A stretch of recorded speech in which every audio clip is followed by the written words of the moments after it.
So this is, I guess this is technically year 3 of doing the Attention Summit. The first one had like 30 people at it.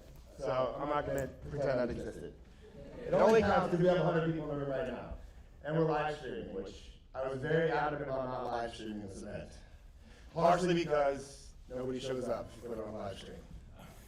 And booking this is always an interesting thing because the hotel wants exact numbers for everything. And when you do like a donation type of thing, you have no idea when people are going to show up. So it's always like, oh shit, all right, people came. And that's kind of how we ran last year's, and a lot of people came. I don't know why people don't take the time seriously though. So you guys are good, you're in the seats, that's great. But yeah, so first off, I appreciate everybody for coming. And I started this event because there isn't any other event about going viral. And I truly, generally believe it's the most important skill set you need to have. Next to building a personal brand. But if you can get views, it's pretty easy to build a personal brand. You can't get followers without views. And that's going to be a kind of a recurring theme that I was talking about quite a bit yesterday at the VIP day. It is impossible to get followers without views. You can buy fake ones, they'll do nothing for you. A lot of people do, that's their prerogative. Fitzy, can I move this? Fitzy, is this, I'm going to kick this. Yep. I don't want to kick it. This is my spare laptop. I got phones and laptops everywhere. That's what happens when you make videos. You just get stuff. But yeah, so virality, I just believe it's very important. And even all the speakers that you're going to hear from, I wanted to cultivate this event to be where creators can come to talk about getting views. Whether you're an agency owner, you're a personal brand, you're a creator, there isn't anything out there like this, or at least not, besides Adley, nobody else on the internet talks about going viral. And partially because it's hard to sell virality. Because everyone wants to sell you, make money from your content. Is there anybody in the room that makes videos about making money with their content? Jaden? Couple people. It is a much easier sell. It's very hard to sell teaching people how to go viral because it's really hard to do. Despite what the persona of TikTok and Instagram Reels, you walk out this room, it's like everyone knows how to go viral. They just make a TikTok and they go viral. Doing it hundreds and thousands and repeatable times is an incredible process that, I have to give credit to me and my team. We have kind of formulated predictable virality for personal brands and creators. And it goes against everything you hear on the internet. Literally. I have battles with people all the time that completely talk about the opposite of what I talk about, but yet they all want to be the clients that we work with. And the conversations that I have with the clients that we work with, and this is, I'm very deep rooted in my beliefs about if you want to solve your problems, just get more views. I'm not saying it's going to solve your problems mentally because you're going to get a lot of hate comments. They're really fun.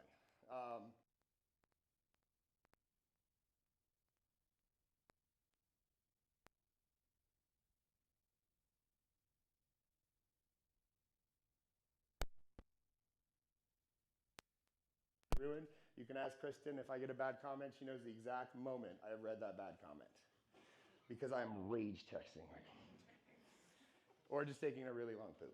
But either way, I just want to instill in you guys the importance of getting views because if you follow Gary Vee, I don't always agree with everything he says. I think he's a very smart guy. He's been talking about for the last few months about followers dying and the death of the follower and people.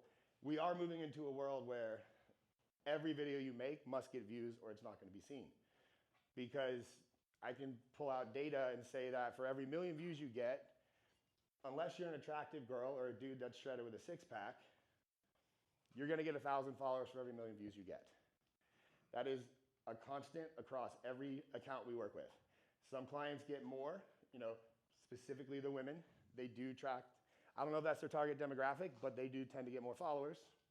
I don't know why everyone's watching, but point being is these are stats that matter and they have been declining for the last few years very heavily. I used to go viral on TikTok and we get 1 million views and I could plan on getting 10,000 followers. That's why when I started Viral Edits, my agency, I could predictably say, you pay me a lot of money, I'm gonna get you 100,000 followers in 90 days. And then make 90 videos, statistically 2 to 5 of them would do significantly better than all the rest. One of them would go, ideally all of them get 1 million views. You get, 10 million view videos over 90 days, you get 100,000 followers. Now you might get 10K. if you're lucky. And just by show of hands, like, does anybody remember the last person they followed on Instagram? Oh, 1, 2 people? Okay, a couple people. Probably the person sitting next to you because you flew from another state and you're like, yo, I'm next to you. Yeah. So it took you traveling to a different state, getting in a plane, driving in a car to go, dude, I want to follow you on Instagram. Like, just imagine the mindset of people scrolling on the fucking internet. They're like, fuck that guy, she's ugly, I hate him, fuck him, no. Oh, ooh, a puppy. You know, nobody's hitting follow anymore. So, and I say that just because I like brutal reality. I like to know what I'm up against at any given time. And kind of based off like the idea of followers, I don't want to say losing value, but also being very hard to get. The only thing that drives followers is personalities. The personalities of people, that you have to give people reasons to follow. And if you consistently stay in the niche content trap, you show nobody your personality, you're just an informational video. And that used to be able to do pretty well. There's nothing wrong with that. If you make niche videos, I know I make a lot of videos saying anti-niche, but it is a good place to get started, but you'll eventually hit a ceiling. And a ceiling that you will not break through unless you start talking about personality. And I say personality is everyone in this room, male or female, you guys have opinions. You're probably scared to share this. I have a very stark opinion, which I'm really glad the video worked. Last Saturday, I have a very harsh opinion of 5-inch shorts. That video has racked up close to 1 million views across platforms in the last 5 days. I was drinking at a pool, not too far from here, called Island Grill, great place, recommend it. And I told Chris, I was like, I'm gonna go make a video real quick. I walked over to the side, got the pool in the background, and I told people they're losers, they wore 9-inch shorts. I genuinely believe people should wear 5-inch shorts. If you're not wearing 5-inch shorts, I'm like, dude, just get a pair. They're cheap, try them out. Women will like you better. But this video was a stark opinion about something that triggers the internet. That video on Instagram, like, it's at 400,000, Facebook, it's at 200,000, TikTok, it's at, Luis, you know what it's at on TikTok? 200,000. Took me 48 seconds to make. I run a company that edits a lot of videos and I charge a lot of money. At any given time, anyone in this room can step away, pull out their phone and make a video and get 1 million views. There's no barrier of entry anymore. Like, I'm very partial to predicted amount of videos, and that's kind of what I've learned that my agency is one of our strengths. We've developed systems and frameworks. My team's gonna talk, we're gonna talk all about that for scaling content as far as predictably being able to put it out. Because this talks about how to build a personal brand. You have to post a lot of content of all different types. It used to be you can stick to one type and it would work, you know, and then you would get to a point and then you'd have to change to another type. But now it's like you need all of it. You know, you need podcast clips coming out. You need to be on podcasts. If you can't get on podcasts, you need to build a podcast. It's okay if it's fake. Talk to the wall. The comments, whether you're talking to a human being or not, they're gonna say you're fucking talking to nobody anyways. Like, none of you guys exist in this room. I'm doing a seminar for myself. At least that's what all the comments will say when we post clips from this. Like, I do like to put, you know, Luis will take some B-roll shots of the crowd just to slide him in. They're like, oh, that's from last year. This year he was by himself. Like, nobody, like, they all are against you. You know, so, but I want to instill, like, there's, you know, power and also, like, a sense of responsibility in being able to take out your phone and talk. And Christian, who's going to be talking tomorrow, I think he's one of the best in the world at yapping. That's what that's called. I'm a big fan of it. Because to yap is your opinion. And that video, it might drive followers, it might not, but it puts your personality, and it's 48 seconds of my face. Whether you love or hate it, it's very hard to get 48 seconds of somebody's staring at your face on the internet. It costs you about $2,000 in ads to buy it. Like, it might take you 100 videos to get it organically, but to get FaceTimes where people watch you is really hard. And that's kind of the theme, is like, while I say it's hard, it's also very doable for everyone in the room. And what everyone, you know, probably watching the live stream, if you follow anybody on the internet, it always comes down to, you need this type of editor, this type of hook, or this type of hack. And the reality is, you just need to talk better. Communication is the foundation for all of this. Like Jaden has great edits, but he's a good communicator. Aaron is a great communicator. You know, whether that's like you're communicating your personality or entertaining, communication is the foundation, and that's when working with all the clients, I was very partial to our editing style when it began. But then when everybody copied it and then changed it and then ruined it, like, it became about the person that was filming. Like, and that, yesterday the common theme was like, when we film with clients, we are trying to extract their personality. And a lot of people they clam up and they're like, oh, I don't want to talk about that. But I promise you, like, I'm very transparent on the internet.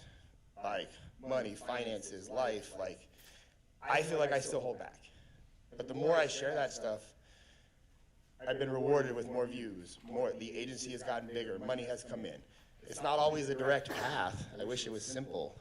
But it's like, oh yeah, I saw that video you did like 2 years ago, and then I came to your event 2 years later. I was like, what'd you do for 2 years? I've been making videos like 2 a day, every day. Like, and content is like a snowball type of game. And I'm gonna break down some of the stuff I think you guys should be doing. But you have to build momentum as well. Like, I'm a big believer, in 1 video a day without fail. Like, I think that should be 2 for everybody in this room. I know it's hard to get to that level. It's especially hard to get to 3. We've posted like 6 times a day trying to grow accounts, and it like breaks my entire company if we go above 2 videos a day. And even to sustain 2 videos a day, you're filming, at least 100 plus videos a month.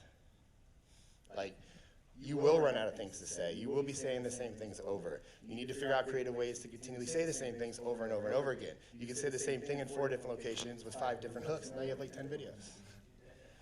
This is kind of the mindset you need to go into these types of things. I learned a lot with Adley's process, and Melissa's going to probably talk about it tomorrow. Like, she's a secret speaker, by the way. Melissa, raise your hand. She doesn't have an Instagram account. Well, she does, but it's for her cheerleading coaching. But she's gotten 2 billion views. You also don't need to have an account anymore. You just need to get views on whatever account you can get. Andrew Tate kind of proved that. Oh, I just have sent you on the live stream for saying that. He proved that you don't need an account anymore. Like, because there's 900 other people posting about your videos. So like, even being attached to a follower number is useless in my opinion. It's like, every day you wake up, it's like, new chance to get millions of views. And it needs to become kind of something that I want to kind of instill is, how many in here own a business? You call yourself, do you identify as a business owner? Okay, how many people would identify themselves as a content creator? Significantly less, right? If I had to guess who's going to succeed in the next year, it's the ones that put their hands up for content creators. If you identify as a business owner, it means you still treat content as I just need to get this shit done. I need to pay an agency like Viral Edits to do it for me. I don't want to think about it. Like, that doesn't work anymore. Like, you need to show everything. You need to make your own videos. Like, we can edit the most incredible videos, and we have in the past for many people, but if Grant Cardone opened his phone and just did a day in the life from his phone, he's going to shit all over everything my company produces for him. Because it's him, it's in the moment, and it's right now. Like, and a lot of people are interested in seeing that, even if you don't like the guy. Same thing for all your, now that's not saying like you need to build out, a system to get that 1 video a day, because you should be getting a video a day where you don't have to think about it. It's just getting posted. You need that momentum. And then you come in with a second video and you're doing that. And the apps are incredible these days. We have green screen videos. You can use your phone for that. We have yapping. Like, anybody heard of Shelby Sapp? Are her videos edited? I'm pretty sure she's doing like $1 million a month. Like, she has millions of followers. Now she's growing on YouTube. Like, so it's just the mindset of like content creator first. And when I was fortunate enough to go to 10X GrowthCon and work with Cardone's for like an entire week, it was very clear on day 1, Grant's like, this is all content. Many would argue that he would call himself a business owner, but he sees that event as pure content. That's how they think. I'm sure Patrick Bet-David's the same way. Cody Sanchez is the same way. The Hermosil's the same way. They want to be business owners, but in reality, they are a face and they are content. So it's like the sooner you make that switch, you don't always have to turn it on. You can turn it on and off, go back to being a business owner, because as you grow, you have to kind of juggle both. But the reality is, you guys need to put effort into videos. And I do think there's a window right now that is slowly closing where the follower is going to be non-existent.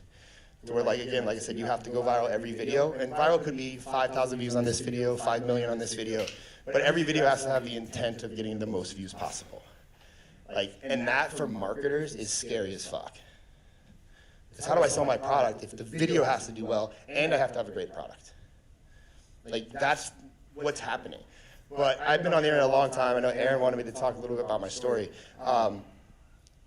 I've been making videos for a long time. I've also seen windows open and close. When I started, I was focusing on YouTube, and then Instagram came along, and I was late to starting on Instagram based on the fact of pictures were popular. If you took good pictures, you would get a lot of followers. It got to a point where if you had 100,000 followers on Instagram, some dumbass brand will pay you 50 grand for a picture. Like, that's happening now. And at some point, and it was like, and then all of a sudden pictures didn't work anymore. And everyone that had 100K could still charge 40 grand for a picture.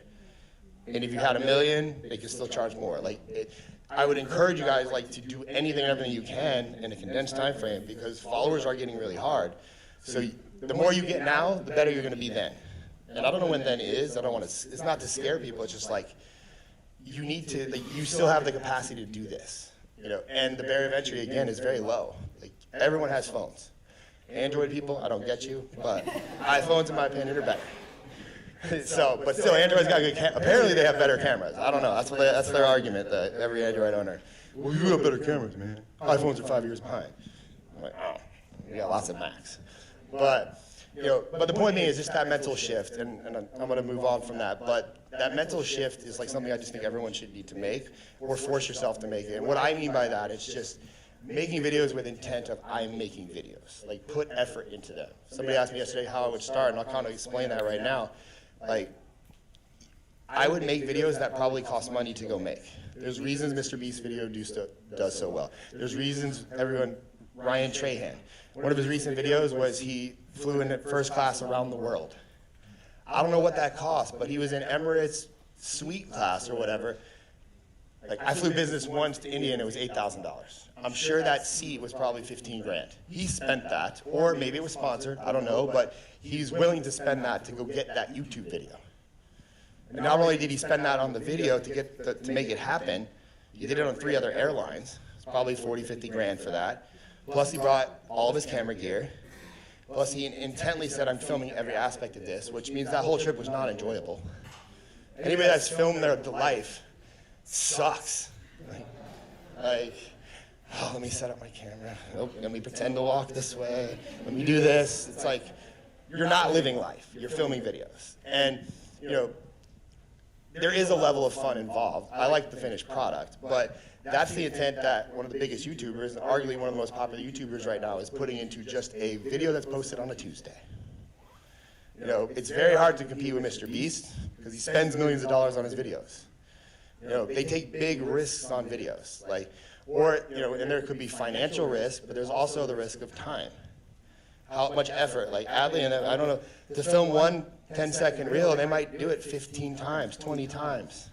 They're worried about the exact zoom on the like, this is effort of being a content creator, thinking about it through the lens of who's watching this and why. And that's just something that, like, has become a lot more apparent to me. We used to just, like, machine gun content out and it would work. But now everybody can do that. Like, the Rosy Reel is a thing. You know, podcast clipping is a thing. Now there's armies of $5 an hour Filipinos that are clipping everybody's content on WAP. Like, the internet is being littered with shit content. Like, and now you have AI. AI can just, I mean, how many people have seen the ads? Make faceless videos, do nothing, go viral? Those are really, if they're selling you a course on it, it fucking doesn't work anymore. Like, just know that. Like, by the time a course comes out on something, it means that the method is not working as effective as it once was. That's not to say that courses are bad. I like courses. But, like, just know if, like, people stay a little bit ahead of the public. You know, like, I'm convinced there's, like, a studio in Miami pumping out 19-year-olds in McLarens. Like, anybody argue, like, where do these fucking kids keep coming from? Like, at 19, like, I was sneaking beer. And, like, I'm like, you're buying McLarens? Doesn't make fucking sense to me. Plus, they're running companies, and you're supposed to trust them. Because trust is at an all-time low right now. Like, and that's another thing. When everybody's putting stuff out, who do you trust? Like, why did you fly? Why did you come here? You know me. Why'd you come here? Yeah, years to build trust. And that could be, this is not an argument of like YouTube versus podcast versus short form. I am a fan of short form. I'm very good at short form.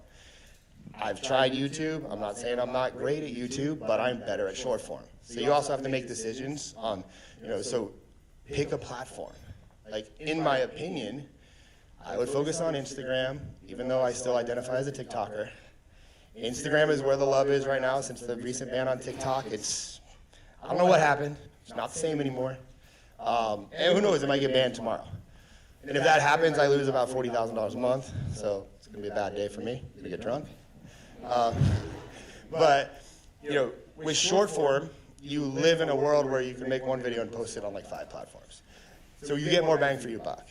To start on YouTube, I don't want to tell people it's hard, but if I was starting at 0 right now, it's not going to be on YouTube. Like, I'm going to get as much attention as I can on Instagram, TikTok, YouTube Shorts, and then at some point, I will hopefully try to convert them to watch long form.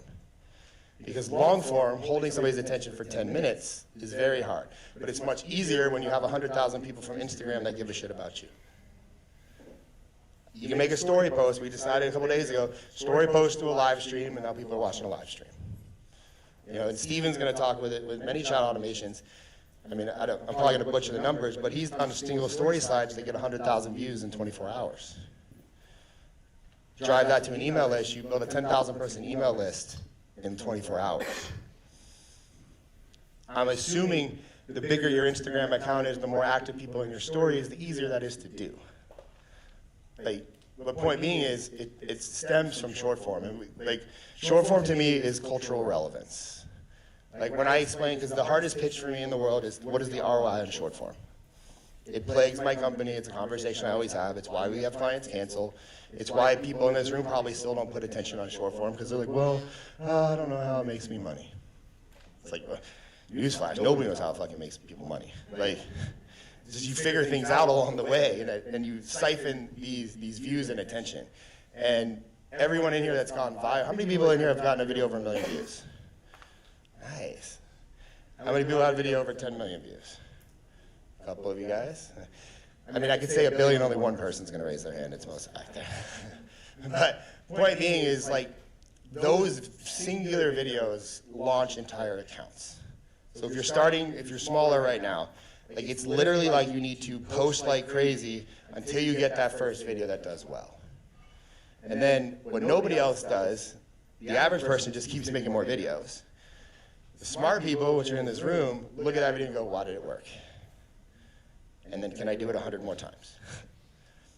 And then you build, that's how you grow accounts. You take the 5 videos that did well, and then you go, okay, how can I redo these? How can I make these better? Or with trial reels, you're like, can I just post these 5 times a day, every day, and it'll keep working? Because that's what works right now. We posted, Luis kind of made a bet with himself to get me 10 million views in the last 28 days before the event with trial reels. And all he did was post 10 of my most popular videos over and over again. He posted like 80 times in 2 weeks. No changes to the video, just posted the video. Like, you need to find these videos for you. And I'll be honest, I don't like half those videos. Like, car videos for me go viral, and I don't want to be a car guy. Like, me getting arrested for having drugs goes viral. Don't always like to relive that. I'm sure my family doesn't either. Like, but these videos get views, but what are they? My opinions and me. They also drive followers. You either love or hate me.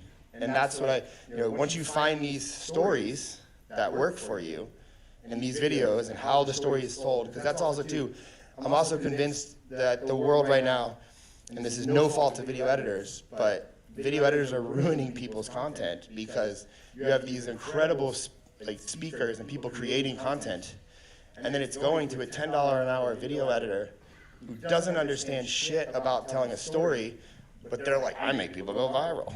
Right. And they're taking that story and they're putting subtitles on it, they're sending it back to you, and you as the business owner or content creator, you post that video, it gets 300 views, you're like, damn, I made a shitty video. When in reality, maybe that editor wasn't good. That same story, edited in a different way, might work. But the internet does reward new, so we're always focused on, I gotta create again, I gotta create again. Like, if you have things that are working and you're figuring this out, you can keep redoing them. It's like, how do you get good clips from a podcast? Well, I know the 10 stories that go viral on Shorts. So every time I do a podcast, what stories do you think I'm gonna share? I don't care what question that person asked me. Oh, let me tell you about this time I got arrested. You know, it was stupid. And then it's like, oh, what kind of car do you have? Over and over and over again. But these stories, that you can also craft them to define what you want people to know about you. You know, your beliefs, your values, like these. But it might take you editing a video 10 times to make that video get views. That was a breakthrough moment when I first started working with Adley. She had videos that were already getting, millions of views, hundreds of millions of views on Facebook, and we were clipping them, I was clipping them into TikToks, and this is very early on. I re-edited the first 10 seconds like 7 or 8 times, and on the 8th time, it got 50 million views. Dude, by show of hands, how many people would keep editing that? I would have kept going if it didn't hit, because I'm like, no, it's proven.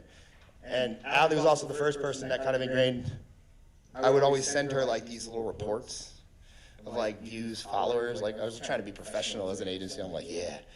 Like, I don't think she ever opened a single email that had those in there. Oh, she's like, what are my views last month, Ryan? And then I would tell her. She's like, great. Let's see if we can get more. Cool, thank you.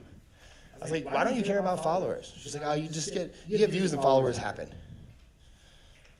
Up until that point, every marketer on the internet was like, followers, followers, followers, followers, followers. She was the first one. I'm like, well, that doesn't make a lot of sense. If I get views, followers happen, but I can't get followers unless I get views. But everyone on the internet is telling you not to get views and saying that views are bad. Story of my life, going against the grain. But point being, here's how to build a personal brand in 2025. I'm going to try to make this as tactical as possible. You need to post a minimum 1 time a day on all the short platforms. Focus on videos less than 60 seconds. Get good at speaking them. And I'm going to write this out for you guys. But I also have to compress time because we messed up the timing. So I will show this. I know you guys can't see this board, but I'll show it to you guys when I get it. So you need a baseline of 1 video a day, 30 videos a month. That could be in the form of something long form. So you have to sit in front of a camera and talk for 10, 20, 30, 45 minutes. You can you could put your phone, it doesn't matter how you get the long form. Like, this is gonna, so we're focusing on 30 videos. You're gonna turn these into clips. This can come in any form, but the only point of this is so you have a baseline of videos being posted 1 video a day, right? And if you are fortunate and you can pay an editor to do this, I would also encourage you to just get it done and don't stress about the actual edit of these videos, because you need to post like 100 videos and get them out of your system anyways. And you'll learn more from posting 100 videos than you will from focusing hyper-intensely on 1 video. When you do that, so you have 30 videos, 1 video a day coming out, and you're getting that because, like, let's say on Monday you spend 30 minutes talking to your camera. It could be about your niche, it could be about your life, it could be a podcast with yourself, it doesn't matter. Send those to a $5 an hour VA. Just get those videos somewhat edited and then have somebody post them for you. Not from overseas, because that does kill your views. I'll get to it 1 second, Larry. Not from overseas, because if you post on third-party platforms, they will kill your views. Manually post. I employ 4 individual people, actual humans, to post for my entire company. Posting times don't matter. These are real people. They go to dinner. They're not posting your video directly at 7 p.m. every night, 7 days a week. They have families. They're going to dinner. And it doesn't fucking matter. So you just need 30 videos getting posted throughout the month. Then you're going to make gap content, right? I would encourage you to make as much as you want. There's no limit. All these are going to do is train you to talk to your phone in an engaging way. And you will know instantly when you get one that does good, because all the comments will hate you immediately. That is a good thing. I know I keep saying that. It's a love-hate. You can't have one without the other. And the reason I say that is this is going to force you to get your opinions out. Like yesterday, a guy had a 3-legged dog. I want a yap. Here's what it's like owning a dog. And you just got to get good. And I would encourage you not to edit these. Just speak until you're done. Put a title on it and go, Why I own a three-legged dog. Send. If you can do that once a day, now you're posting 60 times a month. So you have your baseline. Ideally in an ideal world, the 30 clips that are coming out are in like a professional podcast setting. Like, I don't want to limit you guys to that, but you can rent studios for like $100 an hour. Like, you can get monthly deals. I should do that with my studio. I'm just too lazy and I have to employ people to do that. Like, but you just need a baseline, to get these 30 videos out over, and this is like a 90-day thing, like for the next 90 days. So you need to get 100 clips out that are coming out. And you shouldn't probably pay more than $10 per edit. We pay 30 to 50 in my company. Arguably, I have some of the best in the world at editing, paying that. That's what they get paid. People are charging you more than that. You're wasting your money until you know what you're spending your money on. And that's kind of, I'm not saying editors shouldn't charge a lot, because they should, but you don't know if you're a good speaker yet, so don't waste the money on the edits. So again, we're gonna yap. Ideally, you do one a day. So now you're at 60 videos a month, 30 a month. Then you're gonna search your algorithm and find articles or other videos that you can put up on the green screen app and give your opinion on as well. This is my version of trends. I don't believe, unless you want to dance, I don't know if that's still popular, but you guys can do that. Nobody wants to see me do that. But this is, again, let's say that you batch film, you find 10 articles. And articles are a little easier than videos. You don't really want the video playing behind you. And again, this is all in the phone. You're doing this inside the app. I would do as many as you can. There's no limit. Let's say that you hypothetically do 30 a month. So that's one a day. Should take you no more than a minute to film. So if you're looking at time, 5 minutes to prepare what you're going to say. Okay, here's the article, I read it, this is my opinion on it, I want to say this, I can add this. Okay, cool. Put it up and talk. Title it, hit post. Now you have 30, 60, and you have 30 green screens. So now you're at 90 posts a month. Then if you're daring and you have somewhat of a, I would say an interesting life, okay? And I do believe everyone in this room is interesting. But not everybody is good at showing their boring life in an interesting way. That is a skill set you need to develop. I would encourage you to do a couple times a week, a day in the lifestyle video. Like, you want feedback quickly about how bad your video editing is, make day in the lives. Like, you'll also learn how to condense, it's the easiest way to learn how to tell a story, because by nature of waking up, starting to film, and going to bed and stopping filming is what? A story.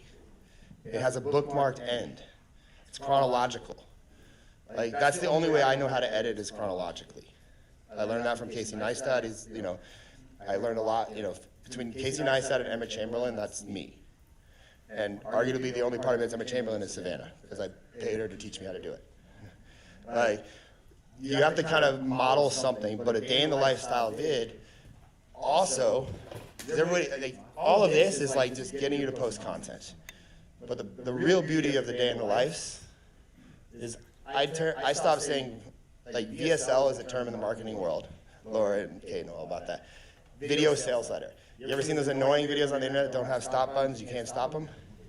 They make a lot of money for people. But they're outdated, they're not as effective anymore. So how do you sell your products a lot without pissing people off? Did anybody notice how I sold this event? You watched the vlog. I was selling the whole time. When I do a day in the life, I'm selling. How do I get clients into my agency? Well, I don't know. Let me show the people I'm working with.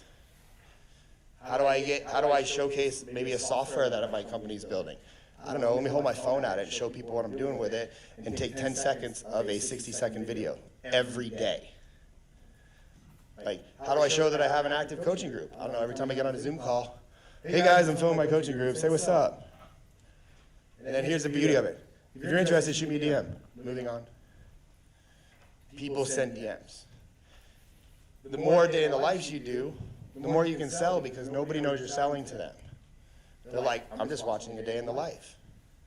So I stopped saying video sales letter and I say vlog sales letter. If you take one thing from this event, take that. Like, if you want to sell anything, you can compact it. And that's not saying everything should be about selling, because that's not the end goal. The end goal is to show my life, show who I'm working with, and what does that do? It builds trust and credibility. But while you're building trust and credibility, you're also selling. So to build trust and credibility, which is the hardest thing to get, you just literally have to show what you're doing. So if anybody here goes on filming shoots, just show what you're doing. Or if you don't want to talk, like, I would encourage you to get over that, but sometimes when you're working with clients, it's kind of I don't want to interrupt them. Like, hey, I got to film my vlog now, guys. I know you paid me 30 grand, I'm sorry. Like, this is for me now, you know. Just like casually get little clips of what you're doing, and the apps have this feature called voiceover. It's really easy to use, you just talk. I prefer talking to the camera because it's faster and easier. The narrating adds another step into the process that I don't really want to fuck with. You know, because I committed at the beginning of the year to do 90 vlogs and I failed miserably. But I did do 30 every day for the first 30 days. Now, but in doing that, I ingrained all these habits and patterns that now I really know how to vlog. So when I do vlog, it's easy for me. And that was the things you learn as you do them. You get momentum and move forward. So again, if you can do more than 2 or 3 a week, I think you're doing a great job on the day in the life. I would probably start with 1 a week in addition to all this, but if you're doing this, you have 30, 60, 90, and you're doing, let's say you do 5 vlogs a month. Now you're posting 95 times a month. Compound that over a year. That's how you grow. Like, that's what everyone is paying us to do for them.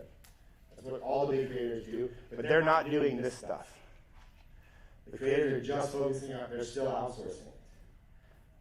And the ones that are good are doing that. Like Cody does a lot of their own content. They do a lot of their own content because they know. But if you're just trying to sit back and go, no, I just got this guy in the Philippines, he does it for me. Like, you're putting your business in that person's hands. And I promise you they're not that intelligent. Like, you're smarter than them and you should not hold them accountable for the success of your business. It's also kind of bad on you to put that much pressure on them too. You know, and editors do have a lot of pressure. It's like unspoken. It's like, here, make me look great. It's like, no, you're ugly, man. I don't know. Like, oh, you're kind of boring. Like, you want me to, what do you want? Like, you know, so I have sympathy on both sides of the coin because we do employ a lot of editors. I deal with video editors all the time. But I do think there's a lot of unrealistic expectations being set on video editors that really don't know what they're signing up for. They're just like, I know how to edit videos and I got to pay my bills. And then there's creators like, I need somebody to edit my videos and I got to pay my bills. Like, because it's a cyclical. But point being is, when you do this, you know, and let's just say you failed miserably at this and did half. Still posted like 55 times. Like, the average creator, I think, has over 2,000 videos on their Instagram. Like, if you look at any YouTube channel with a significant number of followers, I guarantee you there are hundreds of videos on that channel. The people the reason they're successful is they edited videos and created videos when nobody cared and they made zero money. And those are also the video editors you want to hire. Like, if you want to find a good video editor, they're probably not in your DMs. They're on Instagram making videos. And I would argue that you would avoid the ones that are making videos about making videos because there's an intent to make money behind that. They want to start an agency or they're selling a course. There's nothing wrong with that. But if you're looking to hire a good video editor, you want to find the guy that is filming their skydiving, that's filming their life. They're posting videos because they generally enjoy making videos. They're not going to be the cheapest to hire either. You know, they start anywhere from $3,000 to $6,000 a month. But those are the people that you want because they're going to be able to tell stories. And you know, everyone on my team has, before I even met them, edited hundreds of videos. Like, there's also, right now we live in an age, like CapCut is an amazing software. I edit my vlogs on CapCut. A lot of people were shocked yesterday when I said I edit my vlogs. They're like, when do you do that? I was like, at midnight. After Kristen goes to bed and my daughter goes to bed, I gotta go to my vlog. And I sit out there by myself for more time than it should take me because I'm a little perfectionist with shit. But it takes me about an hour. But I did that every night. I did it after flying all day in a hotel room. I spoke at events. I went back to my hotel room. Before I went out to hang out and party with everybody, I edited my vlog. Like, you have to carve this out and make it happen. And I do think that's the difference. Like, unless you are to the point of, like, you know, a Patrick Bet-David, a huge podcast where you have amazing guests and you have good team behind you that you can kind of outsource it. We work with a lot of really big podcasts, but I want to know more about the host. Like Modern Wisdom is a friend and a client of ours. We don't know a whole lot about him. I'm like, bro, can't you just start like your own account where you vlog and talk? I want to know more about you. He's busy, so I don't think he's going to do it. But if he did, it would be that much more successful. It would make his podcast more successful. But he's able to afford high fees to get, we do 2 clips a day for Modern Wisdom. And most of the podcasts, to do 2 clips a day, you need to be doing 2 to 3 podcasts per week that are about over an hour. Because from an hour-long podcast, you can get a lot of clips, but there might be 3 to 5 good ones. So every hour you get 5 videos. If you're going for, and this term is like quality. You can clip the shit out of a podcast, you can use an Opus AI and get something, but if you want the good clips that are going to get views, you get about 5. The better speaker you are, you might get 10. And again, that's you knowing what you're doing going in and forcing these clips to be good. And that's, again, that comes with intent. But that's kind of like, so like this strategy, just to recap, I don't even know if you can read that on this side, I'm sorry guys. I just wanted to give you guys something tactical early on to like take this and go. I would encourage you guys to start filming videos today, but I want you also in the room, so don't leave for too long. But and one thing, I'll take a couple questions and then I want to bring up Steven. But collabing is also a very fast way to get views and more followers on your, specifically Instagram. The collab feature on Instagram is really powerful. There's a lot of people in this room. I would encourage you tonight, film videos together, just ask questions. Whatever, just get things posted and you're collabing with each other. The best strategy right now, how many here have like a local agency or they want clients? Okay, so a good bit of you. Or how many people in here want just easy ways to get clients with business owners because they may sell something to business owners, like most everyone in the room, okay? If you walk down this street, there's all these shops. If you go to 4th Street over here, there's like 100 shops. There's coffee shops, there's med spas, there's chiropractors, lawyers. Somebody owns that. It's a new concept in 2025. You can actually open a door and you can walk in and go, I make videos and I would really like to just ask the owner a couple questions about how they got started. Is there a time I come back, or are you the owner? Or can I ask you questions about what it's like to work in a med spa? Guess what? They're going to film videos with you. If they're with a phone. You bring in a big camera, they might get intimidated, but the phone is very non-assuming. But some will say no, but many will say yes. And then you get like, I would encourage you on this form to bring somebody with you and say, hey, hold my phone. And you have a little external mic that you bought, a Rode mic. They're like $300, plugs into your phone. And then you just ask them questions about wherever they are. What's something weird people don't know about getting Botox? What are people scared of if they get plastic surgery? Like, how many clients have you given new boobs last year? And you just ask fun little videos, and guess what? If you get the owner of the place, they probably are active on social media. You're probably not going to get a collab from the actual place of business, but the owner probably has a personal Instagram. You're going to collab with that guy. And guess what? If you ask the right questions, because that's all I do is ask questions. That's like literally my entire brand is built on asking questions. You get good at asking questions, next thing you know, the video performs well. Guess what?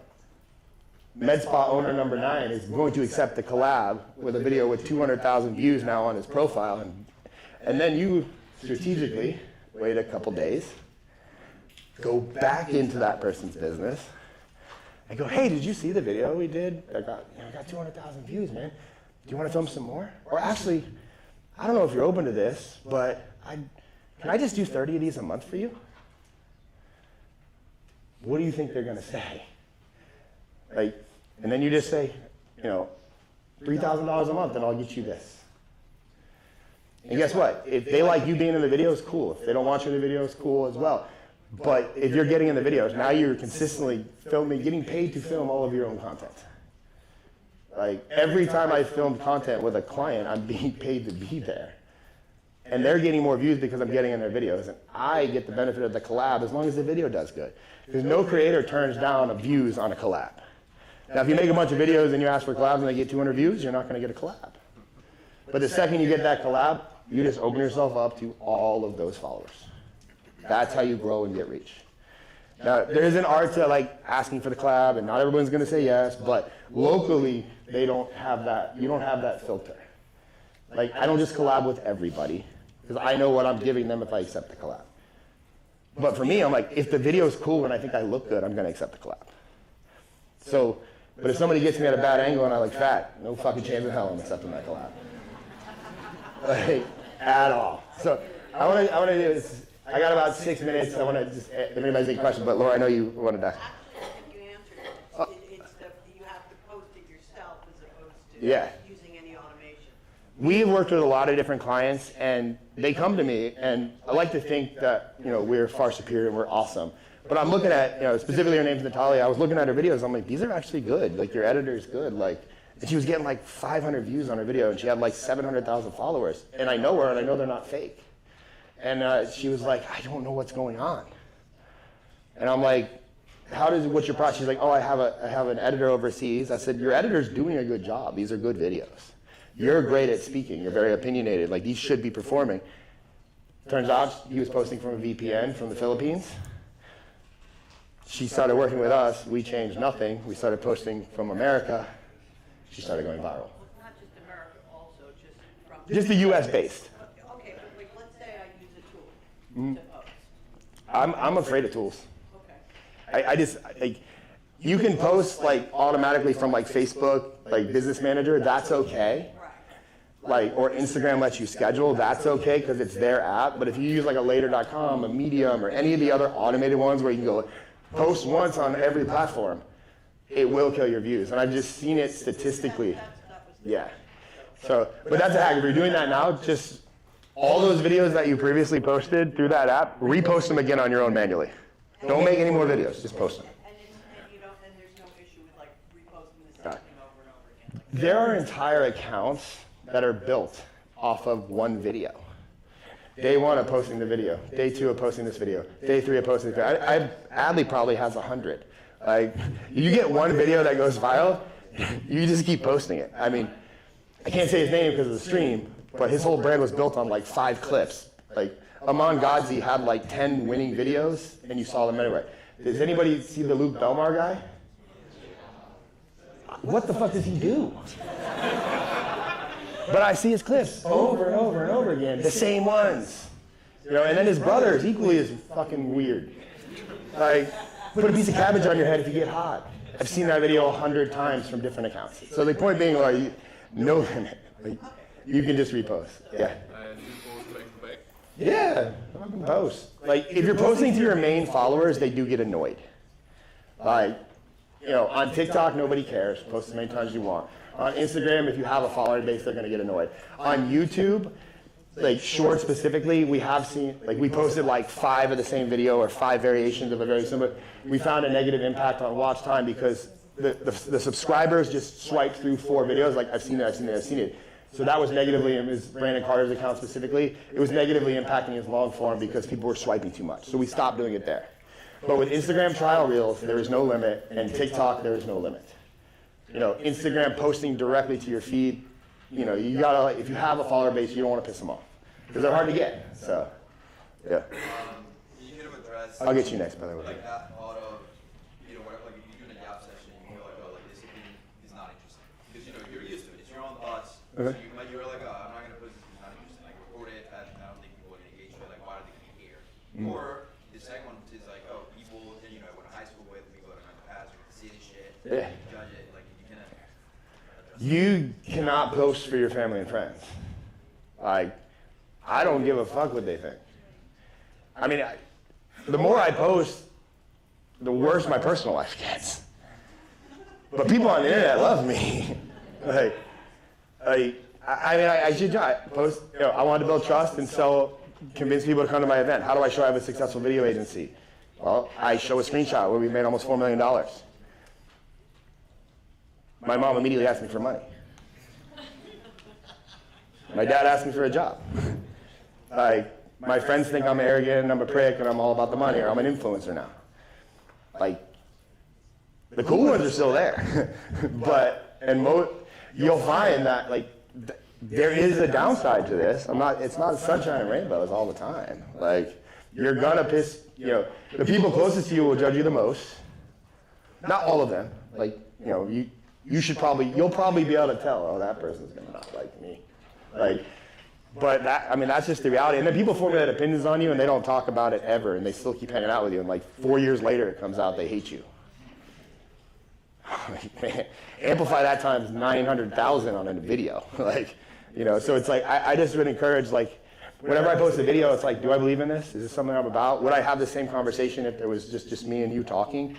If the answer is yes, I post it. What about, like, as I said, when you feel like, oh, like, why are people going to listen? It's like, I'm just yapping and they're bored, like, whatever. Like, what do they care if it's Are you listening to you or Luke Belmar, bro? I like you. Still don't know what the fuck that guy does. Like, I got you over here. We'll do like one more question after that. I'll get to it, and then I want to bring Steven up because I got to push the schedule. So I live my life, my entire life outside the States, and I keep traveling. And I feel like sometimes my algorithm is very confused. I live permanently in the United States right now. Okay. My followers are good number, thousands. Sometimes I reach million viewers, but it's nothing out of my place where I live. Yes. What can I do? Should I have? Do you want to build a following in America, or do you want to build a following there? Should I start a new account, or should I continue? Because I really feel like the algorithm is so confused right now. Yeah. If you're posting from, so your phone geolocates. Like, I don't understand how that works, but like, even if you like have a VPN, your phone still has a location on it. Like, Apple's got us all, like, so if you live in, let's say you live in London, but you're in America, and you start posting from America, your phone is geolocated now to America, so by nature it should get American reach. But then when you go back to London, you're gonna go back to getting London reach. I don't wanna say that it gets confused. I just think it's like, if you only wanna build an American, like, I actually thought about starting an agency where I just had a bunch of posters and American phones, and I have a bunch of friends from India that make content. They all want American accounts. They live in like Dubai and shit. And I'm like, can you just send me the videos on Drive and I can just post them on an American account so I can grow an account in America? I would urge you to do something like that. Like, if you want the, in this case, hypothetically, London account, you have somebody in London with a London-based phone that is posting these videos. Like, and there might be truth to it being confused. I don't know. But I know that when I went to India and Germany, I deleted all the apps from my phone. I didn't post. Luis kept posting from here, just because I was terrified that I was going to fuck up my geolocator. So I just deleted all the apps, and then when I came back, I downloaded them again, which is great for mental health. But like, I was like, oh. And I was forced to when I went to India, because India's banned it. If you go to TikTok.com in India, it just says no. And it might be like that in America soon too. I don't know. But I would just choose where you want the account, and I would get an American-based phone. And it might be, unless you have hundreds of thousands of followers, I would say just start a new account and go for just start an account here, start an account there, start 5 accounts here. Still do your own main account, because I mean, it might be confused now, but it's like, I have faith that Instagram will figure it out. like that, and then if not, Mosari is going to make a video that's going to trigger you, and then answer a question but not answer a question and say the same thing 5 ways. Like, but again, like, if you were my client, I would be like, yeah, we need new phones in those locations. And I would, arguably, if you wanted to go to an American account from somewhere else, all you need to do is pay somebody to post 1 video a day from America. Pretty easy to do.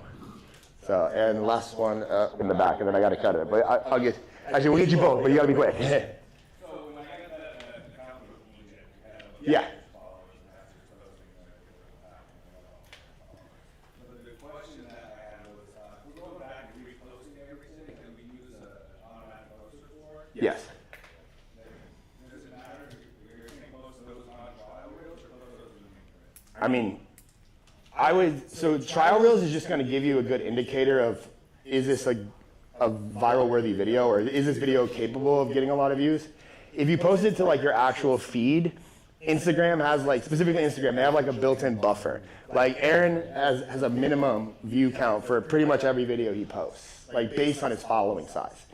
So you're gonna get, in my opinion, you'll get slightly unrealistic numbers because your followers see it first, and your followers generally like you, they're gonna like it, they're gonna comment.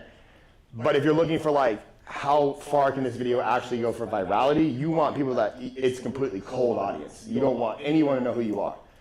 And that gets you like kind of the idea of like, this was a great video for virality.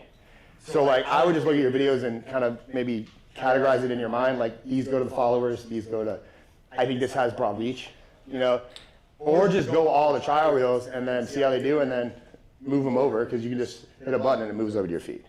You know, it's hard for me to say not to just go all trial reels, you know, but like if it's like a sales video, like I didn't post any of the Attention Summit videos to my trial reels, because like those go to the followers because I want to sell. So like I would just kind of look at the individual pieces like that as you're posting them. So, and the last one, and then I got to cut it off. How to avoid getting canceled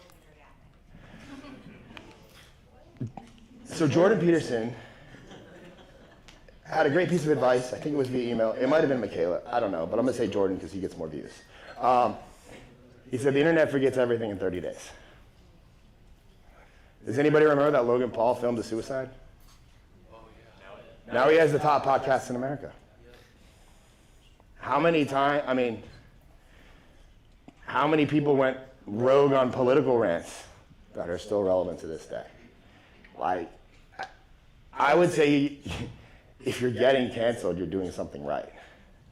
It means that you have a basis for an opinion that is truly triggering. And I'm not saying to go try to get canceled, like, but you should have such strong beliefs in something. That's why Jordan Peterson gets canceled.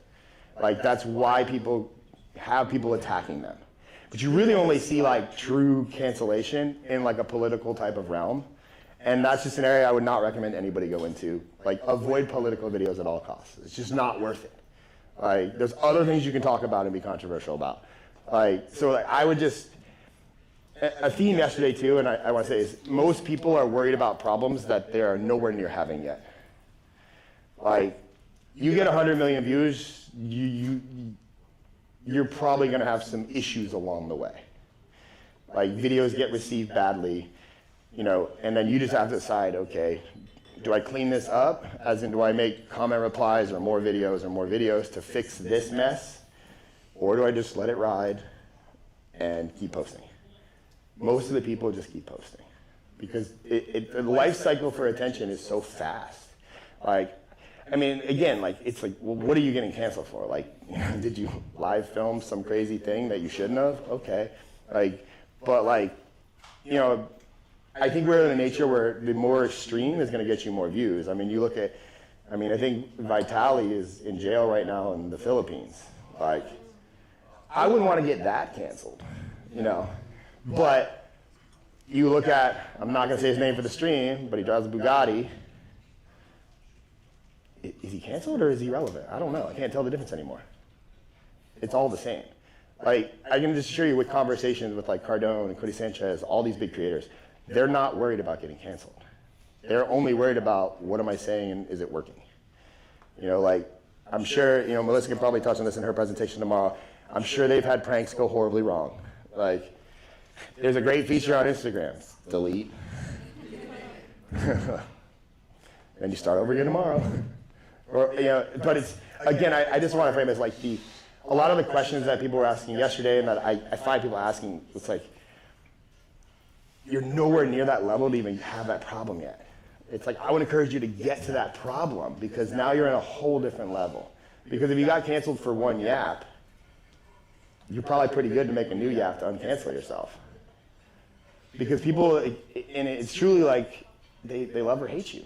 Like, that's the beauty of like, I mean, and I know Christian's gonna go into it, like, when I'm looking at my phone before I start, and I know Christian does the same thing, I've seen it in person, I know you have. Christian was in Omnia nightclub in Vegas. He's like, dude, I'm gonna go film this video. He walks outside, films a video, like, talking about how Omnia nightclub's the best nightclub in Las Vegas, or America, or whatever he said, with drinks still in hand. Like, hits post, goes back in. Continue this night. Is it arguably the best nightclub in America? I don't know, it's pretty packed. I don't like it. I'd rather go to a pool party. But he knew that this is a relevant topic right now. I'm in Las Vegas. This makes sense. Post it. And I think that video got like 2 million views. The whole process, I watched it. It was like 5 minutes.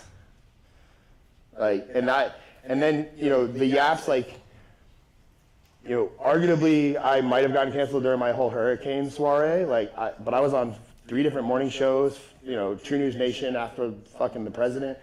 But the comments were calling me a psychopath. They can't believe that I was putting, my family in danger. But you know what I saw? I went live and there was 100,000 people there. Everyone wants to see the destruction. So whatever that is, they're gonna watch that before they watch the cleanup too. So once you're in that hole, it's very hard to pull yourself out. So you just have to keep posting through it. And that's kind of it's like if it happens, okay, well that happened, moving on. Because you can't get, a lot of people, we tell clients if you're unhappy with the way a video is received, to comment reply until you feel good about yourself, and then stop. The comment replies never get the views that the original video got. People ain't watching the comment replies. They will get some views, but it makes the client feel better. And it's happened to me before. I had a video from last year's Attendance Summit where I said people were only watching Sam Solik because they're convinced he's gonna die. The idea was he's on a lot of steroids, he's very extreme. I don't think it was conveyed properly via the edit, but it was still posted. And everyone hates me, And then I was drinking by the pool and I made comment reply videos, hoping that would better the cause, and they hated me more. So it's I'm just all right, well, I tried. And then I posted again tomorrow. So I would just encourage you to not worry about that until it's a problem. Don't actively, aggressively try to piss people off, from a cancellation perspective. But I don't even know, what video are you worried about, I guess, is the best question. I have a lot of videos about feminine and masculine roles. Okay, that's great content. So you're gonna either have feminists mad at you or dudes cheering for you. Pretty clear argument. Who do you not want to buy your stuff at some point? Or who do you want to buy your stuff? Because the positive commenters, they don't exist.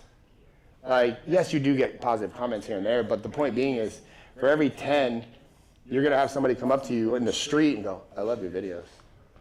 And you're like, have you ever commented that? They're like, no, fuck no, I don't comment. Weirdos comment. Only negative people comment. Occasionally I see a video from my friend, yo, that was dope, I like that. That's once a month. It's every video is 800 comments of people you're shitty, oh I hate you, blah blah blah. And then you go to the profile and they're all the same.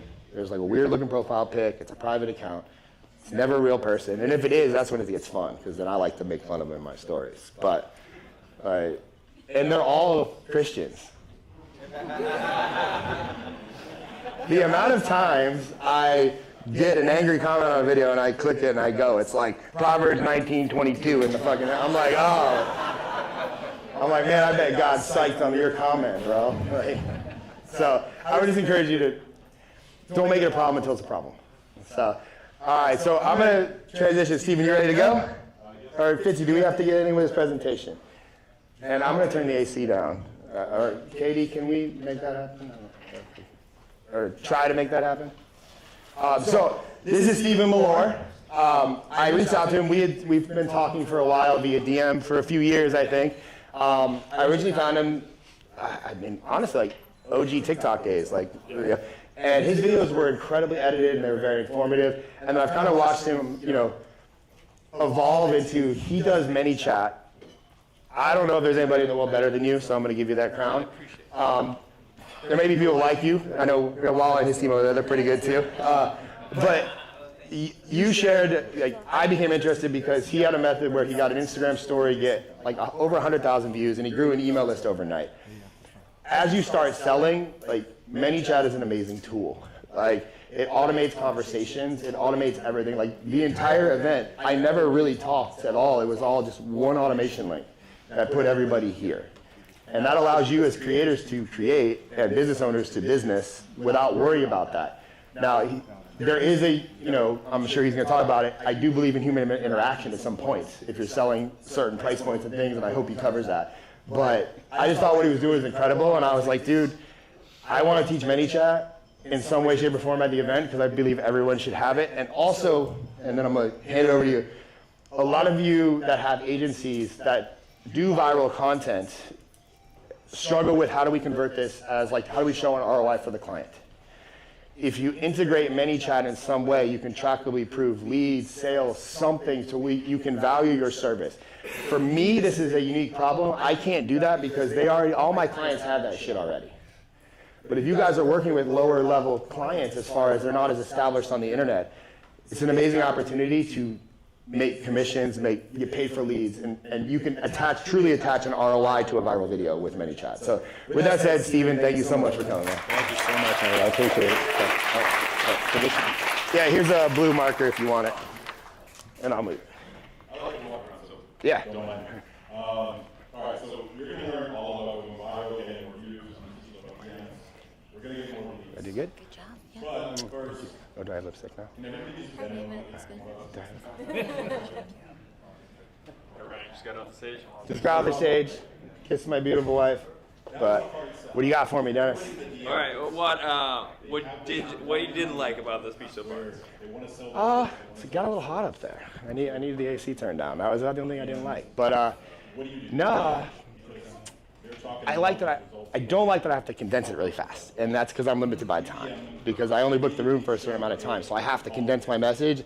And I always formulate I want to make sure I give everything to them that I think they need, and I got to do it in 50 minutes. So that's my biggest internal struggle is I could take 2 hours. What did you say differently from what you did last year? Last year I think I was heavily more focused on edits, as far as the need for edits and structuring your videos well. This year the internet in 2025 and beyond is moving more towards raw, literally just learning how to speak in one take. And I think the more you can do that, the better you get at that. It's not only cheaper to produce content, but it's also faster, and you can get more videos out quicker to grow. And that, last year the vibe would have been a little more more care, whereas now it's no, just get that shit out, and then care later. Do you think that the yapping videos will ever go out of style? Nah, because they're the most raw. If you go back to 2005, 2008 YouTube, with people sitting on the floor of their bedroom, the original vloggers and the original people that built what is YouTube today, they just sat on the floor and talked to their camera. 900,000 followers, 82,000 views in the shorts. I'll show you those in a second. Mistake number 2, ghosting your leads, ghosting your DMs. You want to put out the content, you use some auto reposter, you outsource it to somebody's making $5 an hour to post your videos, you slap a CTA on there, then you never follow up with them, right? Because we get busy. Happens a lot, right? Don't do that. Minimum, in ManyChat, there's a feature where you can set a delay and do an automatic follow-up. At minimum, do that. I'll show you how to do that later. So, few people you may recognize. So Devin, we set this up in his mastermind. Matt Gray, Shauna Losh, and Tom Noski works in all different niches. Some of the results. So James Martin, great designer. We did this for a few campaigns.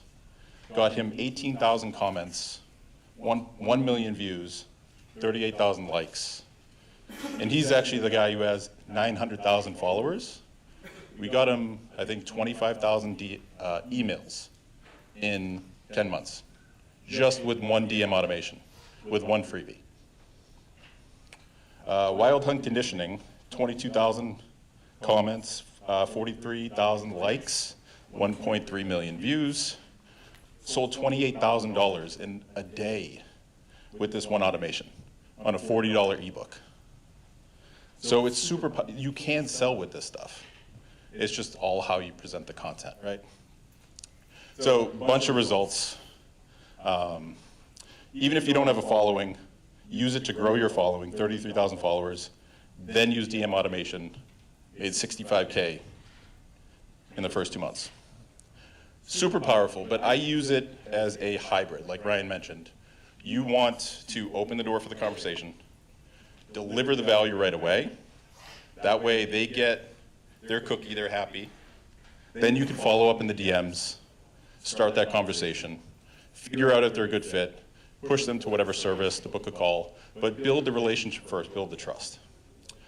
So it's more than just slapping a ManyChat keyword on it and just letting it rip, right? A lot of people do that. A lot of people either hard sell or they do it and they ghost. You're not going to get the most views. So because I am technical, I want to get into 5 different parts, and I'm going to go through the algorithm a little bit. So if that's cool, I'll nerd out with the numbers a little bit and talk about each one of these pieces. And then at the end, I'll give you a copy of some funnels you guys can use and some stories you guys can post. Cool? All right. So first off, I don't know if you're talking about the algorithm here, Ryan, but knowing the algorithm, there's specific algorithms with your reels, with stories, with the Explore page, and they actually post about this. So if you go on Instagram.com, you could read all about this. I like to focus on stories. It's where your warmest leads are. They already know, like, and trust you. They're already following you. It's more intimate content. If you post a reel, chances are or trial reels, you're broadcasting it to people who may not follow you and don't necessarily trust you yet. Stories are your most potent for your leads. And when you run it this way, you could reach about 20% of your audience, just in stories. So the 3 things they care about: viewing history, engagement history, and closeness. Sound good so far? Make sense? Viewing history. Or sorry, we're going to start with closeness first. How close are you with this person? So if we just send one text message back and forth and then we never talk, is that good? Or if we're in the DMs and we're sending voice notes back and forth, videos back and forth, which one is closer, right? The person sharing the audio messages. So there's rankings for the type of messages you're sending. Just keep that in mind. This will all make sense in the DM automation. Viewing history. Have they seen your stuff before? Have they interacted with it before? The chances are if they've seen it once, they've interacted with it, it's going to keep showing it to them, right? That's important for growing your views and stories over time. Engagement history. Have they reacted? Have they DM'd? Have they shared it with people? Have they left an audio note? All this stuff. All that matters. And a short way to look at it too, instead of worrying about these individual metrics, think about it like watch time. What's the whole goal of Instagram right now? It's to kill TikTok. It's to keep you on Instagram and prevent you from going to YouTube, going to TikTok, going anywhere else but their platform, right?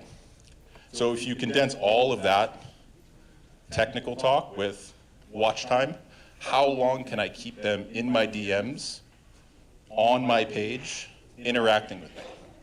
That's the game you have to play. And so when you think back at one of the first examples, somebody DMs you, you hit them with a book a call link, or you hit them with just one message, here's a YouTube video, go check it out. And you ghost them, never follow up. Are you building watch time? Are you building connection? Are you building closeness? Does all that make sense so far? Okay. So here's an example. I was working with Ben before he was just doing this. You'd reply to a video. He has 10,000 followers. He just sent a link, here's a video, go check it out. No follow-up, one message, one video link, taking you off platform. Not good. When we redesigned it all, now you have multiple touch points. 9 different touch points in one DM. What is that going to do to your story when you post that? Instagram is going to go, holy shit, this is a good video, this is a good story, let's show it to more people, right? So now whenever somebody else, one of your followers opens up the app, your story highlight gets moved to the front of the queue. So you're actively manipulating the algorithm because you know how to do that. The more back and forth you have, the better off your automations are going to be. So we want to design more of these, less of these. There's also another point where you can go back and do a follow-up and keep it going. I like to use my iPad a lot, and I like to draw, sketch. A lot of my content is like that, so don't mind my chicken scratch. But another one, like one message, you send it to them, they don't respond, not going anywhere. So you want to design multiple back and forths with your audience without annoying them, right? Because obviously you could lengthen this out and it's going to piss them off if you do like 15 back and forth. But if it's a term I like to call conversational design, you're thinking about it like a real conversation. Me and Matt are going to have a conversation. How is that going to go? Hey, what's up, man? Cool. What's going on? Oh, I see you wanted this thing. Cool if I send it over. Do you want it email or do you just want the link? You see how that's more natural? They know it's automated. They don't care. And cool part about ManyChat, it's smart. So if we go back here, looks like I already have your email from last time. Is this still good? Yeah, cool, looks good. Cool, get this and get this. It builds all that into it. It's basically a CRM. So you can design those smart funnels to remove those steps, but still get those multiple touch points. So now that the algorithm's covered, everybody feels good about that. Front-end offers. Basically lead magnets. You can sell with these, but they work best with lead magnets. So, a few examples of stories I like to share. This one was mine. This one was James. He's the one who got 25,000 followers, email subscribers. You have a like AI tool, or you have a Google Doc. Those are all good examples of things your audience wants. That's quick, that's easy, that gets them a quick win. They could use it, it's a template. So if I give this to you today and say, hey, go post one of these, take some social proof you have, use this copywriting, add a call to action, go post it, and just only that story, if you let that run for 24 hours, you'll get 3 to 4 times more views on your stories than anything else. It's the copywriting mixed with how we design the conversation. Again, 2 examples, extreme. James, 917,000 followers. Few places where you can use these call to actions that I wanted to touch on. Reels and stories. So on the front end, your first line of your caption should be dedicated to your keyword. That's always going to be present when they're watching that. So you naturally can put a keyword and a trigger to just constantly remind them. The next place you can do it is you comment on your own video and add that keyword in there. And then the third place for Reels is you do it inside the video. Ideally, it's, if everybody here knows watch time, there's a fall off point. Say the video is 30 seconds, first they fall off after 10 seconds, you want to put that call to action just before that. So you put your hook, you put your proof, whatever it is, then you insert your CTA about the value they're going to get, then you go on to explain it. Most people put that at the very end, when most of the audience has dipped off their video, right? So you want to strategically place these parts for your keyword call to actions. So here's James's funnel. Very simple, right? We ran this 63,000 times. Same story, same lead magnet, posted once a month, maybe. 24,000 emails. That's somebody's entire list. And you did this with one freebie. It's real simple too, and you guys can get a copy of this presentation at the end, I'll link it. But, so we have our triggers, we had an action to understand where they're coming from, so this is just a tag. Then we ask them a question. Hey, cool, thanks, I see you want this. You want this thing, right? Do you want it in an email, or do you want it in a link? It's just simple, because some people, you can't read this right here, but the click-through rate, which is cool about ManyChat, you can track these. 44% want to put their email into the DMs. 55%, 56% want to just grab the link. You're going to get the email anyways, because this is an opt-in page. This, you're just doing it in the DMs. You just say, hey, what's your email? Cool, grabbed it. That is an opt-in page. Simple.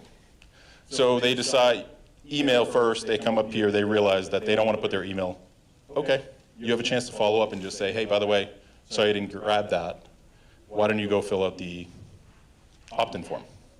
Either way, you're getting the email, right? You're giving something of value and collecting that all in the DMs. And then at the end, what I like to do, after we grab the email, I just link this right to the product, so they don't have to go back through the form. We're using the same thumbnail here, but this goes right to the Notion guide or whatever that font pack was. Really simple. It doesn't have to be any more than that. But it starts with a really good front-end offer or front-end lead magnet. You need something your audience actually wants. Designers love fonts, right? He put a font collection together. It was his own handcrafted fonts that he made. Everybody wants him, uses it on their reels. Cool, go get it. I'm giving it out for free. I could give out ManyChat funnels. I could give out story scripts. I can give out story templates. You know, Ryan could give out a case study on his greatest video or 10 video editing tips. There's thousands of things you can do. The point is that you want these to be quick wins, copy and paste. So before ChatGPT, you could give out hooks and give like a spreadsheet or a Notion of hooks. You're like, hey, I got my 20 best viral hooks, go grab them, right? And everybody uses AI for that. But you get the point. And so something else I wanted to point out here too, it's not just big followers. So when I started working with Ben, he had 9,500 followers. We were able to generate 900 comments. And his funnel, 576 emails from one DM, from one automation. Run that over a year, you'll have a handful of 5,000 emails, easy. So, in his funnel, same thing. They come in here, we tag them, we ask them a question. The question, they go, cool, yeah, I want that. That's just a qualifier. It's basically engagement bait to get them to interact and make sure they get the stuff. And then, okay, quick question, do you want the Google Doc? So in this one, we switched it up a little bit. Instead of asking if they wanted a link, we're going to give them front-end value without an opt-in, because that's what his whole video was about. They could have just screenshotted his, I think it was a Claude script, and got it that way. So we just gave that on the front end without an opt-in. And then we said, hey, by the way, if you want the full project and all my notes and a Loom video on top of it, drop your email. So we're increasing the value and giving them more stuff that's beneficial for them. So they get a handheld walkthrough of how we built this entire thing. Of course it's valuable, right? You're gonna trade your email for that. So that worked. Again, you can track click-through rates right here. You can do conditions if you don't have their email, more advanced stuff if you want. But again, it all goes back to conversational design. How are you structuring that conversation to keep them in your DMs, increase that watch time, get them to interact, and then ultimately give them value, right? You're building trust with them. And like Ryan said too, it's not 100% automated. At any point, you could either have a VA, or you, if you're a psycho like me, I keep my notifications on. I see everybody who comes into my DMs. And so I sort of filter it. If it's important to follow up at that moment, I'll jump right in. It just gives me that hybrid human touch point, right? That I think in today's day and age, very important. So again, that's the funnel. You don't need to take a photo. You'll get the copy later if you want to copy it. And then the money is in the follow-up, okay? So one part of this whole thing was DMs, getting more views. You can do this. And after 2 hours, we're just gonna hit them up and we're going to indoctrinate them more. He has a YouTube video that's 45 minutes that ultimately pitches his agency. So we designed it as like freebie front-end offer. It's a Claude project. Now this video is all about how you can use AI in copywriting, 45 minutes. And then at the end, he pitches it to book a call with him or his agency to do this for you. So it's a trust-based, like nurturing. You're getting watch time on his videos. You're spending a lot of time with him. And that's how he's building his trust. The other way, once you grab that email, you should have 2 different email sequences set up. One is a welcome sequence, so you deliver that value in email in a follow-up, right? Even if you give it in the DMs, go back and set up a welcome sequence, 3 emails, like, hey, here's your thing, go check it out. Next email follow-up is something that's valuable to that, and then you can start getting into your pitch. Because your email is gonna be your passive seller, right? Your DMs are gonna open up the trust and build the trust and give you touch points to get back in the conversation. Your email is actually gonna do the selling for you.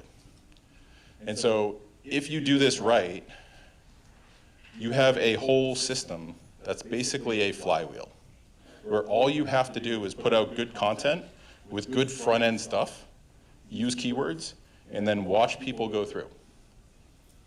And that's it. And then every month you come up with, aha, I got a new ChatGPT prompt that I could share. I got a new, editing technique I could share. I got a new video I want to share. And then you just keep adding front-end offers into that, and it creates this flywheel. That make sense? So you guys can scan that. That's actually legit. It's going to take you to templates in a DM if you want. So that will give you the story templates that I was talking about if you guys want to run through those. I am going to follow up later in the DMs, manually, and give you a copy of this presentation too. So if you guys want to go back through. There's more stuff I can go and talk about, but I was going to open it up for a Q&A. Hopefully not take too long, and answer all your questions. So if you have questions on DM, on automation, on setting these funnels up, let's go. What's up?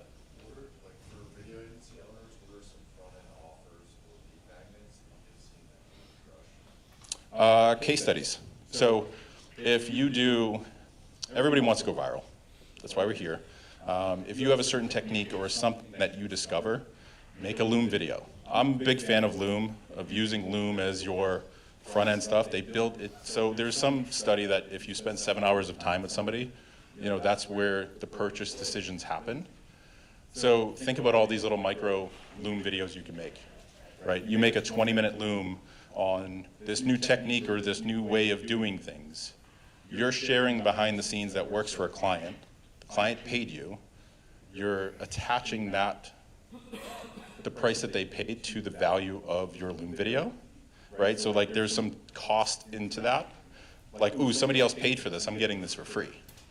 So share that stuff. And it also puts you on camera with them, building that trust. So I'm a big proponent of like case studies, of behind the scenes stuff, of Loom videos, and just sharing those, because then you could always repurpose those too. Yeah. What's up? All right, so basically, I guess like the whole thing would be you have a lead magnet, which could be a story, it could be a reel, right? And you have like the first caption, which is a keyword. I mean, the first line of the caption with that keyword. Yep. That opens up the conversations over DMs, and then Yep. you have, like, for example, we were saying like, would you prefer this over link over email? Is that like 2 different messages? And that's how you increase the touch points? Yeah, so this first one asks them a question. Basically says, hey, you're in my DMs for this specific thing. That's an automatic filter, right? Because somebody could have triggered it accidentally, and you just want to make sure they're the right person for that, whatever that freebie is, right? So you're opening up there, and then what we did here is we split it between a really simple like 10-point checklist and then the full payload of like, here's how you actually build this project. Same thing for James, right here. This is just another, he simplified it a little bit more, but we want to get the email anyways, whatever they're most comfortable with. Some people don't like putting their emails and their private information into the DMs. They just don't trust it. Some people just want to go to the link, whatever's easier for them. I had a client, she was teaching, I think, yoga or bar for like 45 plus women. And a lot of the women that she had in her demographic were like 60. They didn't want to do anything. They didn't want to put any information into the DMs. They didn't even know how to reply to a story. I know. So we went straight for a link. So it is a case-by-case basis, but that's another like pivot that you have to make. You have to understand like where your audience is, what they're used to, how they normally consume your content. But then So- how are you increasing the checkpoints? I guess is the question. So if they answer B and only get the link, this right here, you do a follow-up. And so like each one of these right here is a message. So it's one message, wait, another message. So 1, 2, 3, we do a follow-up, 4, 5, they respond to it, right? I know it's hard to see on this, you can't really tell like each one of these, that's a waiting 3 seconds, message, wait, message, wait for them to reply. So that right there is 5 interactions. Make sense? Yeah, and then like the welcome email sequence, you said it was like the first one where you tell them, hey, like thank you, you kind of tell them to download it. And then what are the other two emails that you sent? I don't have it on here, but it's basically, your first one is, here's the thing you wanted, give it to them right away. Even if you gave it in the DMs, follow up with an email and say, hey, click this, go check it out. The second email, send 1 day later, and you want to provide another tip or way to use the freebie that you didn't talk about. It's adding more value, it's value stacking. And then the third day, you want to follow up, make sure that they got it. You could add another tip or another piece of value, but then you want to tease your offer or what's going to come in your sales sequence. And usually for low ticket products, 3 emails on a welcome sequence is fine, and then just 2 follow-up emails with whatever your product is. So if it's a $50 ebook, on the third day you're going to be like, hey, by the way, I'm going to share an exclusive offer with you, blah, blah, blah, blah, blah. Next day comes, exclusive offer, and then just follow up with classic marketing psychology, like this is why you need it, this is why it's good, this is what it's going to do in your emails. So it's like a 5 email sequence. And then how often are you posting the lead magnets? It's a good question. So I recommend only doing those for like straight lead magnets like this once a week. If you're getting into the point where you're putting out a bunch of trial reels, you can have comment keywords on all those. Do your stories once a week. Any more than that, you're going to piss your audience off. So there's a fine line between like how much value you're giving and how much you're asking them to jump through hoops for you. So you just want to be cautious of that. I recommend in a full month, what we did with, where is he? This one. James, Wild Hunt Conditioning. So he had a video where, so he makes super specific workouts. He does history and fitness. And so he'll put out specific like kettlebell programs. He'll go do the research. We do 3 free guides for the first 3 weeks of a month. And then the 4th one, we do a paid. And it's usually a discount. So you do free week 1, free week 2, free week 3. You've then built a ton of trust with everybody that you're giving out good stuff. Week 4, he had a $99 product, marked it down to $45 or $40, and then just discounted it 24 hours. You're introducing FOMO. Everybody bought $28,000 worth. So again, just stacking that free value, building that trust, delivering on your promise, and then going, hey, by the way, I have an exclusive offer for you if you want it. You know, scarcity FOMO. What's up?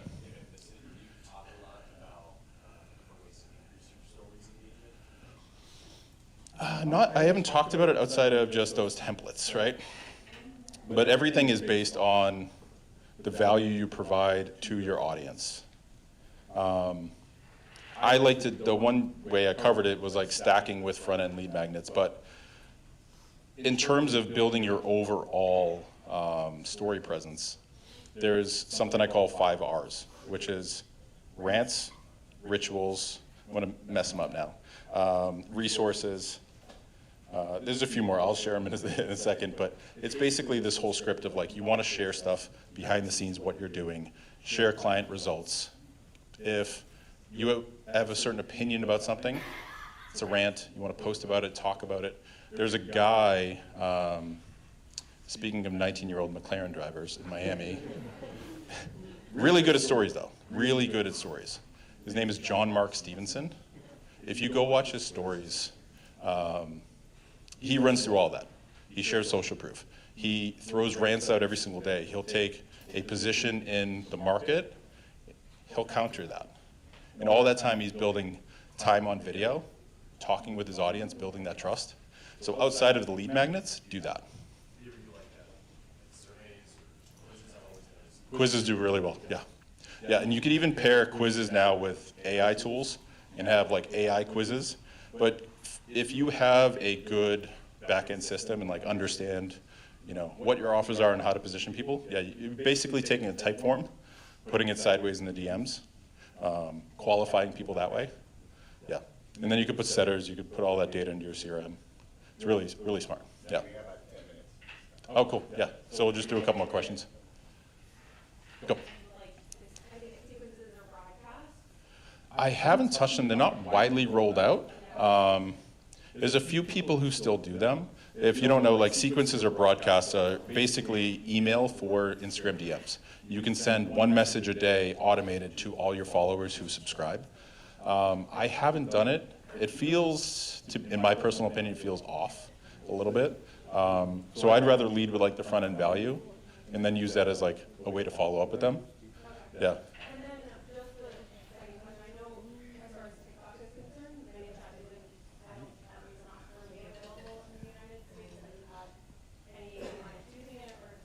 I've used it a little bit, but it kind of killed my TikTok reach. Because you have to switch your profile, and then you lose, I think you lose music, which hurts your account there. But you can use it in a similar way. I was experimenting with it, but I'm not posting enough over there to do it. Yeah, but it's available. I'll get to you in a second. Yep. Yeah. Sure.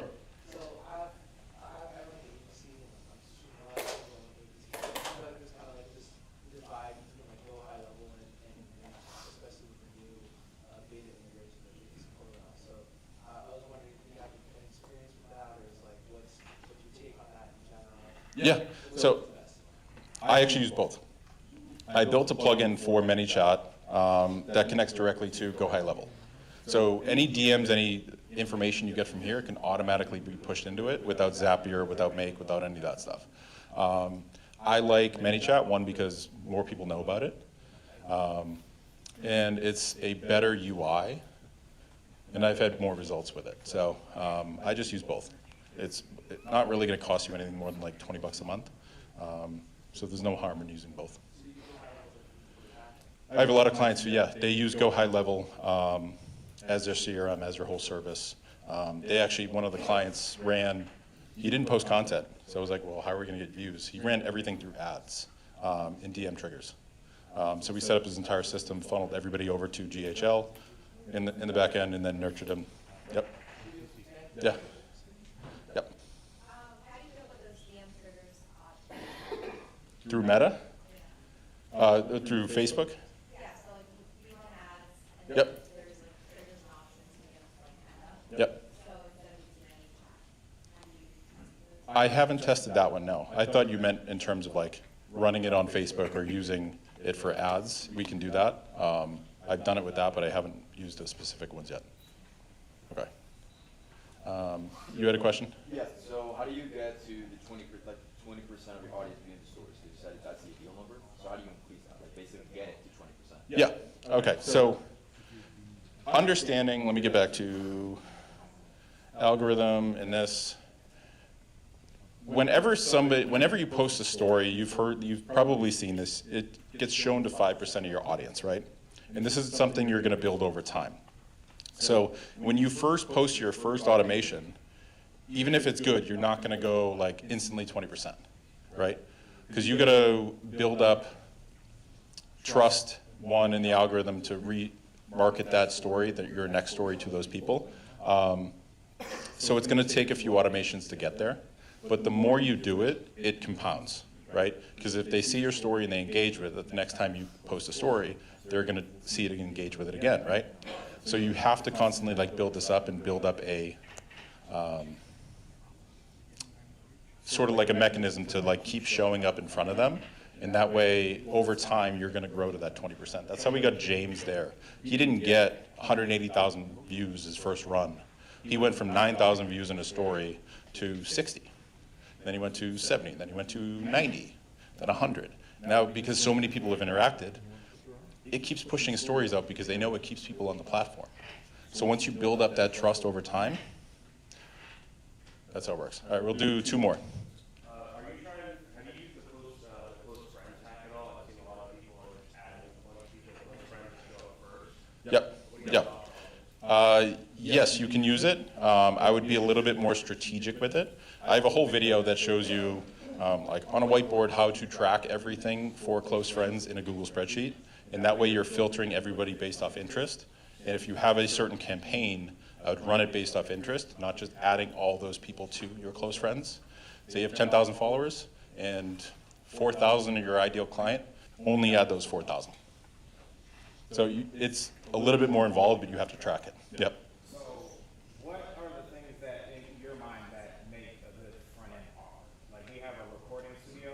Yep. Work with a lot of music artists, but also like we have a photography studio. We kind of have a lot of different things under one roof. So kind of what are the things that like come to your mind with that? Checklists are always great. Anything that is considered a quick win. So something your audience can copy and paste and use right now, that's considered something that's really valuable to them. Obviously it's niche based, so photography, music, like if you're giving, hey, here's my 10 tips on how to get better audio in your recordings, whatever, right? Something that means something to your audience, that's bite-sized, that you can deliver quickly and they can get a result with, right? All right, last question. So the follow-up question. Yep.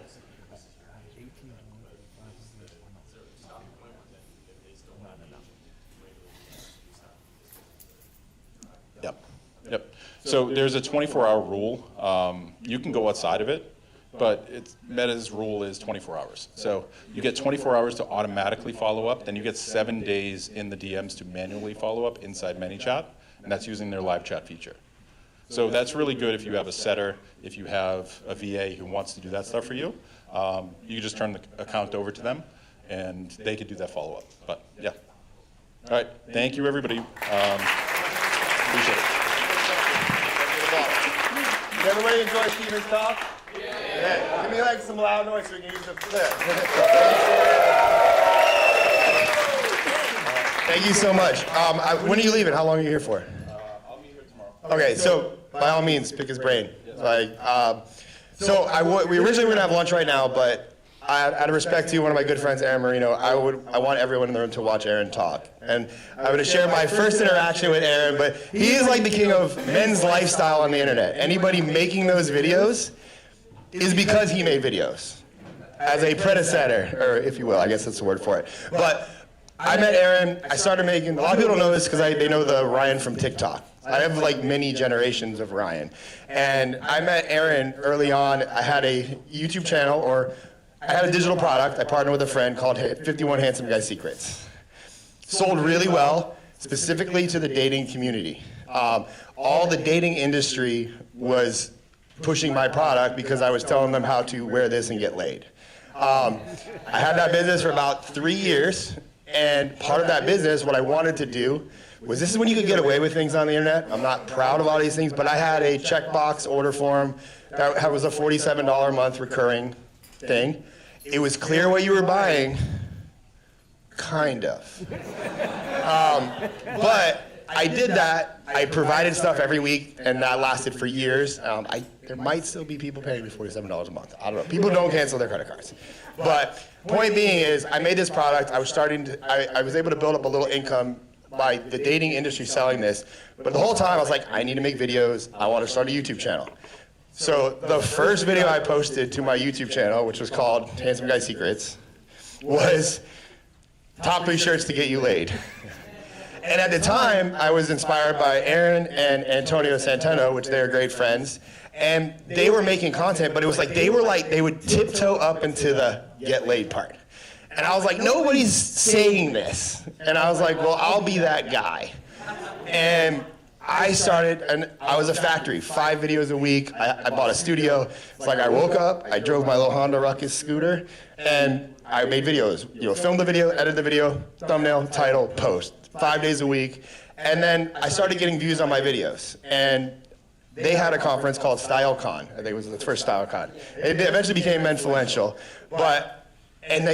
Antonio reached out, he's like, hey, we'd love to have you speak. And I was like, oh my God, because I was very small. But mainly I was inspired by their videos because, you know, if people know my story, me and Kristen, we broke up for a little bit, but I basically reinvented myself to showcase myself, you know, what I thought didn't look like a criminal. And somebody who looked presentable, who was smart to run a business. And it was based off Aaron, Antonio, and a few other like smaller channels, Tanner Guzzi, and a few people that are now friends of mine. But I was just like the random dude holding a camera in this weird studio, just wear the shirt, get laid. And it was like a black V-neck at the time. And they asked me to speak, and I was always like, I felt like they're rated R. Just changed to a crew neck. Yeah, it's just a crew neck now. But like they basically, you know, from a content perspective and everything that Aaron has created and done and grown, it started with I was just a guy who needed help with my fashion, and I found his videos. And you know, I did get back together with Kristen. We have a beautiful daughter now. We've been together like over 10 years. But a lot of that happened me by myself watching his videos, and then Antonio's videos, and then piecing together what I thought was good style. And then people started asking me, Ryan, can you go to the mall with me on Friday? I got to go out. And I started like helping my friends dress better, and then F spawned a YouTube channel. And then it was inspiration from them, and then they actually signed me to their agency, but I think it was very hard to get deals for it. Yeah, I feel like they gave me deals because they felt bad because I was so hard to sell because they're like, that guy's I don't know about his videos. But it was based on the inspiration that I learned from them, and he's grown multiple companies, millions of dollars, and the reason I wanted to come speak, though, he has been relevant on the internet now for over 10 years, like 17, even better. You know, and you see a lot of people in the internet, they pop off and they disappear. They pop off, they disappear. You know, running the views just to promote him to come here, I was like, he's still super relevant, and to sustain that for that long is incredibly hard. So that's why I wanted Aaron to come, and also he's an amazing guy, and I'm so thankful that he came from Atlanta, bro. All right. This thing on? Okay. So Ryan really, when I saw him just when I got here, I said, Ryan, do these girls, do they know your story? And he's like, not really. I'm like, it's really an inspirational story because what he has come from to where he is now, and the fact that all you are here because of the evolution, and the fact that he was willing to just keep swinging the bat, keep throwing shit against the wall. And eventually, he found his niche and he found something, and we're all here because he didn't stop. And I think if there was one thing that I have that most people don't, or I should say the only reason why I'm successful, there are probably a few. I'm not that smart, that's one thing. I'm not an early adopter of anything. The only thing I've ever been early on is YouTube. But today, when I was thinking about this presentation, I got super nervous, and I'm really nervous right now, so thank you so much for being here. But the deal is, thank you. I like the enthusiasm. I asked Ryan, I said, who are these people? Like, who are the people that are coming? Are they business owners? Some of them. Are they content creators? Some of them. Do they want to be entrepreneurs? Some of them. And so I'm like, shit, this didn't make my job any easier. So I thought I would let you guys decide what the presentation is going to be today. Number one, all right, and by a show of like, woo, or clapping, whatever, I'll let you know what your options are before you actually vote. All right, number one, how I actually built a YouTube channel from 0 to 7 million followers. Option two, that's pretty good, right? Option two, how I've made over $250 million throughout the process. Not bad. Option three, if I was starting from 0 today, how would I do it again? So option one, okay, option two, it's always the money. Option three, good news for everybody, it's the same story. So I'm going to go through everything because it starts there. If you would have told me 17 years ago that I would be speaking to a group of amazingly handsome, charming, and talented individuals because I was making videos, I would have punched you in the face because that was the last thing that success was going to mean to me. From the age of 12 years old, there was only one thing that I wanted to do, and it was own a fitness center. I came from a pretty rough upbringing. I had some abusive abusive stepfathers. When I was 12 years old, I went to the gym for the first time and I found my home. For the first time, I felt great about myself. My confidence skyrocketed. I felt amazing. And so what did I want to do? I'm like, hey, if I can feel this good here, I want to do this for the rest of my life. So I was one of those weird people from literally the age of 12 years old. I knew exactly what I wanted to do for the rest of my life. But as life kind of does, it does sometimes change. And the first thing I would just like to leave you with, and something to just think about, is that sometimes success doesn't always look like what you hope or what you expect it will. And so for me, this was very difficult to kind of understand.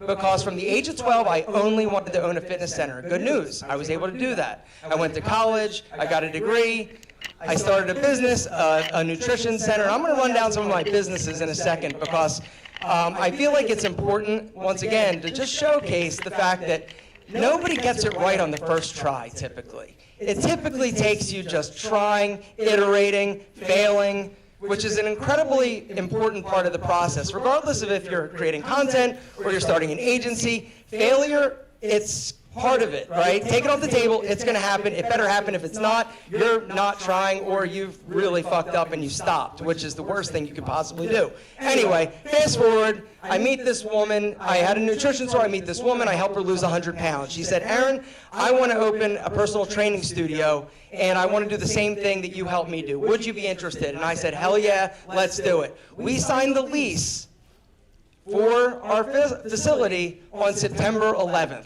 September 11th, when the planes were crashing into the World Trade Center. That was an omen as to how that business was going to unfold.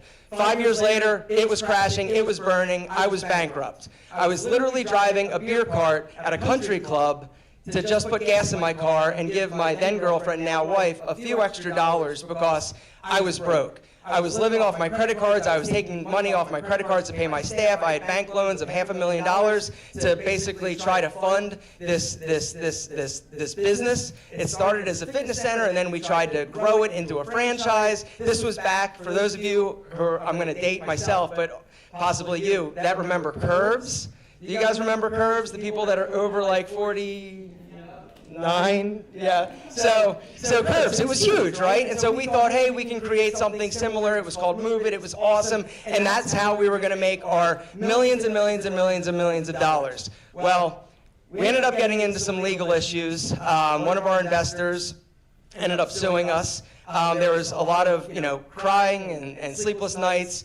And we ended up having to shut down the business. And the worst thing about that, here I am, a 32 or 3-year-old guy. I'm driving a damn beer cart at a country club. The other people driving beer carts were literally like 18-year-old girls, all right? I was better looking than some of them, though, I'm telling you. The old beer cart days, or it's not the same as it used to be. So anyway, the worst part about that time for me is that I didn't have a plan B. The type of person I am, possibly some of you are the same way. There's only one plan. It's plan A. I don't think about a plan B. There's no like, okay, if this doesn't work out, I'm going to do this. No, me, I'm like fucking go, go, go, go, go. And if I could have sold a kidney to keep that business going, that had no business keep going, I would have done it. I would have done whatever I could have done in order to save it. I was out of options. And so the worst part about that, it was that I didn't know what success looked like anymore for me. From the age of 12, I knew what it was. It was a fitness center. At the age of 33, I had my dream. It collapsed. I'm broke. I'm bankrupt. I have no real job skills other than being a personal trainer. I helped a guy dress for a date at the gym that was one of my clients. I didn't know what to do. And so I ended up basically thinking, okay, what do I enjoy doing? I enjoyed helping guys, with style. I'm the gayest straight man you'll ever meet. It's often, said that, I know more about shoes than I do about football, but it's one of the things that I just really enjoy doing. And so another lesson for you guys is if there's something that you think is cool, that you might enjoy, pull that thread, pull the string, just check it out. See what happens. If you think maybe, hey, there might be a business, there might be something to this, maybe I'll do it a little bit longer. Keep going. But when it's not right, shut the door, slam the door, and run away and find something else. So anyway, I started an image consulting business. What's the guy do that has zero money, zero income, zero revenue coming in, and basically just the ability to take guys shopping? I started an image consulting firm. This was before Queer Eye for the Straight Guy. And so it was around 2007. So I'm 49 years old. 2007 was the year my wife gives me a video camera. All right, and I am the least tech-savvy person you will ever meet. I hate technology. I was scared to get a BlackBerry because what if I can't figure out how to send a text message? Like, I hate technology. She gives me a video camera. I thought she wanted to get freaky and film ourselves. She did not. So what do? It sat in the box for a year. But then I thought, you know what? There's this thing I've heard of YouTube. It was back in 2008. YouTube started in around 2006. And at the time, they were like cat videos. But I'm like, maybe there's, an opportunity. And I didn't even realize. This was before you could make money. This was before anybody knew, oh, you can grow a business, or oh, you can make millions of dollars. It was just literally, I got a video camera and I got a big mouth. What do I do? And I've got this image consulting business. So I thought, let's start a channel. And so the first time I was on YouTube was the time that I was creating an account and learning how to upload a video. And so I remember I went to JCPenney's, I bought a bunch of oversized jackets, and I thought I was really cool and had a lot of style because I learned how to tie a Windsor knot, which is a big fat knot, and I'm standing there and I filmed myself in my office, my first video. And it was 2 minutes long, and I learned to upload it, and I uploaded it. And from that point, I got something happened that basically would change the trajectory of my entire life. And that was somebody commented, hey, what should I wear? I'm a bigger guy. And it was at that point that I realized what I'd been searching for my entire life, which was validation and just feeling like I mattered. Coming from a situation that wasn't the greatest from a family perspective and having really low self-esteem, it was that, oh my God, like somebody actually values my opinion. There's somebody who wants to know what I have to say, and I felt like I was important. That was the point at which my entire life changed. And I realized that that was what success looked like. Now, I did videos for 5 years on YouTube before I ever made any money. So remember, this was before people were making a lot of money on YouTube. It was before you know that, oh, if I become popular, if I get attention, I'm going to be able to make millions of dollars. I just did it because I had a video camera and I felt like I was validated. But this brings me to the point. How do you make money when you do have the attention? How do you make money from an audience? How did I grow an audience? The one thing I would just like to share with you is vulnerability is one of the most important aspects of creating content. And it's something that I learned the hard way. When I first started making videos, it was simply me up there talking, and then I started to look at other creators that were actually popular. And it was people that were really outlandish. It was people that were saying crude and insulting things. And I thought, hey, that's what I need to do in order to be popular. And so I started making some videos, and I was, to this day, I'm embarrassed of the videos that I created. I've taken them down, but there was a handful not a handful, there were more than a handful, probably for about 6 months, I made videos that I wasn't proud of myself, or I didn't like the person that I saw on camera. And from that point, I kind of decided, you know what, I'm just going to be me. And I told my story, and I cried in it, and that was the point at which everything sort of started to change. People resonate and connect with vulnerability. They can also sniff out bullshit. And that's the one thing I just would like to really impress upon you guys. It's really easy to look at somebody who's successful and emulate them, or look at somebody who's super successful and say, you know what, I'm going to try to be like them. But there's only one you. And the other thing I just want to say is that the thing and the magic and the sweet spot is when you connect with that audience or that person watching your video on an emotional and a vulnerable level. Become their friend. That's the second point I want to make when it comes to really growing a channel. Talk to them like they're your friend and not a paycheck. And that's one of the downsides to the place that we are now when it comes to creators. Everybody knows you can make money. Everybody wants to make money. Not that money's a bad thing. I am a capitalist. I am an entrepreneur first and foremost. But I do understand that before you ever try to sell anybody something, you need to become their friend. You need to build rapport. You need to basically invite them into your world and develop a relationship. Because when you do, and they trust you, and that's the other thing, never sell them shit. Never do something that you're not willing to do yourself. And the other thing that has happened over the years is that YouTube has made me be a better person. Not that I was some huge like fucking scumbag before, but I realized once you have an audience and people that look to you or that are consuming your content, maybe buying your products even, or your services or your clients, if they feel, like, think about this, like Tiger Woods, right? Do you guys remember when Tiger Woods got in trouble, right? When all of a sudden everybody's like, what, Tiger? Not Tiger, right? If Tiger would have been honest with everybody and just been like, yo, check this out, right? I'm handsome, I'm rich, I like getting pussy, pardon my language, everybody, sorry for the live stream out there, right? Everybody would be like, yeah, okay, cool. Am I wrong? Everybody be like, yep, I get it. Sure, go for it, Tiger, and enjoy yourself, right? Godspeed. But because he tried to be like, I'm Tiger, and then like put on this whole facade, and then all of a sudden, you know, the shroud is removed, and everybody's like, holy shit, he's just a huge perv who likes, you know, getting sex, and he's gonna, like, everybody's like, oh my God, Tiger, not Tiger. Like, that's what happens. You've got to be, you've got to understand that who you are on camera should really closely resemble who you are off camera. And so for me, like I said, YouTube has made me be a better person and creating content simply because I don't want to ever meet somebody and them say, oh, that's what you are like on camera, but in real life you're an asshole, or in real life you're, you know, whatever. And so be true to who you are and be yourself. The next thing I want to talk about is making money. So, hang on a second. You got to be willing to swing the bat. I need a cheat sheet here because I started to write down all of my businesses that I've had, and there are 23 of them. And so the only reason I'm sharing this with you is because I've made, you know, plenty of money. I made over $250 million with a few of these businesses, but most of the businesses, they didn't work. And it's simply like, hey, like, what's the worst thing that can happen? You've got to take the fear of failure off the table when it comes to anything. Business, creating content, relationships, it's that fear. And it's cliche, everybody says it. I'm going to say it one more time because that's who I am. You've got to understand that the fear of failure is the thing that holds us back. The fear of more than failure, it's what other people will think of us. And when you realize, and something that was enlightening to me, I heard somebody say, people don't give a shit about you. They're not thinking about you. And the world doesn't revolve around you. And when I heard this, I was like, what?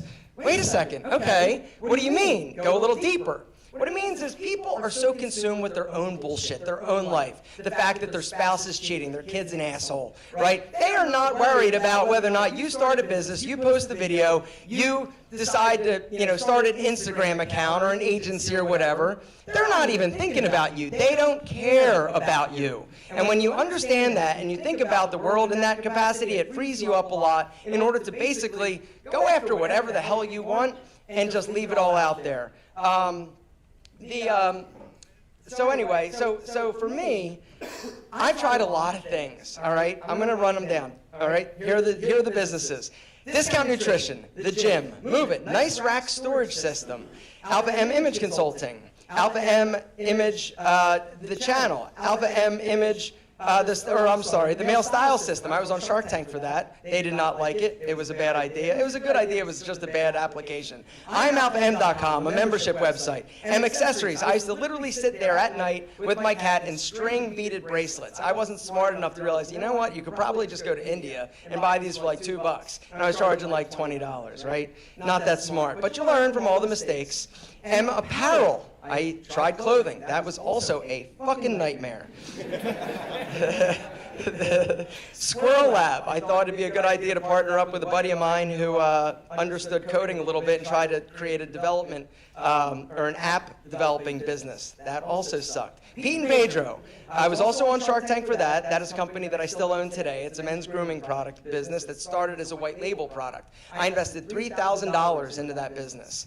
I basically decided I'm going to start a hair company. I went to a lab that did private label hair products. I had a website. I bought a Dymo printer, and I basically started the business for $3,000. This year we'll do around $11 million. But the thing that's really impressive about that is that it's 30% profit margin. And that's something else I just want to mention when it comes to business, your agency, profit, profit, profit, profit, profit. So often we hear on the internet, it's all about the big, sexy top number. I did $30 million in sales. And you hear, I mean, and hearing like big numbers like that, like $10 million, that's a lot of money, right? And to even earn $1 million is really fucking hard. But the thing that you really need to understand is that all these people that are talking about all this money they're making, you really need to ask them, how much are you actually putting in your pocket?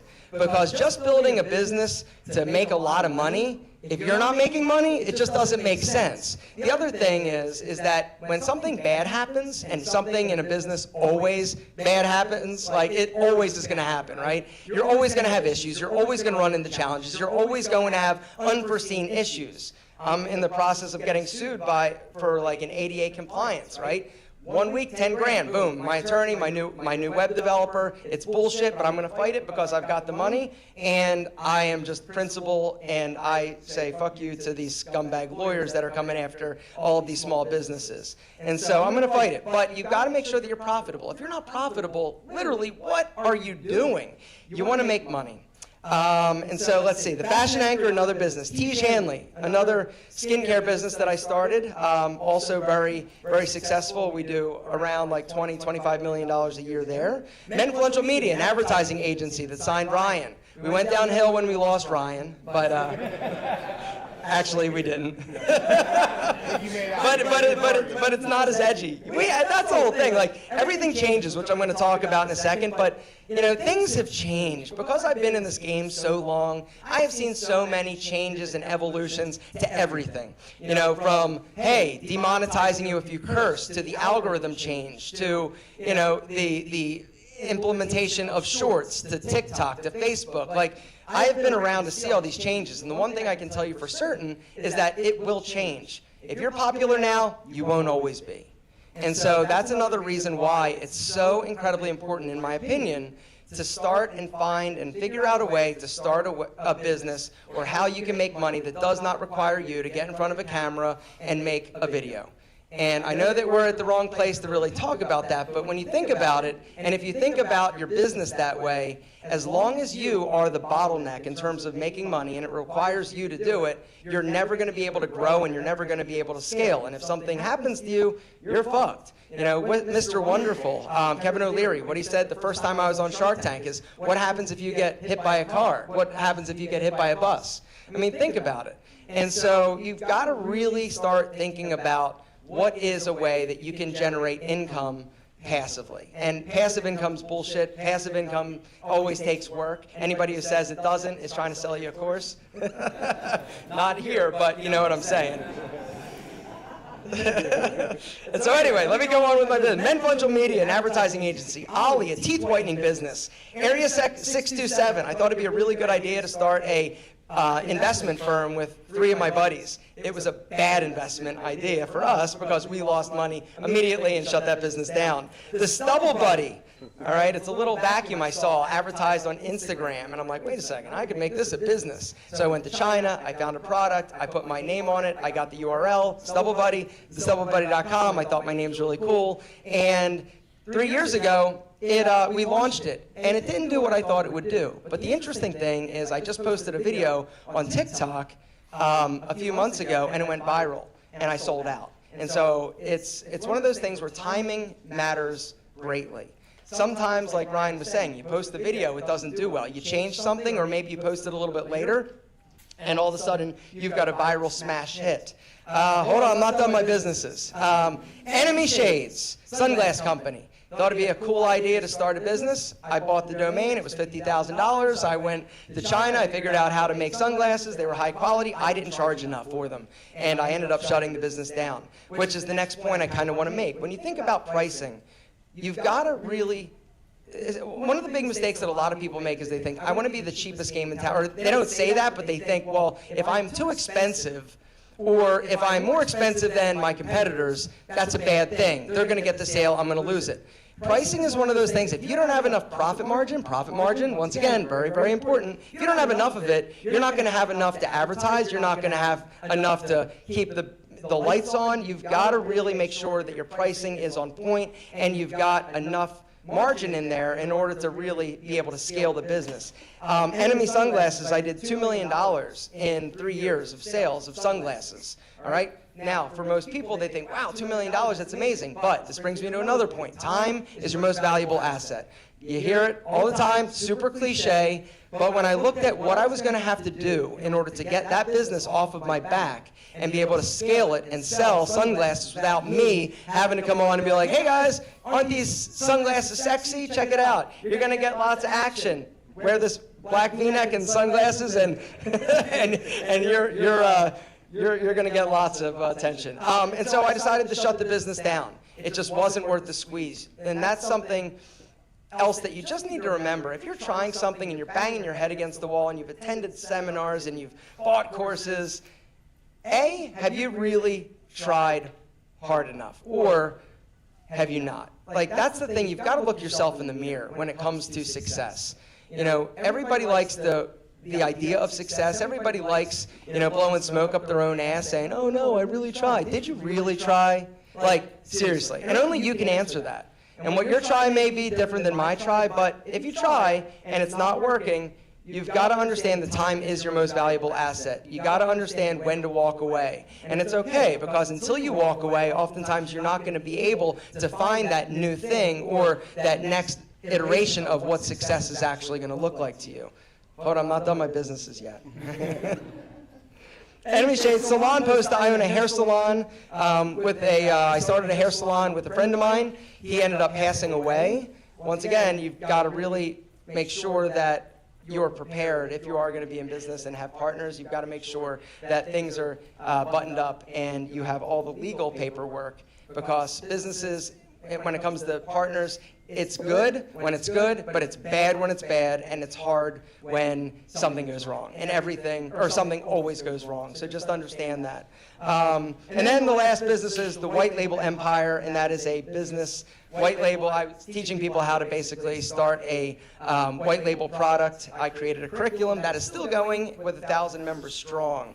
So anyway, that is kind of like how I make money and the businesses that I've started. Most of them, like I said, have not worked, and that's okay. And the last thing I just want to talk a little bit about is if I had to start over from zero, what would I do? Because that's something that everybody likes to throw at me. Like, you're successful because you have 7 million people following you on YouTube, or you're successful, or whatever. Like, it's once again just an excuse that people make that are not willing to put in the time or put in the work. All right? What would I do today? I would start a YouTube channel. I know this crowd is very focused on Instagram, on TikTok, on short form.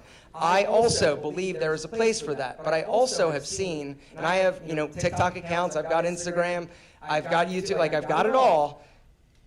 There's nothing like the relationship that you develop watching somebody's long-form content.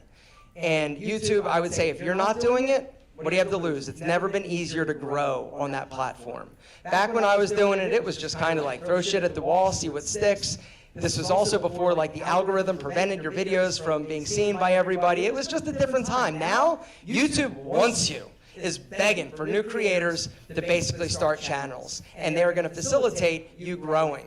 I've never seen it. Like, it's harder for me to grow than it would be for you guys to grow if you are starting from zero. How do you find good content? Because that's the other thing that people think, well, how do I grow? What do I do? The number one hack, if you want to hack the YouTube system, go to somebody's business or somebody's channel that's like the content you would make. Go to them, like there's somebody popular doing the same stuff you want to do or something you want to talk about. Go to their channel, simply look at their videos, sort it by most popular, and that's the video you need to do first. You know that if you do their most popular video, it's not that you're copying, you are copying, copy the thumbnail, copy the title exactly, right? Do your version of that video, make it in your voice. But you know that if the algorithm and people engaged with it and watched it once, the chance of you having a video that actually gets views and traction is like exponentially crazy high. I don't even know if that's a number, but it's exponentially crazy high. And then you go through their videos, or then you do their second most popular video. And like I said, it's an easy way to hack the system. I've seen it work. I've seen people grow. But then I would also invest time and energy in the short form content. For me, I would do 2 YouTube videos a week, and then I would basically make a day. I would dedicate 1 day a week for making 2 YouTube videos and then short form content. All right, it is different. Even though when Ryan started helping me with my TikTok account, he was basically taking my long form content in the different orientation, different, size, and then he would try to edit it. And even though it worked, it's just not the same. And now with the cameras, shout out Pixel, Ryan, the Android. I'm the guy you hate. Pixels have amazing cameras, by the way. But they do. I would film 5, 6, I would just batch it. Just film a bunch of shit. In your kitchen, in your bathroom, wherever. And you never know what is going to actually take off. One day a week, I would dedicate to doing that. Why would I do that? Because that is my marketing. It's free, literally. In the world of traffic, it's gotten really expensive. It has gotten so much harder to grow a business now, e-commerce wise. It has gotten so much harder. I just recently read an article from the founder of Ridge Wallet. You guys have all probably seen or heard of Ridge. He said if he were to start Ridge today, he could not make it successful. And the simple reason is influencers are too expensive. They also don't work like they used to. All right? And I'm an influencer. And I can tell you, and I have an influencer agency, the game has changed. It doesn't work the same. In the old days, when I had my Alpha M YouTube channel and it was blowing up, every video, day one, 200,000 views, I would get $20,000 to $50,000 per promotion. I was doing 4 promotions a week. All right, it was, and like companies are just like throwing stupid money. But this was also before tracking got really good, and also before there are better uses of your advertising dollars. All right, now I personally have 2 brands. One of my brands, I don't spend any money on influencers on YouTube. I do on TikTok, and there are a few reasons for using them on TikTok. One of which is another reason why, or what I would do if I was just starting off, and that is I would start selling on TikTok Shop. I have been on Amazon. I do about $500,000 a month. One of my businesses on Amazon. The other business does about the same. I'm on Shopify. I've got Shopify e-commerce stores. All right? I have done all of the different platforms, and what I can tell you from experience is that TikTok Shop is like exploding, and it's still early days. And if you have 0 followers and you've got a cool product, you can literally make millions and millions and millions of dollars. You just need to learn how to actually do it. And I've got a course. I'm kidding. I don't have a course, but but if I did, it would be a good one. But seriously, I'm still learning. But here, just to give you an example, after I get a drink, of what I'm doing. TikTok Shop is weird. It's ugly. It's really confusing at first. When you look at it, it looks cheap. It looks like some super ghetto, like I would never fucking buy anything on this, right? I'm not giving you my credit card, right? But I'm telling you, shit is exploding.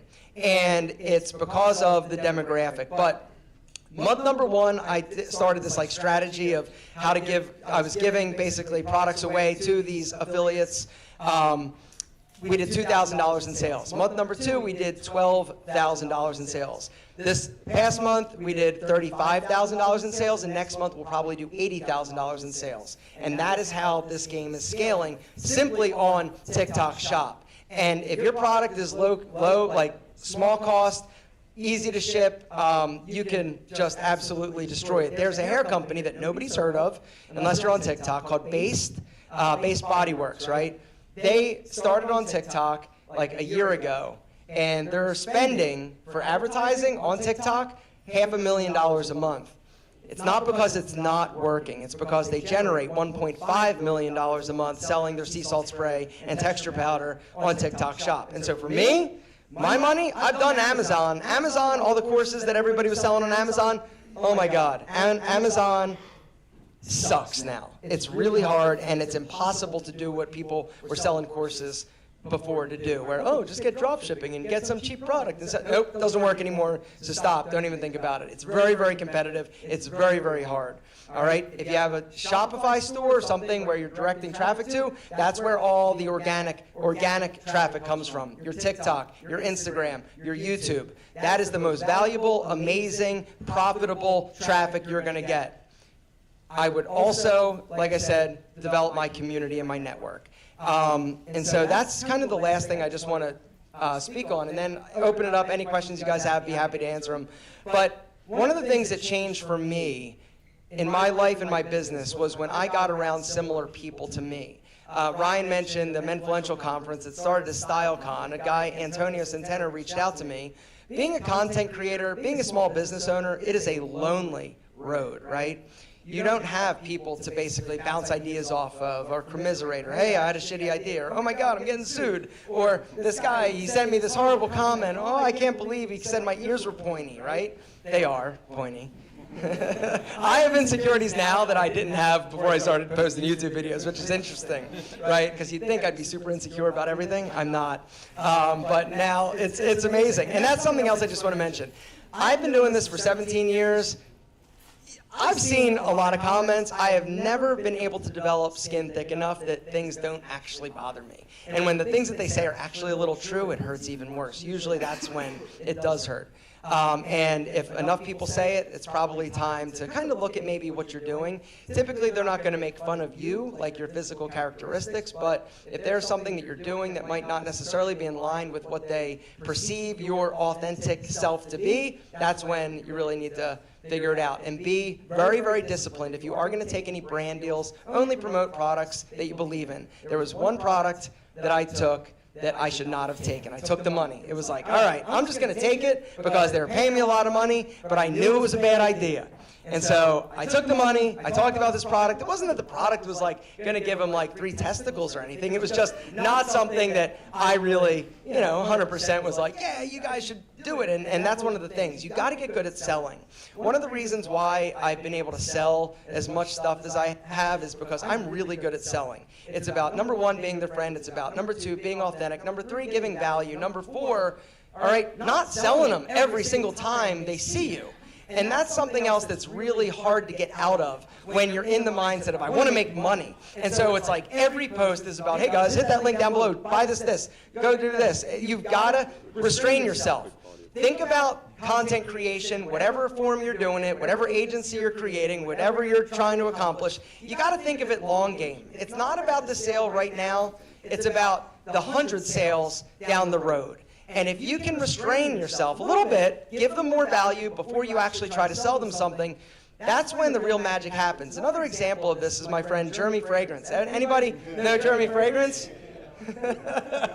Wow. So that's a case study in something. But Jeremy, all he did, think about this, all he did, everybody hated him. The whole fragrance industry hates Jeremy Fragrance. The reason is because he was super popular. All right, he was super popular. Everybody watched his videos. What did he do? His videos weren't talking about the notes and the noses and Tonka Bean. Fuck that. He was like, yo, you're going to get compliments, lady killing fragrances, panty droppers, this and that. And everybody in the fragrance community, which is a very weird, really, really pretentious community, same like watch community is even worse than that, but we won't get into that. I promoted Movement watches, and to this day I still have comments on my videos about, because I compared a Movement to a Rolex watch. There's the story, but anyway, you don't want to hear that. Don't do that. That's another pro tip. Don't compare a Movement watch to a Rolex. But anyway, so Jeremy Fragrance, all he did, he didn't sell anything. He just had affiliate links underneath his YouTube videos, did videos all the time, talking about amazing fragrances. He was a rock star. Everybody hated him, but his audience absolutely loved him, and they trusted him because he didn't try and sell them anything. So guess what he did? He's like, I'm coming out with my fragrance. I'm going to do a Kickstarter campaign.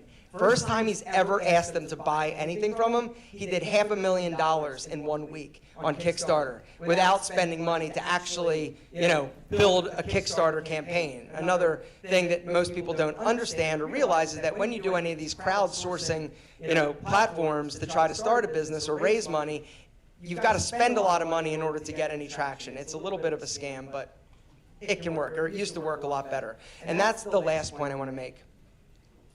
I've had a lot of last points. Everything will change. What you know is fact right now. I know less. I feel like I know less today after doing this for 17 years, having all these businesses. I feel like I am getting dumber because just when I think like I know something, just when I think, oh, I finally figured it out, everything changes. The best thing you can hope for is to do content that you love, create a business that is profitable, that you enjoy doing, with people that you enjoy doing it with. If you're around a bunch of scumbags or the clients that you're attracting are just shit humans, it's probably time to reevaluate your marketing strategy and who you're actually going after.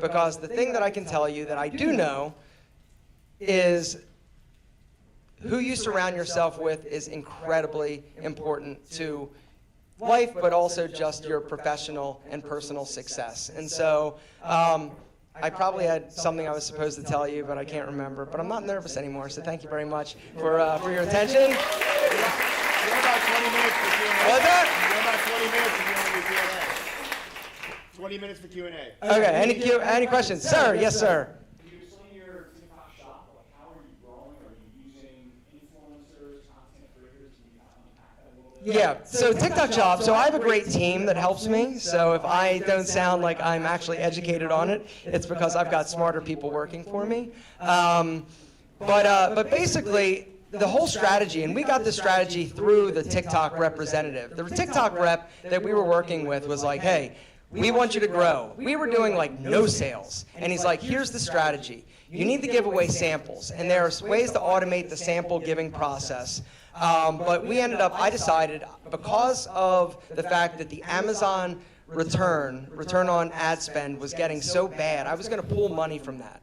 All right? And so I was going to pull money. I didn't have anywhere to spend it. I wasn't going to spend it or just waste it on Facebook or Google because, once again, it's all hard right now. But because this was something that I was interested in and I saw, like Black and White, he showed us the numbers of some of these brands, what they're doing. He showed us the numbers of these creators and what they're making in affiliate sales. It was like, okay, yes. Even though it's only been around for a year and a half, it's still incredibly early in the TikTok life cycle. And I personally don't think it's going to be going away, honestly. I just think it's going to be here for a while. And so what we ended up doing is I decided, you know what, I'm going to dedicate or commit 1,000 samples a month to these creators.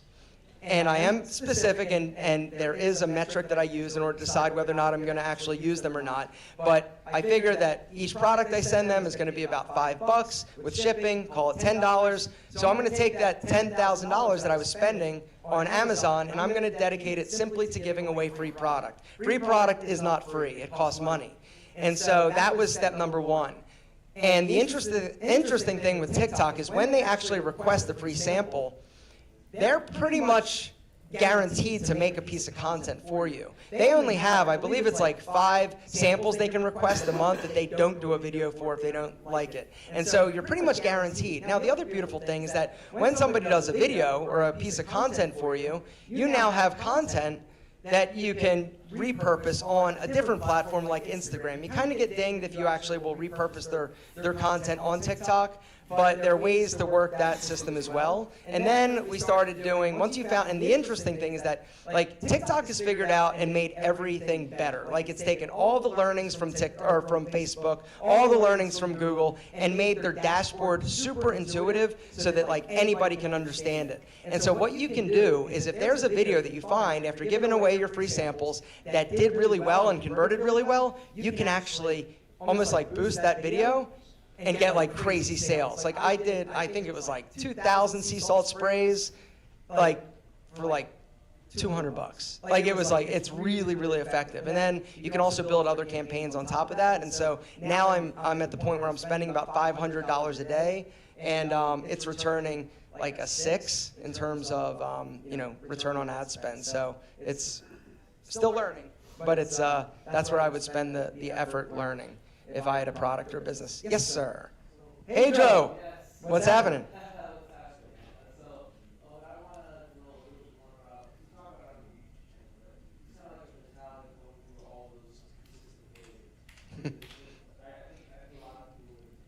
Yeah, so the first failure was the worst when I was bankrupt. Like, that was the worst. And then after that, it was like, you know what, what's the worst thing that can happen? So for me, I don't fear, like, failure. I don't put myself in a position where I'm, like, going to either, make it or I'm going to be living in my car. But what I always think about is, if I didn't try this, would I regret it? And so for me, the fear of regret is much stronger than the fear of, fuck it, like, let's try it. And so for me, that's always kind of like been the mindset moving forward. It's like, I'm going to take these small little calculated risks. And if I think it's cool and I think I can do it, I'm going to try it. But it's also being ultra aware of, all right, this is not working, I'm not figuring it out, and I'm not going to invest the energy, time, or resources in terms of trying to get this to, it's like my sunglass company. I think if somebody would have had that business that didn't already have 2 other successful businesses or 4 other successful businesses, they could have made that work. But for me, the juice was just not worth the squeeze, and so it was worth, okay, even though this is technically successful, it's time for me to move on. And so, I am very, very aware of my time, but I'm more aware of the fact that if I think something would be cool, like, let's try it. Like, why not? And like I said, you never know where you'll be in another year from now, or 6 months from now, or 5 years from now, but it takes that first try, so.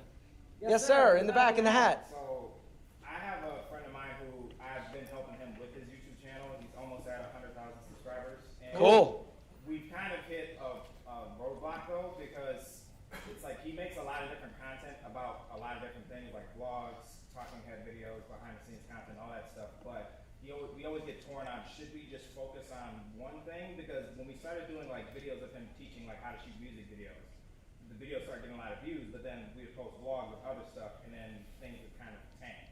So with growing on YouTube, should you just focus on one thing and make separate channels for everything else? Or all on one channel? Why have to ask me this? I don't know. I'm still trying to figure this shit out. I'm not sure. I have tested a lot of different things, and I do know that your audience will get used to, like, your audience is telling you what it likes to see, what it likes to, what it likes to watch.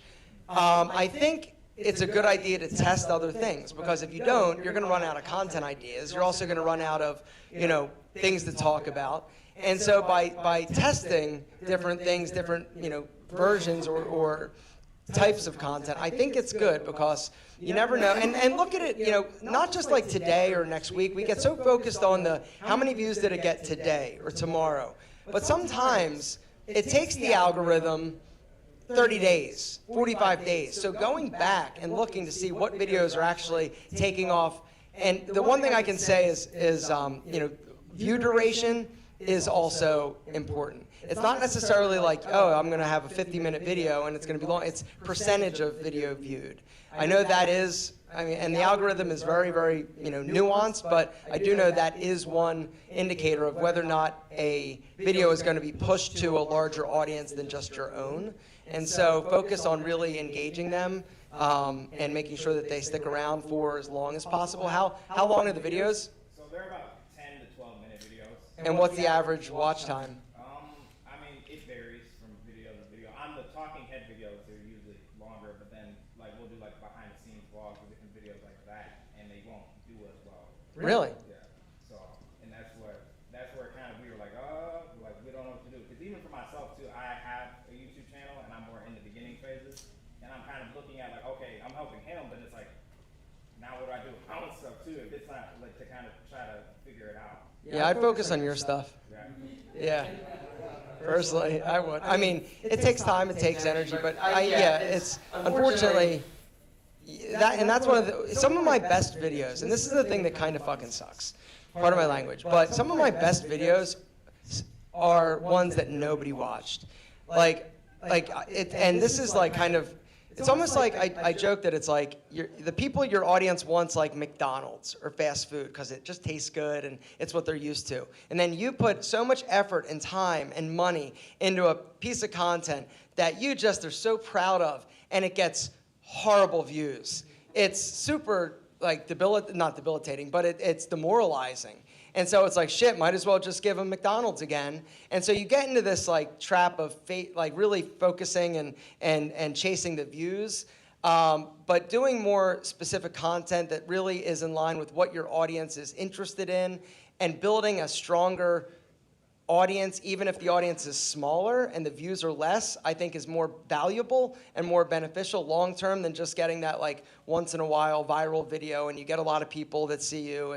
So I would focus on just content they want to watch. What do they want to watch, and make more of it. Sorry. Yes, sir. I had a quick Yeah.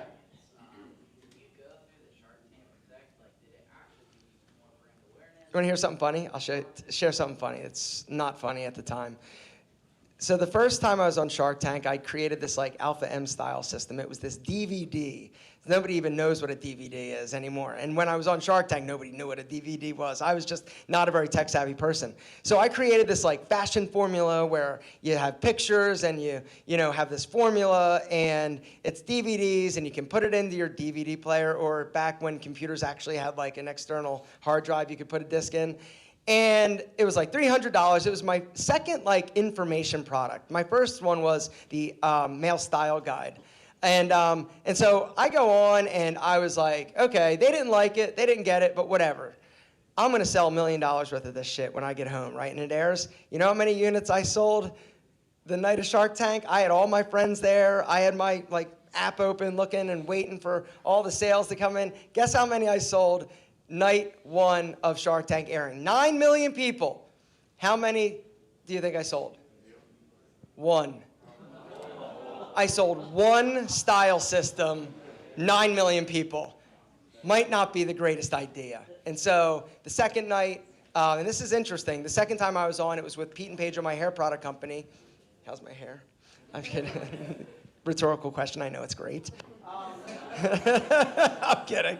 The second time I was on Shark Tank, the weekend before going on, I basically said to my audience, yo guys, I'm going on Shark Tank again. Flash sale, 20% off, hit the link, use this code, Shark Tank, back baby, whatever.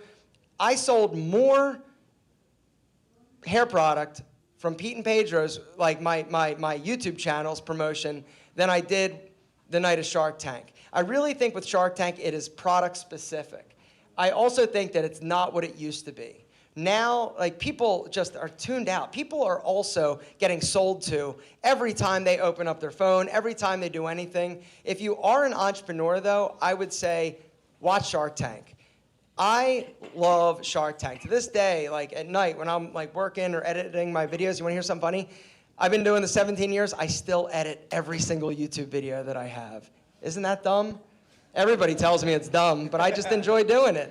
And so, No, it takes me 3 hours of my day is spent pretty much like filming and editing a video. Isn't that dumb? Right? Why do I do it though? Because I just love it. And that was kind of the reason why I started. It's like, everybody's like, oh, but your time's so much more valuable. Like, okay, so I'm gonna spend 3 hours doing something that I love, that I enjoy doing.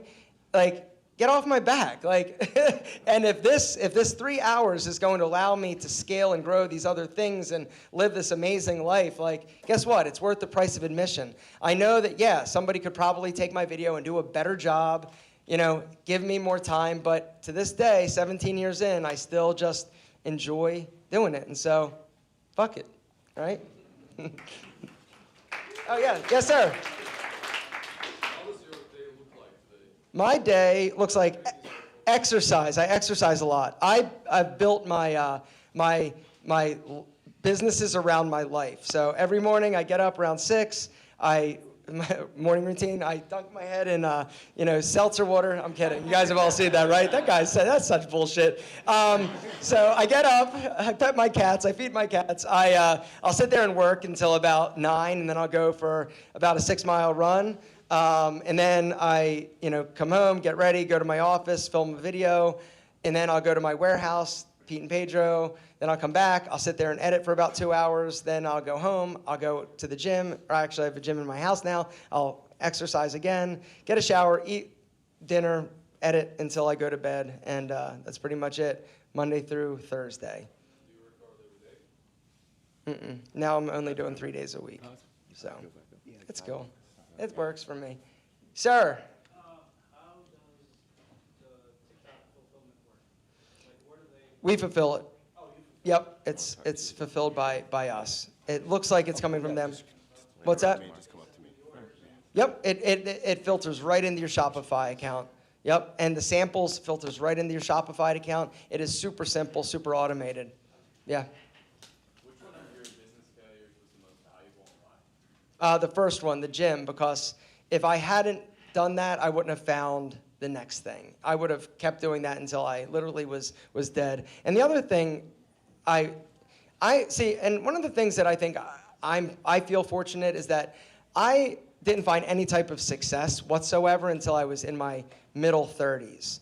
If I, like, and I see you guys, like, also young and amazing, and I see some of these other, people and influencers on YouTube. If I was 20 years old or 22 years old, and I was single, and I was, making money and I would be dead. There's no way I would have made it to 30. I would have killed myself. I would have drowned in, I would have killed myself, and I would have had, 30 STDs, and I would be a mess. So thank God, that didn't happen. But yeah, so yeah, being later in life, and so, but the first failure was the best because it allowed me to kind of move on and realize, all right, this is never happening, and yeah, and so that's the best one. And did 2 more questions. Yes, sir. Two more questions. Yeah, 2 more. I stepped out for a minute, so I'm not sure if you talked about it, but do you have like a structure of how you do your YouTube videos? Obviously, there's a hook and there's a content and all of that, but do you have that, or are you still just like hitting record and winging it? I basically will have, number one, am I promoting a product? What is the product that I'm promoting? All right, that's always like kind of where the video starts is, okay, if I've got a sponsorship, what am I talking about, and how can I relate this to something that people are actually interested in? And that's one of the things you got to think about. It doesn't make any sense, and that's one of the things where when aligning content creators, or I should say influencers with brands, like if you're selling, ball powder, and you go to a mommy blogger that's got a huge audience, and you say, hey, I'll give you 10 grand to promote my ball powder. It doesn't matter how many views you get. It doesn't matter how many people watch the video. You will sell 0 ball powder if you have the wrong person promoting it. And so making sure that you align what your product is or what you're selling with the person and the audience that's actually watching it. And so so for me, I always start with, okay, am I promoting something? And then what is going to be a really cool, interesting video that I can work this into one of the tips or one of the beneficial, things that I'm talking about, so that it's not just about that product, but it's just a piece of the product, or it's a piece of the video that will make the product better. But then I pretty much just wing it. I've been doing this a long time, and that's why my videos suck. Yes, sir. Doing next, every day is a battle. And that's like, I mean, if I'm being completely honest, being an entrepreneur is like you get up and you're saying, okay, today, how am I going to get punched in the face?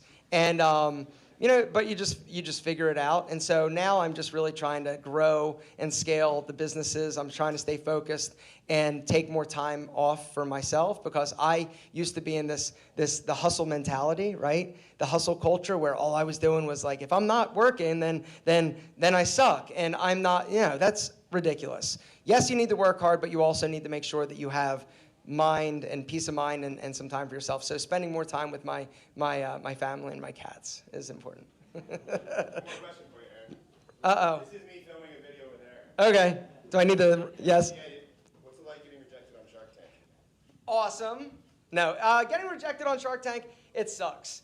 But you think, oh, I'm going to make a ton of money afterwards, but then the real thing that sucks is when it actually airs and you don't make much money. So the worst thing about getting rejected is, it's hard hearing no. And did you strike a deal with Barbara? On the show, yes. In real life, no. What made it fall apart in real life? In real life, basically, she wanted to invest in my Alpha M YouTube channel. I didn't need help with that. I needed help with scaling my business. And so she brought 0 value to me. And so $100,000 wasn't going to do much for me at that point. I was already making it. Right. And what should guys wear to get laid in 2025? Wear Rebel cologne. No. Any product. Any product, yeah. Any product that I sell. I want to get a selfie.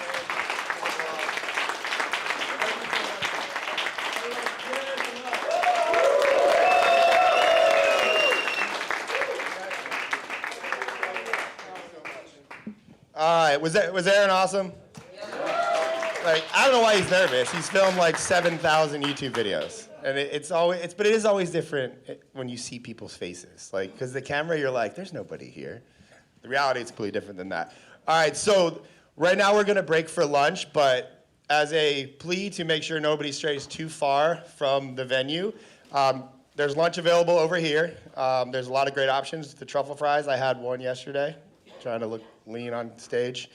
But they're amazing. But you can order that. But I'm going to do like kind of a working thing. So I'm going to sit up here and answer questions. And I can bring the team up if anybody has questions for them as well.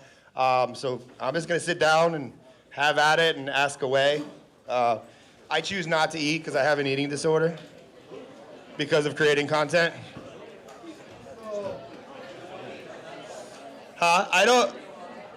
So I'm paranoid of people calling me fat on the internet. So I make it so people can't call me fat. So, what you got? I did not. I bought it a few days ago. But to further reduce my eating disorder, if a lot of people are staring at me, I like to wear black. I need to change the light. So, Give me the mic. yeah, man, what you got? What is that going down? We're charging that. That's why it's pretty short.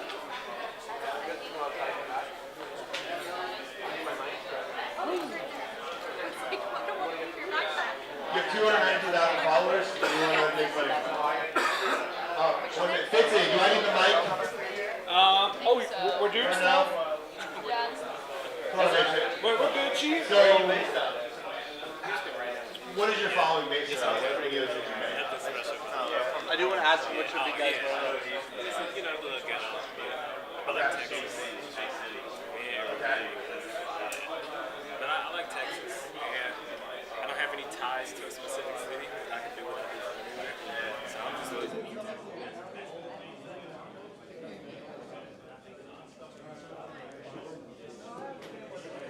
Okay.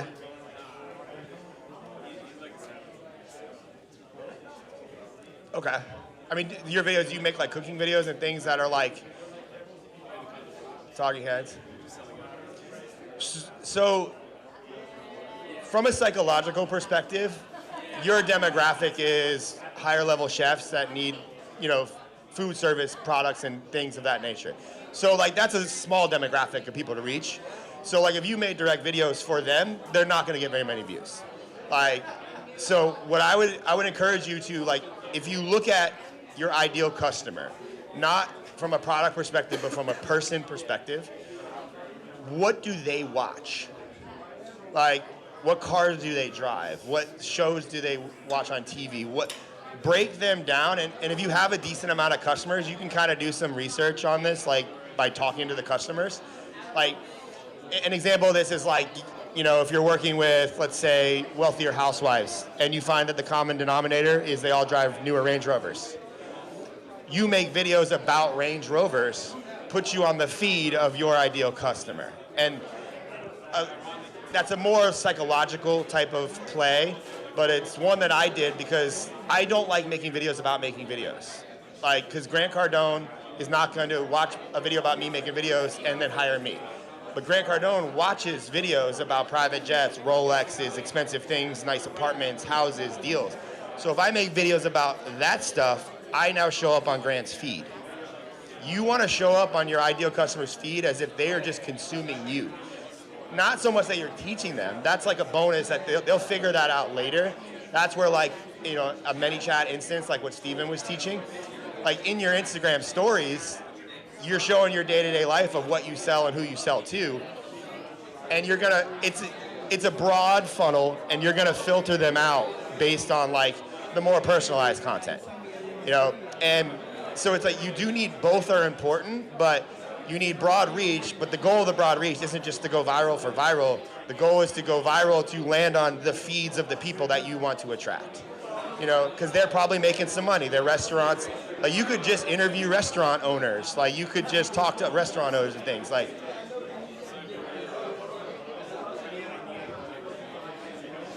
yeah. Yeah, you know that.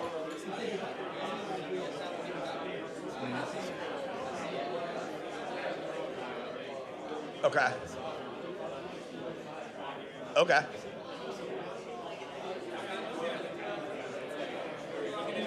Yeah.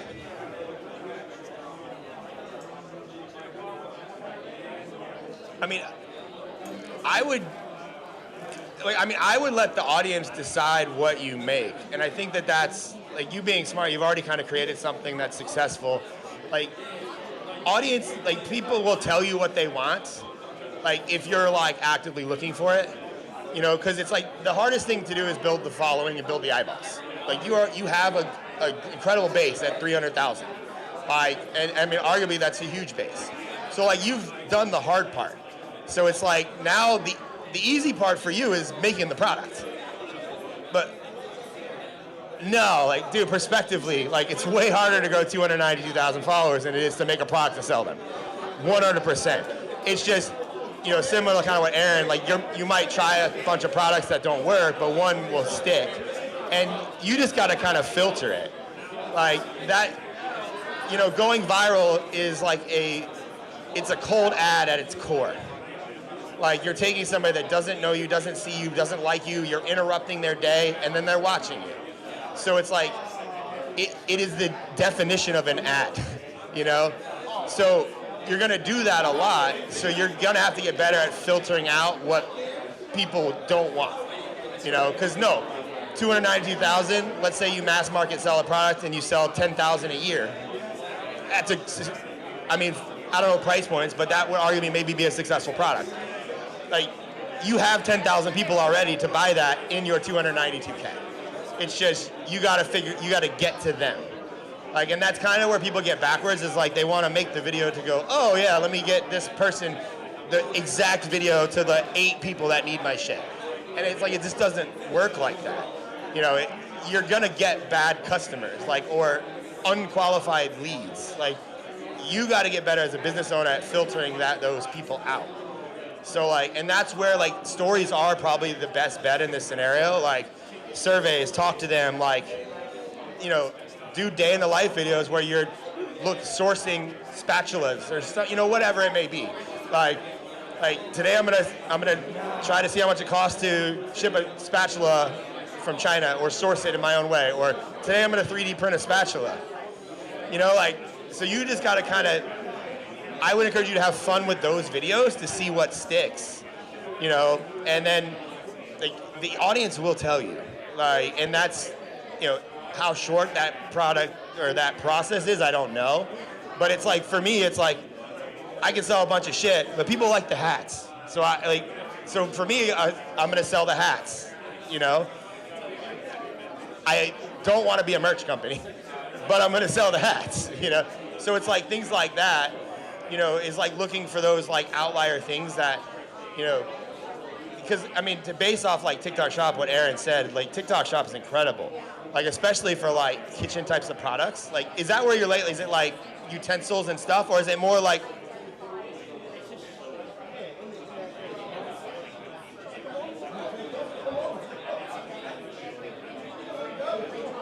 Yeah.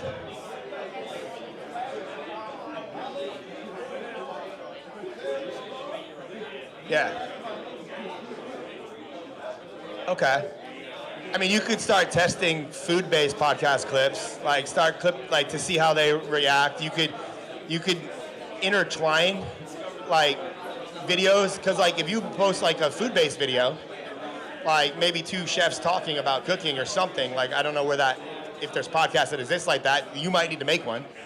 Like, you know, but that could be an easy way to kind of like also test certain other types of more direct oriented content to what you sell, while keeping the same theme.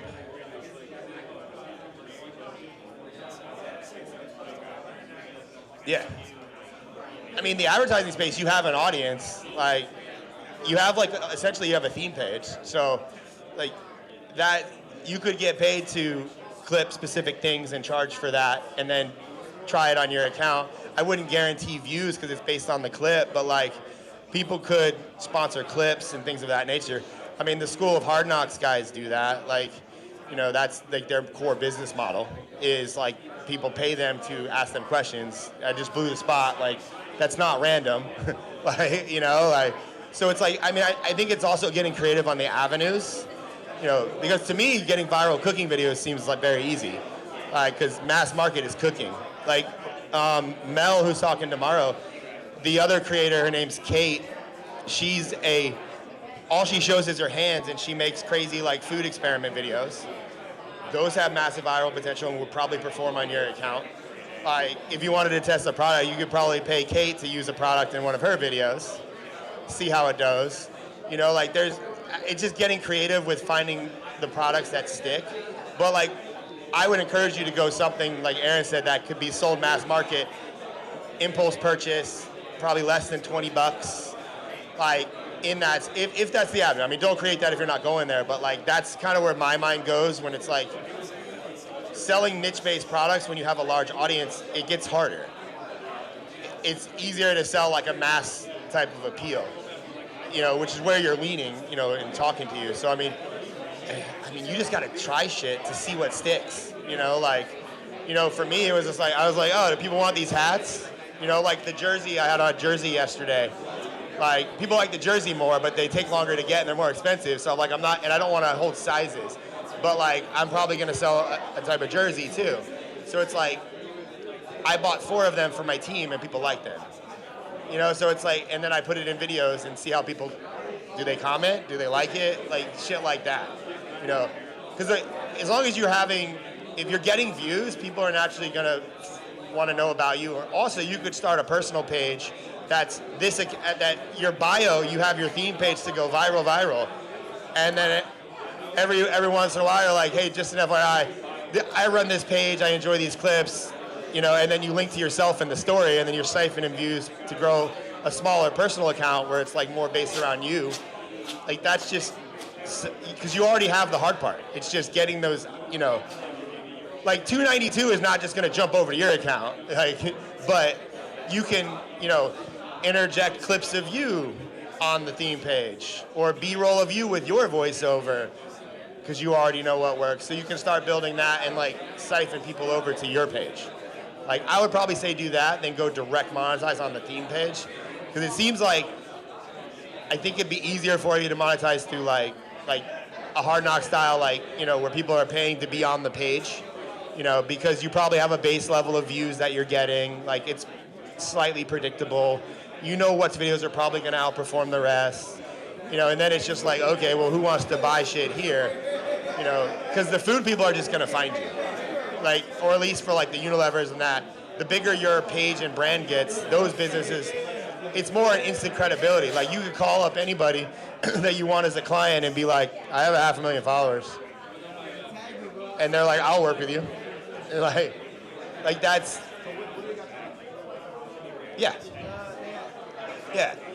Like, that's how all my clients come. Like, it's like, I don't advertise the agency, but people just like want to know more about me, or it's a referral through a referral, or this. So it's like, you know, the less you talk about that, I think the better it's gonna do. But like, a mass market type of thing based around the theme of the page, like, you can test things really fast, you know? And there's a beauty of like, I'm gonna sell this, but it doesn't actually exist, but I'm just gonna sell it, and if it sells, and then you just refund it. If it doesn't work, you refund all the money. Don't spend the money, but refund it all back to them. Hey, we had problems with shipping, we can't get this batch. Stay tuned for more. Refund all the money back. Nobody's gonna be mad at you. But if you get like 500 orders, you're like, oh shit, I gotta make this product quick. You know, so don't go too ahead of yourself, but like, that's how I would test things too. But you have a base that's like very hard to get, and you've earned that. So it's just like, hey, that's easier than the other way around. Yeah, man. Let's do it. All right. Ryan, why do you want attention? Why do I want attention? Because the more people that see me, the more I can essentially help them do something, which, if I'm staying to like my expertise, it's helping people get more attention on the internet. So my whole business is driven by attention. I stay pretty true to what I sell. So the more attention I get, the easier it is for me to help you get attention. How do I deal with hate comments? I don't. I basically have an eating disorder. I starve myself. I'm on too much caffeine. I read all the comments. They bother me. It ruins my mood. But life is better the more hate comments I get.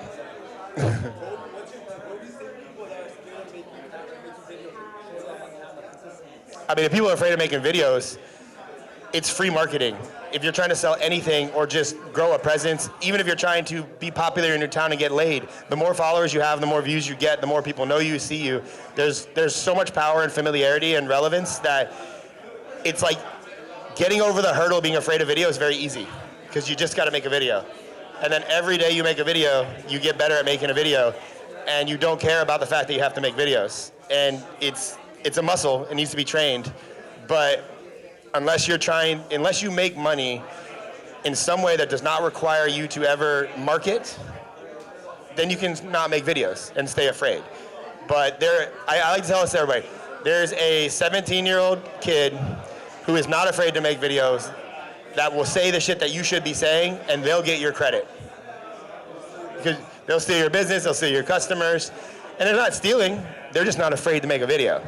So it's like, and I don't understand why people are afraid to make videos. Like, you talk to people in real life, it's the same thing, it's just a screen.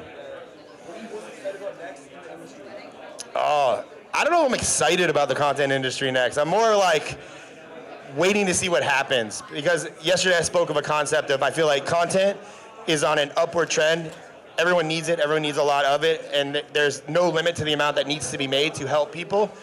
But also the price that people are willing to pay for content is going down. And I think it's like, if I were to compare it to real estate, we're in a bubble right now, and it's gonna burst, and I don't know what that looks like. It excites me, just because I'm like, I look for those opportunities in the bad situations. But, you know, I don't really know, it's like confusing. It's like, content as a whole is confusing. There's so much bad, you know, not bad as in like, product, like making videos, but it leads to intense mental burnout. It leads to getting canceled. It leads to being misinterpreted. It leads to, you know, there's a lot of bad things, but also a lot of great things. And it's just, we are in a society that thrives on newness and freshness. And I don't think people in the world is designed to be as new and fresh and relevant every single day as what content is forcing people to be. So I don't know what that's gonna look like. So yeah, man.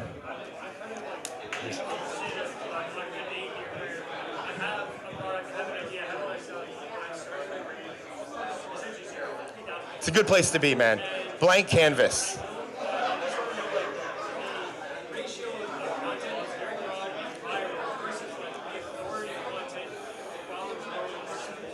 Yeah. I mean, you have to decide what's more important right now, growing or making money. If you were to base it on like need, like, do you have enough money right now and a way to pay your bills? Then I would focus on growing. You know, if you're in a situation where you need to make money, then you need to focus on that in some way. But I wouldn't intertwine the two. If the way you make money is intertwined with something you need to grow to make money with, that's a bad place to be. And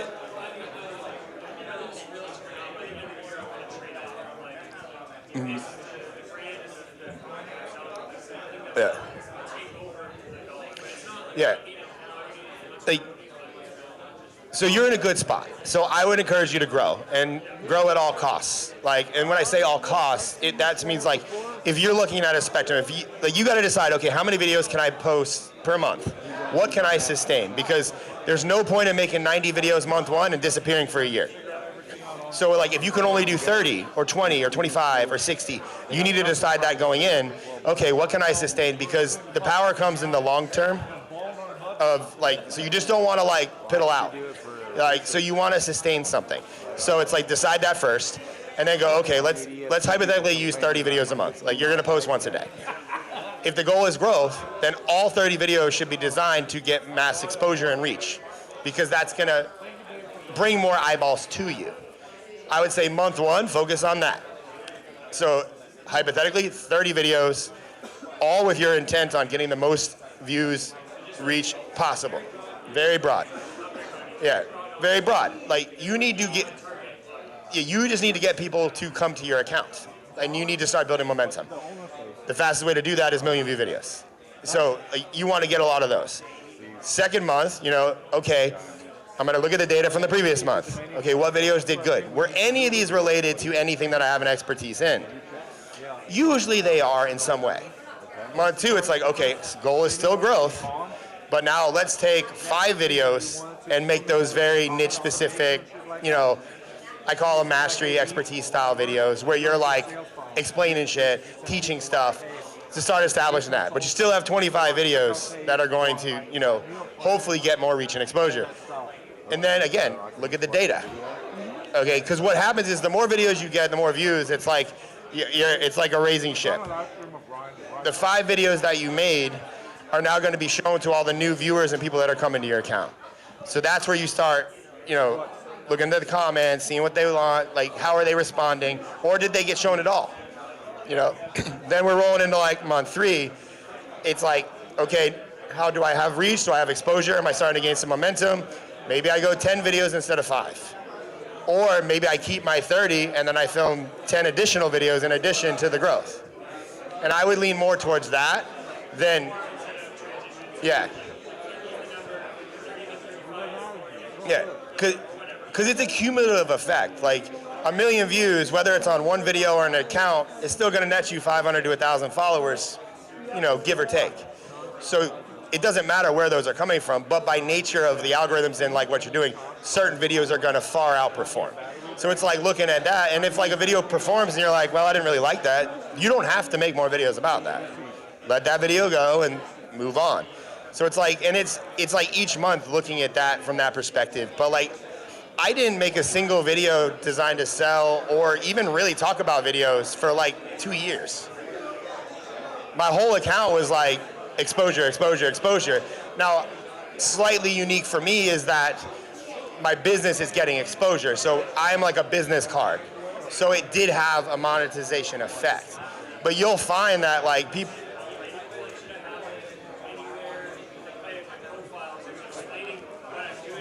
yeah, I mean, you want people to identify you and what you do. Yeah. I mean, that is where like stories come in. Like you could have you know, just again, story views are an indicator of you building and growing. So like month 1, you have 0. You know, if month 2 you have 50 people watching your stories, month 3 you have 250. You'll see a direct correlation with the views. So those are like your email list. Those are the people that are generally interested.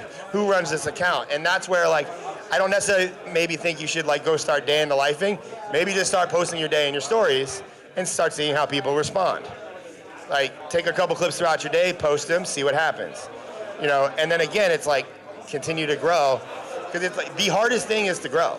Like it takes the longest, it's the hardest. And you don't want to throttle yourself just from the start. Unless you have like a defined thing that you're like, you know, and I'm not against niche videos. I'm just, most people hit a ceiling because of it. And then they go, oh shit. And then the account is so built around that niche and expertise that the people reject the person. They only want that knowledge, you know, and then it's very hard to then transition it away. So it's, you know, and again, certain niches, like, you know, the Credit Brothers, they're talking, like, they're a niche, but their niche is wallets, money. That's a big niche. You know, if your niche is real estate, that's a big niche. Yeah, real estate is a big niche.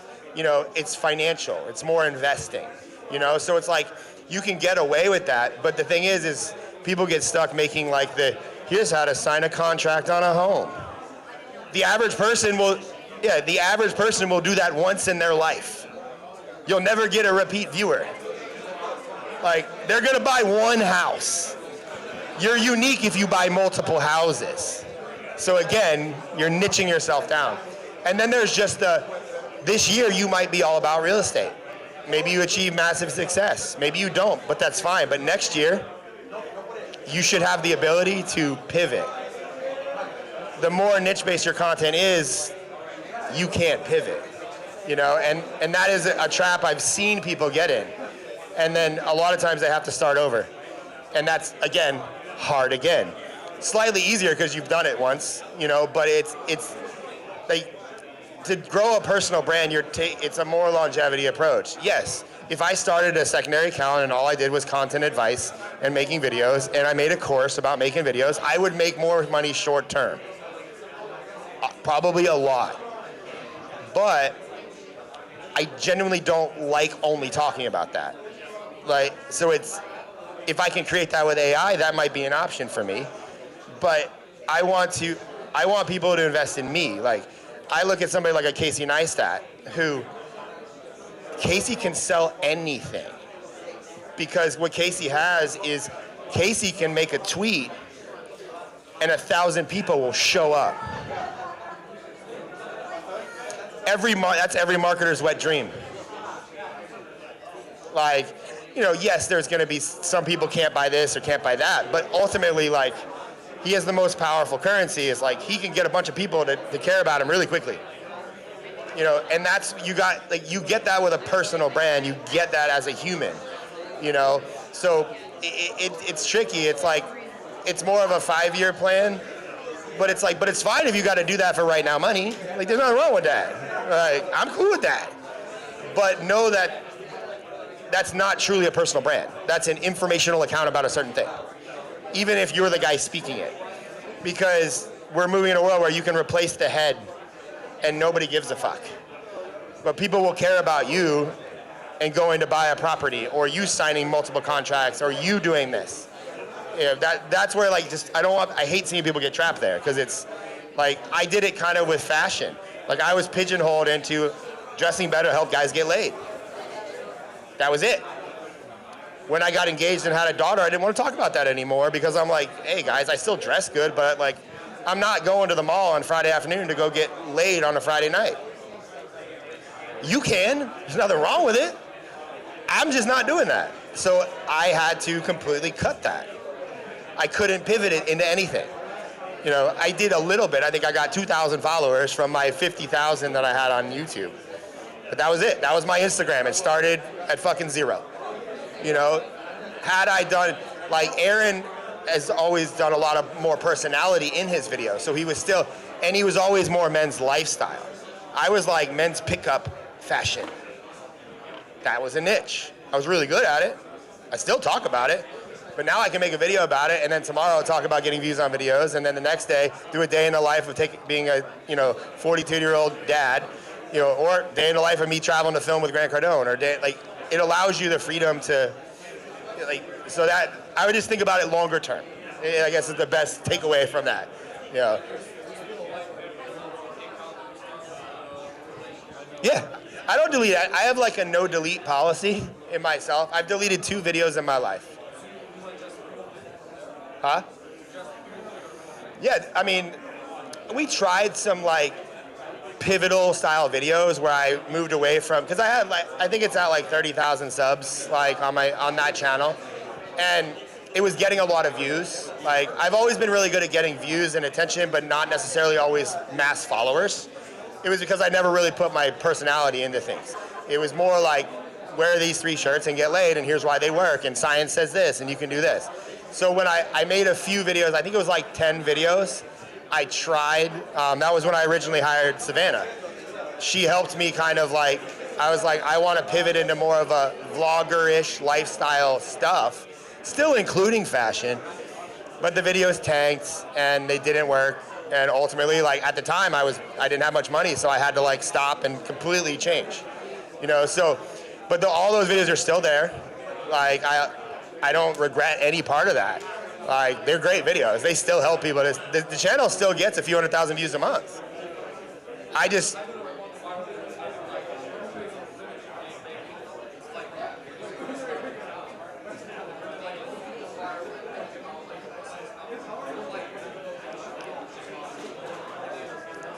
yeah.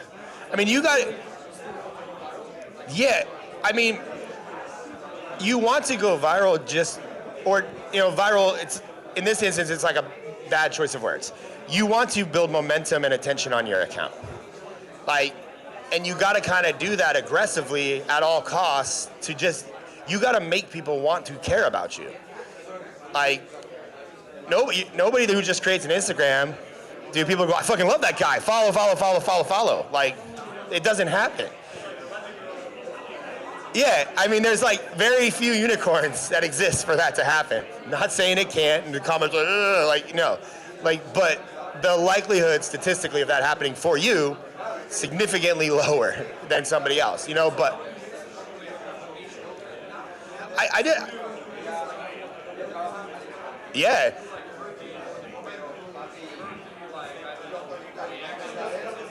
Yeah, I mean, well, it's more bucketing your content into like, so you can compartmentalize. Okay, I'm making 30 videos this month.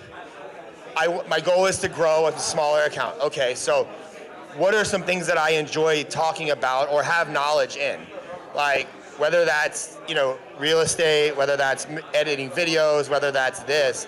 Because you can still make video editing videos go viral. You just have to talk about psychology, not video editing. Because more people are interested in psychology than video editing. Or you could look at cinematography and you could break down a scene and the editing from Brad Pitt and Fight Club. You can make these, it's look at what you are currently good at, but it's more changing the lens of how do I make these videos get a lot of reach? Not so much, we have a term,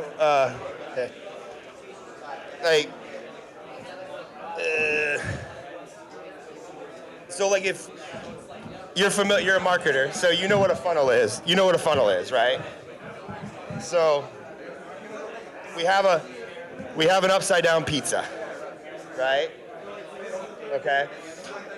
This is your broad content is here, mass disposer. Then you have your stuff you're really good at. I call it this is the HEM formula, right? This is hobbies and interests.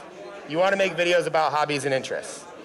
Ideally, those hobbies and interests are in alignment with your ideal customer demographic of who you sell things to. Yeah, coaches and consultants, right? Yeah, it was money making. So, and you sell to a younger demographic. You sell to a younger audience, 18 to 25. So, what things are 18 to 25-year-olds interested in 2025 that insinuate wealth and money? Rolexes, McLarens, Bugattis, they care about the flashy stuff.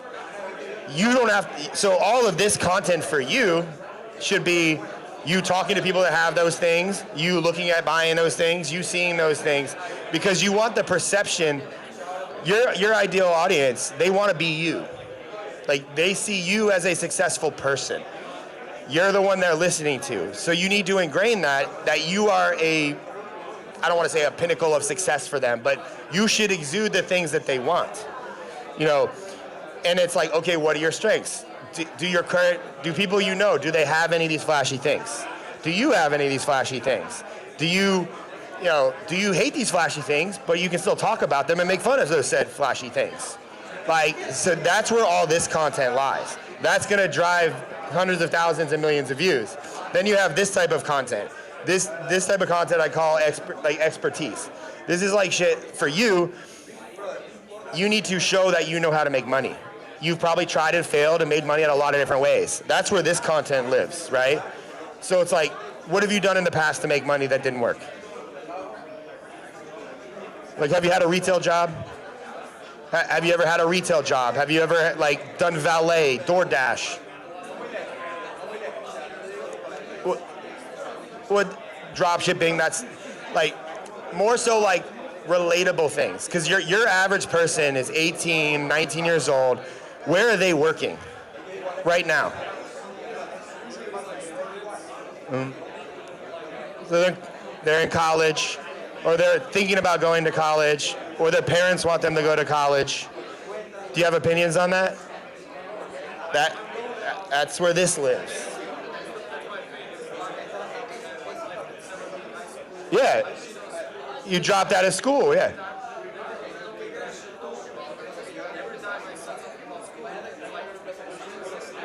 Yeah, that's a great hook.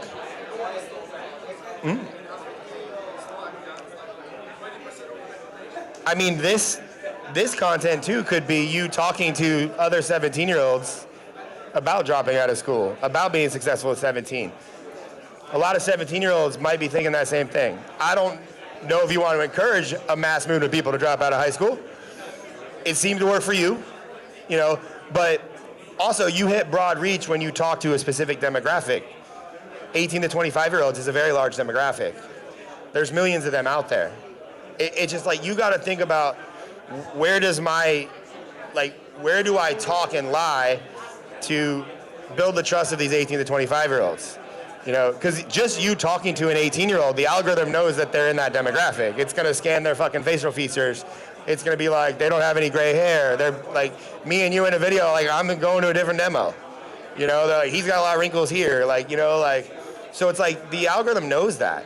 You know, and then this content is like where you're breaking down your sales funnel. You're breaking down a drop shipping business. You're breaking down.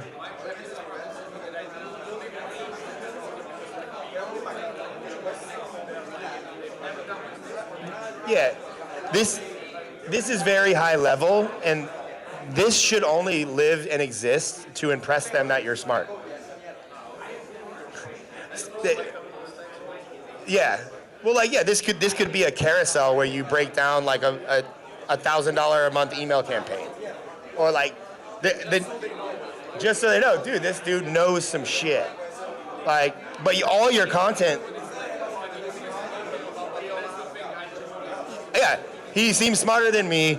He has a Rolex, a nice car. He hangs out with rich friends. He does this. He does this. Because they're only gonna see this once they've seen this. So, yeah, that's fine. I mean, I'm just using that. But again, it's also thinking about your target demographic. It's not about you. What are they interested in? You need to fall with their interests and then move them where you want them to go.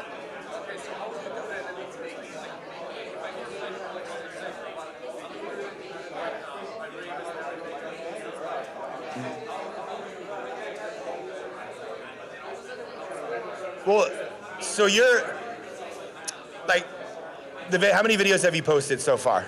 If you had to guess, how many videos do you have out there on the internet? Thousands? Have any of those gotten 1 million views? Okay, 500K. 800K, okay. What was that video about? School, okay. I'm seeing a pattern here.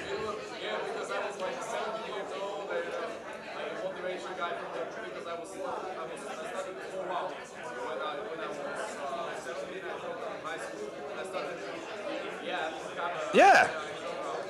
I mean, why aren't you doing that more? The internet just gave you a roadmap, and you're saying, fuck you.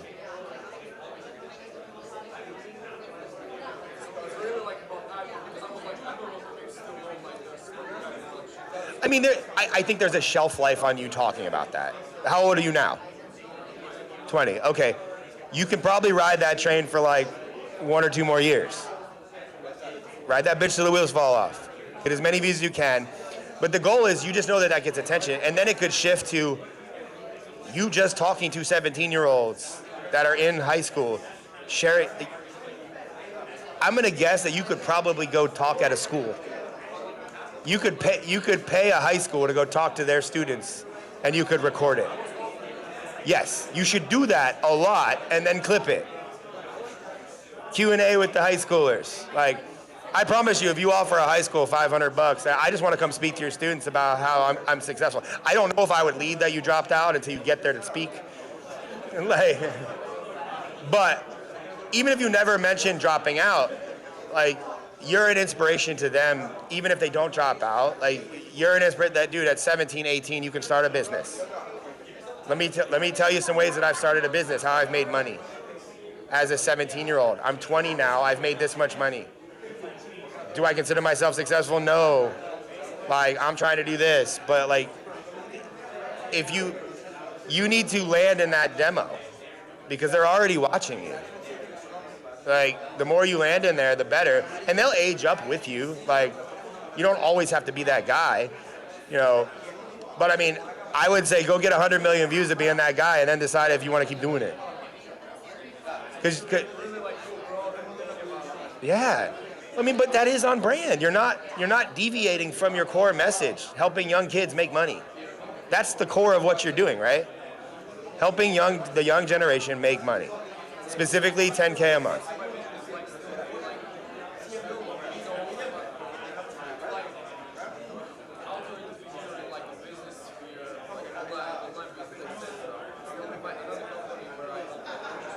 Yeah. I mean, I think that's a that's a problem you don't even know if you're going to have, but you're making for yourself. I just know statistically, if you go get 100 million views, you'll get 100,000 followers. That's how many views it took me to get it. Like, but you're also thinking that other people are going to judge you for this content as if it's not valid.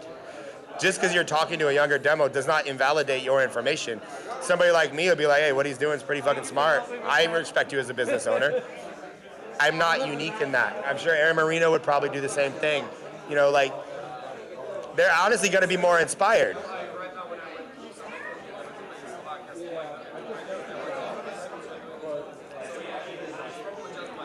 A 100%, it is in your head.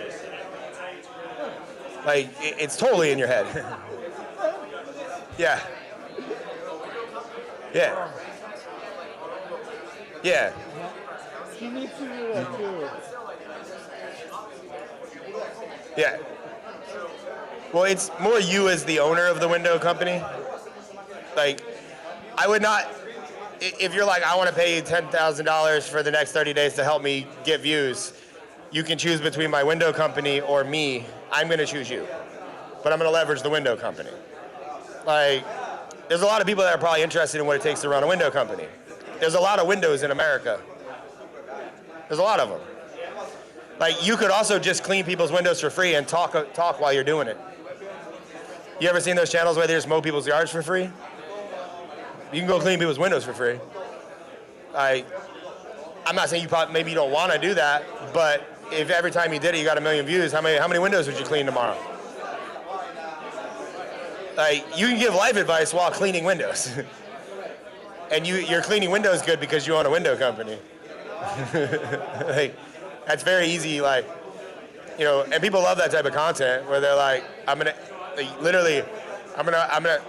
neighborhood right now. I'm gonna keep asking people to clean their windows for free until somebody says yes.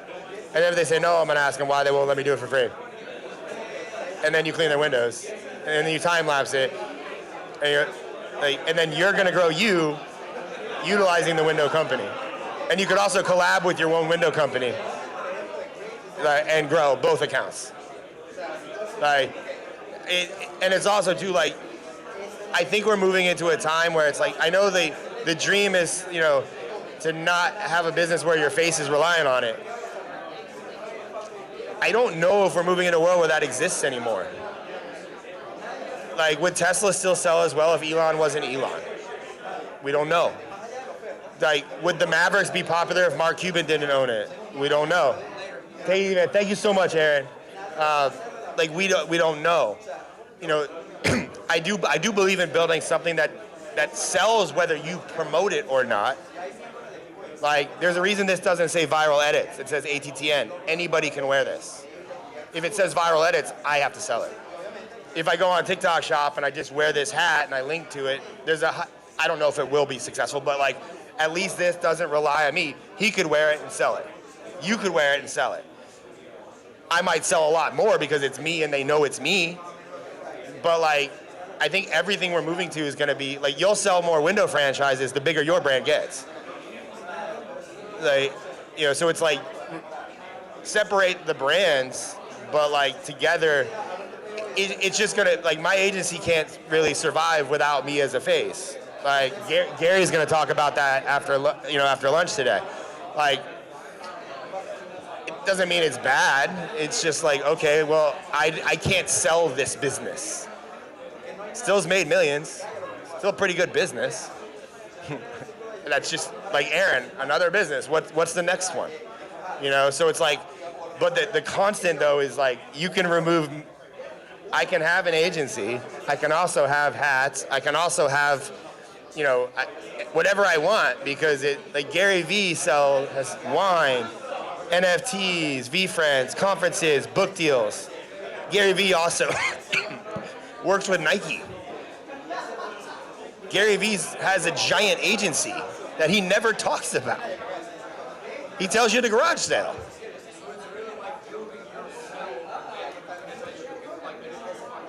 Anything you want. Right now, I just teach 18 to 25-year-olds how to make 10K a month. Right now, I just sell, you know, a hair care line. Right now, I do this. But if your whole existence is built around the window company, you cannot sell anything else. It's the window company. So it's just a perception of like, it's highlighting you, not the company, but by nature, the company will grow if you grow.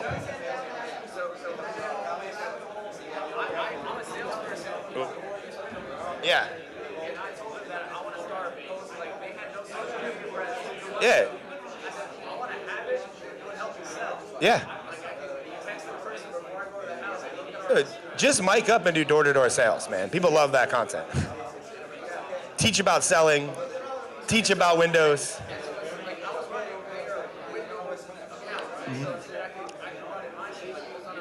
Yeah. And then they're gonna sell more because you're selling more and they're getting exposure. You'd be hard pressed to make the window company mad at you at that point. And then even if you did, who cares? Okay, I won't collab with you in my posts. I'm still gonna film it. Yeah. Go work for another window company. There's probably one out there that'll be like, dude, I love what you're doing, I'll pay you. If I had a window company and I knew you did door-to-door sales for window companies and you built a following doing door-to-door sales, you can go sell anything. Like, people will sponsor your videos. Hey, go try to sell this door-to-door. You don't even have to be a part of the product. You can just be like, I'm gonna buy a mop from Lowe's and I'm gonna go door-to-door until I sell this for $35. These are pretty entertaining videos. They show that you're really good at selling. They show that you're really charismatic. They show that you're really good at talking to people, communication, psychology. You can sell anything based on that now if you wanted to make a product or a service or consult later based on just the window company. But all that content, it's like, it lives in the broad reach category, but it's pretty niche.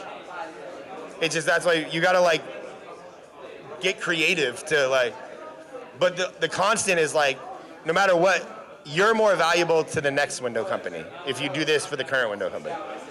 Because the next window company is going to hire you, probably pay you more commissions, pay you to do to be in videos based on the following they're gonna build with the current window company. But the constant is you. You know? And then eventually you're like, I mean, that's like Shelby Sapp. She's like, we don't even know if she sold door-to-door. Supposedly she did, I don't know. But her going door-to-door and filming it, I don't know if she has that type of content. She might. But like, that'd be really nice, good content. You know, she'll outperform you because she's hot. Yeah, but still same concept. You know, so. Yeah, man. Yeah. I don't know if I need this still. Oh, dope.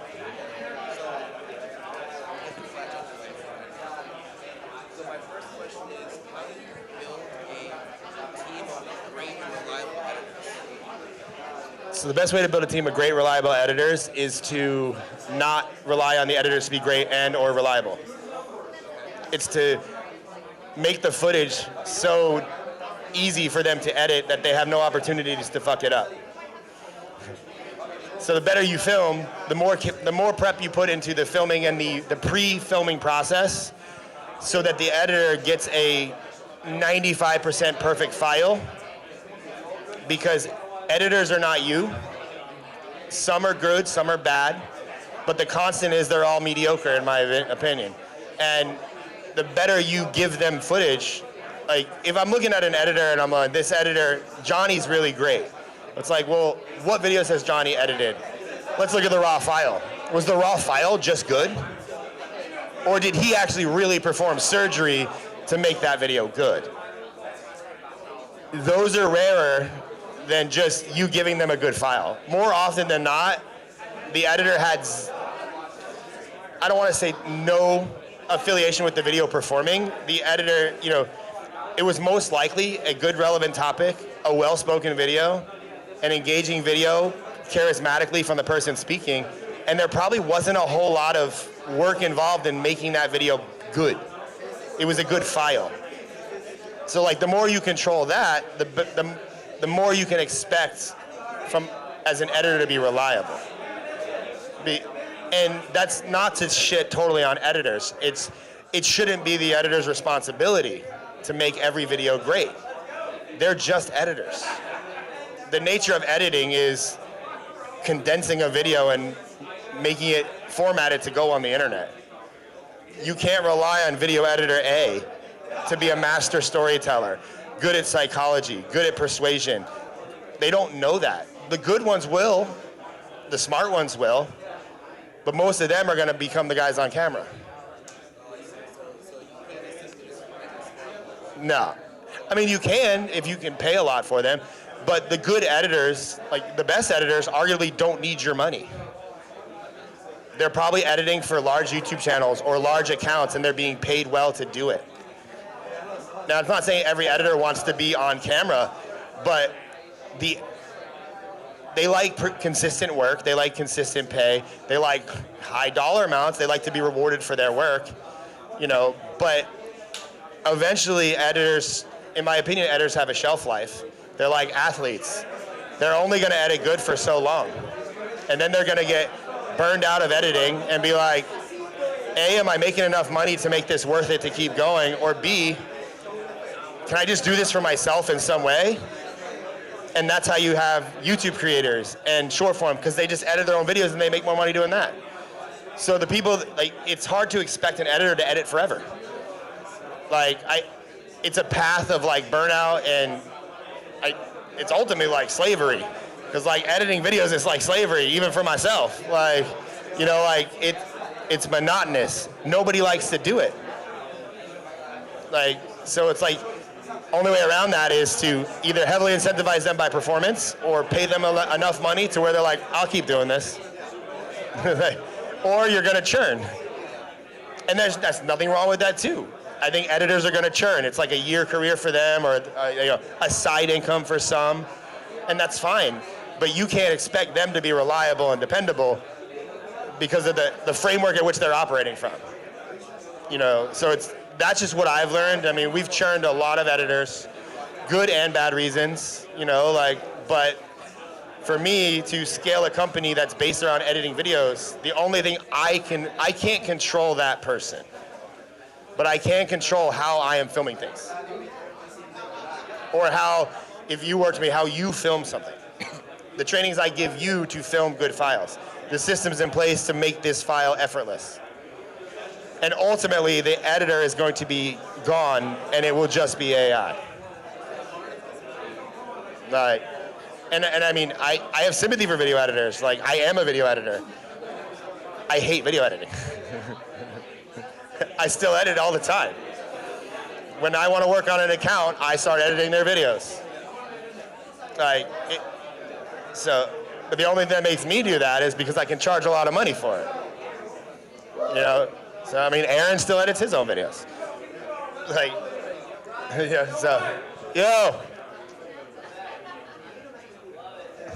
But yeah, does that answer the question? Like, and I hate shitting on editors, like, because yeah. Yeah.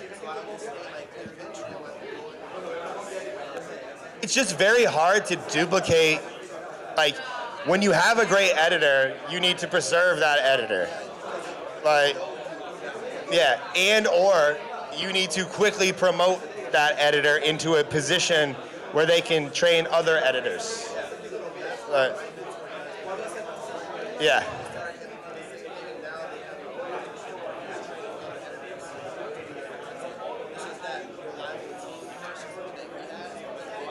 Yeah, it's just control the footage, control the outcome. That's the only way to make it reliable. Right? Yeah, man. Food truck content, got it. Yes.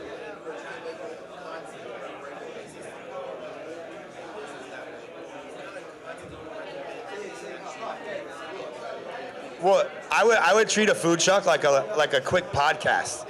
I would just record the interaction with every guest that comes up and ask them questions. How's your day, dude? What made you order a hot dog? What's your favorite hot dog? Let me make it for you. Like, you know, have you had this? Have you had that? Like, you know, you live around here? What do you like about living around here? You never have to mention the food truck at all. They'll know it's a food truck. And then you'll build a brand around your food truck. I would do the same thing for hair salons, barbers. It's not about the cutting of hair or the cutting or the making of food. It's the conversations with people. You could film 100 videos in a day if you have 100 customers. Like, you know, there are some intricacies, like maybe some people don't want to be on camera. You could blur their face, like. But also, if one day a week you wanted to film videos in a food truck, you said, if you say yes to being on this video, I'll give you a free meal. And you do that. Yeah. Yeah. Yeah, I would put yourself in scenarios where people want to be on. Like when I do street interviews with people, I call it, they're not in the street. I go to seminars where people are open to conversate. And be like, we've done interview style videos where I've gone to the shopping mall and stood there for 3 hours and got 3 videos. I can go to a seminar and get fucking 50. You know, so it's like you got to figure that out before you go in. And like,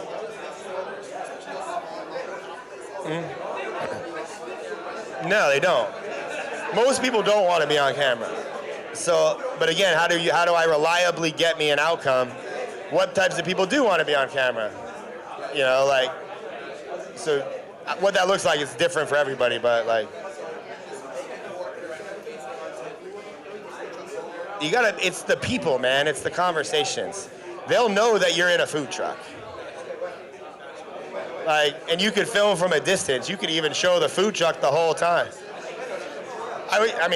One may work better than the other. You could just wear a GoPro on your chest and talk, like, or you could have a camera with somebody on a camera, like off in a distance, so they see 2 people talking. But it's not necessarily like you can't really make out a face, you know. Like, I don't know. I'm leaning that might do better than the hard POV, based on the fact that it seems more voyeuristic. There's just a camera and there's an interaction. And you could show the back of the person and you can see your face. So.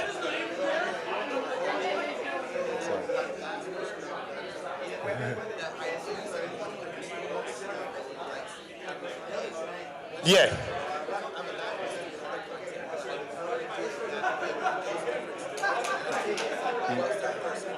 Yeah, it's great. Car content crushes. Yeah. Car content's one of the most viral things on the internet. No problem, man. Guys, in about 10 minutes, we're going to get back started. Yeah.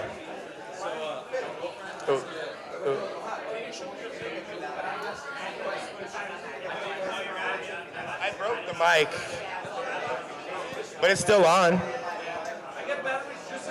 Okay. Yeah, yeah. Yeah, gotcha. Hold on a second. All right, I'll sit on this.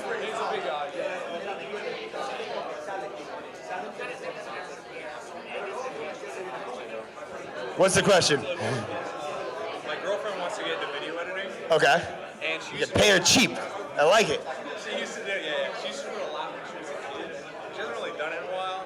And what you were saying about doing stuff that, like, getting editors that do it because they want to, they have passion projects. Yes. So, like, basically, what's your advice for her if she want to get into editing? I mean, I'm like a trial by fire guy. Just give her videos. Like, I would say CapCut's probably your best bet to start with. It's easy to learn. It's just intuitive. If she wants to be like serious, like go Premiere Pro, but like I would probably tell her edit 100 videos on CapCut before you move to Premiere Pro. Because once you know how to edit, the software is really irrelevant. It's just, you know. Like I would just give her a few videos and just say, "What do you get? See what you got? Like, let's have fun, like have fun with it. Like the nature of editing should be kind of fun. Like, give her some videos. You know, you could test her as far as like testing an editor. Like you could give a perfect file. Like you could speak a perfect file, and you could purposely speak an imperfect file, and see what she makes. Like that. I mean, I would just and then you'll know after like 10 videos if she wants to edit or like if she's good, you know, so. But that's what I would do. But I would definitely I just think everyone should know how to edit, you know. Sure, right. And also having her edit her own content too. If she sees the filming and the whole editing process, like from filming to edit, that's a different perspective while editing. Like Savannah's a great editor because she also edits herself and films her own videos. a lot of editors don't film and edit themselves, so they don't. So for me too, it would help me. Yes. Well, it helps you just because you are able to articulate what you want or what you think a good video is. Because what you think a good video is and what she thinks a good video is are two different things. You know, so it's like you got to be able to explain it. Like, and then there's like the intricacies of like some people just have an eye for things that other people don't. You may have that eye, she doesn't have that eye, or she may have that eye, you don't. Both are equally important because you need to be like, oh, just kind of switch this into this, and here's why. So you can ingrain those patterns into them. So, dope. Appreciate it. What's up, man? Question, pick? I don't know. First of all, Brady says hi. Oh, I like it. He was I want to find clippers. Okay.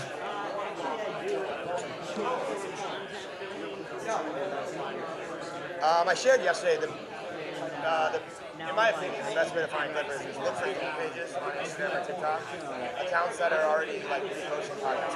Faces accounts. Now, it could go one or two ways. Like have a dollar amount in mind that you want to pay them to do the clips, and then you just gotta find them. Like you gotta search on Instagram, like start watching like big podcasts, and then when you see a podcast clip, click on the channel. If it's a channel with a lot of podcast clips that's being run by a person, you know. I mean, so I have two.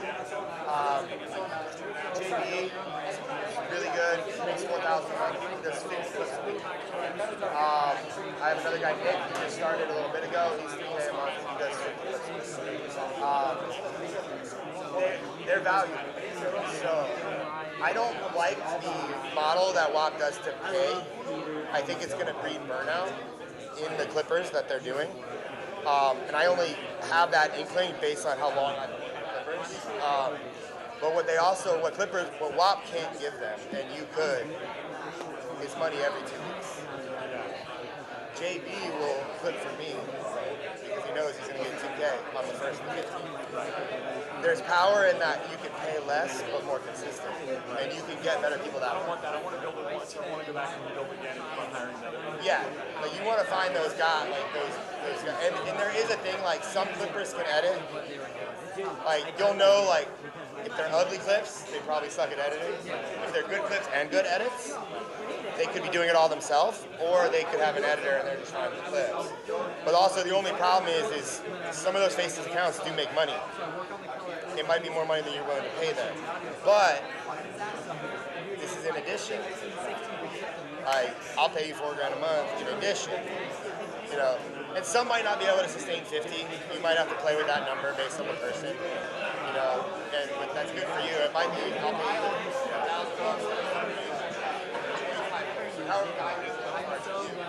it's like kind of what you would base that on. But I like, you know, I like to average like $10.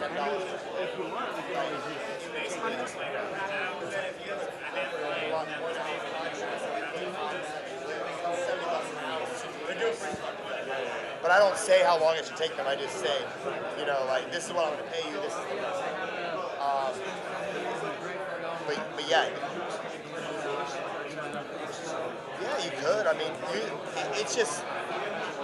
It's also clippers do better with better content to clip.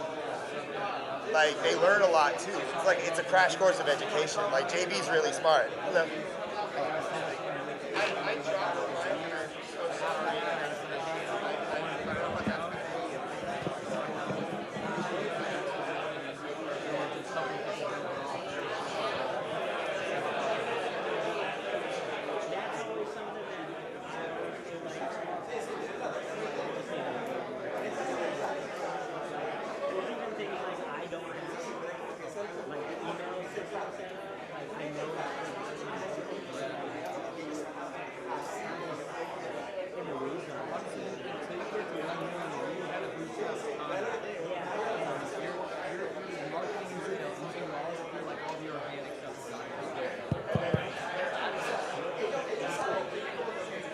Like have a studio and they come and see you. Yeah. Yeah. Yes. Well, you need a studio, like either rent it or build some sort of studio that showcases products. And then it would be find charismatic people, like spokespersons. Yeah. The problem is, if you're gonna have to do the ideation, but like you can rely on like that. Like, you're not gonna find someone ideate that would be really expensive. Yeah. So it's like it's more like you can make the algorithm you're in your day rate of like I actually got two college students that and had them just paying them for like a, so they're having that. I would find one that's doing that you like to be around and kind of group them. They got a lot of distractions on their plate. I get it. Last question for you. What green screen software do you use? I use CapCut's got that. But if I had a real green screen behind me and I wanted to...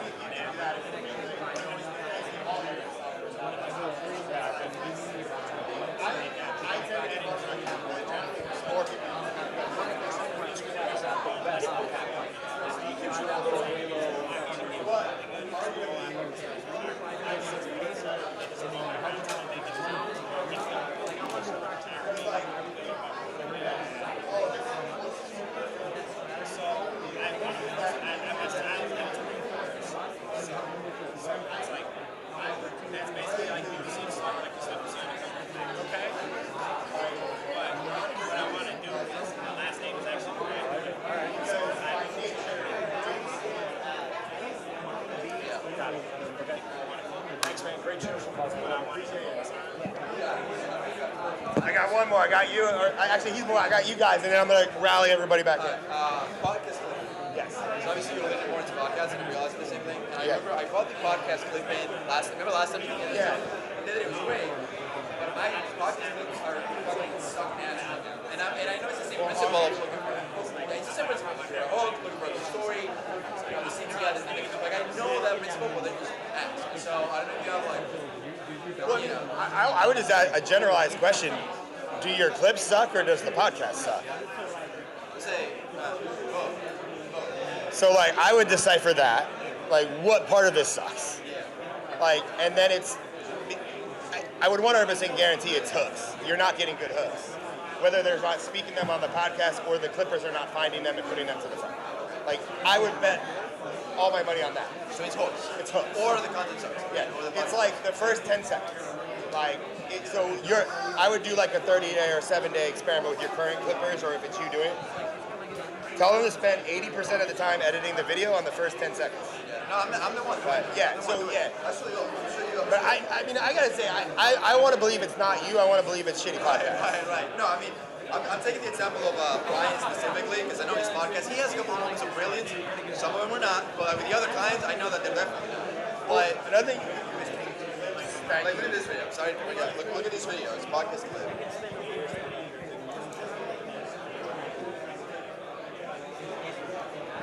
Personality is good. You can hear it now. Personality is really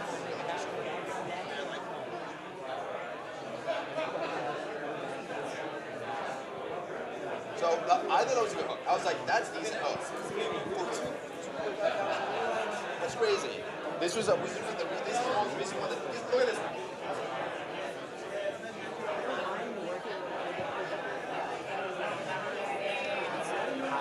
And I was like, but again, like they're getting like 4 or 5 from like.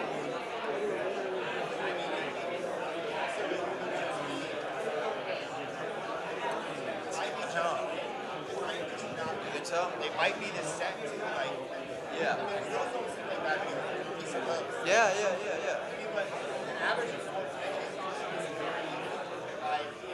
Suffering from success. No, not me. I mean, it's your point. It's like, dude, once you get, the 10, 100K, they want more. You know?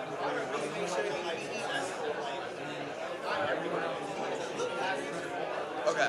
Right.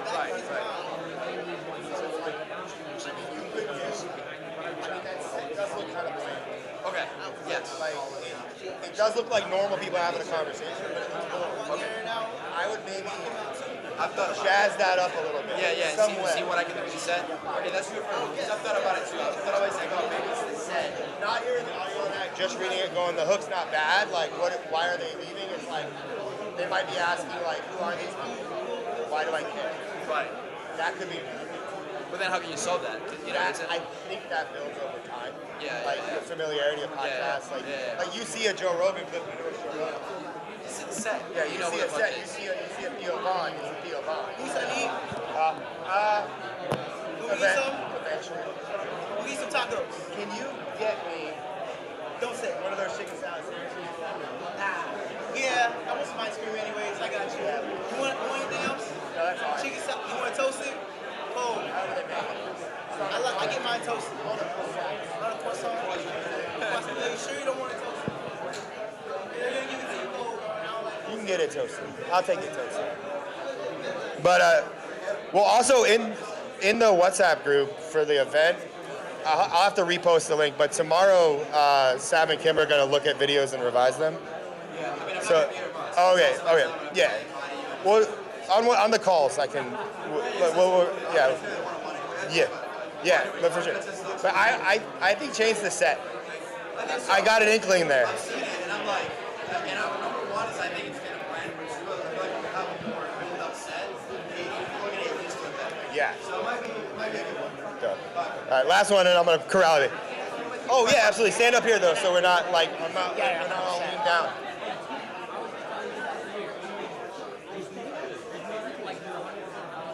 I have a real question. So, like, I'm pretty good at... Guys, make your way back in.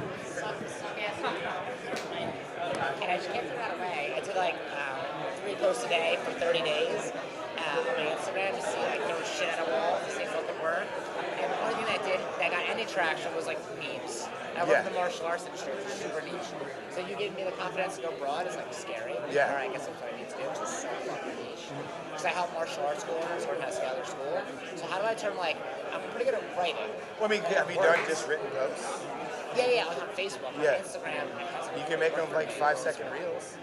5-second reels of just like a lot of words. It's like a lot of I mean, you're gonna have to test like amount of words versus like maybe it's like 3 seconds and then 3 seconds. It's like a 10-second video, but it's good. I mean, there's a way you're essentially animated, and or you can put it over B-roll. But like a lot of people grew with like the tweet posts. Yeah. Like similar concept. It's like if your strength is writing and the words are actually doing something, I still think you should put yourself on video here and there, but like if that's a strength for you and that's easy for you to do, let's make the words into videos. Yeah, it's like way faster. Way faster, and you could AI that too. You could write all the words in the script and then have AI generate B-roll and post those. Like martial arts B-roll is probably a thing that's pretty easy to get made.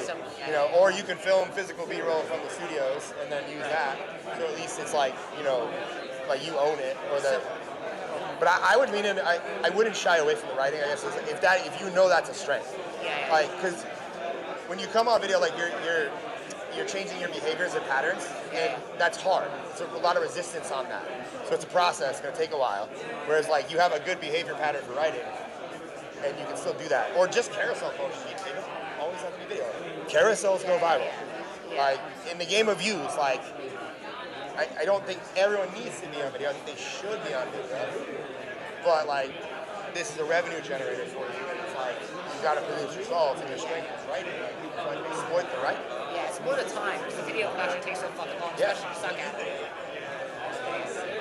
You could put more volume out from that. You could try things faster. Right. Yeah. Cheers. Thank you. Appreciate it. All right, guys. I'm gonna go to the bathroom really quick.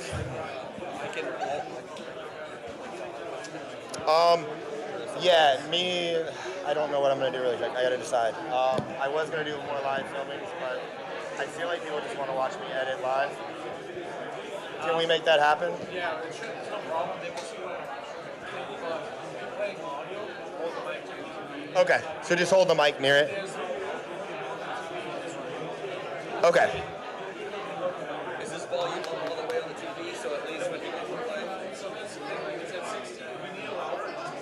Okay, I can do that. Let me make sure my laptop. Yeah, I'm just gonna use the bathroom really quick. I think she did. If that goes to the red, lady came over and changed it, good. so it's good.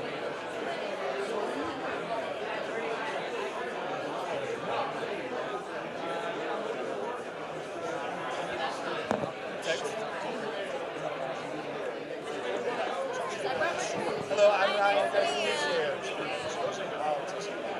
Yeah, I'm sure you're good. Yeah. All right, everybody. This time, go ahead and find your seats. We're getting back to our program in about 2 minutes. So once again, go ahead and find your seats.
We're good, Doug. If everyone can make their way back to the seats. So the schedule, hypothetically, has live filming and live editing. The reality is I can't really do both. Just a vibe check. Would people rather watch filming or watch the actual editing process of something and I can do it on the TV? Okay. All right. I was really hoping you guys would say that too. All right, I got to figure out how to work my computer. While I'm doing this, does anybody have any crazy questions that they want answered right now that they've thought of at lunch and up until this point? How are you, Ryan? I'm great, Icon. Creatively, I'm at like a, maybe a 6, but lots more nicotine and caffeine. So, but yeah. So, well, I guess the question, where does everyone struggle with editing? Like, what is the bottleneck? If you want to just raise your hand and shout something out, like you over there. So that question I wanted to ask Aaron, since he does his own YouTube, do you think that's really insane for someone who's a millionaire instead of doing his own? Yes. When I get into editing, I just end up in a loophole where like I'm just trying to be as perfect editing as I can. Yeah, it's a trap.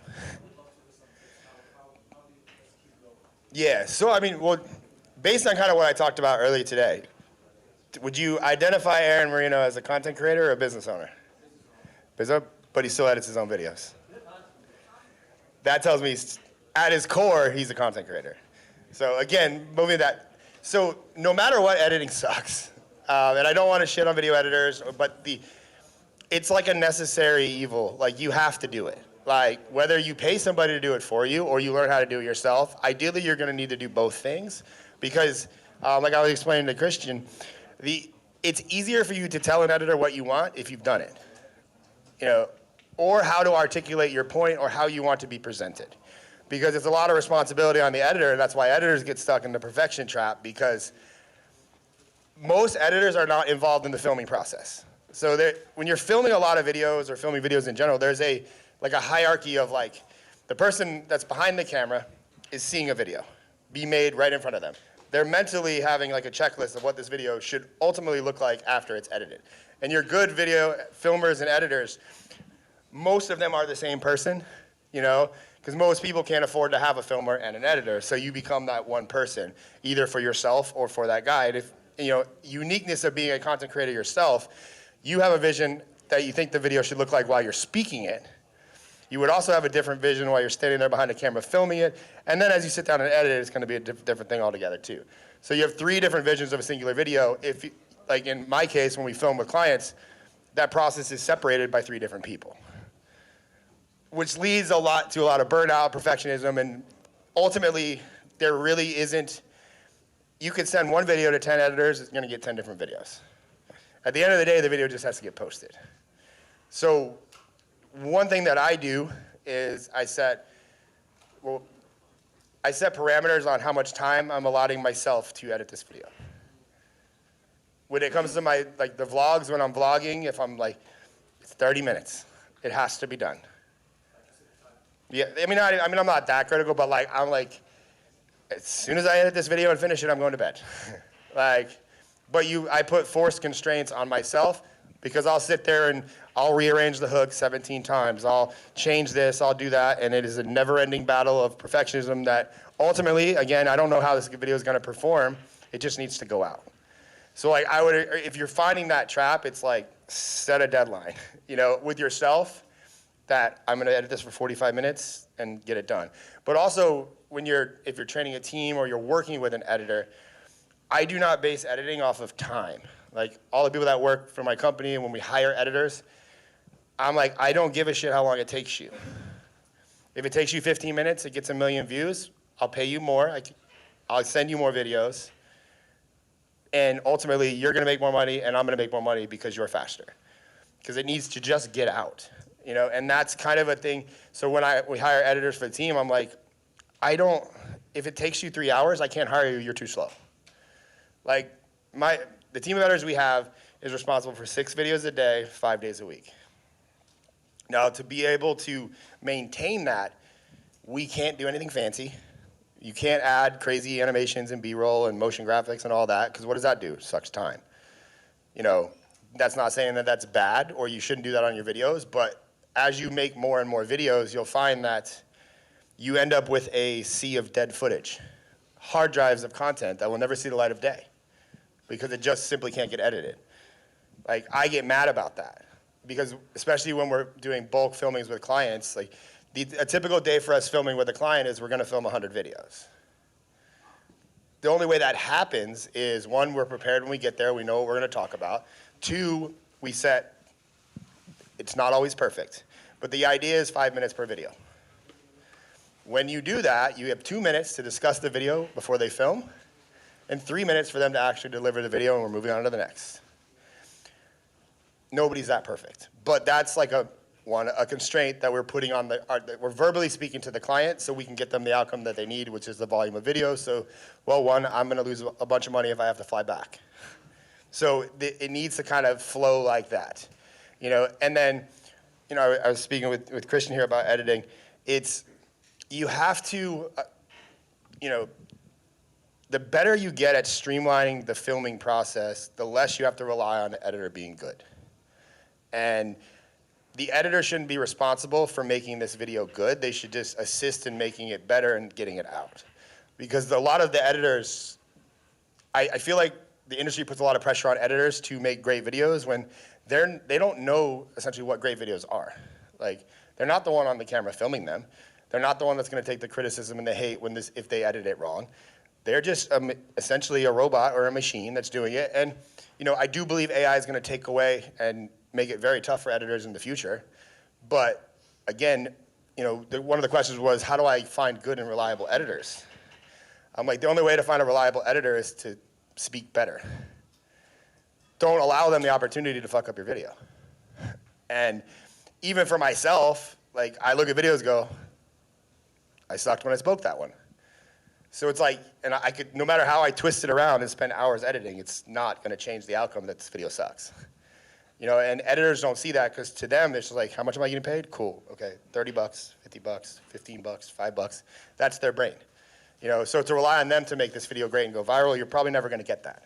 You know, you will find unicorns, and then those are ones you have to pluck quickly to either have them be more involved in the filming process because they probably have a brain for stories and structure and marketing and psychology.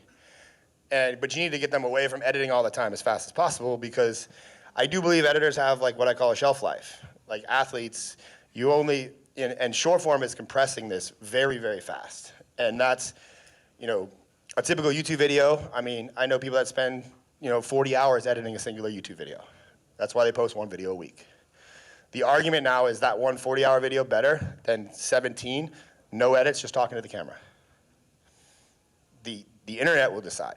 So there's a lot of people spending a lot of time on editing when it's like we don't even know if the video is gonna work.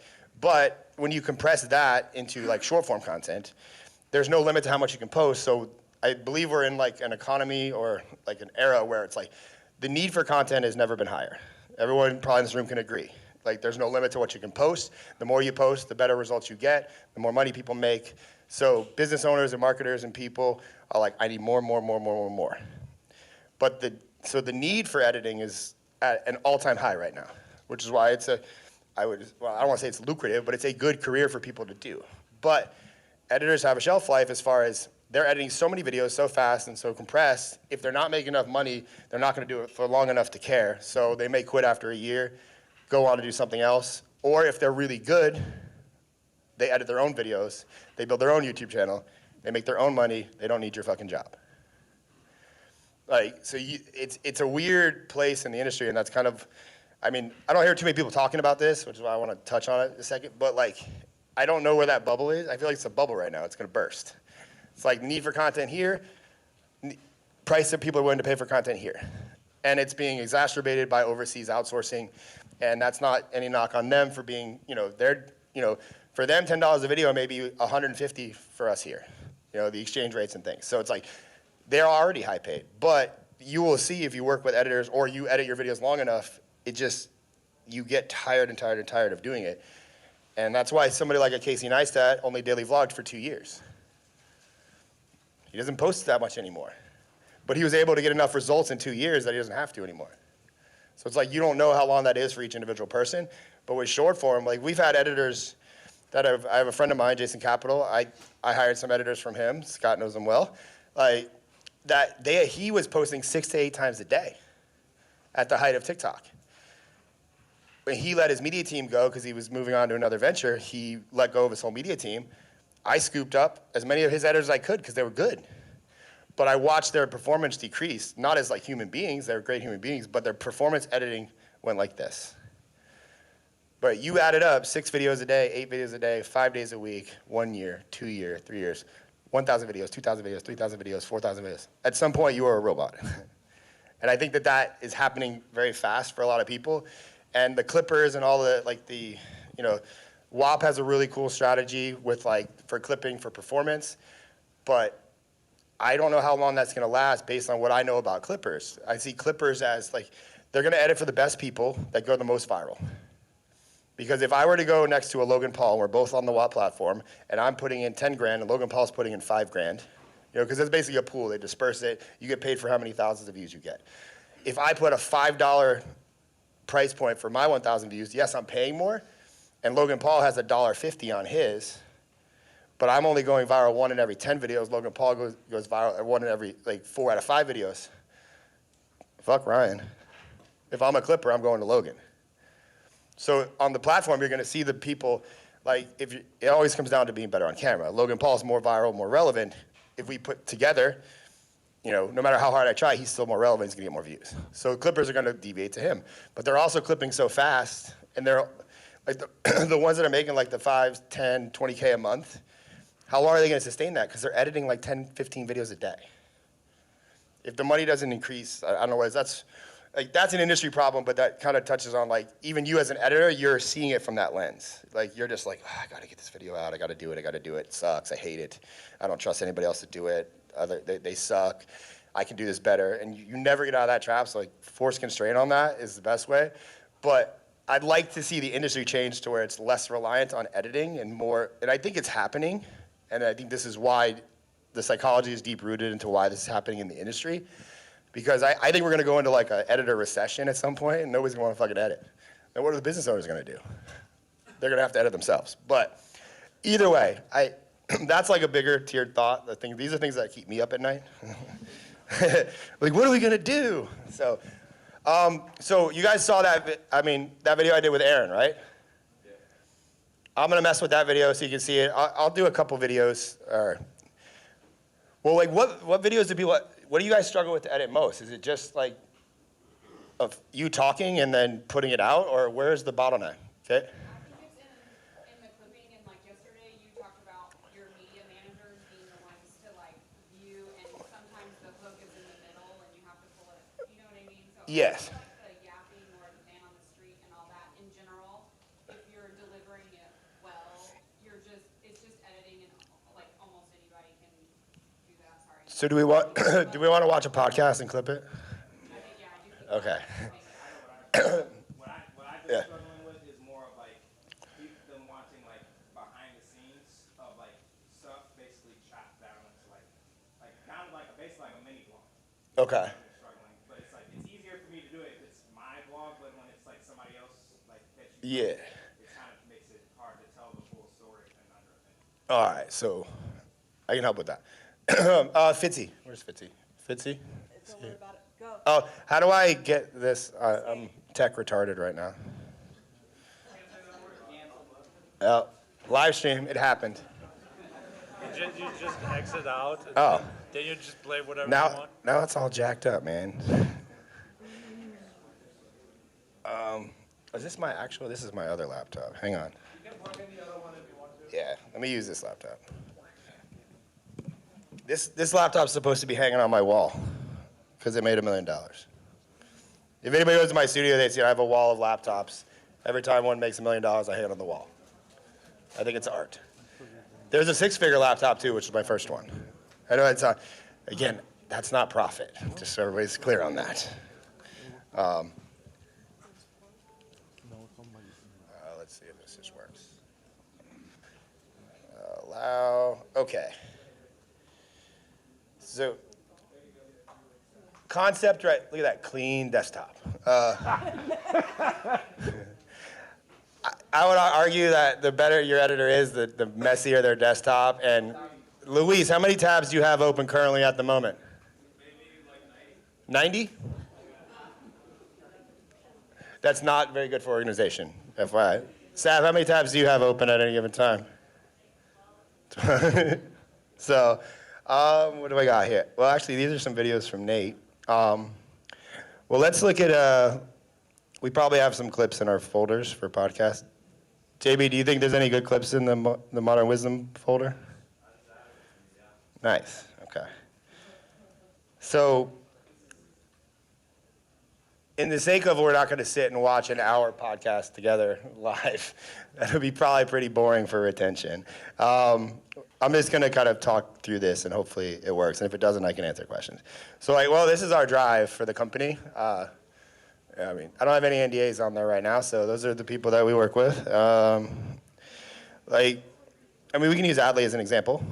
So this is a general, I know Sav and Kim are going to kind of go through this in more in depth tomorrow, like the process of like managing this. But we have a folder for the client. They have raw files. Right now, Adley's, we're helping her with clipping her podcasts and talks.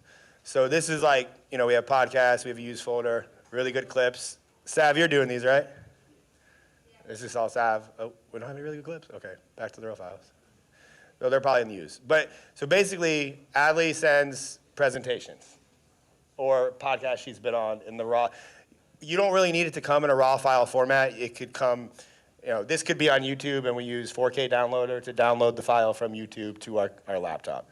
And everyone kind of has a different workflow, but when I do it, I'd rather watch the file like in the lab editing software. So like what that would look like is I would use 4K downloader, I would download the entire 1 hour podcast, and I would open, this is where Sav and Kim are gonna cringe.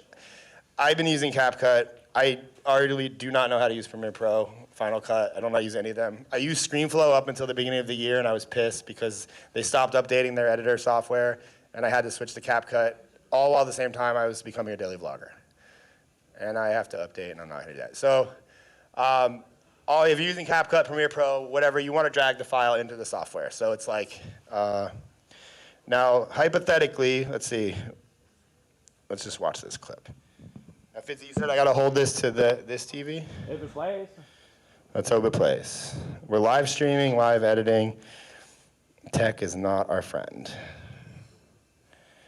Okay. Well, this is the life of video editing. It's exciting as fuck, isn't it?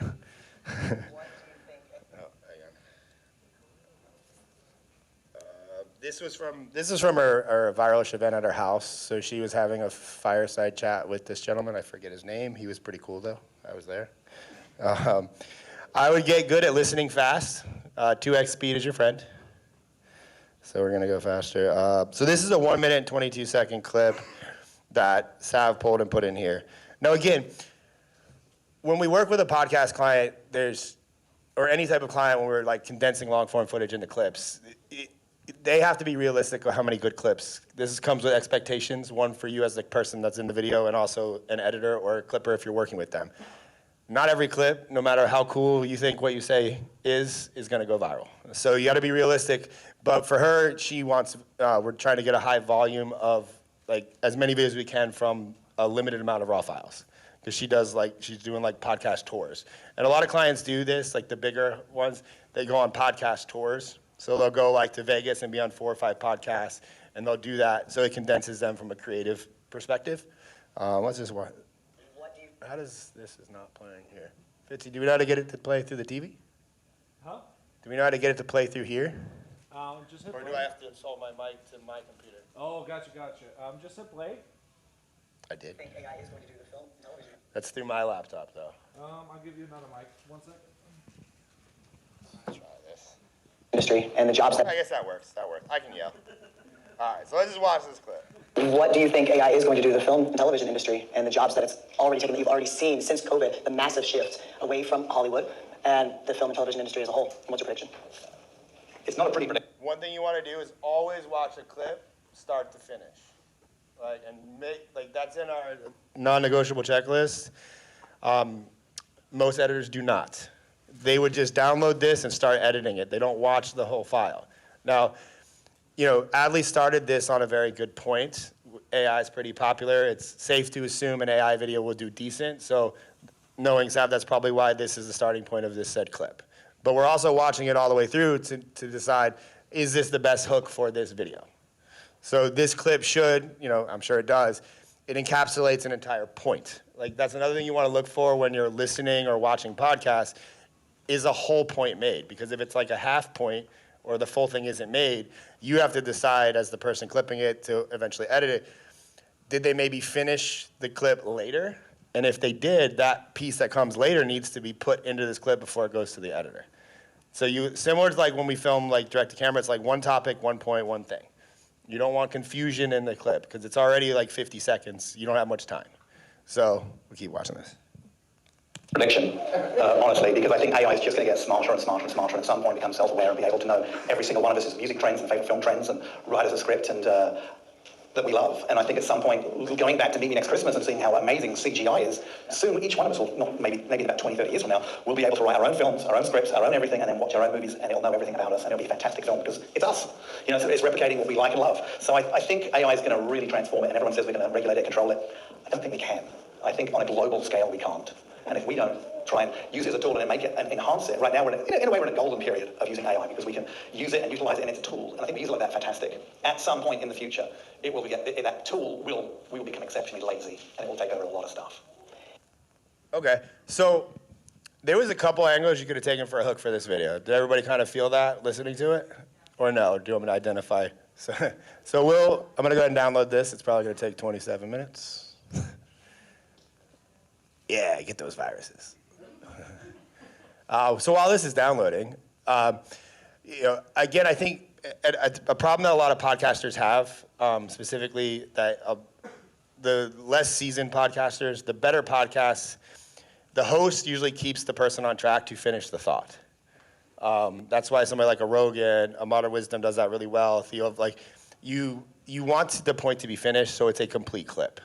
And I want to stress the importance of that because if you have a podcast client or you're on podcast and you're not finishing your points, that is 100% why they're probably not getting views. So one thing that I've trained myself to do the more podcasts I go on, one is if they ask me a question, I don't just start rambling. It's okay to take a second to pause, and then from that moment, I'm not clipping myself. Again, I'm trying to allow the editors not to fuck this up. And also, I don't know if some random clipper is going to come in and take this thing and do whatever they want with it. As you get bigger, that happens.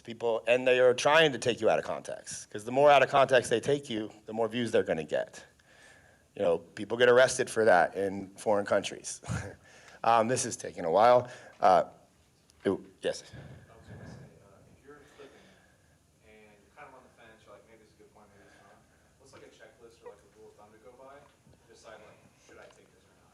Yeah, there's the one angle is, are you being paid per clip? Does the person care about the performance of said clip? I would start there. Because again, you can get, this was, I don't know how long this file was, I can look at the raw file, but I'm assuming this was, Sav, do you remember how long this file was? So 38 minutes, so this was like a 38-minute. And since we're going more for mass and volume, Adley also knows that not every clip's going to hit. So that expectation is kind of there already set. She knows that my goal for working with Adley is you can trust us to get good complete clips. Statistically, we're going to get some that do better than if you hired somebody random.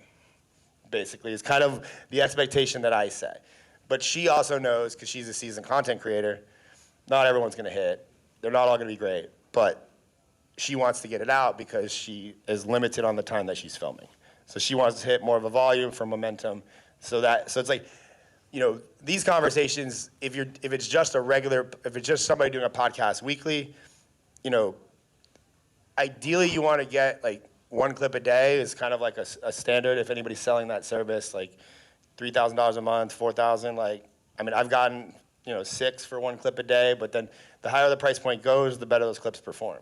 Like, so you as a clipper, when you're looking at it, you're not looking for the junk. You're only looking for those ones that you think, based on what you know, are going to perform. You know, and then that could be in a numerous. It's taking forever. It comes in a myriad of different things, and also too, Adley could just get really excited. Well, that's downloaded. I'll just go. Let's watch this one. Music is everything. 48 seconds. Yes.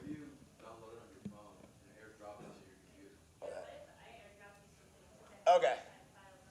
I didn't plan this. I was trying to be very spontaneous, so you guys would be impressed. Yeah. Yeah, I mean, I don't think people realize, where's Taylor? Storage. Taylor's had storage problems for 2.5 years. But the file sizes, that's why, if you're working with overseas editors, if you try to send them an 1.5 hour long podcast filmed in 8K, they're never gonna respond to you because they can't download it. So, we do most of our filmings in 1080p, just to keep the file sizes as condensed as possible so they can be transferred easy and downloaded easier. Is this ideal in situations? No, because you're not getting the best quality footage. Certain clients value the quality of footage. Modern Wisdom spends a lot of money to film his podcast in 8K or whatever he does. I could argue with him all day that it doesn't matter, but that's, he respects that, he wants that, And for us to be able to manage that, Luis is on like his 4th MacBook, just to manage things. Audio. Say what? Where do I move this? Whenever you play it. Oh, can you go to the other laptop, Zaf? It's probably the same. It should be on. AirDrop should be on. Is it a Mac? Do I even have? It should be MacBook Air. I think that's a Pro. Oh, fuck. Actually, send it back to this one, and maybe I can find it. Yeah, let's accept that. Save the downloads. But yeah, file sizes do become a real problem. And transferring, see if there's, it's going slow. But yeah, we can watch this clip, too. Really, I'm looking for good hooks. That's, if I can imprint something on you, a theme over and over again is 80% of your effort should go into the first 10 seconds of your video. The other 20% is just to make sure, because if you get them past the first 5 to 10 seconds, there's a likelihood they're going to watch the whole thing. So, what was your question while this was downloading still? Ryan, that was the guy that, he's like the producer for American Idol. Okay. Yeah. So, would you use any type of just a hook on the screen? We could. That's kind of an after we get the clip edited, we'll decide. A text hook instead of If there's no good hook spoken, you can add a text hook, basically. It's good. Okay, you're reviewing it. Okay. All right. It's almost there, guys. It's almost there. Let's get rid of this one. Man, it's like a.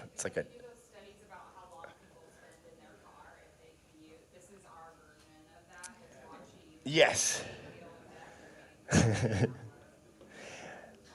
Other thing too is, all right, here we go. I see the dreaded name.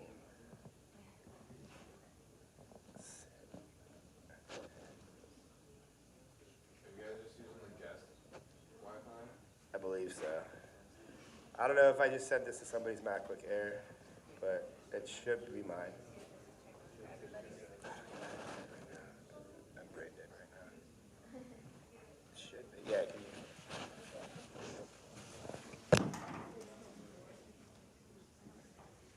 This is why I hate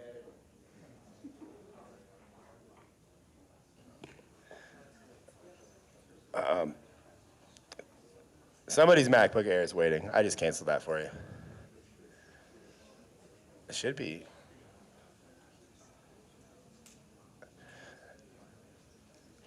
Why is it on content? Thank you, Sav. Oh, shit, did I fucking cancel it again? Wait. We're gonna make this work. Is that me? Or is that my phone? I hate when this happens. That's still downloaded up there. Try. I don't have CapCut on this though. It's my old laptop. Let's try this one more time.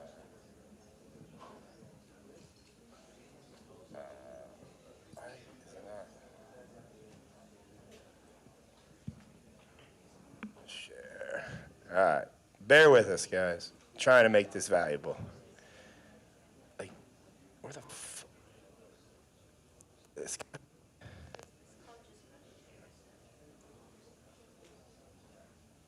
Is it?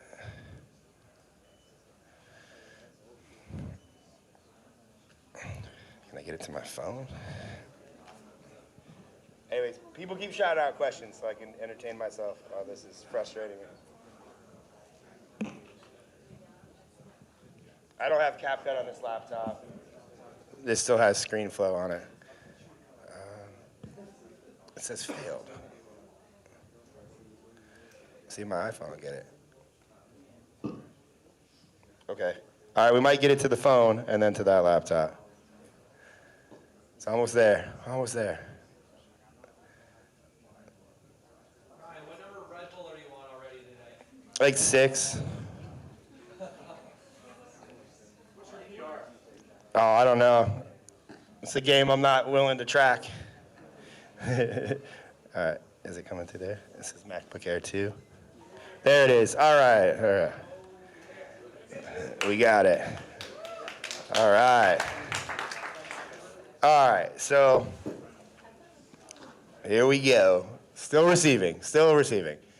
But yes, again, the hook is the most important part. If your podcast clips are not performing, and also things do play a factor too on the success of clips, the more relevant the person's face is, the likelihood that each clip is going to do better. Like when you see a Joe Rogan clip, you recognize the set, you're watching because it's Rogan. Same thing with Flagrant, Theo Vaughn, Modern Wisdom. They have a familiar face and vibe. And that's something that I don't think you can fake that. I think it just happens the more you do it. Yeah. What's your opinion on the front camera, back camera thing with the phone? Oh, front camera all day. Everyone looks skinnier.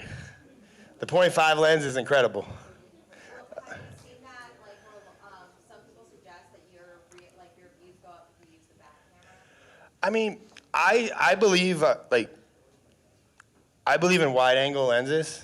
I think giving other things, being able to see more things allows people to like articulate and look at certain things. And that's like, if somebody spent a second and a half looking at the statue behind me, and then they're back on me, and then they're looking at my shoes or they're looking at the set, I do think that does matter. I think giving people stuff, that's why like street interviews, in my opinion, tend to perform pretty well.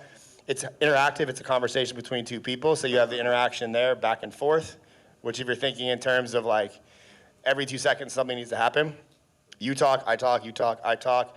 Then if you're backed away, you see full body, so somebody might be trying to make fun of your shoes, or they don't like your outfit, or your vibe, or your body language. It gives people a lot of time to like pick the scene apart, which I do think is kind of a hack to get more views. When you're filmed in tight, which is like the yaps are, it's a beeline to your face. So it's like, different, I don't think one is better than the other. It's just, giving people like a 0.5 lens to look at would probably get more views than just yapping to this. But if I'm going for like influence and I want you to listen to me, I need to be in your face. Because it's also like a human interaction. Like far away type of filming gives you like a voyeuristic feel. Like I'm listening on a conversation I might not be a part of, but I'm like intrigued because, why am I here? What am I watching? What am I hearing? So I think all that does matter. But again, they're still listening to the audio of like what's being said. So you still got to get hooked in. So let's look at this clip. This is 1 minute, 6 seconds. So all I did here was, this is CapCut. I have the paid version. this is a presentation Adley did. I'm sure it was around 45 minutes to an hour. It's the subplots, it's the storylines, it's the value you're offering throughout the video, right? Suspense is the separator between good creators and the best creators in the world. Why did... I am a huge fan of this movie Taken. You guys have Taken? Liam Neeson, he's such a badass. That was really athletic of me. That was the hook. But this movie is amazing. We'll talk about all the different ways it's amazing. But if he had rescued his daughter from sex slavery halfway through the movie, would we keep watching? No, the payoff's over. It happened. Like you got to the punchline. So we had to create an itch in this first 3 seconds that you do not scratch until the last 3 seconds or 10 seconds. But you have to not give away your payoff in the middle of the video or nobody's going to keep watching. Then the algorithm's going to say you're not valuable and all this other stuff.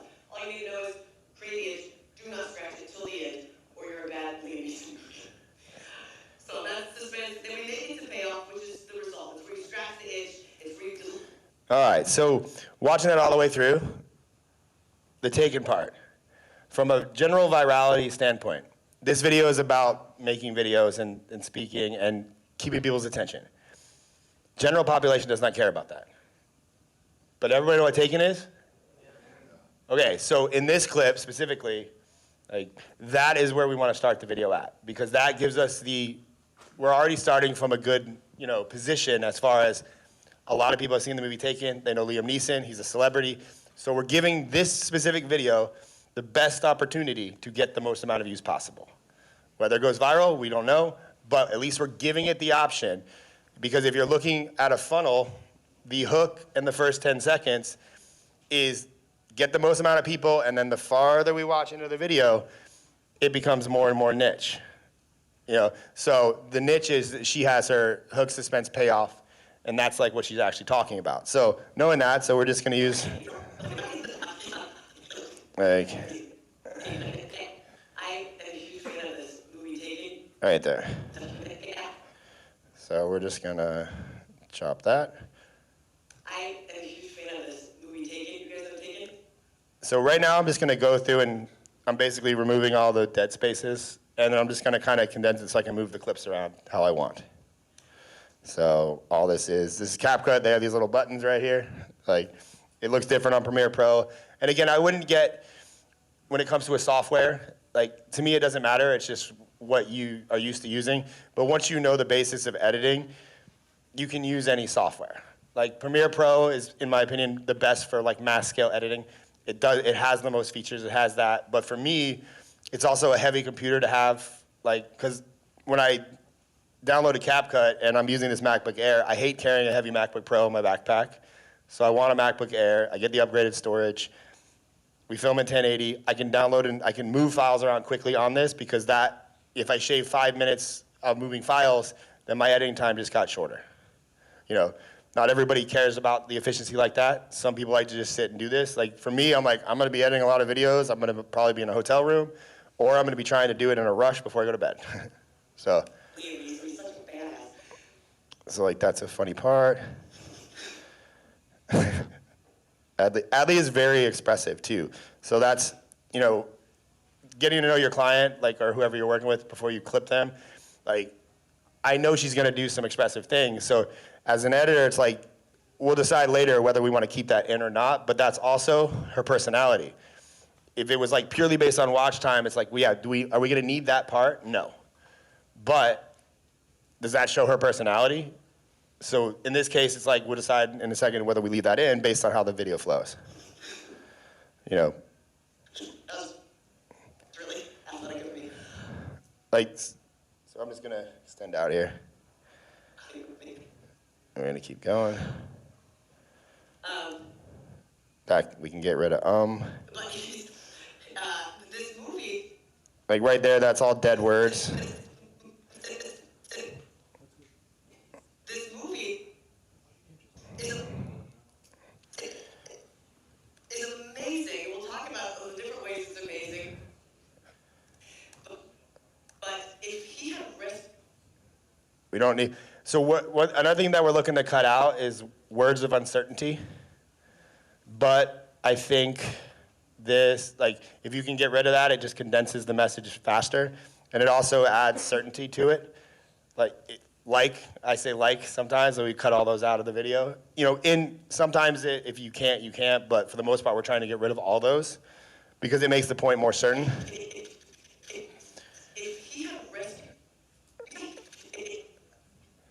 If he had rescued his daughter from sex slavery halfway through the movie, would we keep watching? So I'm gonna go a little bit faster. The payoff's over, it happened. Like theirs, we probably don't need that. You got to the punchline. So we gotta create an itch in this first 3 seconds that you do not scratch until the last 3 seconds. As you edit a lot, you can, also doing this one-handed is quite challenging. For 10 seconds, but you have to not give away your payoff in the middle of the video or nobody's gonna keep watching. And the algorithm's gonna say you're not valuable and all this other stuff. All you need to know is create the itch, do not scratch it till the end. So that part about the algorithm being not valuable, I'm probably gonna delete that. Wait, I'm not gonna make that call right at this second. Create the itch, do not scratch it till the end. Or you're a bad Liam Neeson. And then get rid of all that. So now we just shortened it down, now we're at 45 seconds. So now I know I want that Liam Neeson part first. It's the subplot. But it's the storylines. It's the value you're offering throughout the video. Right? Suspense is the separator. so now I'm deciding what of this part do I want to move around. Best creators in the world.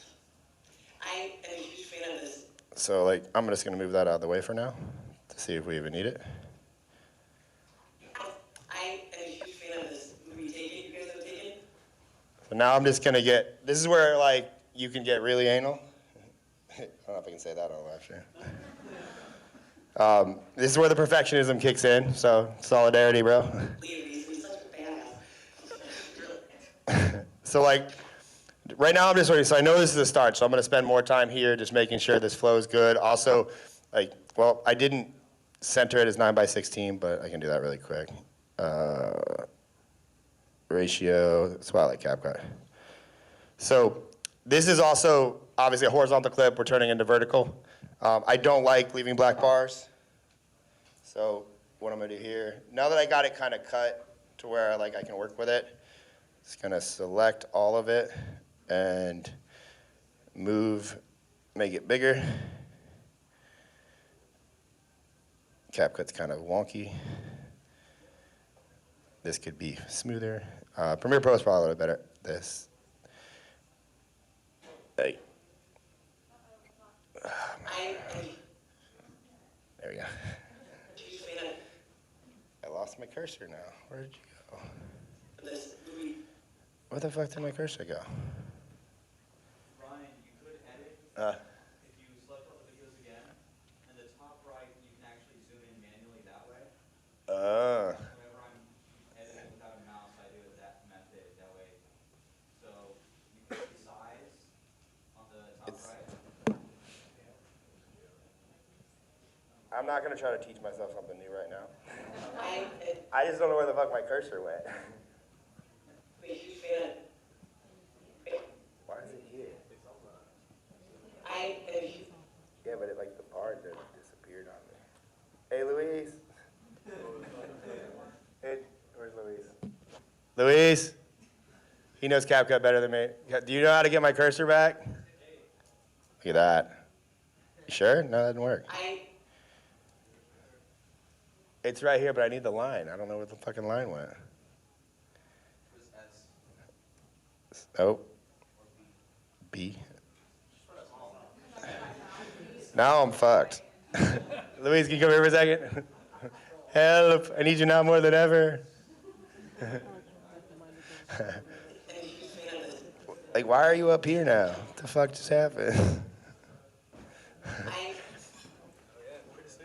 I don't know, it's not here. It disappeared. The whole thing glitched and it disappeared.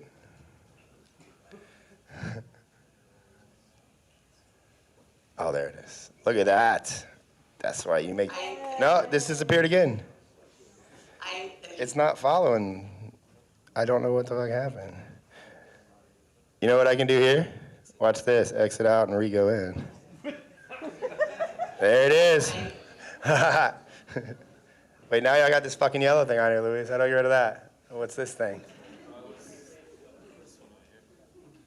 Which one? Click that? Okay. Again, I just taught myself CapCut at the beginning of the year, and I only use it to edit vlogs. I haven't done this in a while. I'm rusty. I like that. But now we got to figure it. So now we're just deleting that. This movie is amazing. We'll talk about really athletic of me. So we don't really need that.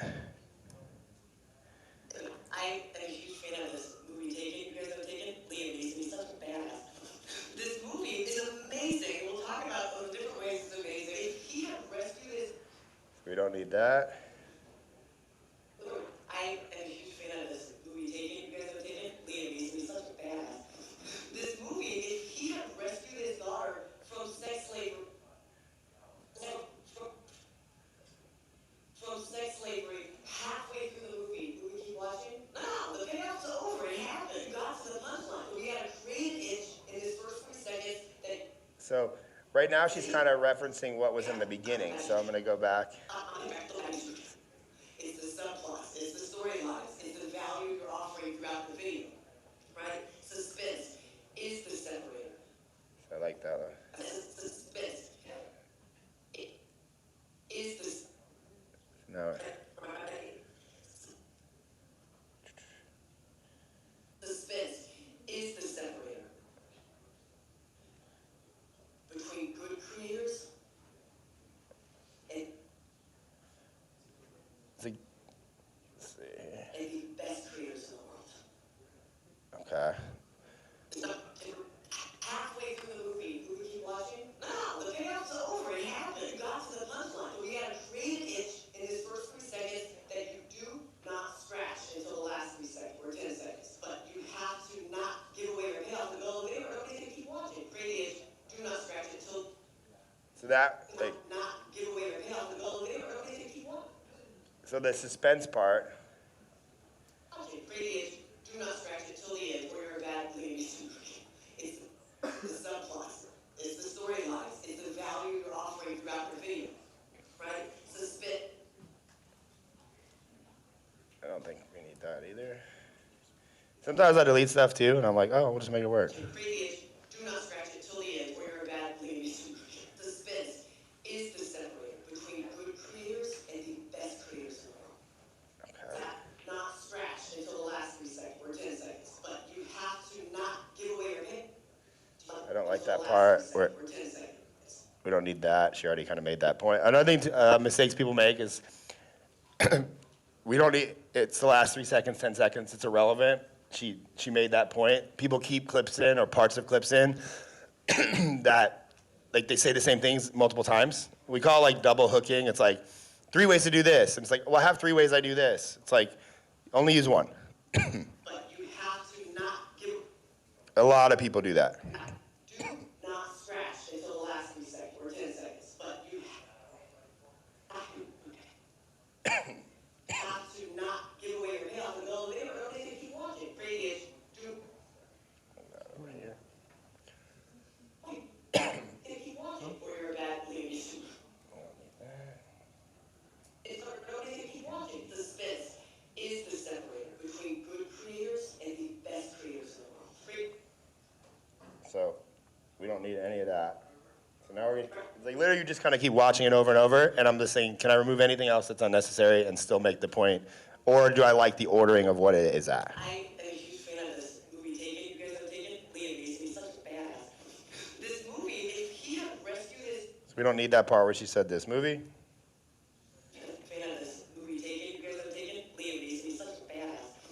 If he had rescued his daughter from sex slavery halfway through the movie, would we keep watching? No, the payoff's over. It happened. You got to the punchline. We had a creative itch in this first 3 seconds that you do not scratch until the last 3 seconds. Have to not give away your payoff in the middle of the video.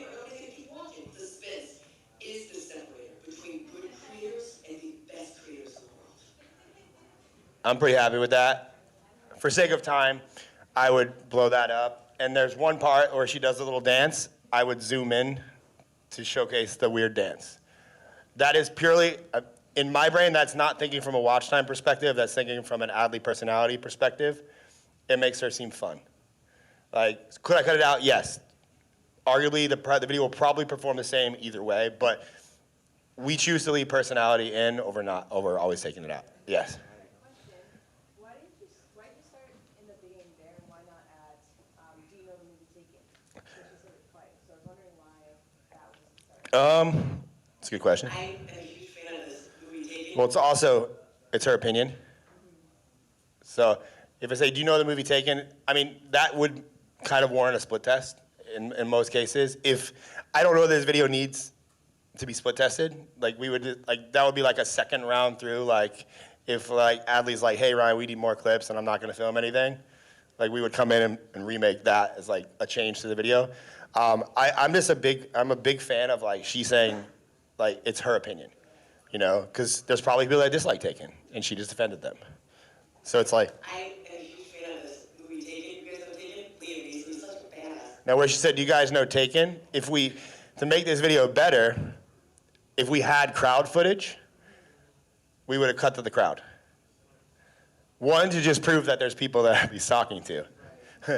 But we don't have that, so that, you know, that's non-existent. Again, that's another thing. From a social proof perspective, we just want to show that she's speaking. I mean, I'm pretty sure this was probably 1,000 people at this event. It also validates why you were watching this video of her. But we don't have that, you know. And if we wanted to, we could text her to see if she had that. But, you know, again, now we're slowing things down because Adley's got to find a picture on her phone, text it to me. I got to text it to Sav. Sav's got to put it in there. I just slowed the whole process down by about 5 hours, you know. And then arguably, Adley's familiar. She's recognizable. Do we need that? I don't know. But if I had that on my phone, I would have just put that in there because it would have been cool because people would have been like raising their hand. And that would have been an engaging moment too. And for me, that comes within the first, like, you know, that was a little late in the video. You know, if that was in like the first 10 seconds, that would have been a little more important to me. But we've already kind of established.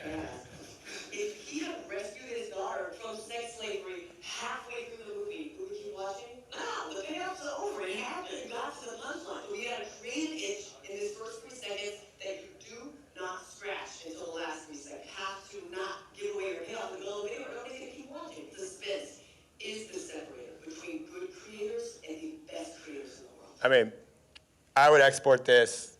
I mean, I use Submagic if I'm doing these, so I would just upload this to Submagic, and it's going to auto-caption. I'll pick a font. You know, I mean, we have fonts that we use for some people. I know Sav has a font she's using for Adley. Like, now it would go to, like, in her world, she would just hit the Premiere Pro auto-caption and then go through and make sure there's no, I mean, you want to read through all the captions, especially if it's like client work, you know, just because like AI is not perfect by a lot of means. And then export, and then, you know, it's pretty clear what this video is about. Do I think it needs a title box? In my opinion, no. She's saying Taken in the first 2 seconds, so you know it's about a movie Taken, so I don't need to like emphasize that point. But I could put, you know, why Taken successful ? At the top if I wanted to. Like, but in this case, if she was posting her own videos or I was posting videos, like you could do that in the app. I prefer to do it in the app over here, just based on the fact of it's more native. It looks like an actual creator may put this video up. We don't have that option at scale when working with clients because we're posting the videos for them, and this would then go to the posters. And now I would have to rely on the posters who, you know, not saying they're not good at certain things, but they might not be great at titling. So I would have to create an entire SOP on how to title, you know. But if this were my video on my account, I would probably put something natively in the app. And then, I mean, that's it. Like, you know, really, in my opinion, there's no need for any more visuals. Like, her point is there. You know, it's visually appealing with the background behind her. I wouldn't add anything else. I would just send this video. Yeah. No, I believe just a video should be as long as it needs to be to get the point. You know, we do for certain clients, like if they're activated for the creator fund or creativity fund on TikTok, sometimes they want us to test longer videos, but I would only do that if a video warranted like it was worth being that long. It's not a, this case, like, no, to make this over a minute would be useless. The point's already been given. It would be hindering the views to make this longer. Like, I feel like that's a complete video. The point is there, personality's there, and, quite frankly, that was an easy video to edit. Like, now is where video editors come in and they overcomplicate this. They're like, does it need motion graphics? Do I need to put some B-roll here? Do I need to do this? Because they're justifying time. They're like, oh, this video only took me, if I was not talking and doing this, it'd probably take me 15 minutes to do that. Like, if I was a video editor going, oh, I hope my boss doesn't get mad at me. Like, so they overcomplicate the editing process. They're gonna go find images that don't do anything. And that's no fault to them. They're just trying to justify their worth and what they're being paid for. But I don't feel like there's anything that will make this video any better. Just send it. Yeah. Like are you title on a video or title in the caption?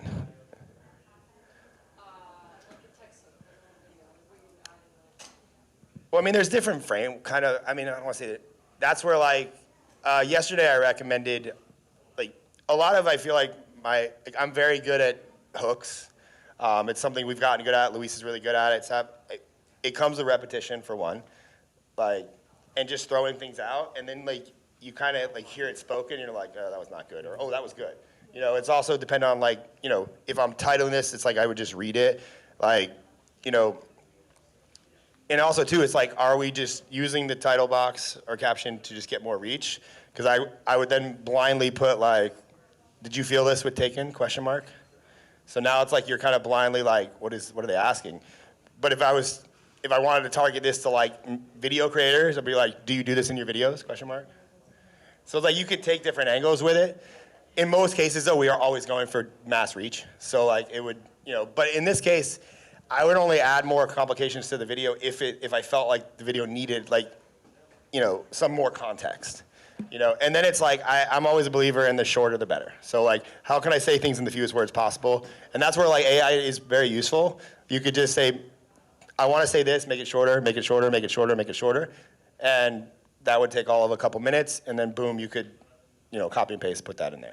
Same thing kind of goes for the actual caption of the video. I don't think that needs to be very detailed. That's just one other reason to keep somebody on your video. So it shouldn't negate it, but it could just be did you feel this too? ... would you keep watching if it didn't do this? ? But again, now we're talking the 95% of the success of this video is in the video.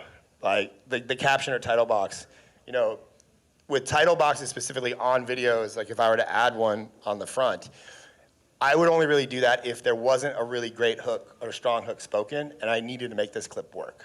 That would just be a tool. I would add if Adley's this was just a good hook, so I don't really feel a need for this, but let's say it started with I'm a fan of the movie Taken, or you could say, maybe a B-roll clip of the movie Taken, and then goes into Adley's clip. Might be a better option for a hook for this, if it gives more context. So it's it's just simple. The point's there. It's simple. More stuff visually. There is an argument for if it's uglier, that it feels more native to the platform, because this looks like a very professional type of video. She's obviously speaking. She's but I don't feel with how she started that, she's selling to me. We're always kind of trying to negate, is this person, do I feel like is salesy? And that's the thing too, when you have a beautiful set and very scripted style content, I feel like you're selling to me, I'm gonna swipe away because I'm already turned off by you. So there's, a lot of creators that do that, they'll make the videos uglier and more native feeling by putting text on the top and the bottom, just so it feels oh, I'm not being sold to. So it's again, it's those are the icing on the cake, if you will. Yeah.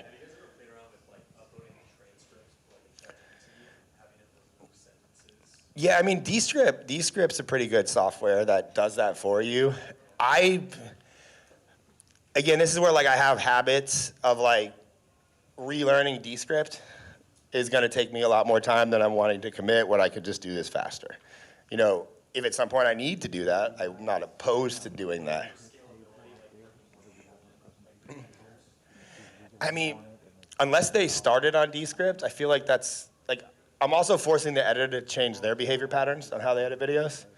Like, I'm a big believer in, like, Scott, because I'm a student of Jason Capital and a friend of Jason Capital. Jason Capital is very big on changing people. He does not want to change your behavior.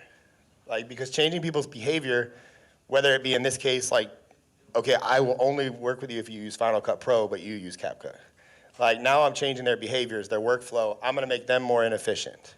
You know, same thing goes like if you're selling something. It's easier to sell something if you don't have to change behaviors. Like fitness, it's much easier to sell testosterone than it is to sell 180 days of eating lean chicken and broccoli. So because you eat the lean chicken and broccoli, you have to change your behavior now for the next 180 days. Or you can just take a needle.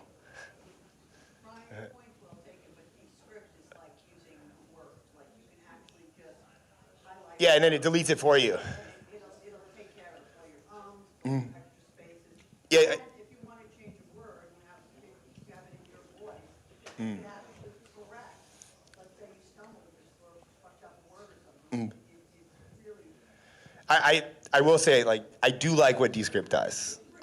It's pretty dope. Like, again, it's like, okay, at scale, like, I would just weigh the odds. Like, I would teach myself it and then see how, like, you know, rolling this out. Because, you know, I have a friend, I was trying to get her to speak, but there's a lot of people at bachelorette parties this weekend.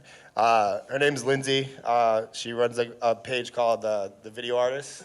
She's a local-based Philadelphia business. She crushes it as an agency. She uses solely Descript. And she has, I mean, she works with regular business owners. Like, she has like a $6,000 package. I mean, I don't know her revenue numbers, but it's in the 40, 50,000 a month pretty consistently. She's having scaling problems for finding editors as well. But like, she's like one girl who does it by herself in Philadelphia. And she crushes. Like, you know, I wanted her to speak. I was like trying to get, like, I have a coaching group, which you guys will hear about a little bit later. But she's done multiple presentations in my coaching group for getting local clients and growing that business. She one of the best. So she came to my first event. I met her there. And I watched her grow like a pretty big business just off of that. And she uses Descript fully. But she has problems getting editors to use Descript because she doesn't know how to do any other way. So it's also like, it could go the opposite way too. But yeah, I mean, was that helpful for everybody? Was that good? Two more questions. I'll take two more questions. Then I want to introduce Gary because I really want you guys to hear him. That kind of goes by feel. Like, you know, and this is where you will find little things like, you know, like the reason I value like Sav, Kim, Luis, and Dre, like they all have their like little things that they do. And it's like an editor could edit a video and then it passes through Sav and she's like, this is a great video, but you cut out Adley's dance. Put that back in. And, you know, arguably the editor could fire back and say, no, it's good. And they're probably not wrong, but like, that could be the reason. Or like Luis goes, hey, Ish, put a red arrow here. It's like they just feel something. And I think that that's what makes, you know, certain individuals truly great at the skill of video editing. It's like, no, I just feel like that long dramatic zoom at that moment is needed, you know. And that could be the difference. Like, hard to tell, you know, or algorithms like you don't know. But it's also, usually those moments are something based off personality. Like if I say something, go, and you keep that in, like that could benefit the video, and also too from a perspective of make more people like me. Yeah. Do you have music on the editing software or on the platform? We don't do any music. No music ever, partially because of copyright. It's a liability because for one, if I'm spending money getting videos edited, like clients paying me, I'm paying videos to get edited. Editor adds music, and this is not an argument of like, I do like videos of music. I use music in some of my videos because I like certain songs. But I know that, one, the video is never gonna be monetized because Sony BMG is gonna take all the revenue. Also, it could be silenced later because there's literally been battles with like Sony BMG and all these music companies on using music on the platforms, where at any given moment, they can strip all their library off of, let's say, Instagram. And now any video that has ever had that song is now silenced. So from a scalability perspective and more of a, you know, That's just a risk to like, what if we had a video that gets 1 million views a month and has forever on a back catalog for like a Cardone, and now it's silenced just because we put a trending song on there. So like, I just don't want to take that risk. And again, these are things like I'm upfront with this also during the conversations with clients. I'm like, we don't use hashtags because I think they're a risk. We don't do any music. We don't use any B-roll unless it's yours. Like, there's instances where we could or could not use AI, but with AI, I think it looks too fake, you know? So like, and we've also had instances where clients have gotten cease and desist because editors have just taken photos from Google and they were Getty images or something, and then that video is deemed, like Getty specifically is fucking savage. Like, those videos have to be deleted. So, and if that was a good video and it was getting views, then that sucks. You know, so it's like, because I don't really prescribe to the idea of like short form is short-lived. Like, I still have videos on my accounts that have gotten views for years. Like, I do think it's very similar in YouTube in that. Like, if a video works, they keep showing it. So, you know, it's more from a longevity perspective and a risk for the client, you know, because they're paying a lot for these videos. So I want to give them the opportunity to, one, get their value and what their money's worth, and also not give some stupid reason to fuck with my videos, I guess is the best way. All right, last question, and I'm going to get this fixed and bring up, one more. I got one more. Or are we good to move on? All right. Oh, back there.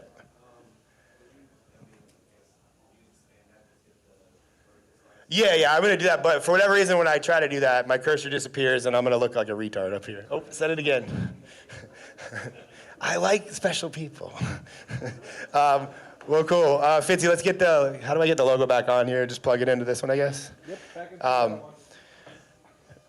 But yes, like, the nature of long form to short form is, like, we're looking for the hook. Like, and that's really it. That defines the whole success of a clip. All right, yeah, just get that working. Do I need, all right, can I log in? I don't know my password. There it is. I don't know if anybody else there has, I have so much problem remembering all my passwords for everything. Like, it's a real problem. We have like 4 phones, 2 laptops. Katie's my password, so is Luis. So, what are we doing? Oh, is he doing a presentation? All right, so Gary's gonna load up a presentation, so if you have to pee, run and do it now, but please don't leave and take forever. I'll keep doing it. Any other questions anybody's dying to ask me while they get that loaded up? I like keeping moving. Oh, over there, got you. So, specific story with hashtags. I had a video, this is a while ago. I had a video that I edited, I put a lot of effort in, and based on a previous video I did, I had assumed it was gonna get a lot of views. Like, this is early days of TikTok, and me and Luis, we would always question like whether or not hashtags categorize videos based on the hashtags, which makes sense, it's like SEO.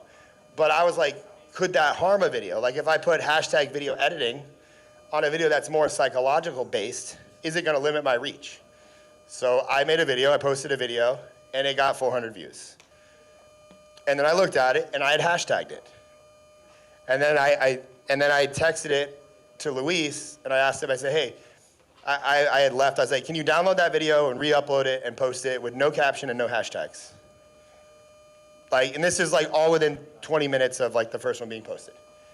And he said, Luis did it. That video went on to get 3 million views. Like, there's certain videos when you make them, you just get a feeling. I'm like, I feel like this video should do good. And those are like, again, going back on certain, like you get feelings with videos, and like Sab will get a feeling about a video and try something and it might work, it might not, but you get these feelings about it and you're like, let me try this.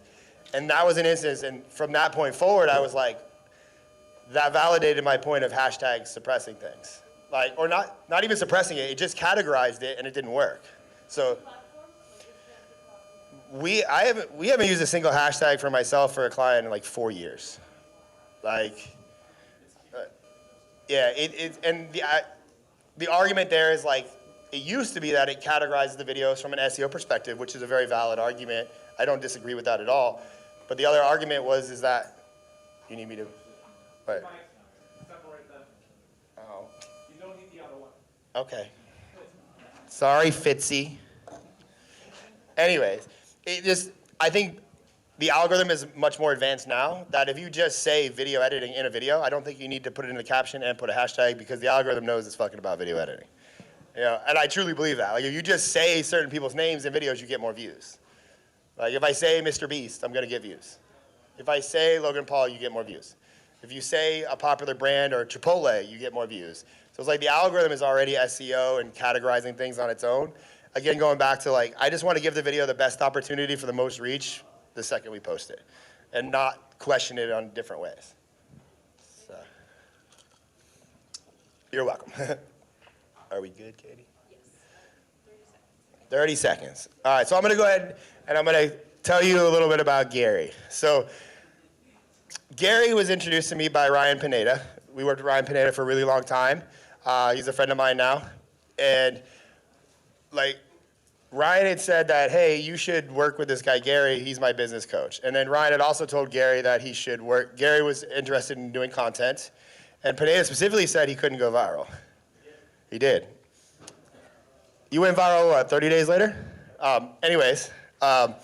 So I took that as a challenge. But the conversation, I had a conversation with Gary. We got connected. We got on a phone call. And it was like 4 o'clock. We're talking. I was on my way to CrossFit, because I go to the 4:30 CrossFit every day. And I'm like talking to him, and he's like, I'm at the airport right now. Can you guys, I was like, I'm about to have like a lot of travel.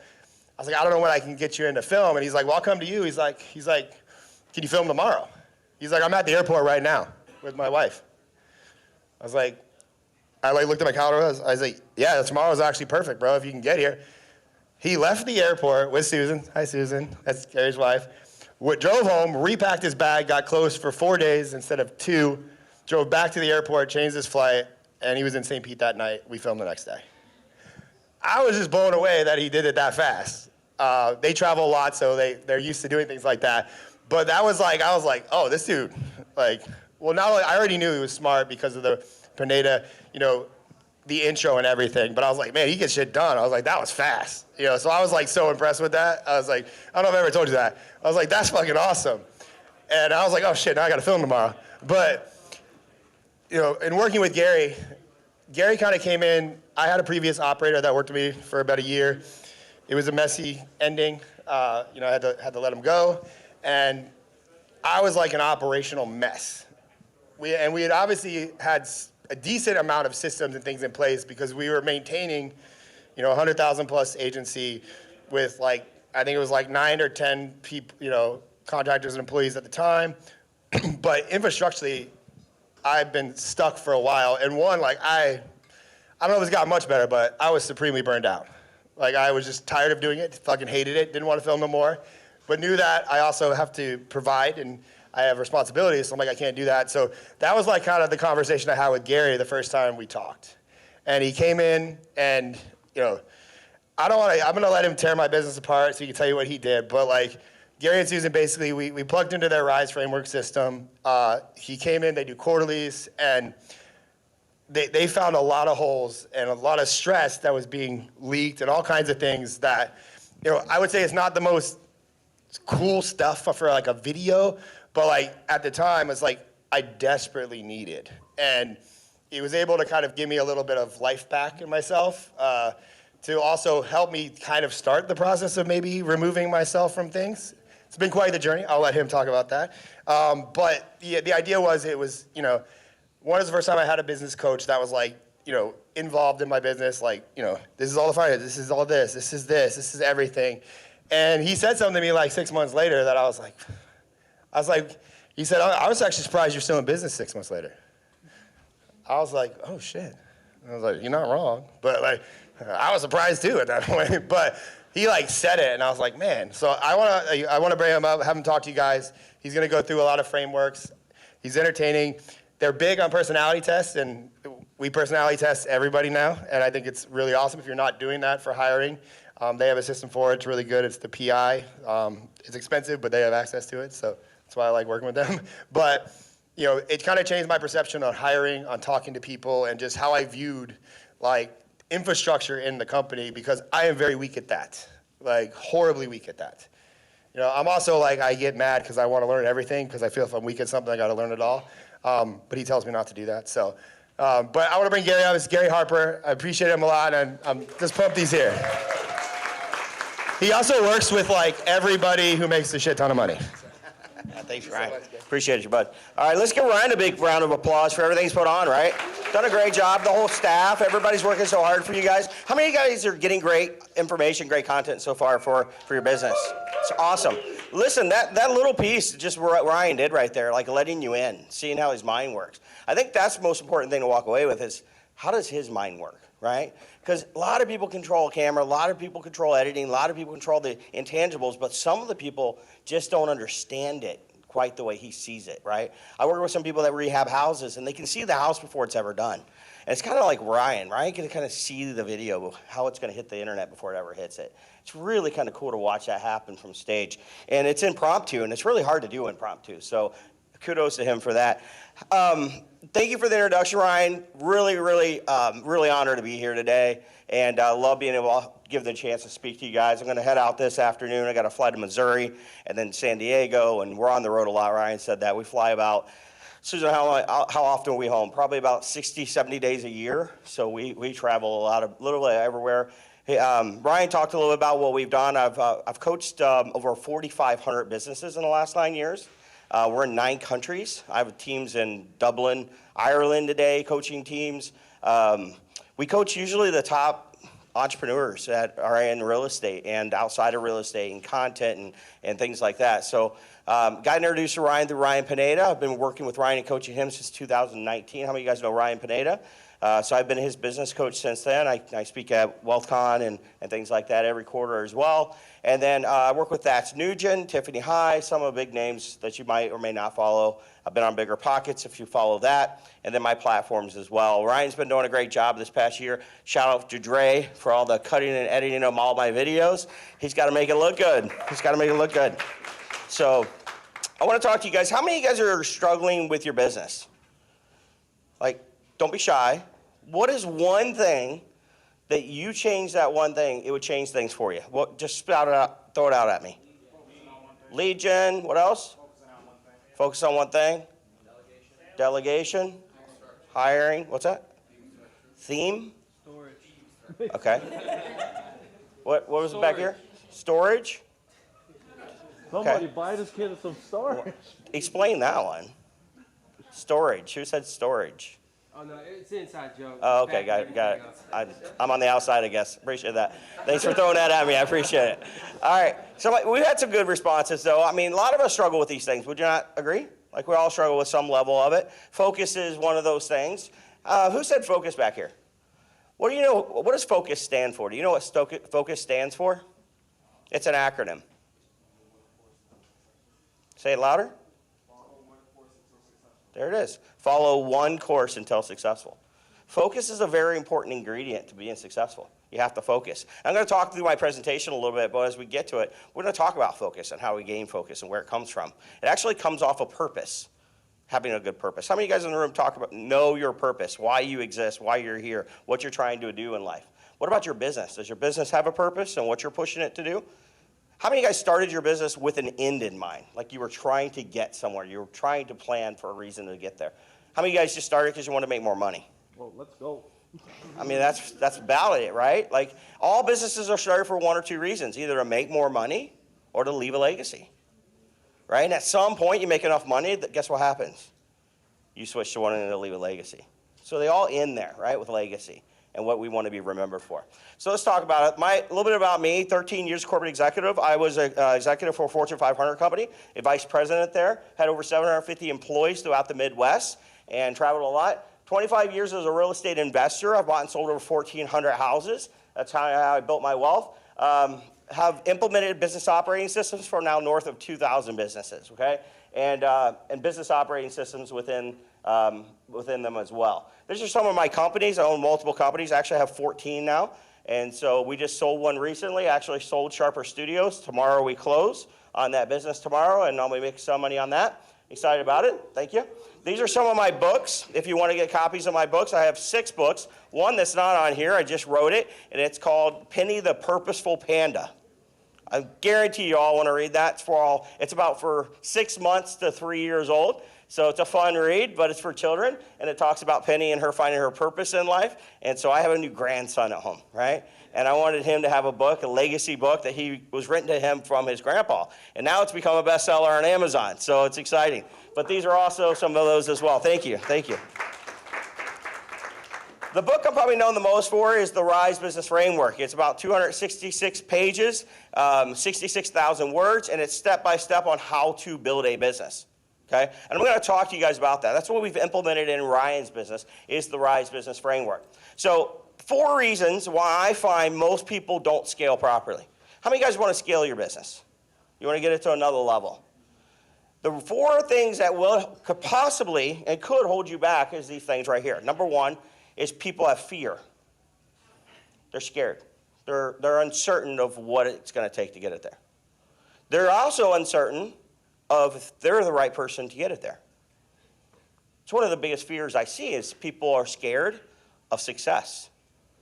They're actually scared of what it looks like to be successful. I was talking to a guy the other day, and he's like, man, I don't know why you do this content stuff. I don't want to be known. Like, why? He says, well, what if? I said, well, what if that doesn't happen? What if success finds its way in your lap? So we have to replace fear with knowledge. That's how we get rid of it. If you have a fear in something, one of the things I was talking with Ryan Pineda about in 2019 was I was like, Ryan, what's your biggest fear? And you know what he told me? He says, I have fear of not knowing what I don't know. Like, what if I get to a point and I don't have the answers? You know, I told him, I said, start a podcast. Go start a podcast. What are you going to do on a podcast? You're going to interview a bunch of experts. That's where Ryan's podcast was born, because he had fear of what he didn't know. And so he just brought a bunch of experts on and started interviewing them to gain knowledge. And that fear was replaced with knowledge, and now he sustains that fear with faith, that he knows the right knowledge. Does that make sense? Number 2 is we have to change our mindset. You have to start adjusting your mindset from a solopreneur, a self-employment, to actually a business owner. Right? Things cannot all go through you. It can't all get done. Great leadership's about getting things done through other people. Talking to Dre about it today, and he was cutting some of my videos, and he's like, man, I got to cut them because then I got to delegate them to somebody else to keep doing them the way I'm doing them. I have to train them on how I'm doing it. He created a little baby image of me, like a little small baby of me, and it's like one of them's got a lot of muscles, and Adley liked that one, and he's going to get those out soon, and he's like, but after I do this, I'm going to delegate it. And that's a mindset adjustment that the whole team is making right now with Ryan's team, is how do we get things done through others so that we can multiply and get more stuff out. We have to change our mindset. The other thing I like to tell people about mindset is a lot of times I run into entrepreneurs that make statements instead of asking questions. I can't do that. That won't work. I've tried that before. Those are statements. That's a mindset. And when you make statements, you close the mind. When you ask questions, you open the mind. As great leaders with the right mindset, we should be asking a lot of questions. What do you think social media does to the world? It opens the mind. Because a hook is a question to a degree, right? And so that's what we're trying to do. We're trying to get them to open their mind to the concept of the information we're about to deliver to them. That's why the best hooks are questions. We have to do the same thing in our business. We have to be inquisitive leaders that ask questions to get people bought into what we're doing so that they want to do it with us. Number 3, we have to maximize connections. You know, whenever I speak at an event like this, I always look around the room and I think everybody thinks the best connection is the person on the stage. And the stage gives a lot of credibility. Don't get me wrong. Like, people are like, wow, if you're on the stage, you must be worth talking to. But you know what I found is the best person to talk to at an event like this? Turn to your left and right now. Those are the people. These people in the room are the right ones to be able to engage and connect with, because they're going to enact on an ability you don't have and be able to push you to another level. There are people in this room who have strengths in one area and other people have weaknesses, and they together create something magical. And so look around the room when you're at events. Don't just look to the front of the room. Look to the people to your left, your right, and make the connection. Be willing to go up and ask questions. Be willing to engage. Number 4, you have to have a business operating system if you're going to scale properly. You have to. Things don't just happen magically. You have to have a system, a structure, an order. People don't want to come work for you if you don't. They want to feel led properly. And a business is not just about getting things done. Like I said, it's about getting things done through other people. So we have to have a business. There are 5 stages of every business. And I want you to self-reflect right now and then self-identify with what stage you're in. Everybody in the room is in one of these stages. Maybe you're in the room today because you have a product, right? You have a passion for that product and you make profits, those 3 things. That's why we start a business, right? A passion, a product that makes profits. Those 3 kick us off every time. And if you have a passion with a product with no profits, you might kick off a non-for-profit business. But it's still a business, right? But if we're going to have a profitable business, we have to have those 3 equations. Passion for what we're doing, a product that's needed and wanted that makes money. We all agree? That's stage 1. But once we get in there and we now exist, we have to focus on something. I don't know why my slides are probably going to get messed up because of the formatting today from mine to theirs, but resources. We have to focus on resources. What is a resource to an organization? You know, a tree has resources. A tree has sun, it has water, right? It has minerals, it has nutrients that are the resources to help it grow. Your tree is at different sizes right now, and you need resources to help it grow. So what are the resources to a company? Time, that's a resource. Money, what'd you say? Capital, money, and people. Yeah. Time, money, and people. Those are the resources you need. And if you don't have people, then you're the people. And that's where you're spending your time. So evaluating if you're in stage 1, which means you've got the business off the ground, it's making money, but now you have to start building this thing. You have to focus on time, money, and people. Where should you spend your time? That's what I did with Ryan. I came in, Ryan, where are you spending your time? Why are you spending your time doing that? Ryan, that's not a good use of your time. Ryan, your time's worth X amount of money per hour, and that's a $10 an hour task. Why are you doing that? And we started to remove him some parts of the business that wasn't worth his time, right? And we started delegating it to hire other people so they do those things, right? And then we had to build what we call business pro forma. We had to look at the business and say, what do we project we're going to do in the next year? And how much money do we project we're going to make? How much money do we project we're going to spend? And how much money are we going to project we're going to keep? That's what time, money, and people look like. There's companies out there that have done this very well. This company particularly. I'll tell you who this company is as we get to the end of these 5 stages. But this company was 2 cousins in 2018 that didn't want to put their girls in Girl Scouts, so they started making cookies at home with them. And they got really good at it. So guess what? They decided we're going to make this a business. So they started to focus on time, money, and people. They got into stage 2, which is the survival. A lot of people call this the grind stage. How many of you guys are grinding right now? Where is that getting you? It's not that fun, is it? I just got a call from one of my businesses. All my businesses, by the way, I'm an owner in, but I don't work in them. I usually give 30% ownership away, so I don't have to work in them. And at any point they need my help, they have to pay for my consulting. So I got a call from one of my business unit leaders, and he's like, I need you to come in and do a quarterly for me. I've already coordinated with the team. I'm going to pay your fee, blah, blah, blah. And he says, bro, I'm burning out. I'm starting to burn out, and I need your help. And we're going to be working on this because this is what stage it's in. It's survival. This is where we have to start to focus on inspiration. We have to start focusing on how to inspire our resources. Because now we've got time, money, and people identified, but now we have to start focusing on how do we inspire them? How do we get them to go the extra mile for us? You know, George Carlin said most people work hard enough not to get fired and get paid just enough not to quit. That's what they do. Those are have-to employees. What takes somebody from a have-to employee to a want-to employee? What makes that transition happen? It's when they're inspired to be there. When they can see their personal purpose in life being fulfilled by helping that company reach its purpose, that inspires them. So we have to start focusing on purpose. We have to start focusing on vision. We have to start focusing on how and where we're going to go. What are our goals? What are we trying to do to get there?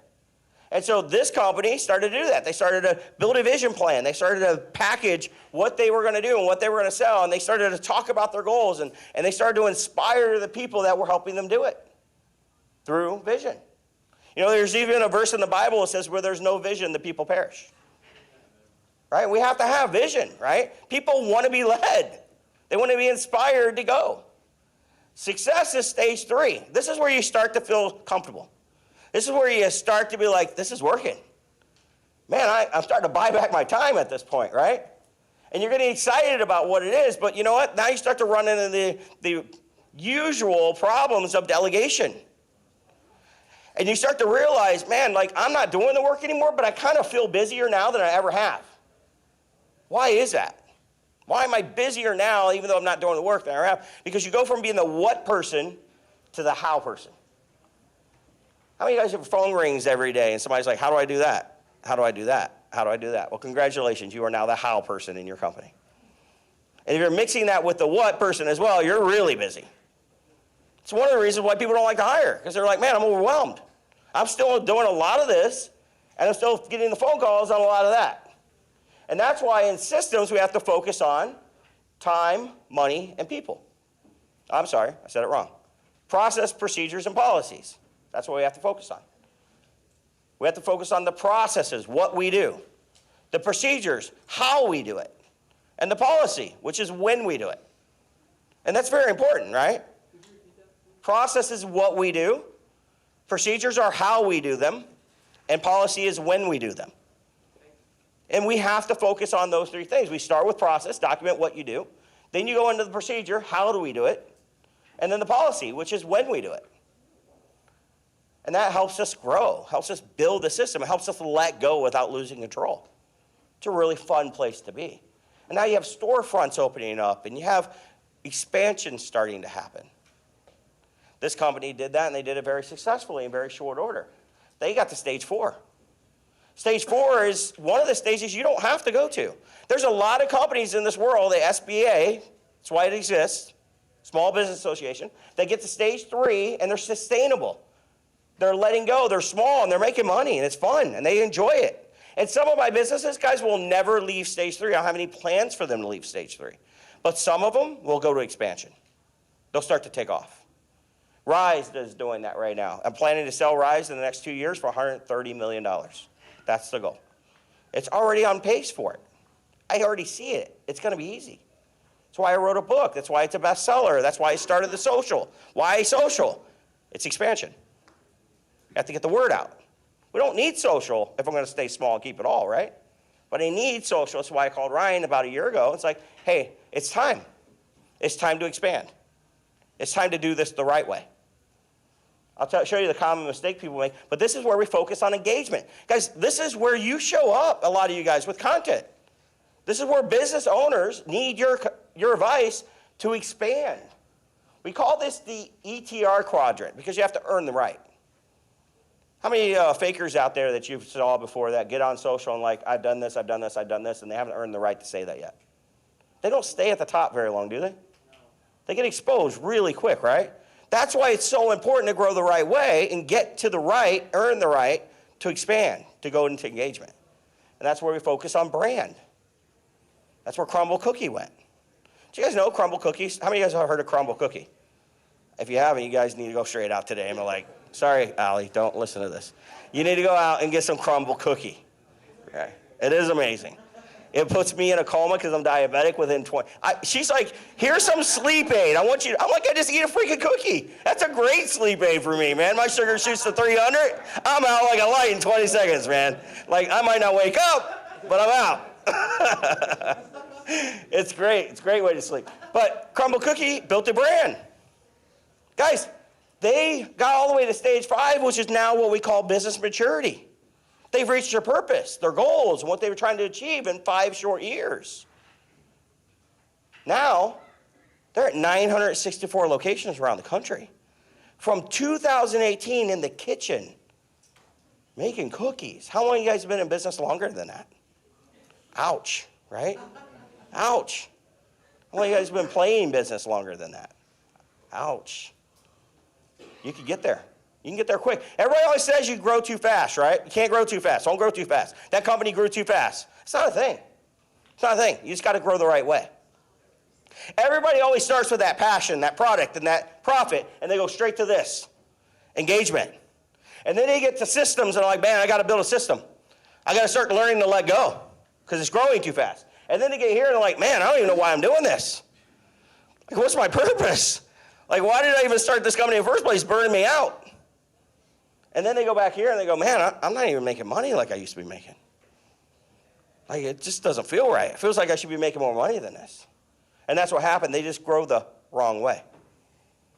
And I'm here to tell you that you can grow as fast as you want to grow. You can grow as big as you want to grow. You just got to go it the right way. Does that make sense? So we'll talk a little bit more about these things. If you do it the wrong way, here's what happens, right? Your team is working, but they're not driven. Your culture exists, but it lacks conviction. Your business is growing, but without alignment. And that's why you return to chaos. After you try things, you try to fix it, and it just goes right back to where it was. Because you're growing the wrong way. You're focused on the wrong stuff. And you could have a stage 4 business running it on a stage 1 operating system. And you got to get those two aligned together today. Does this make sense to you guys? So resources, time, money, people. What does that look like? Guys, I need you, if you're in stage 1, I need you to build a process ownership chart. I need you to build an organizational chart that lists out 3 to 5 things that each one of those seats do. The average business has 60 seats in it. You're no different. If you own a content business, Ryan's company has about 60 seats.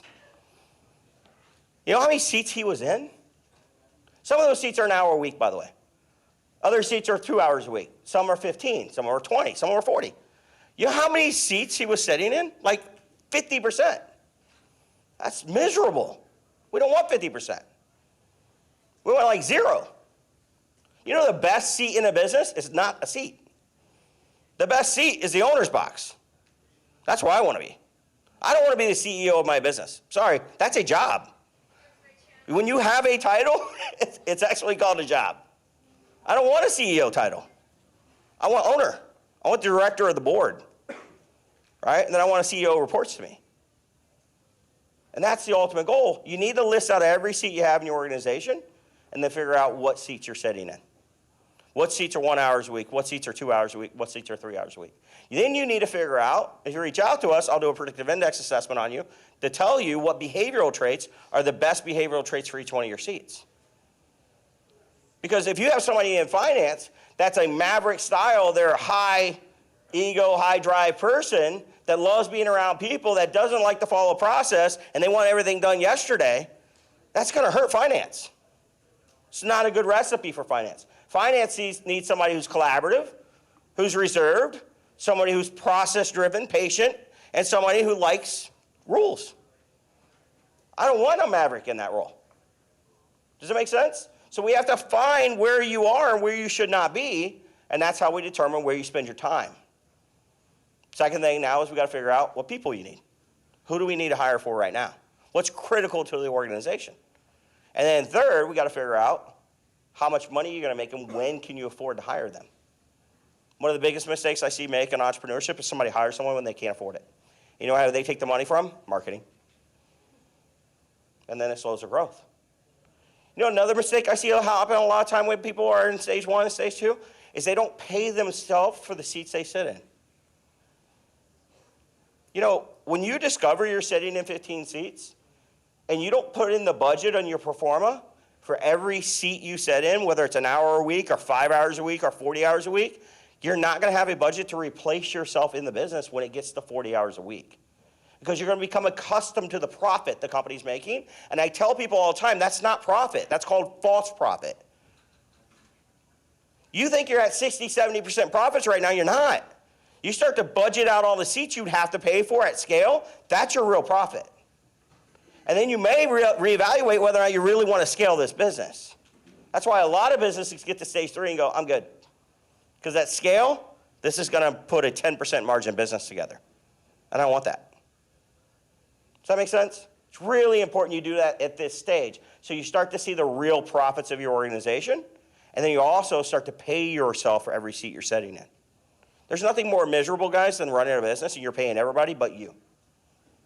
And then no profits show up at the end of the month, and you're like, what am I doing this for? I'm better off just going back in a job. My companies pay me 7 different ways. Being here right now, they had to hire me to come here and speak. Not Ryan, my company. My marketing department's like, Gary, we need to go speak at Ryan's event. Okay, nobody else can go speak? Well, Ryan really wants you. Okay, how much? Well, we're paying you $2,000 a day. Okay, I'll go speak for $2,000. That's fine. It's not a lot. I make more money doing other things, but you know what? I'll do it, but I am going to get paid for it. Now, that's true transparency. That's what he pays me. He'll pay me $2,000 and travel to be here today. I get paid as an owner, ownership distribution every month. Profit and loss comes out, they pay me my ownership distribution. What else do I get paid for? I get a salary. As a CEO of the organization, of my ecosystem, of the whole ecosystem, I get paid a salary in that. Every time I get hired to go coach, somebody wants me to come coach their business, they got to pay me 40% of the day to go coach for the day. So you understand, like, I have budgeted for every seat in the company that they would need me to sit in, so that on days and months and even half a year, I go, I'm not going to do it. I don't want to do it. I don't want to coach. I don't want to go speak. They can still pay somebody else to do it, and the profits don't change. That's what we have to do to build a profitable business, sustainable business. So talent accountability, process ownership, and financial clarity. That's what I need you guys to go get. If you're in this stage, this is your focus for the next 90 days. I always tell people you evaluate the seat they're sitting in based on these 4 things right here. I call it the heart, the head, the hands, the feet. The heart, the head, the hands, the feet tell me you're in the right seat. Do you desire it? Do you have the behavioral traits to do it? Do you have the skills to do it? And can you grow the seat?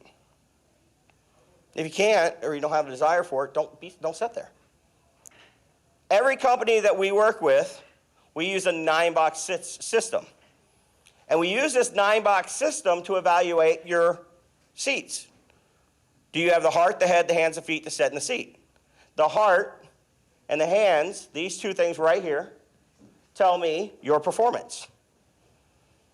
The head and the feet tell me your potential. If you have the behavioral traits and you could grow the seat or grow with the seat, you have high potential. If you have skills and desire, it tells me how well you're going to perform the job. Does that make sense? A lot of times we hire people that are high performers with no potential. You cannot afford that when you're trying to grow. Corporate America can afford that. You can't.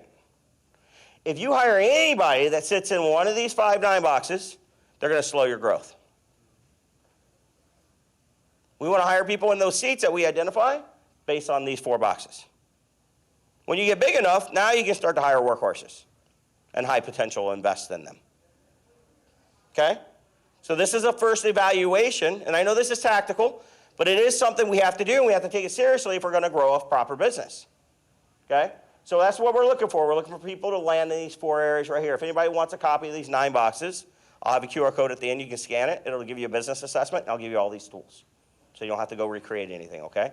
I'm about giving things away, so I always do. But this is where we want to stay out of. And if that includes you, if you're in a seat and your name shows up right here, then you probably need to vacate that seat and look to hire someone else. Because you're holding your own business back. You're the reason for the failure at this point. I love firing myself from seats. I love firing people from seats. That means I'm growing. It means we're getting to the next level. Now what do I do? I find them another seat. Just like I find me another seat. I find them another seat. I call this the employee protection program. I don't want them burned out. You hire people and put them down here, you're going to burn them out. We're asking them to modify either behavior or desire, and either one of those kills performance or kills the potential. Next. We'll keep moving here, if this will. Build a business performa. It's a very simple form. You can go online, go to ChatGPT and just type it in and say, hey, here is my revenue, here's my potential, here's what I want to do, here's my expenses, build me a performa month by month with this amount of increase and spit this out for me. It builds it in seconds, okay? But that's all you have to do. I want a performa that projects for the next 12 months your revenue, your expenses, and your net profit. Okay? I want those 3 things in there minimum. Gross profit would be great as well, but I would like those things in there so you can see how you're going to build this company. Then I need you to go back and start filling in the price for each one of the seats you're going to hire for, so you can determine when you can afford it. There are times I work with customers, and I'm like, bro, I got to get out of that seat. I'm like, but you can't afford to get out of the seat. If you hit your revenue numbers, if you grind hard enough, by May of next year or by July of this year or September this year, maybe you'll hit enough revenue that you can then afford to get out of the seat. But it at least gives you perspective of what you're pushing for. That you're just not in it to grind it every single day. That you're like, man, if I push hard enough, if you go to your spouse and you're like, if I give it all I got until June and I hit this revenue, I can step out. I can start to see the freedom starting to happen. And that's inspiring, right? That you can have a plan. Inspiration. Inspiration's about culture. It's about vision. It's about leadership. And I love to tell people, guys, listen, if you have a team and you're building a team, they're only going to come work for you if you're a great leader. If you have a team today and you don't like them, let me tell you something. You have the team you deserve. You have the team you deserve. If you want a better team, become a better leader. I read 3 books a week on average. I consume them. I read them very quickly. Me and my wife have a little competition we do every quarter to see who read more. She beats my butt all the time. She reads a lot more. She even mixes in fantasy books. I can't do that. I'm stuck just on my 3 business books every week. Why? I'm trying to be a better leader. Great leaders are stewards of leadership. They're constantly learning. It's not a new rival type thing. It's a constant growing type thing as leaders. Most CEOs I've run into are obsessed with scale, but they're not obsessed with purpose. In order to grow and inspire, you have to lead an organization with purpose. It has to have a purpose, and it has to help you achieve your purpose in life, or you're not going to enjoy it. You're going to want to burn out. You're going to want to quit. You're going to give up. And guys, we're going to have tough days. You heard the guy get up here earlier, and he's like, I'm being sued. That's a tough day. Do you know what keeps people going? What gets them out of bed in the morning? What keeps them motivated? Purpose. Why they're doing it. This is what I find. If you're going to hit success, you better know your purpose.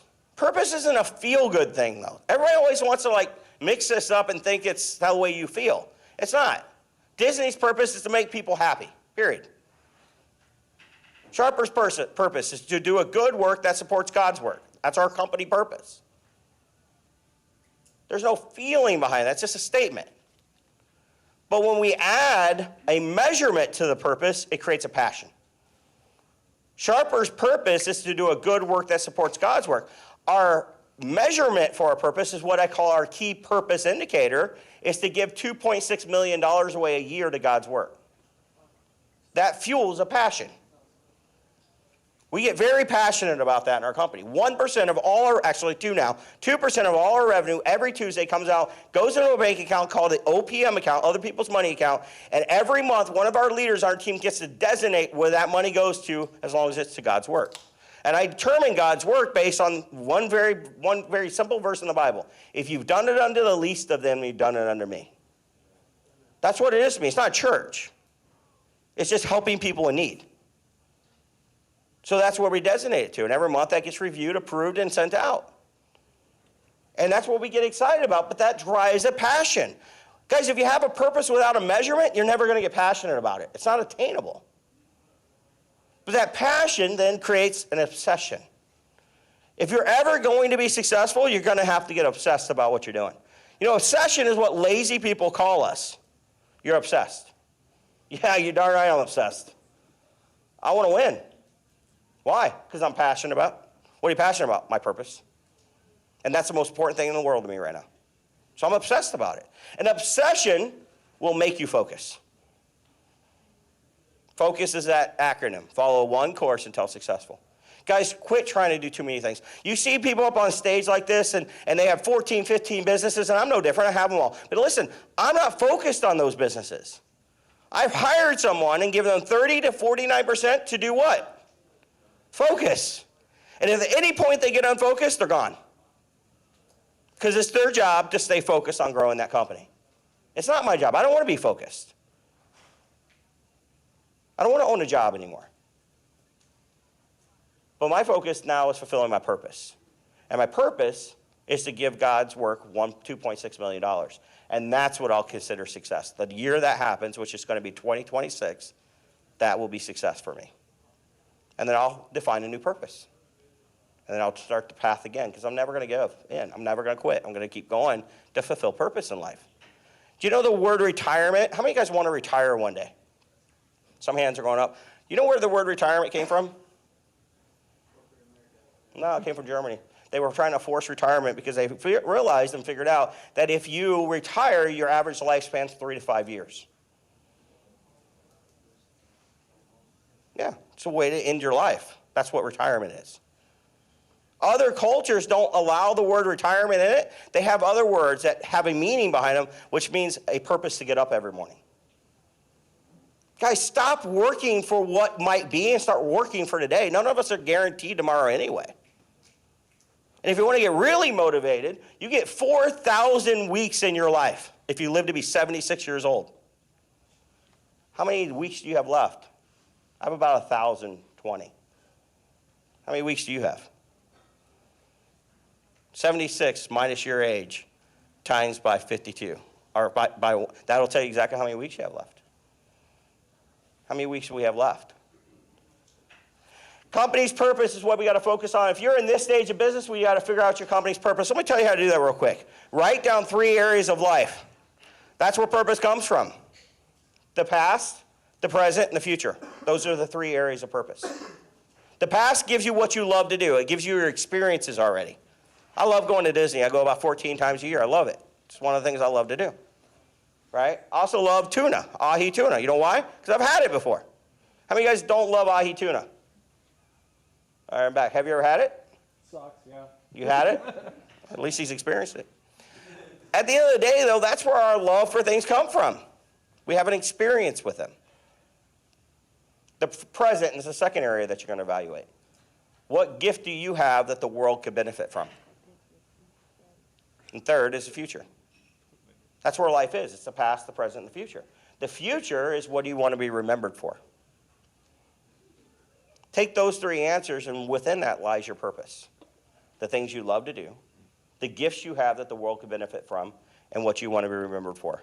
Those are your 3 equations to determine your company purpose or your personal purpose. I want you guys to take some time this next 90 days and reflect on that. Figure it out. You owe yourself that. And if you're working for somebody else today, ask this question. Will I fulfill my purpose by being here? Because if the answer is no, you shouldn't be there. And if you have employees working for you, do the exercise with them. And then help them determine whether or not their purpose will be achieved by helping the company achieve its purpose. Because if they say no, then they're a have to employee, not a want to employee. And we don't want that. We want to employees. We want them to have a passion about what we're doing. Next, determine your company values. You have to align with values if you're going to inspire people. Me and Adley did an interview last night together, and I interviewed the guy, and I did his core values assessment. It's pretty simple. Somebody was in the room last night in here. Was it you? Yeah. She was like, how do you do this exercise? Cool exercise? Amazing. It's very simple, right? Ask somebody the question. Can you name 3 people that have made a positive impact on you in your life? And then can you describe them to me? Name 3 to 7 things about each of these people that you admire. And when they're done and you're done listening, you write down the commonalities of all the words that they started to say. Inform them that they were not describing those 3 people, they were describing themselves. Because when you describe people, you're actually not describing them, you're describing what you attracted to or repulsed from. And that's who you are. And that's where your core values are. And when you see redundancy in your 3 people, those are core to you. So if all 3 people were caring, guess what? It's probably a core value to you. If all 3 people were hardworking, that's probably a core value to you. If all 3 of these people wanted to dominate and destroy and crush and win at all costs, they were warrior spirits, there's probably a core value to you. You know what you don't want to do? Hire people that don't have those core values. How do you test for it? Name 3 people that have made a positive impact in your life and then describe them to me. That's all you're looking for. You're looking for them to value your core values. This good stuff so far? Yes. Good. Your team needs things that are bigger than revenue, guys. They need something to feel inspired. The right people align with our values and they align with our vision. This is my second 9 box. When we evaluate them based on values, you're asking the question, do I trust them? When you evaluate them based on vision, you're asking, are they aligned with me? Are they wanting to go where I want to go?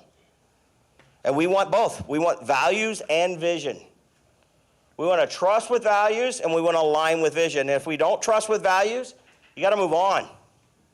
Do not allow people to hold you captive in your organization because they don't align with your values. They will create their culture within your culture. I've been in way too many offices before where someone who was a high performer made the company a lot of money, but was not the right fit for the company, took over the company's culture. Because they wouldn't let them go because they made them too much money. Guys, we don't want wrong people, right seat. I don't want somebody who has the heart, the head, the hands, the feet, and in the right seat, making us a lot of money, that are the wrong people. I also don't want the right people sitting in the wrong seat. Both of those things will kill your business faster than you can blink. The right people sitting in the wrong seat, that's like a family member. That feels good. Everybody likes them. But they're not performing. They're holding you back. We also don't want somebody who's great at their job and makes you a bunch of money, but kills your culture. Because that will also hold you back. In my book, A Purpose to Rise, it's a fable about a business owner growing, and he hires Bob. Bob comes in, and everybody loves the fact that Bob makes them a lot of money, but guess what? They hate Bob. Bob's a prick. Any Bobs in the room? Oh, sorry, Bob. All right. Each leader has the team they deserve, guys. Everything rises and falls on leadership. If you're not focused on this area, then you're not investing in your people properly. And people will go somewhere else that they feel inspired to be versus your company. We'll hasten to move on. Systems. We have to document our processes, our procedures, our policies, because our process, procedures, and policies allow us to do what? Let go without losing control. I love this stage. I absolutely love this stage. At this point, we're making money. We're out of seats we shouldn't be in anymore.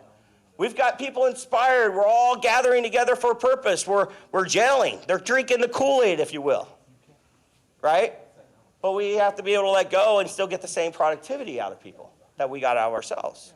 And so we have to be willing to do that. We have to make sure we have good communication. I was asked one time, I was like, Gary, if you were not a business coach, if you were a business assassinator, what would you do to destroy a business? What would be the 7 things you would do? Somebody was interviewing me for content. They're like, name 7 things you would do if you destroy a business, go. I'm like, I need 1. They're like, well, dude, I need 7. I'm like, I only need 1. He says, what's that? I said, I would kill the lines of communication. Communication. I'd kill the lines of communication in the business. Why do you think COVID was such a threat? March of 2020. The week COVID kicked off and they started shutting stuff down, I bought stock in two companies, Zoom and a company called OWL. It's a communication company. Best decision I ever made. Why did I buy stock in those 2 companies? Communication.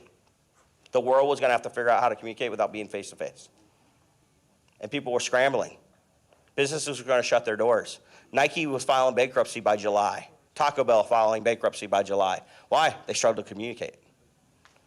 One of the most important things when you let go to not lose control is to ensure the lines of communication. There are 4 types of meetings you have to have. Number 1 is a culture meeting.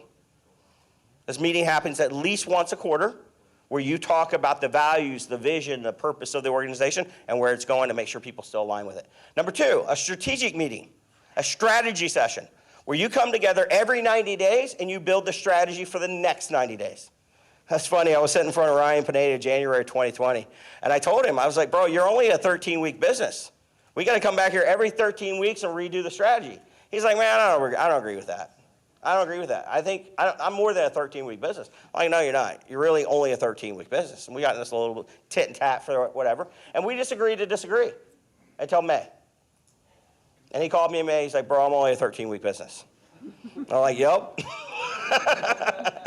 It's before he was on social. He's like, I guess we're going to have to agree to disagree. And we talk about this. If you ever go to YouTube and type in, Meet the Man Who Made Me a Millionaire, it's me and Ryan Pineda's interview. And I'm in his studio, and he talks about me and him disagreeing in that podcast. It's pretty funny. But he was a 13-week business. You're a 13-week business. Most businesses are 13 weeks. So every 13 weeks, you got to come in and adjust the business to get it back on the rails properly, keep it going in the right direction. That's where strategy comes in. Culture, or organizational meeting is your 3rd meeting. This is a weekly meeting. It's an organizational performance meeting. Did we get the results last week we desired? Are we on the right path this week to hitting our strategy for the quarter? And then the daily meeting, tactical. A daily meeting is very important. It's probably the most critical meeting in the business because you're reviewing process in this meeting. You're asking, did we hit the numbers? Did we post the number of times we needed to? How many interactions did we get? How many views did we get? Those are daily tactical numbers. What's the results of doing that work? Followers, right? How many followers do you get? How much engagement do we get? Those are performance. We have to have the difference between process indicators and performance indicators. And each one of these meetings have a KPI attached to them. I've trademarked this. I guarantee you've never heard this before. I trademarked it and put it in my book. The culture meeting has a key purpose indicator. Your strategy session is your key profit indicators. Are you making money? In 20 years of coaching, guys, I've never gone to a strategy session where somebody looked me in the eye and said, hey, I made too much money this quarter, so I want to change strategy. Nobody's ever said that to me. Why do they want to change strategy? Because they're not making money. So the profit indicator is attached to the strategy session. Your organizational, your weekly meeting is your performance indicators. Did we get the performance we needed last quarter? And then daily, your tactical numbers are what we call process indicators. And I'm going to tell you in a minute where we get these from, but all those numbers feed a stoplight report, a red, green, or yellow report that tells you if you're on target or off. And we need to review process daily, performance weekly, profits monthly, and culture every quarter. That's what we have to do. If you build down properly from purpose, 2.6 million, I need to make $26 million. I need to have 500 clients a year to do that. So that means I have to have 10 new ones a week. That's performance. That means our sales has to talk to 10 new people a day. That's process. It's very simple. We build down from purpose, we measure up with process. And our process indicator, our daily number, protects our purpose. Your business is no different. You just got to figure out what you're going after. What's your purpose? Then you got to figure out how much money you got to get there. See, Lamborghinis look really good in the driveway, but you have no gas in them, they're no fun. You got to have gas in the car to get to your purpose. Then you have to get the performance in order to get the gas, and you have to do the daily work to get the results. Guys, I've lost 120 pounds. Allie's been helping me on this journey. And I just, I was tired of being fat. I live in the Chicago, so it's kind of nice to be insulated, when it's like -5 degrees outside. But I've been spending a lot more time down here in Florida, bro. It's not healthy being down here at 320 pounds with the high humidity, right? I can't breathe, right? But I've lost a lot of weight, and I've done that with the same model. What's my purpose? What am I trying to do? I want longevity. What's my gain, my profit? Healthy blood work. Every quarter, I go in and get new blood work done. Every quarter. Allie kicks my butt if I don't. She's like, I want to know what your blood work tells me. Why? Are we gaining traction here with what we're doing? Every week, I got to get on a scale. I got to measure whether or not I lifted more weights. Every day, I track my macros. 180 grams of protein, 100 grams of carbs, 75 grams of fat, right? 100 ounces of water. Did I walk 10,000 steps? Those are daily process indicators that tell me what? That I'm on my right path to performance, that I'm gaining the right path to getting healthy, that I'm going to fulfill my purpose. Life is the same way as business, guys. You just have to take the approach to it that gets you the results. So we measure these 4 types of KPIs: key purpose, profit, performance, and process. Purpose indicators: everyday goods that do good. Bombas. Give away 1 million pairs of socks to the homeless. A more equitable world. Tom Shoes. Give 1 pair of shoes for every pair sold. Sharper. Do a good work to support God's work. Give $2.6 million for faith-based cause. Those are the measurements to your purpose. That's a key purpose indicator. It creates passion and it creates focus. Key profit indicators. Simple report. You should be getting this off your P&L. Every month you should have a P&L that was built because you built the business pro forma, and you look at that P&L every month to see if you matched up. Did I get the results I needed? If you didn't, what do we got to adjust every quarter? Say it with me. We got to adjust what? If we're not making profits, you got to address the strategy every quarter. So we're looking at these every month, and we're adjusting the strategy every quarter. Then you have performance indicators, right? Like how many appointments, and how many leads, and how many transactions, and what was our profit per transaction, and am I over budget, am I under budget? These are weekly performance metrics that you should be looking at, stoplight report-wise. And if you're wondering where you get this report, I'll give it to you as well. So you have something to start with. Process indicators, like how many posts were made, how many letters were sent, how many cold calls did I do? These are daily tactical things. That's why TikTok gives you the daily numbers, right? When you look at a post, does it tell you your engagement? Tells you how many views, right? Tells you how much percentage watched the whole thing. What does it give you those numbers for? It's telling you whether or not the video followed the process they wanted to create performance. And if they started to get the daily number, then they're going to push it out to more people and you're going to get more performance.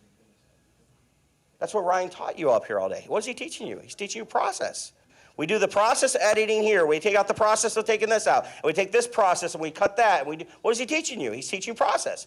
Because the process is the most important thing in the business, because if you don't do it right, TikTok's not going to like it. The people viewing it aren't going to like it, and it's not going to be pushed out to more people to get more performance. And if you make more performance, you get more views, guess what they'll do for you? They'll start to pay you. And then it gives you a lifestyle that you want and it helps you fulfill your purpose. Does that not unlock the world a little bit for you, how you should view everything, from weight loss to managing your business to how you guys post on social? Every day, I don't care about performance. Every day, I care about how the post is working. What's the process? Did I follow it, and did it get the daily numbers?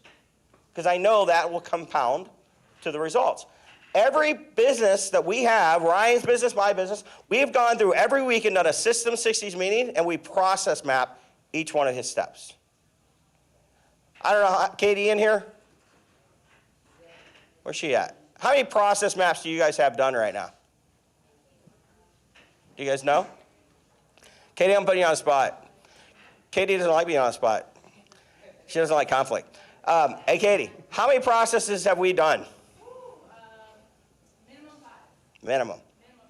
So the core processes in her business, she's starting to document these processes from start to end. There's a reason for that. Because when you process map, not only does it help you understand what you're going to do, it also helps you understand what you need to track. In a process map, these diamonds right here, which is why the logo of Rise is a diamond, is our process indicator. Every one of these diamonds are the numbers you need to track on a daily basis. This right here is your performance indicator. It tells you if the process performed. That's why it's important to document your process, because it helps you determine what you need to track. And it helps you cut the waste. Does this make sense? Once we're done documenting these processes, and we do this with our teams, we go to a 9-box system. In the 9-box system, we're evaluating the process and looking at it and go, does it bring value, and is it essential? If it doesn't bring value to our customer and it's not essential to our business, guess what we're going to do? We're going to stop doing it. It's waste. This is how we drive efficiency in an organization. If you're in stage 5 and or stage 3 and you're starting to let go, you don't want to lose control, form the meetings. Start tracking your numbers so the numbers tell you when to come back into the business and fix the process. If your process indicators aren't working, guess what your job is to do? It's to come back in and look at the process and fix it. That's your job. How many of you guys have ever watched the movie The Founder with the McDonald brothers? Really good movie. Do you remember the time they went out to the tennis court and they redesigned the system, the McDonald's system? They called it the Speedy system. Remember that in the movie? And they went out and they taped off, they chalked off the whole, what did they do? They built swim lanes. They drew a process map. And after process mapping, they started to say, okay, from the fryer to here, how long should that take? From here to here, how long, what was that process indicator? Why? Because their purpose was to serve 1 billion people. It was on the bottom of their sign for years. Remember that? 1 billion served? Well, in order to do that, they had to speed up the process of making a hamburger. So they created a speedy system. Why? Because their daily process indicator said it took 30 minutes to serve a hamburger. And they had to get it down to 30 seconds. So they created the Speedy system. The whole reason McDonald's redesigned their whole kitchen was because of this right here. Did the process bring value? Was it essential? And how do we speed it up by cutting the waste? It's been done for 100 years, from Rockefeller all the way through Ford. We've used this type of system to speed up our business and make it more productive, and more productivity drives up more profits. All right, I got to hasten. They're telling me to shut up. So, key purpose indicator, innovator. Key profit indicator, leader. Performance indicator are owned by the managers, and your processes have the process indicator. I'll give you guys this, and then next. Metrics and meetings. The innovator is responsible for the key purpose indicator. The culture meeting, it's reviewed and adjusted quarterly. Leaders are responsible for the profit indicator. Strategic meeting, that's monthly and adjusted quarterly. Managers are responsible for performance indicators. Organizational meeting, that's weekly, adjusted monthly if the people aren't working. And the employees are responsible for the process indicators. That's a tactical daily meeting, and it's adjusted every week. You go out to the tennis court every week and readjust the process if it's not working. Last is engagement. So one of the funnest places to be is engagement because it's working. And now you've earned the right. You got to let go. You have to earn the right to let go, and then you get brand clarity. You start to tie your process back, your sales process back to your purpose. And then you start to identify your channel strategy. How do we dial this in? How do we get a ROAS at 3x or higher? How do we get more engagement? And that's where you guys come in. And that's my 9-box for engagement. We look at each product that we have and each marketing channel, and we go, is it scalable and is it profitable? If it's not scalable, it's not profitable, then we need to shift away from it. And that's how I evaluate business. I use these 4 boxes to make sure I'm scaling properly. Everything in these 4 boxes, I'm pushing to the top right corner. Anything in the bottom left corner, I call it the L quadrant. And the L quadrant is the loser quadrant. And I don't want to be in the loser quadrant. I want to be in the top right quadrant. I want to be winning. So that's what we need. You don't need to manage more. You just need to lead better. Okay? This starts with you. You guys need to lead better. Talk about your purpose constantly. Tie your metrics back to the meeting and make sure you have good channel strategy to grow properly. Obsession can become your culture, and it should become your culture if you're going to achieve what you want to achieve. So stop delegating purpose. Start driving it to your team and obsesses about it. And last, become the architect, not the operator. Guys, you have to get out in front and lead. Do you know why that Titanic sunk? He was counting dinner plates. If you study it, he was counting dinner plates when it hit the iceberg. He wasn't watching where it was going. He definitely wasn't leading the ship properly. And so we need to get out of the bow of the boat and get up on top and make sure we're going in the right direction. Let's get obsessed about what really matters. Guys, so thank you for your time. Appreciate it. Here's the QR code if you want it.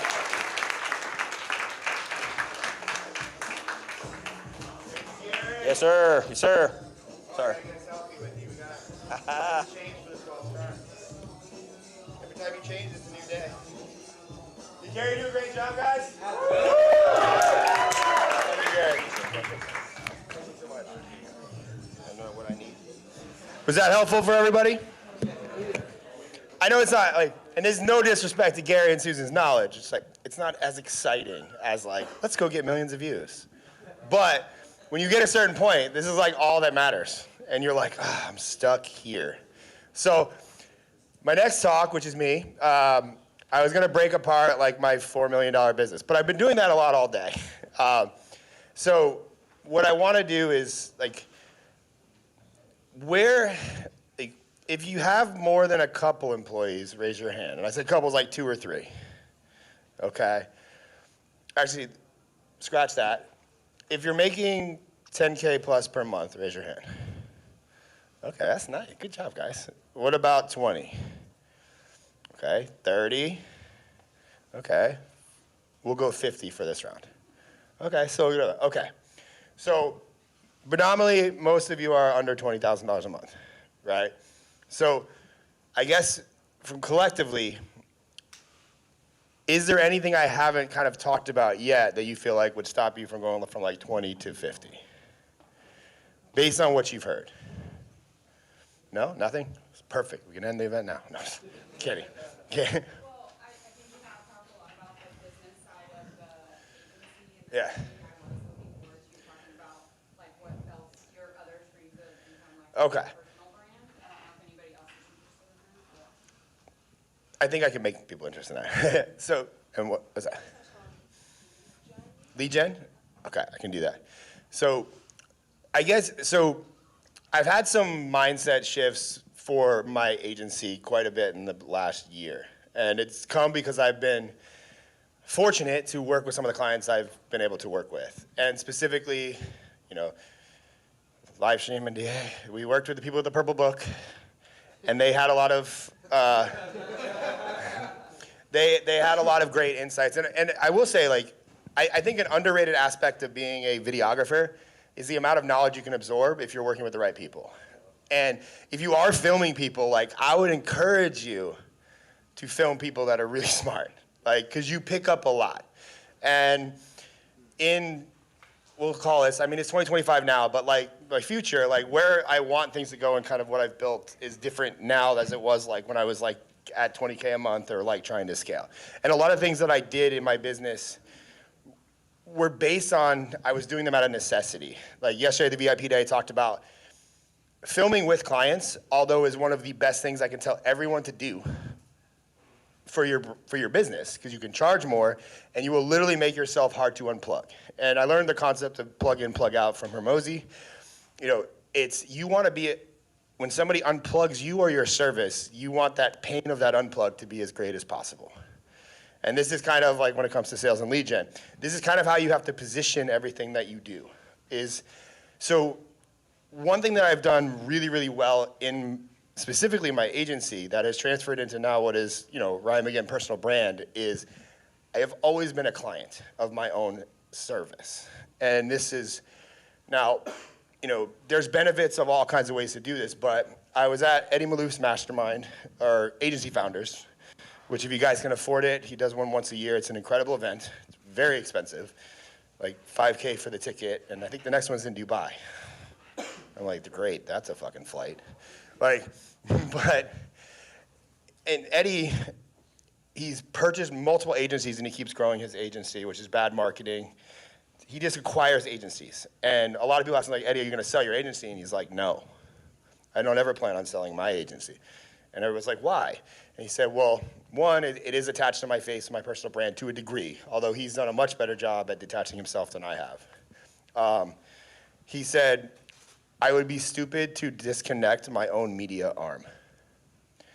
And for everyone here that has, or working with editors or has clients or is a personal brand who needs scaling content, like you ultimately are building a media agency, whether it be for yourself or for other people. And if you are on the creator side right now and you're like, I have a personal brand, I'm making videos, I got followers, by nature of growing an account, people want to know how you grew your account. So you can self-fund your own content by having an agency that helps other people do this. And I've always treated Ryan Magin personal brand as a 10K client in my own company, which means that and we do our best. Like, I'm not saying this is perfect, because it goes like this. And Luis manages my account, to the best of his ability, but Luis also manages a lot of other accounts and he does a lot of things. So I have a lot of leeway and I'm not a stickler for why the fuck didn't 2 posts go out? Like a client would text me, but I've always put my content first. And I was like, as long as this is growing, then all the pain and the shit you deal with the agency makes sense. Because at some point, you may decide to have an event. People come in the room to see you. They want to learn from you. As long as that, so all the struggles and bullshit that you deal with in growing a business and an agency makes sense if how do my videos do today? Cool. I'm still getting bigger from a perspective of brand. And Hermosi kind of said early on, Ryan, you should do your best to just never lose money with the agency so it doesn't kill profits. He said, but if you break even, you can beat everybody else because your brand will grow based on the agency and vice versa. So, and that always kind of stuck with me. At the time, it didn't make any sense because the agency was very profitable. At the time, I think we were probably had 10 clients. We were doing, I want to say around $50,000 a month. And I was saving quite a bit of that for future, specifically hurricanes. But life does throw you curveballs and you have to reassess situations over time. But it was always and that didn't make sense to me at the time. And then 2 years later, Eddie says, I'll never get rid of my media arm of my company because it's free marketing for me. So now, 2025 and beyond, and specifically the last year, I've started to take, obviously, the personal brand a lot more seriously. Because you will get to a point with agency where you're gold star if you can maintain a 20% profit margin. If what that means, you make 100 grand, you keep $20,000. It's not that much money, right? Which, comparatively, everyone here has pretty high standards. you do a lot of work and you spend a lot of money to like look at like you get like $5,000 and you're like, great. And a lot of concepts that Gary and Susan taught, like reworking that to make it better. But at the end of the day, it's like you do a shit ton of work, you make a small profit, and that's kind of what agencies are. The bigger you grow them, the lower the profit margins get. But they generate a lot of cash flow that you can use and resources that you can use to grow a brand. That's why I encourage people, and like how I'm leveraging mine is basically I use my agency to self-fund my personal brand as well as make it very easy for me to get content with very cool people. I know that I can take a loss. If somebody wants to pay us $10K to come film, I go, well, can I get millions of views from this filming for myself? Yes or no. If the answer is more no, it's like, okay, well, we can't, that doesn't make sense for me. But if I go and I show up at a client filming and I film with them for an hour, me and them, and then I take those videos, they go to Luis, he posts them out, I get millions of views. I just got paid to go get my own content to get me millions of views to grow my brand. And that made sense after Eddie said that, and then what Hermosi said a long time ago, that I was like, oh, now that makes sense. And because agencies, they generate cash flow, and the smaller they are, the higher the profit. So I would urge you guys, if you're at that, 10K a month, 20K a month, 30K, save as much as you can. I'll tell you, what's that? I was wondering, so when you were the one holding the camera and you were asking the questions and sometimes you Oh, you want me to break an NDA right now?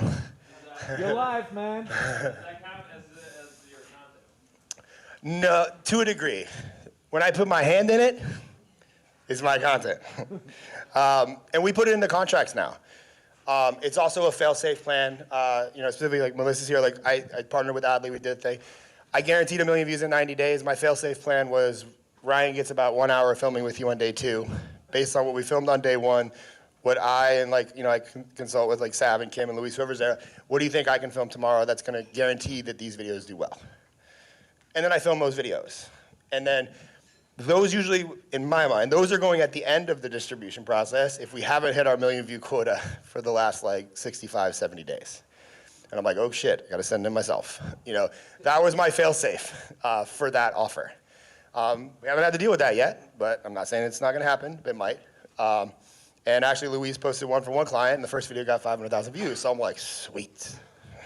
But point being is the profits are much higher as you're smaller. And then when you scale, to get good people, as you listen to Gary talk and Susan, it's very expensive to get good people. And I would urge you guys to spend that because you need help. And that's hard as you're growing to you have to make decisions. And I've never taken a loan.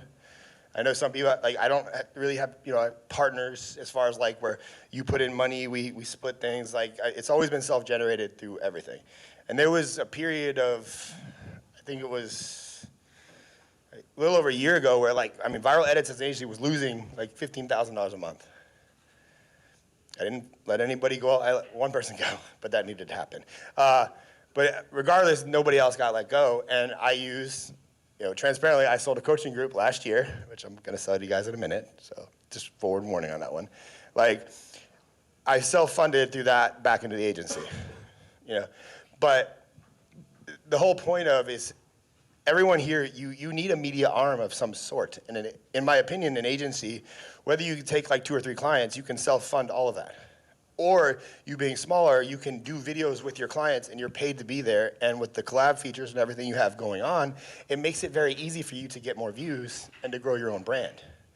Now, I think there's intricacies of being respectful when you do it, because when I'm working with a client, I'm working with the client. They paid a lot of money, my attention's on them. I treat myself kind of as an afterthought, although I take it seriously. It can't intrude or be a thing, So that for me makes it worth it to travel, in a lot of instances when, to be honest, I don't want to travel. It's the worst scaling ability of the company. Me getting on a plane, although it's lucrative, it's also every person I bring with me cuts in the profit. Flights get canceled, cut in the profit. Traveling as a whole, and it's gotten a lot worse. I don't know what the fucking airlines are up to these days, but amazing that everybody got here, to be frank. You can't, we factor in, for flight cancellations, extra hotels, that's part of the budget now, is that's gonna happen. And, the point being is that I feel like most people they either have an agency or have a creator-based business. And it's like, I think that no matter what, there's money to be made on both sides. And that's why, you know, because even, I don't know where he is, but he was asking me about, you know, he has 300,000 followers. I'm like, you just consult and teach people how to get 300,000 followers and make money and self-fund your own personal brand growing journey through doing that. You know, so it's a, you know, again, it's like a give and take. It's not always perfect, but I would not have been able to grow in what I've grown without the clients. And you guys have that capacity. So like, point being, so moving forward into 2025, like I am taking the personal brand more seriously, but also as you grow, it's harder for me to not replace, but find people that are equivalent to like a Savannah, a Kim, a Louise, a Dre. Like, so I need bigger pools of people. Like hiring is the issue. And that was a huge thing with, you know, acquisition.com. The more content went out, the better talent you can acquire. So, you know, with my agency, I'm only limited now. Like, to make $2 million a year, I have to double my infrastructure. That means I need 4 more pod leaders, like 6 more posters, 12 editors. The better people that I have coming into my infrastructure, the higher likely that those people are going to be easier to train and easier to work with. So it's a different perspective of, could I separate myself from the agency? Probably not. Is it going to be a sellable company? Probably not. But a lot of people will want to buy the Ryan Magin brand as opposed to viral edits. But Ryan Magin brand doesn't exist without viral edits. You know, so it's a constant push-pull of like how they both work together, which is why it's kind of a nightmare infrastructurally, you know. Because it is heavily dependent. I don't think, I spoke with Adley about this. I was like, I don't think we could have charged $30K if mine and Adley's face was on it. So there's also that expectation that comes with that as well. You know, unless I grow each individual person on my team's personal brand to another level, which also can be done because I have an agency. They become a client, so other people can grow. And ultimately, it's a self-funding type of situation. So I've just started looking at my holistic business, both sides of it, as that to self-fund the growth of the brand, because you're either going to pay for it in marketing or people or content anyways, and if you own the content arm, it's basically self-funded. So, like, you know, everyone in this room, like, I know a lot of the problem with agency owners or like specifically content agency owners, I know Grant probably left, but I was like, dude, you have to make videos. You have to be the face, because also to leverage your point on getting leads, it's rare that I have to sell myself on a sales call. Like, and if I do, I ignore them. Like I've done so many things that would have gotten normal people fired or just completely mad at. You guys familiar with the Sean Ryan podcast? Well, his team reached out to us at one point. It was actually right after the second hurricane. So mentally, I don't think I was in the best headspace. But there was like, hey, we're choosing, we need you to edit a couple videos to, we want to decide if we want to work with you guys or somebody else. You want to know what my email said back to them? I don't compete for business. I don't need yours. Send. You know who texted me shortly after that? Sean Ryan. I should follow up with that. We didn't end up working out, but I mean, I was like, I didn't even know that was who I was responding to. Because it came from like his creative director, zero idea who I was talking to. They wanted to work with me because I said that. You know, just like, if you guys have seen the video I did with Jordan Peterson of like, I misspelled like 12 words in his video because I edited it at 2 o'clock in the morning and I was trying to go to sleep and I needed to post it. I would have gotten fired if it didn't get 5 million views. But because I got the views, I didn't get fired. You know, so, you know, Luis, what are some other, do we have any, like, how many other stories that we should have gotten fired, but we didn't? Oh yeah, Epic Dental. Epic Dental. First hurricane, flew out there, and I filmed 75 videos with in-camera audio. Mind you, the camera was spaced far away from them. It was horrible audio. I was really mad at Luis because I was convinced he was the one that fucked up, not me. When we came back, but yep, I definitely did not plug that cord in. So that would have gotten most people fired. I flew back 2 weeks later, begrudgingly, and filmed another 200 videos, and came home. But all of this was based on the fact of my personal brand. They don't want to fire you because they know, like, the presentation of your personal brand in conjunction with the media arm of an agency, they both work together, and you don't have to sell. And it's not based on follower count. It's more from a view-based perspective. If you're selling performance and or conversions or anything of that nature, if you do it, like my sales calls, I hate utilizing other people's names to get business and or views. Partially because we get hit with NDAs and they get mad at me, and I don't like that, but also the reality is most of the people that we work with, they don't need us to succeed. We just help them do it faster. So for me to make a video saying, I did this for this person, doesn't feel right to me. So all my sales calls are like, when somebody texts me, I just send my screenshots, my brand, what I'm doing. Oh, I can't respond to you right now. I have a 200-person event. I'm sorry. Has nothing to do with them as an agency, but I texted that to Cody yesterday. But all of that plays together in like this overall persona of like selling. And it's more of a projection, like they're not looking at my follower count. They're just looking at what I do and how you kind of talk to them. And this is a lot of communication and and there is a lot of sales involved. Same thing with the marketing of this event. A lot of this was psychology based. It's pay what you can and I show you guys how much it costs because you ultimately feel obligated to pay more because you know how much I'm spending. I know some of you put $1 in though. Point them out. But point being is, like, I also like to disrupt, and I know that there's a lot of people selling content advice that, in my opinion, is useless and sucks. So how do I beat them? Well, just throw a 3-day event and put it all for free on YouTube. I don't know how many views the stream's gonna get. Fitzy's convinced it's gonna work, but we'll see. But yeah, point being is, like, I've always put a heavily emphasis on my personal brand, and I've been doing that. I mean, Luis has found me. I've been talking about personal brand or a variation of that for 15 years, and I think it's only getting stronger because if you were to put two agencies together in a war for a client, and you put my Instagram next to whoever's current Instagram, I'm gonna win. Or the success, and then it's like, if that doesn't win, it's the client base, the success of clients, the case studies, and all the things that go with that. And I don't talk about that publicly, but I have those ready to go if we're privately having a conversation. Depending on who we're trying to, is contacting us and we're trying to do. But if you're having to sell yourself on a call, you've already lost.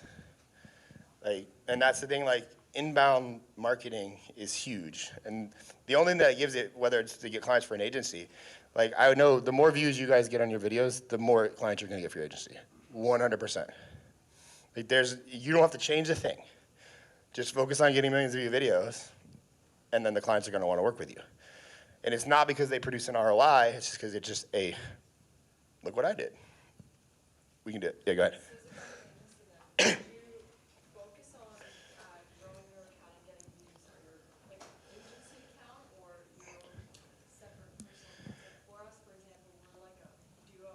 Yeah. So we've been, for the last 2 years, focusing on growing the business account just to have some sort of presence. But would you say, like, you're almost at a 5K follower, would you say now it's time to, like, I mean, own, or should we just continue putting all the effort into it? I mean, what do you say, how much effort is on the business account? How many videos you post in a month? Well, we started with 1 a day. Mm-hmm. It's kind of dropped off, so it's only fulfilled clients, but the goal is always 1 a day. Mm-hmm. I mean, I would just weigh the effort, because if you I do think there's merit in having a company account per se. Like, we have Viral Edit's team, which I encourage the team to collab with that account if, like, Sav makes a day in the life, or Luis makes a fun video, or Dre does a boring day in the life at 4 a.m. I just have them collab with it because the account works, and they're also growing their personal brand. And also, too, when I'm on sales calls, I want to have the culmination of, this is a team of creators that actually do what we do. And it doesn't take, like, they don't have to go extreme and daily vlog for 90 days in a row and, hate themselves for it. But if there's enough content on there, let's say if he wanted to hire us, he's like, oh, here's my account. And yeah, I think you'd be a good fit to work under, Kim's pod. And then they go to, the Viral Edit Scene page, and there's like 3 videos of Kim just daily vlogging her runs. It just shows like a creative, it's like that's who you're getting. You're not getting a blind person in the DMs who has no following and they're promising you virality. Like, because that's what everybody's doing now. They send you a DM, I can make you go viral, and it's like, you have 14 followers. How many, am I alone and when you get a DM like that, you immediately click on their profile and look? Like, everybody does that. Even the big clients, So, do I think everyone needs to go extreme, post 4 or 5 times a day, get to 100,000 followers? I would say yes, but that is a more long-term thing that will happen at some point if you stay consistent. But you only need a few good pieces on there to impress somebody, because it's more so, oh, they do this, cool. Oh, I like them. I see their personality. Oh, this is a team. It's not I'm pretty sure a lot of the clients think I still edit every video one by one. But the reality is that's not the case, So it's and the sales calls got easier because most of the people that are paying the higher price points are also business owners themselves, so they understand the complexities of running a team. You get a lot of grace in a lot of mistakes that you may or may not make, and that could come in postings being late or errors on videos or whatever it may be. There's a myriad of things that might be. But you have grace. You have a reputation, you have clout is the best way to put it. They're not, you're not a nobody. And you need to shift the perspective of what you're doing from you are a video editing agency to we're talking creator to creator. I create, you create. This is how I get my content done. I use I drink my own Kool-Aid. My conversations that I have with Luis about my videos are the exact ones I have with the clients. It's and that presentation should show throughout your content. So yes, if you guys both, separately, I hate to tell you, she's gonna get more views than you. Just accept that.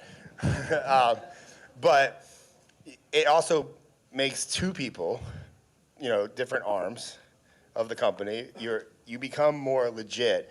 And that bleeds over into it's not as hard of a sell, and I tell people that in my current coaching group, if you have to sell the edits or yourself, you've already lost because you're competing on a race to the bottom. And I know Aaron was there, I believe Gary or somebody was there, but you never want to be the cheapest guy in the room. If you are the most expensive, know that comes with expectations that I don't know that a lot of people are willing to handle for long periods of time. And you start looking at things more from a long-term ratio of what is my lifetime value on a client? If I, do this for this long, I'm gonna get this client. Literally any offer that I did for many clients, I shared this yesterday, and I literally just did it again the other day, and I gotta figure out how to fulfill, was you guys know Lisa Bilio? Yep, I'm editing her account for 30 days for free. For me, that's that's $2,000. That's all it costs me to do that. I only do the free work because her biggest objection on the call was, I need to see every video before it's posted. And I said, absolutely fucking not. Everyone on my team will hate me if I commit to that. But I said, look, to prove that we're good, I just need you to trust me for 30 days. It's just to prove that they can trust us to basically then just not bother us. But if you look at it more holistically from a bigger perspective, I pay roughly $30 a video, 30 times 30. It's $900 is what that costs me. Yes, it's time and infrastructure and other things, but I would get less results from doing, it's funny, I would get less results from spending $900 on ads. But it's also the free work it's valued free work. It's not coming from, let me just edit for your account, I'll show you what I can do, I need this work so bad. Which is what I did 4 years ago when nobody cared about TikTok. When I closed Aaron, that was the pitch. Hey man, please let me do this, man, just let me, that was kind of the perspective changed, you know? So, you know, to kind of wrap that up, like, I do think that everyone in this room would benefit from, if you have an agency, you're going to have to build a media arm of some sort at some time. But you also have the leverage of offering that as a service to offset the cost of that. I'm not saying you have to take it to 15, 20, 30 clients, make millions of dollars, but it funds itself. Whether that be from consulting for the service, like you should, if you've garnered a following, people will pay you for that knowledge. You can offset the cost of doing that, and it's like a net across the board because you just keep growing. And if you are filming videos with clients, you should be getting in videos with those clients. Where's, is Jake in the room? Jake? I don't know where he went. Jake did that, and like I think he got like 10 million views. If your clients don't have good hooks, well, you become the hook. You know, you interject. So, you know, with that said, I have something to sell. I have a basically it's a forever coaching program. Last year, I sold a coaching program. It was $12,000 for the year, $1,000 a month. Everyone canceled at like month 5, as in their cards failed. What that means is it was priced too high. The market said that they can't afford that. The biggest problem in my company is I need reliable people and editors that I can offset workload to. Meaning I want to have more Louises, Savs, Kims, Dre's that I can trust that know what a good video is and can be that buffer to where maybe Luis only has to see those videos one time and then I can go, cool, post them. I have the exact opposite problem of probably everyone in this room and most every agency on the planet. I have way too many clients trying to work with me. And I don't have good editors or predictable editors or anything of that nature to be able to scale that. We have systems and trainings in place, which is my coaching program for the next 90 days is basically everything I did last year, I basically have to redo it because everything's changed. So I could give you an access to a nice school group, but it's all invalid now because it doesn't work anymore because the internet's changed. And the value, though, does come in the community. I currently do 1 call a week. We're moving that to 2 calls a week. And I'm splitting it into 2 separate calls. As far as call 1 is agency owners, marketing, scaling, more business. And then call 2 is all video-based, and it's also going to be a lot of my team helping me scale and provide more information. Because you guys will listen to Sav and Kim talk tomorrow. I don't know what they do. But I trust 100% of what they do. You know, so me operating the folders there was like a mess. Whenever I go into the folders, I break things. Or I can reinvent the company in like 24 hours and then ruin all of it. If you guys, founder, CEO, that's kind of what you're really good at. So I focus on just being the face, making content, and more so looking at where's the industry going, where's culture going, what can I focus on there, can we scale this? And that's kind of what I focus on. And also growing my brand, because if I grow my brand, I get more people in. You know, so with that said, I do have, is this the QR code? So price point, I think it's really cheap. It's $19.97 for 90 days. So $2,000, and then it's $47 a month after that.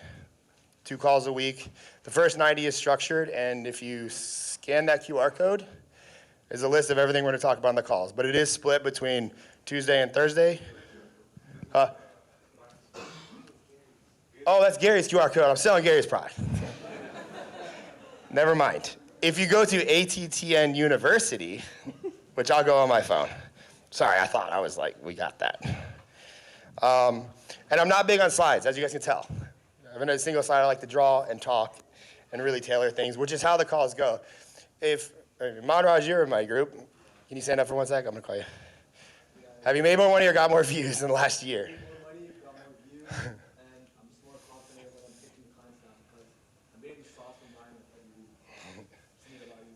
I don't miss a call. Well, sometimes I do, but I pay Luis or Sav or Kim to teach the call. Only because, and again, I want a volume of people on the calls because it's got to the point now where I have to choose between a $30,000 call or a $30,000 filming session where I'm standing there or getting on a call for 5 people, which I love the 5 people that are in there, but it's like, you know, it makes sense for me to pay somebody else to do this, but I still want to do it because I also, I hate using the term indoctrinate. I want people to know what we do in and out. And like Frank, have you made more money since being in the coaching program?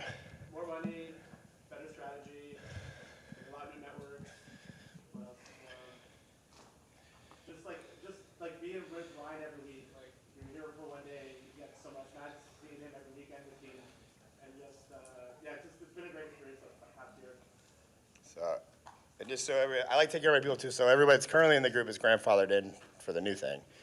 But what I did last time, I can't physically sustain. I did individual one-on-ones every quarter with every person that joined. My schedule got a little packed, and it was very hard to fulfill, and I felt bad. Like I don't like not fulfilling on my thing. So it's called Attention University or ATTN University. It's 90 days a week live training calls every Tuesday, Thursday from 12 to 1 EST. They will be recorded.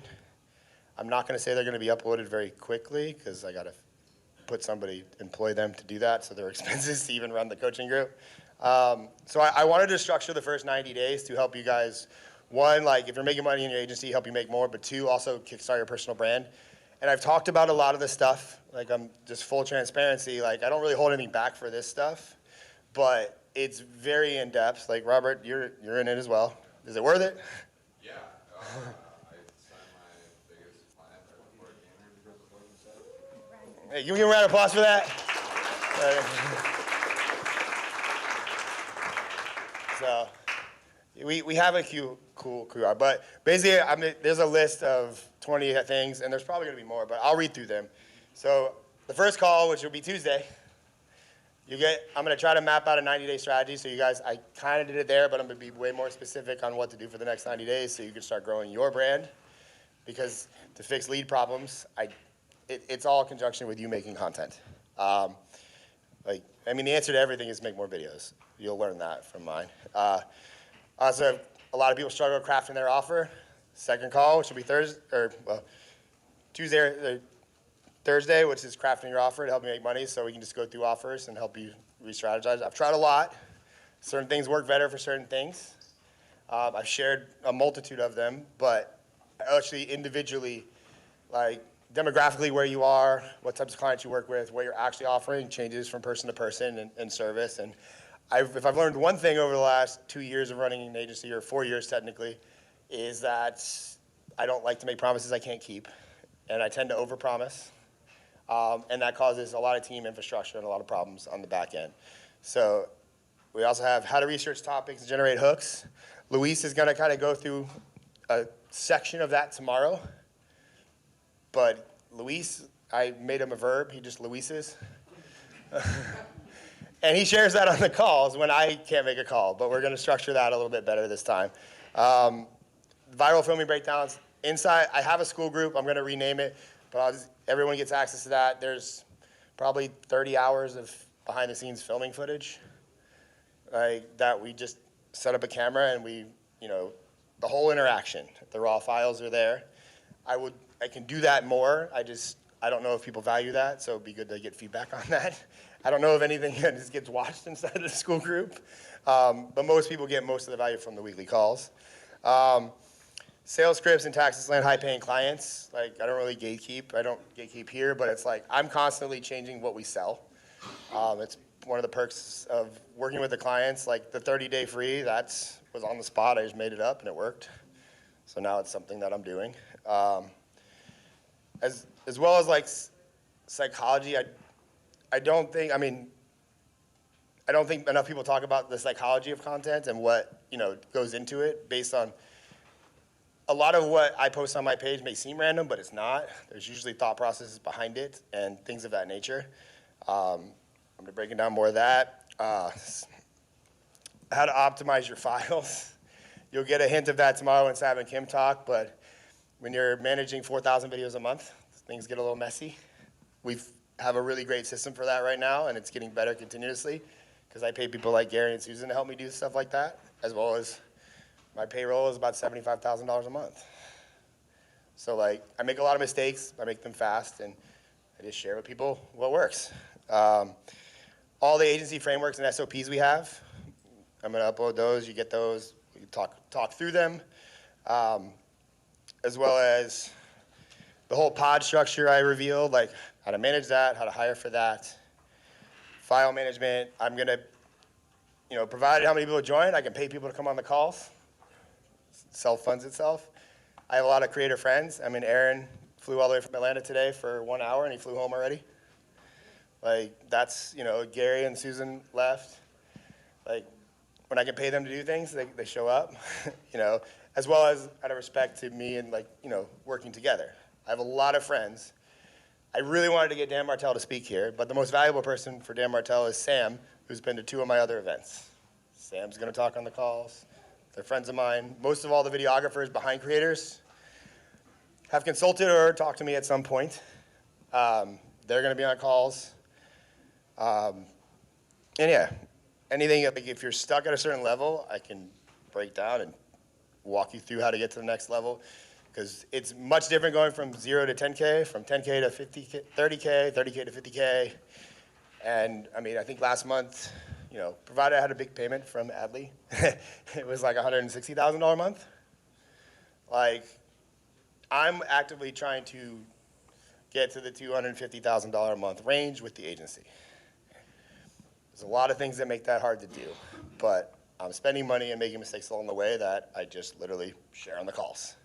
And people ask, as well as what I haven't done in the past, which I'm doing now, is splitting it between agency talk and creator talk, because there's a lot of people that also, we have a lot of great knowledge and I have a lot of great team on just going viral in general. Myself can teach, but like having that split, having 2 calls a week, and eventually it'll probably get to the point where there's a call every day.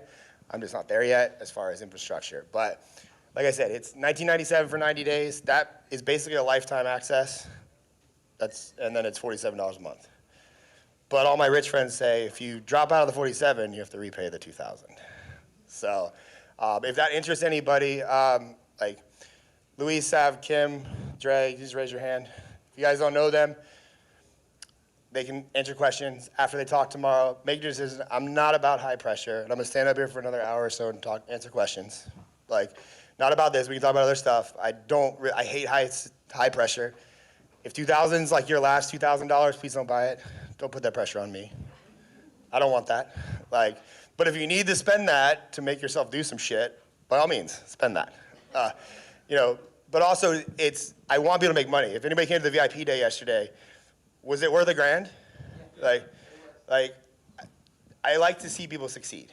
And also a byproduct, I need to send videos to people to edit. And I pay money for that. And I pay more for speed. And I will pay more if nobody on my team has to tell you if it's good or not. Like, and as of right now, I've said yes to 4 new clients. I don't have the editors for it. I don't have a team structure for it. And Katie's gonna fucking kill me. So I gotta figure that out. And one of the reasons I do this event is to put, ideally, people that understand this type of stuff, or at least want to understand this, in a room where they can make money. Like, I recently found out that there's not 2 different types of Spanish. Found that out yesterday. But, I mean, I connected to, like, the 3 of them. They're the only Spanish-speaking people here, like, visibly Spanish. God, I just keep digging myself a hole deeper. But, I'm sure they're gonna make money together. Like, I have a lot of client overflow that I need to fulfill on. And I like to just at least know that the people I'm trying to pay have an understanding of everything that we're about. And I've done my best, and like the team, we're doing our best to actually systematize and formalize everything that we do. But it's hard for me to give all that away for free, considering, I mean, I've blown $200,000 on operators in the last 2 years. I really would have rather put that into my new house. But, you make mistakes along the way and money is spent. But that's it. It's there, the QR code there. If you have any questions, please don't hesitate to ask. It's not going to be a high-pressure situation. But after this weekend, or a reasonable time after that, I'm going to not sell it. Or at least, I'm going to raise it $1,000. It'll be $3K after that. And then I'm going to sell it on my DMs with ManyChat, like what you just learned from Steve. I'm probably going to pay him to set that up for me, too. Or maybe Wally. Got to give Wally some love over there. So, Well, I gotta give them love. They're ManyChat savages too. I know Steven's here, but I was like, they're really good too. Question? So there is an entire probably 20 hours of recordings inside a school group right now. In my opinion, it's outdated. I did it last year. Not saying the principles aren't sound, but the first 90 days, I'm basically redoing what's in there for what works today. Because we don't do a lot of that similar stuff. I mean, not saying that the principles aren't sound, and I mean, everybody can have access to that. Like, we'll get access to that. There's also a WhatsApp group. Right now, it's called Viral Mastermind, but I'm probably going to change that to Attention University. So the names are going to be changed.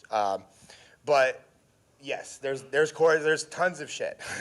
Like, but it's ultimately, I'm not trying to sell you on the benefit of what's already been produced because we're redoing all of it.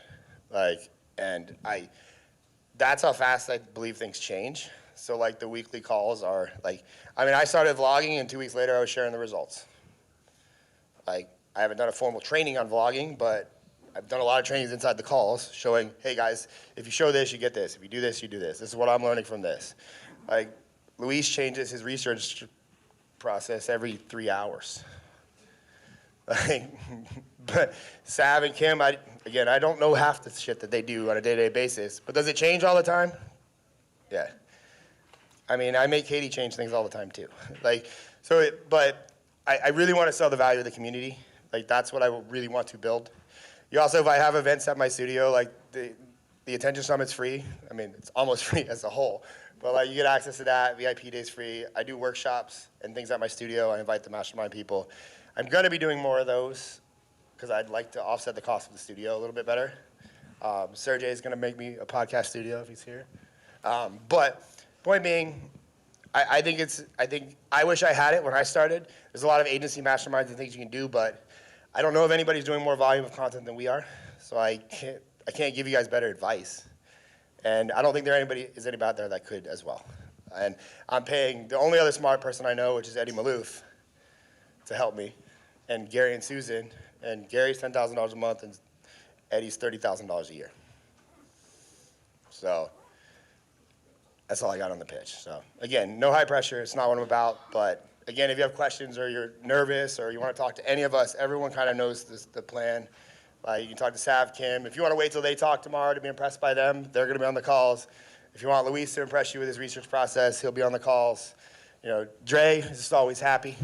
Dre manages the VAs. He'll do calls about that if you deal with VA editors. But again, I also want to build them up too, so it's not always me, because I wouldn't be me without them. So, you had a question over there? Yeah.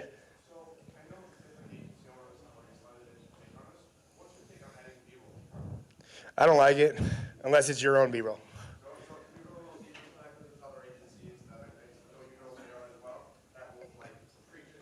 Yeah, I mean, I feel like there's a lot of unique problems I do a lot of things for reasons that are unique. One, like if I used somebody else's B-roll on an account like a Cardone, he's at risk for getting sued or copyright or something. So I just minimize the risk across the board and I just eliminate it unless it's absolutely necessary. And when I say necessary, it's pulled from your own, their own stuff. I mean, if it makes the video more engaging, yes, it does. But do you need it? No, in my opinion. Similar to the example I did while I was editing Adley's video, that, if there was a B-roll of everybody going like this, that would have been more engaging. I would have chose that. But that's like case-by-case basis, and if you have it. Also do it. So it's 5:12 now. I don't think they're going to kick me out till 7. There's no formalized party night. The party I'm paying for is tomorrow night. But we'll all just be going up to the rooftop tonight as well. So nobody needs to leave now. I'm going to sit up here in Q&A until my face falls off, and I'm also going to bring Chandler up for a minute. You want to tell him your best video advice, Chan? You don't? Do you want me to ask you questions? Or do you want to ask me questions? Okay, come on up. So, can I get a round of applause for my daughter? So, how they say that children just you never know, you just hear things? So, Chan, what did you tell your friend on the phone about making videos? Well, what is the advice you give to people who need to make better videos? Make one every day. How many videos have you made so far? 20. 20. Where are these videos? What app are they on? Cover star. CoverStar. For the parents in the room, I do think it's safer than TikTok. But what do you like about making videos? I don't know. It's just fun. It's just fun? Well, do you have any other advice you can give? Everyone in this room wants to make videos. And has everyone in the room made more than 20 videos? Or is she beating you? Okay. I only want to highlight that because the video every day, I say that to everybody. It's kind of like a thing. I've said it hundreds of times to different people. I never actually said that to you, did I? Where'd you get that from? You know? Osmosis. Let's see. So what grade did you graduate today? Third. Are you scared about going in the fourth grade?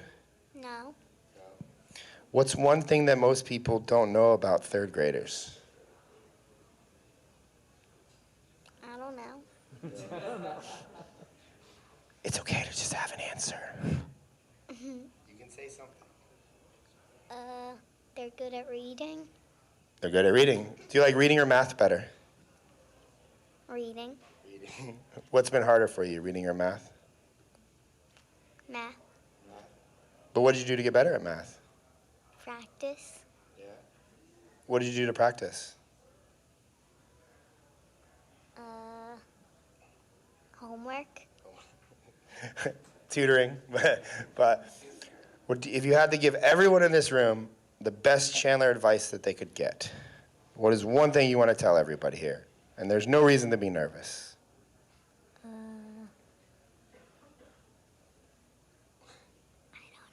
don't know? Well, what would you tell your friend? If maybe your friend was sad, what would you tell them? It's okay. It's okay? And then when I said, Chandler, I know it's okay, but what do I do?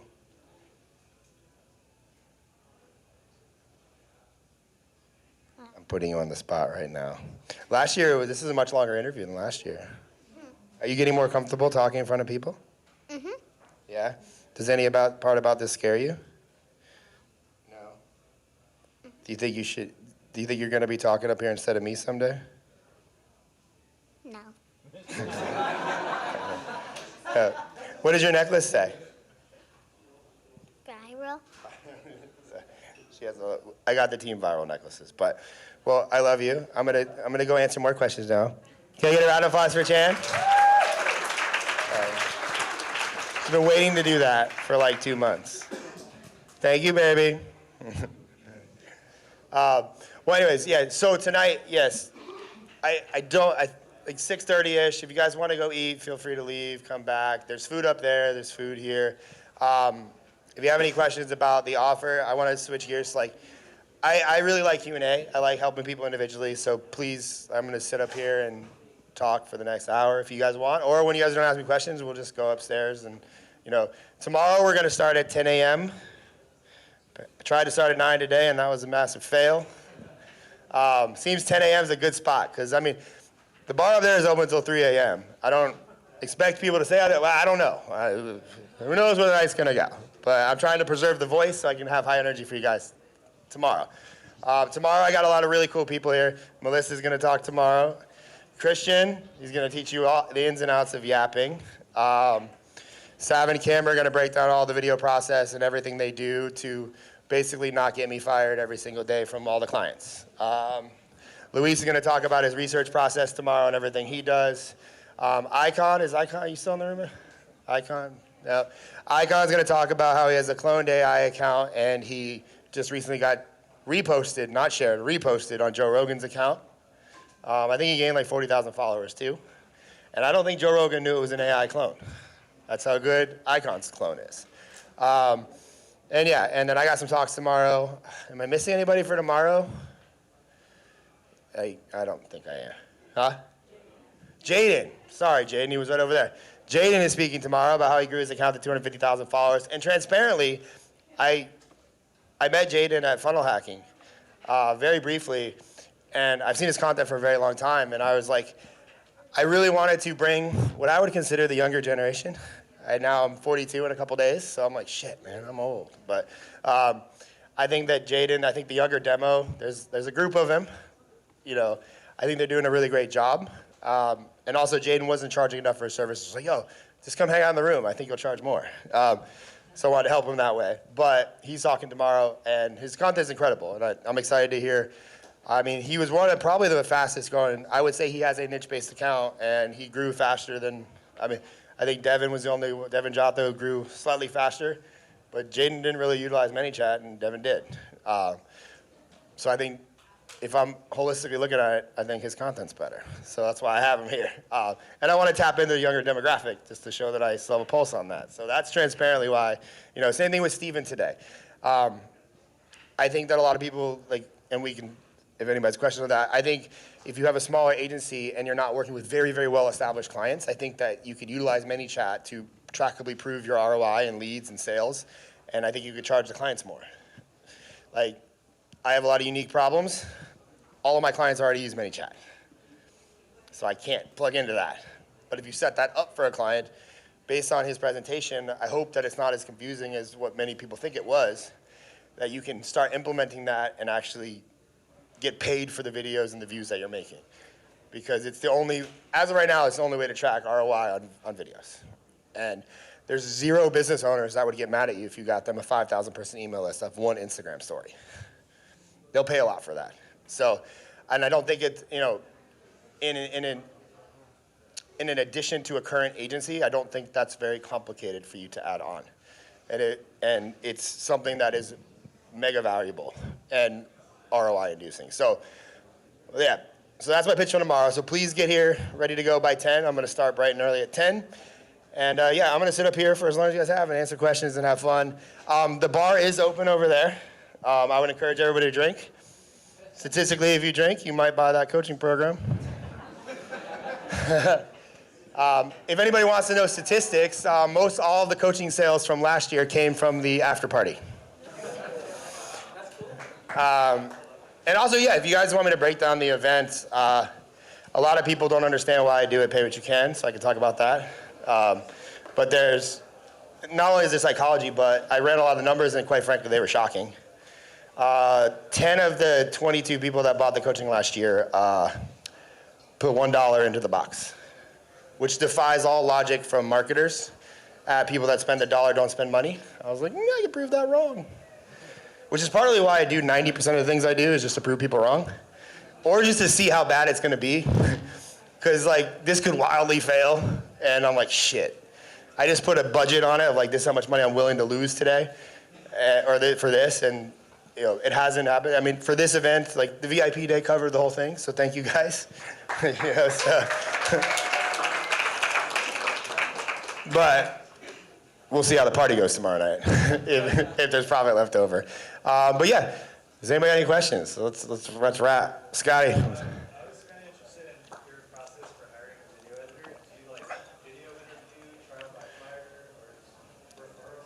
It's a mix of both. So a lot of videos reach out to me. First thing I do is look at their page. And the main thing I'm looking for is not so much the quality of their videos, because I feel like you can find quality all over the place and it's not hard to recreate that. But the main thing I'm looking for is, are they making videos that are they fun videos? Are they making videos just because they like to make videos? Because I think that gives you a better canvas of a person to build from than just somebody who's here's my portfolio, and it's a Google Doc of 187 videos that all look the same. And everyone on my team edited hundreds, if not thousands of videos before working for me. So that, there's a lot to be said for content creators, because it's, similar to what Aaron said, it's lonely being an entrepreneur. It's also extraordinarily frustrating being a content creator, because you put hours and hours and hours of effort flying all over to film videos, spending money to film videos, hiring editors, editing yourself, spending hours and hours and hours for it to flop. And I respect people that have videos that have flopped and they keep going. And I think that gives you a better tell of a person and what they're capable of than I made these 10 videos and they look like this person's. So that's like number one. And that's not every day. Like those are hard to find. They're not easy. Also a great tool is to look for YouTube creators that have edited on their account 100 videos or so. And you can kind of look at their account and figure out if they're making money. Because you want to find them before they blow up. If you find them before they blow up, you can usually get them to edit for you for $3,000 to $6,000 a month. And they're very good because they're actively creating videos. They have hundreds of videos, they have experience, they understand storytelling.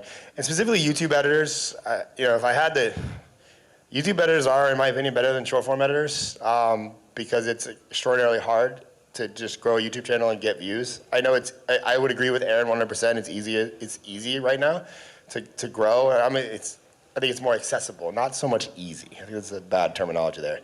But I just think that you want to find those people, or you find people that are lacking certain skill sets to make it as a full-time creator. You don't want to teach them editing. If you have to teach them editing, similar to like if you're competing for edits on a sales call, you've lost. Because again, everyone that's a star performer on my team that I would like go to bat for, I didn't have to teach them how to edit a video. They knew. It was more like, this is our system, this is our fonts, this is what we do. Are you cool with that? Do you have anything maybe add to it? Yes or no, vice versa. Like that. If you have to teach them the skills of editing, they're probably gonna disappoint you. And then that would be like another tier. Because you can find people, and there is a lot of merit for hiring video editors if you can pay consistently. Freelancing is a rough life. I mean, I've been a freelancer many times. Like your pay is very inconsistent. So if you can sometimes get them for cheaper, but if it's guaranteed every 2 weeks, like we pay automated. For like the in-house companies, we use a service called Rippling, and it pays on the 1st and 15th every month for the agreed upon rate. We also have contractors that we contract out, which is like a video per video basis. It ranges wildly from 20 to 40 per video. And it's more like, hey, can you edit? I need 40 videos this month. Can you do that? Yes or no? They say yes. Videos get submitted, they get revised, and then we pay. And that's constantly always happening. And then, but if a contract editor is good, or there's less revisions, or they're easy to work with, or coachable, then we kind of, hey, can you give me 5 videos a day, 5 days a week, or 6 videos a day, 5 days a week, and I'll pay you this much. You cool with that? Yes. And then also, I try to be flexible on like the times. Like I don't really require them to work certain times, but we do have hard deadlines. The videos must be submitted by 5 p.m. EST. But I could care less if you stay up all night and do it and sleep from 9 a.m. until 4 p.m. and then submit your videos. We are as a team, we are active from like 9 to 6-ish on the Slack and things of that nature, but some people work better. I edit at night. Luis edits in the middle of the night. It's not healthy, but again, I'm not trying to change their behaviors. I just want the outcome to be good. So, is that helpful?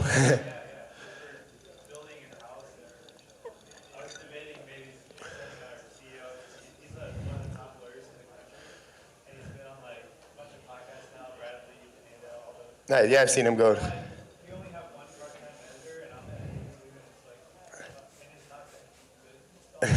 Yeah.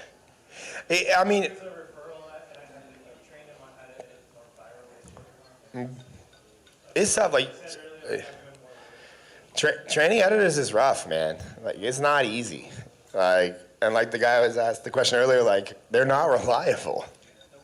We have editors that 1 week they're great, and then the next week they're horrible. And it's like, dude, what happened? Did you get sick? Did you forget how to operate life? What the fuck? I had an editor ask for a week off to go do ayahuasca. I'm like, absolutely not. I was like, just for the future, don't tell your boss that you're gonna go do ayahuasca. I don't know if I would, when I have to get days off from my boss, I'm gonna, I was thinking about just taking a trip to disconnect a little bit. I'm gonna do fucking ayahuasca in the woods of India.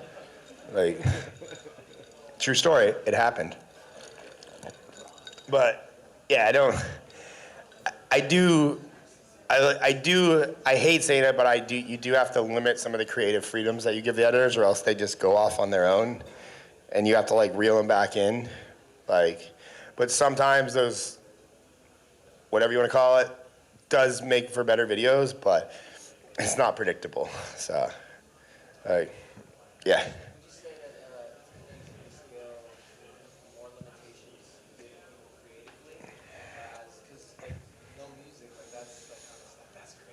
Yeah. Well, it's also the types of videos. Like all of our videos are talking head, very like podcast clips, direct to camera. Like I'm optimized for a very streamlined type of person to work with, which, if you're a smaller agency, it's hard to do that because you kind of are getting business and you need to get business. So it's like you have to open yourself up to but staying in my lane has benefited me more in the long run. But there's also times in the short term where it's uncomfortable. And specifically with we do good for clients short form, they're like, can you do long form? Arguably, yes. But I don't have an infrastructure for that. That's gonna cripple me. That's gonna cause the short form. Like, I don't know that there's not too many just singular short form agencies anymore. There was a lot 2 years ago.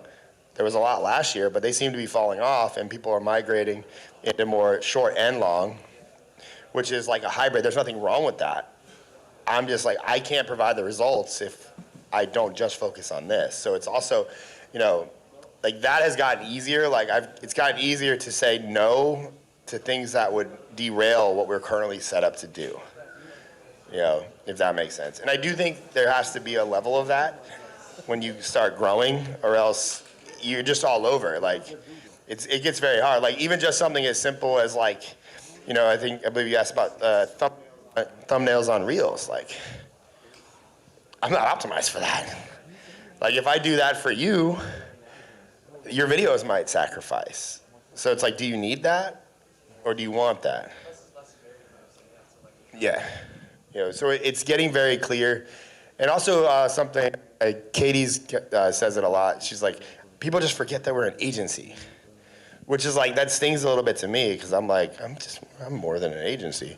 But it's true, we don't have a lot of the creative freedoms and the speed and the different things that an in-house person would. So when it comes to bringing us on, I need to be really good at my strengths because I'm not trying to even compete against this because you're gonna win. And I use the term compete because it's again, you don't wanna be unplugged. And I wanna be I do this really well. Do you want this, yes or no? Yes, cool, this is what this costs. And again, through the sales process, it's gotten easier that way to, really define the type of person that we work with and remove a lot of the resistance from selling, So, back there? Yes. If you could go back 3 years time, how would you leverage more your personal brand while growing your agency? I would just get in more videos with the clients, but that also will cause a problem at a later date with the agency. It's really it. I don't know that I would everything that we've done for the agency that's complicated and made it hard to scale was 100% necessary, had to be done at the time to sustain the client workload and what we were doing at that time. But I also have learned that, bold guarantees come with bold responsibilities. My 100K in 90 days was a bold guarantee, which led to me direct camera filming with a lot of people. So I created that problem, but also, arguably, I don't know if I would have had that problem if I didn't create the previous problem, So it's you create problems, and I do believe in bold guarantees, and I think that I think you should challenge yourself with a great guarantee, but only challenge it to the point of what data do I have to support this to make sure I can actually sustain this and do it consistently. When I had given that offer back in the day for TikTok, I had already done it seven times. The 8th one though was a little rough. So it's and also knowing that you're probably gonna fail, there's gonna be a problem, how do I put a fail-safe in place for this said problem before it happens?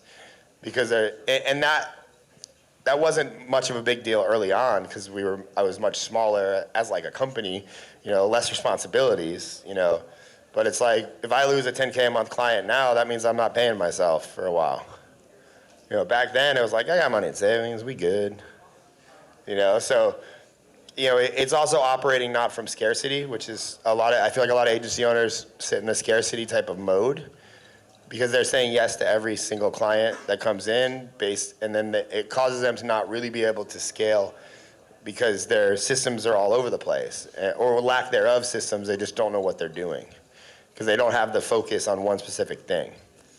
And that's, I didn't learn that until I started hanging out with people that had, 20, 30, 40, 50 clients, that you have to handle and deal with while still keeping the quality. Because I believe in my product, at the end of the day, we could fuck up a lot of shit, but I still know that 36 really good videos are going to be posted.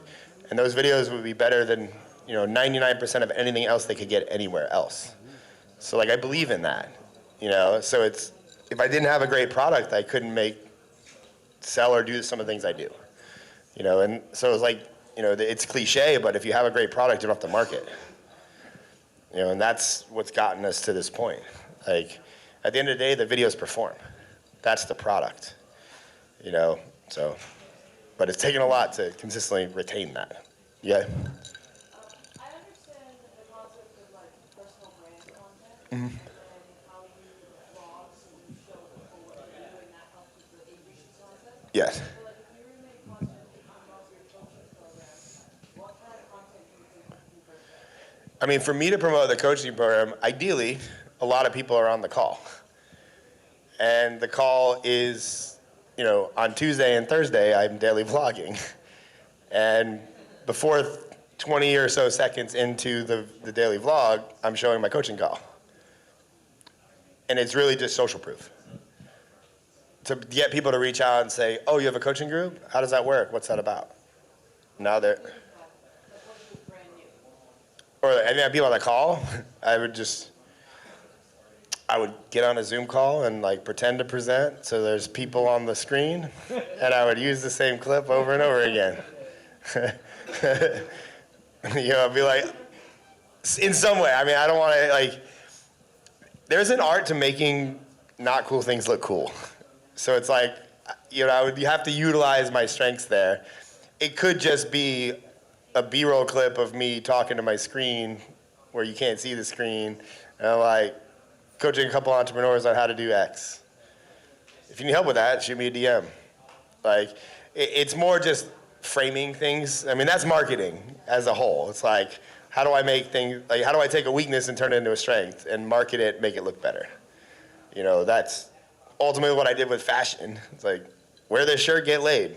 Black V-neck. So it's just packaging. It's like YouTube thumbnails and titles. How do we make a shitty video look enticing? Well, put a lipstick on that motherfucker with a good thumbnail and people will click on it. So that's kind of, you have to use your strengths, or it's just you're just saying it, enough that people reach out about it. It could just be one-on-one. It could just be you have your friend here, you guys do Zoom calls with each other. And you're okay, I'm gonna record this with my phone, and you drop a good little nugget, and then that clip goes in your day in the life. Or that goes in your story, or that, it's just framing from that perspective. It's I know, there's certain things this is clearly a weakness. I clearly don't have the leverage here to make this look cool, but I have this other thing that's kind of cool, Or it's just it could be as simple as you eating dinner with somebody that's, with a B-roll clip of, oh, I ate dinner with, attended a conference and I met Jaden. Gonna be talking about that on my coaching call next week. No pressure, Jaden, give her some good advice. But I would encourage you, and this is it's thumbnails, titles, hooks, how do you frame something to look cool if it's not? Because the reality is a lot of you guys, and even me, we work with clients that aren't cool. Grant has only cool clients though. There's Grant. Grant loves all of his clients. But I do think that takes practice and reps, but that ultimately at the core is marketing. Like, how do I make this look cool if it's not? It's like, hey, I was completely ready to ditch all these angles and put everybody in the middle and be like, yeah, a fuck ton of people showed up. like, they all paid $1.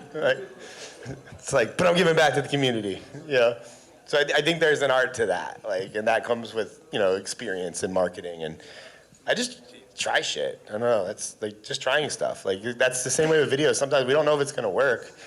Let's post 27 times and see what happens.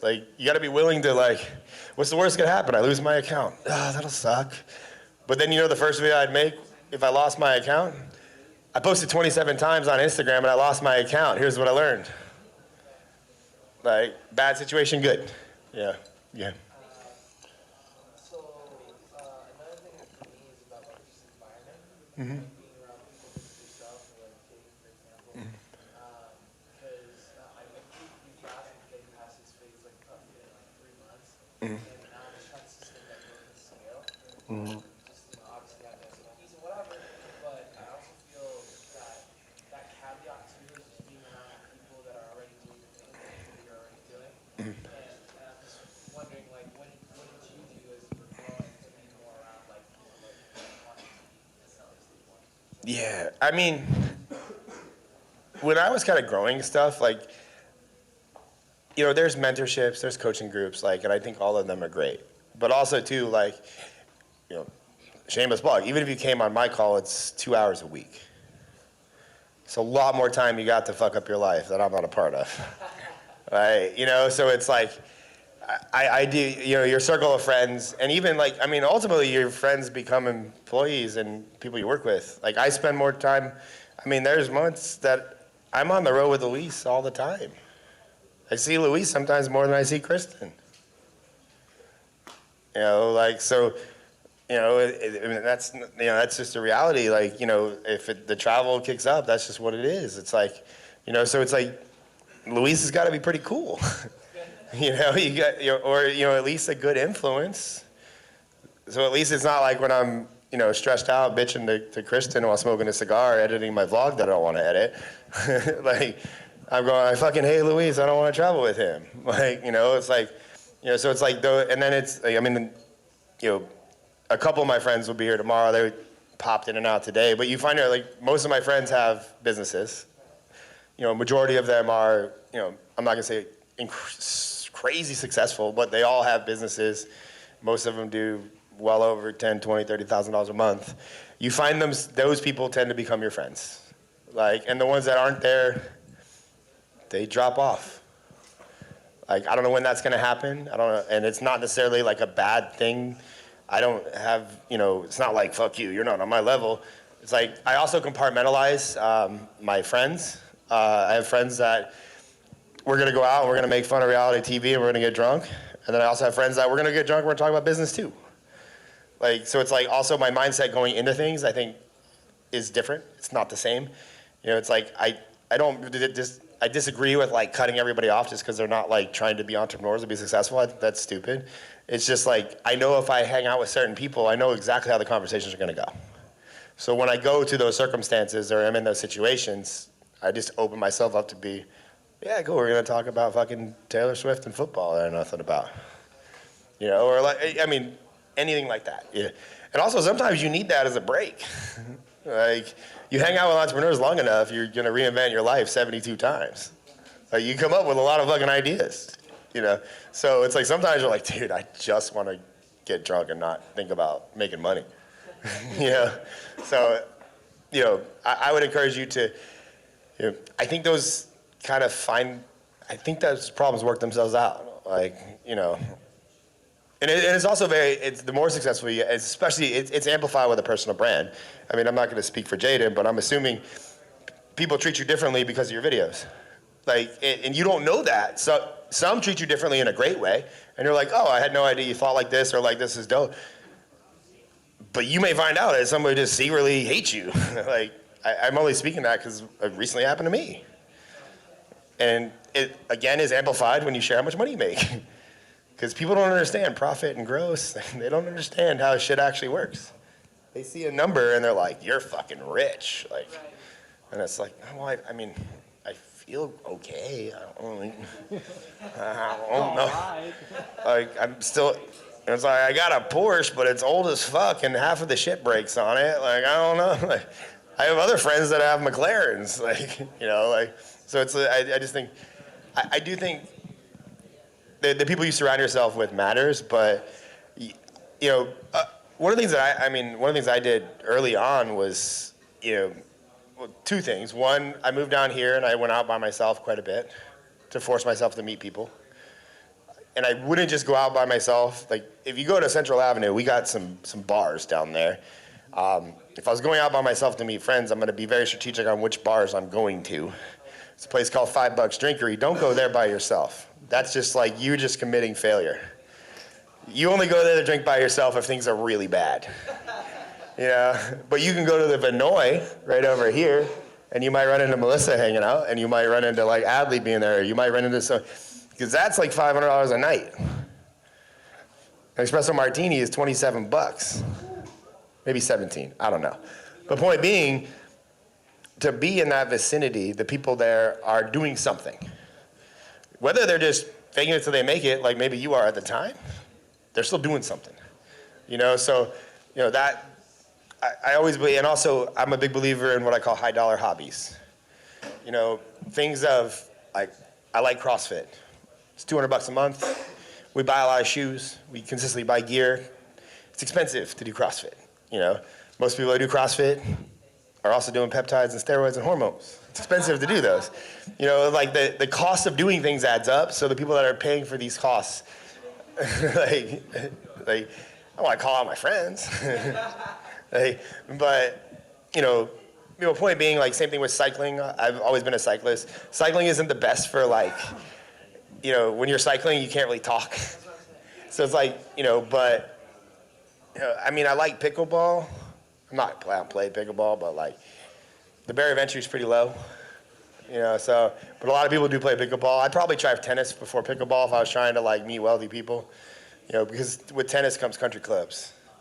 Country clubs are expensive. It's just, you gotta put yourself in situations and places where wealthy, more successful people might attend. You know, and that's, you know, I think the barrier of entry there is a lot less than most people think. You know, like, you don't have to join the country club to play a day, to get a day rate of tennis. Like, I'm pretty sure they offer day rates. I don't know, I could be wrong on that one. But, like, same thing, like, what does it cost to do something? So if it's higher, the people that are doing it are probably gonna be in a better financial situation. You know, because if you can't afford CrossFit, like $200 a month is a lot. You know, like, same thing with gyms. Like, if you had the option to go to Equinox or Crunch or Planet Fitness, go to Equinox. Like, cause that shit's like $400 a month. Like, you know, so that's how I would, like, without going like, oh, join a mastermind, join a mentorship, because those are great. You know, events like this, like, I love events, but, like, the high of this event will die probably Tuesday afternoon, where it's like, oh, back to normal again. Like, I'm alone, hanging out. Let's make some videos, guys. You know, like, so it's like, you do have to surround yourself, like, find those people. You know, and it's, you know, it's like one by one. Just find one, then another, and, you know, that's my best advice there. But you also meet great people through the internet as well. You know, it's just hard until you get that face-to-face time. Like, you need that to solidify relationships. So if you're talking to people over the internet, be the connector. Be the one that plans that random trip. Maybe if you have, like, a group, like, of, like, 5 or 6 of you in, like, a group chat on Instagram, be like, yo, dude, we gotta take this, like, we gotta meet each other. I'm gonna go ahead and book a hotel for this weekend. Like, it's $100 a person. You guys down? Let's go film some videos or talk, you know? Like, be the guy that does that, because most people won't do that, you know? Yeah. Like, facilitate the party. Yeah.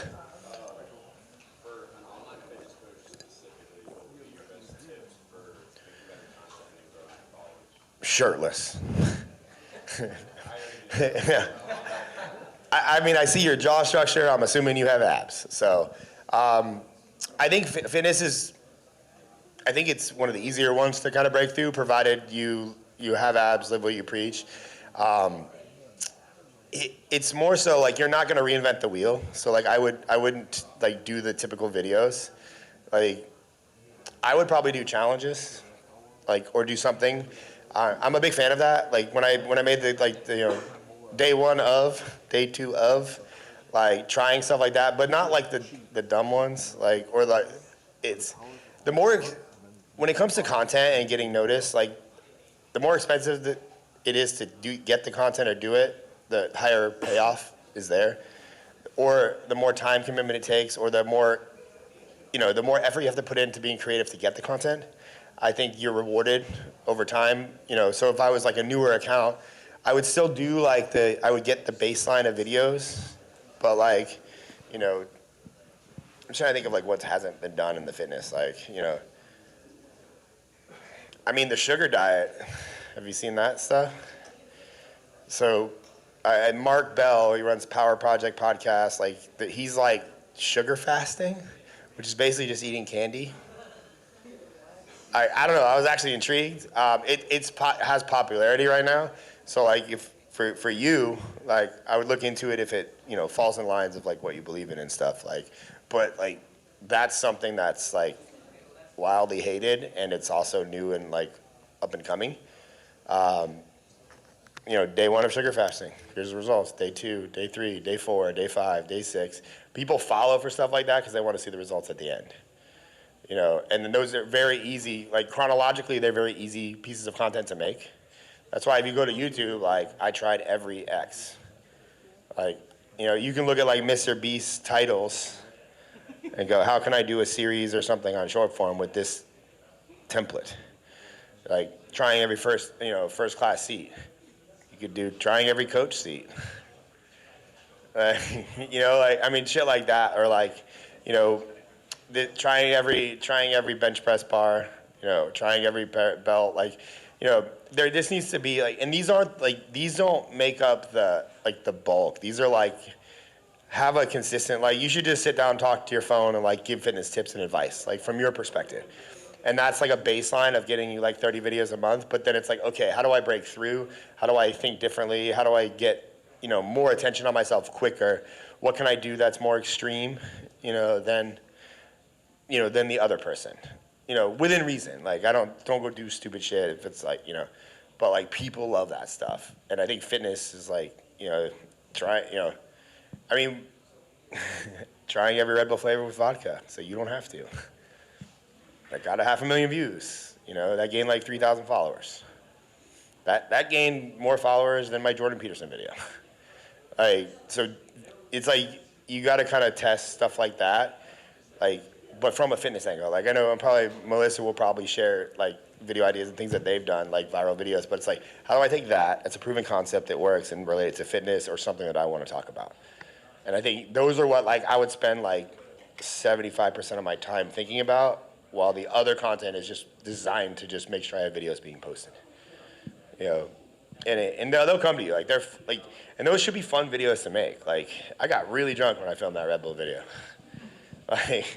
And then I Melissa and Kate and Adley were we love that video. I was they're do it again for Monster.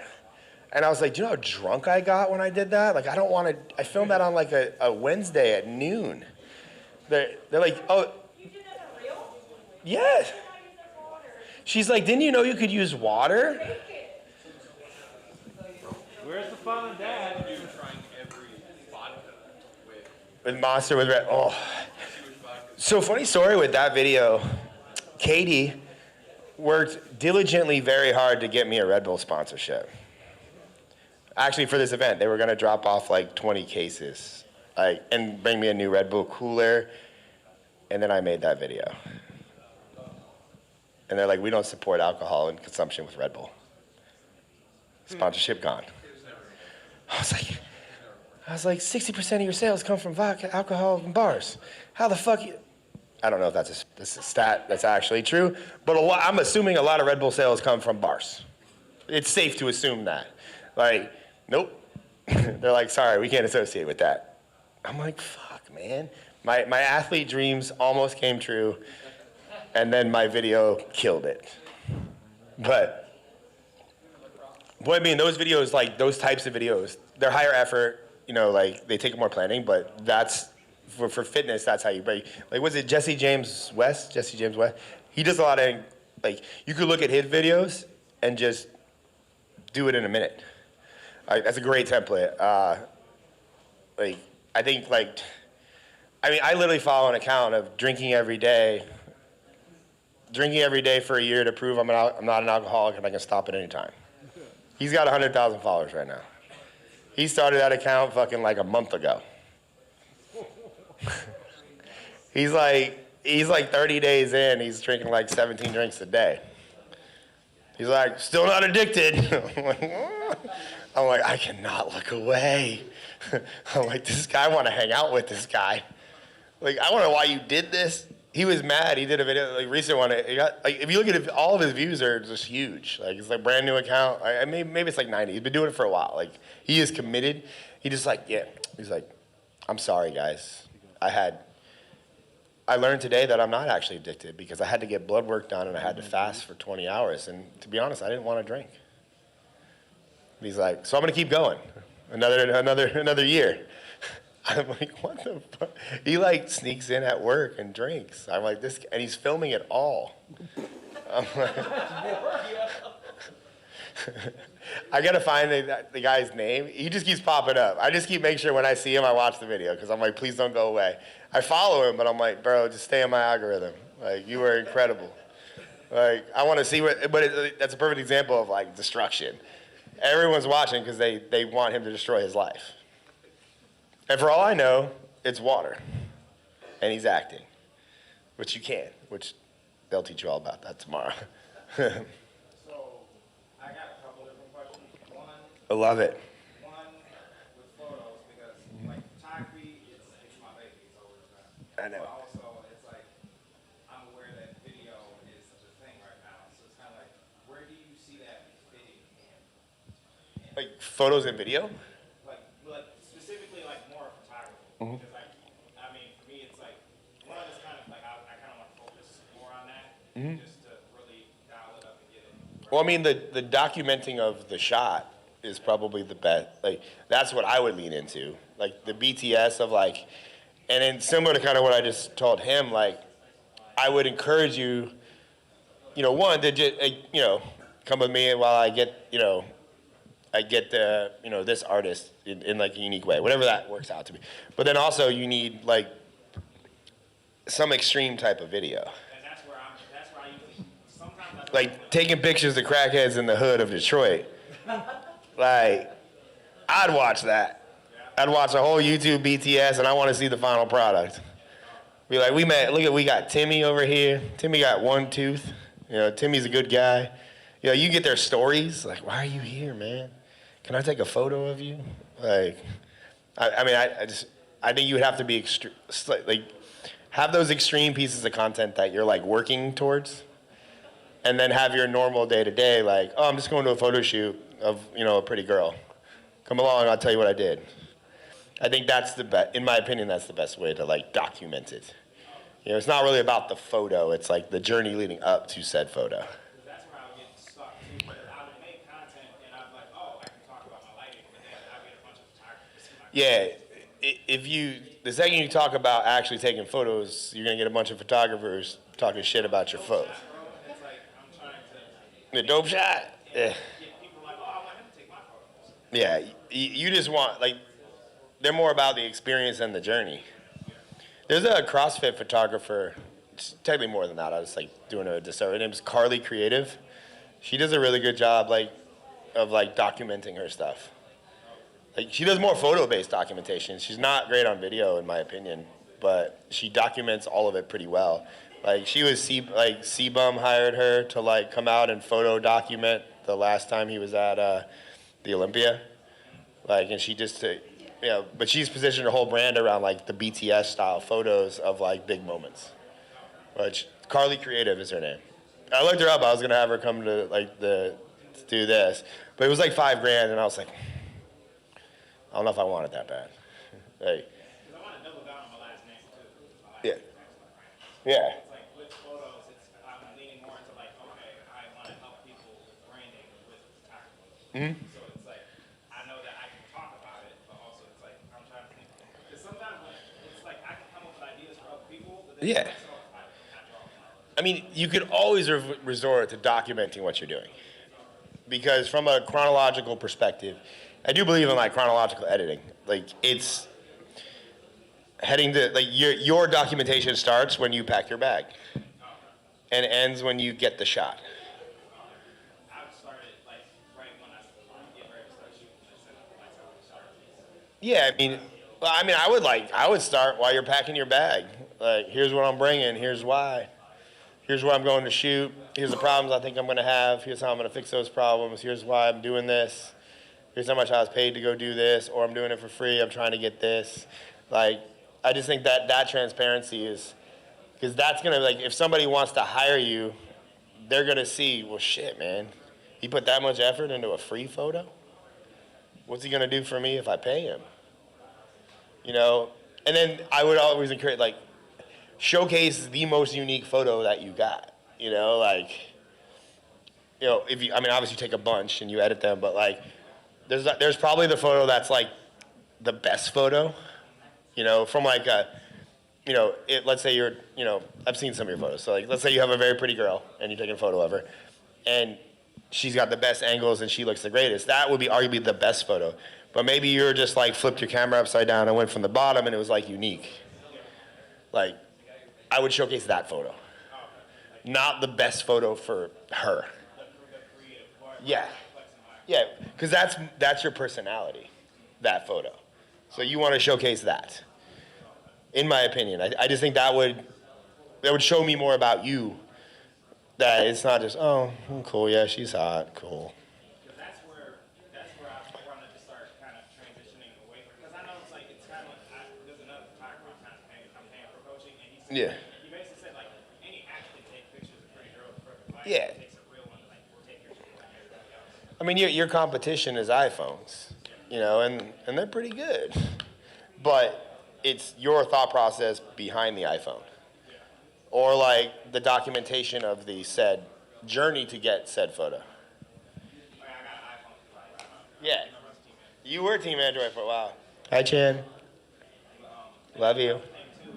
This is more for like the studio, because like I wear a lot of hats at the studio, and then but I'm also like kind of like I was also trying to build my agency. And Yeah.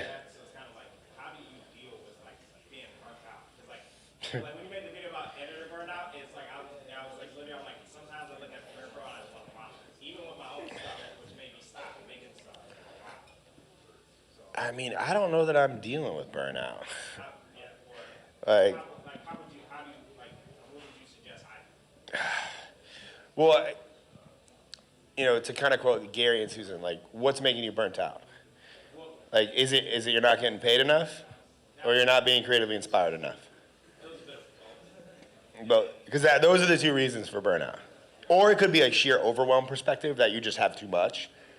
You know, which is a good, like, that could be good in a lot of rights, but it could be causing the burnout, you know, in general. But like, I would decipher, am I just not being paid enough to do this? You know. That was part of it.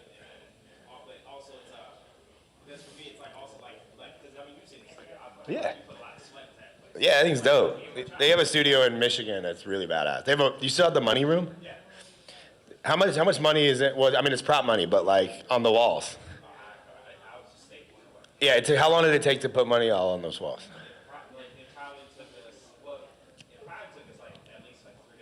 They have a like it's a smaller room, but they have like $100 bills all stapled all the way around the room. Makes for some really fucking cool photos. What's that? I mean, I've seen a lot of your stuff. I don't know. But I mean, you know, on the burnout perspective, like it's like figuring out where it comes from. Of like, okay, you know, if it's a money thing, then the solution is to next time charge more, or decide I don't know if I want to do this anymore, or fix that issue. But if you can't solve that, it's like, then it's probably a creatively fulfilled type of situation, which, you know, also it's okay to not be creatively fulfilled, to like do, like you edit enough videos, you ain't creatively fulfilled no more, but it's a byproduct of like the thing that you need. So it's, I think, I mean, with that, I don't know. Me personally, when I'm creating my way out of burnout because I get inspired when I create my own things, and that's how breakthroughs happen for me. Like, it's just like try shit. Like the 90 days of vlogging was like, you know, the irony of it is I burned out more because of the amount that I was vlogging, but I was also creatively inspired at the same time. You know, so like I thought that was a good trade-off. You know, so it's like, you gotta kind of like, but I also probably brainwash myself in a lot of situations of like, this is what I signed up for. So like I need to be a professional in those situations and show up for my job. But if it's long extended periods of time, it's a deep rooted thing. And I'm assuming like, if you're trying to figure out like if it's like a money thing, it's like, okay, would I hate this if I got paid double? Yes or no? Okay. If still no, what if I got paid triple? And then if you're selling said service, just throw out that bigger number and see what happens. Because they might say yes. And it's like you can kind of, you know, it's like whatever, fulfill on whatever you're currently doing. I don't believe it, like, because once you've committed, like, you got to do it. You know, so it's like get through that, but then moving forward, it's like just identify what is this burnout, you know. But I mean, I think this year I had my first panic attack. I think. Yeah. I know, Kristen, babe, did I have a panic attack? Was that what we called that?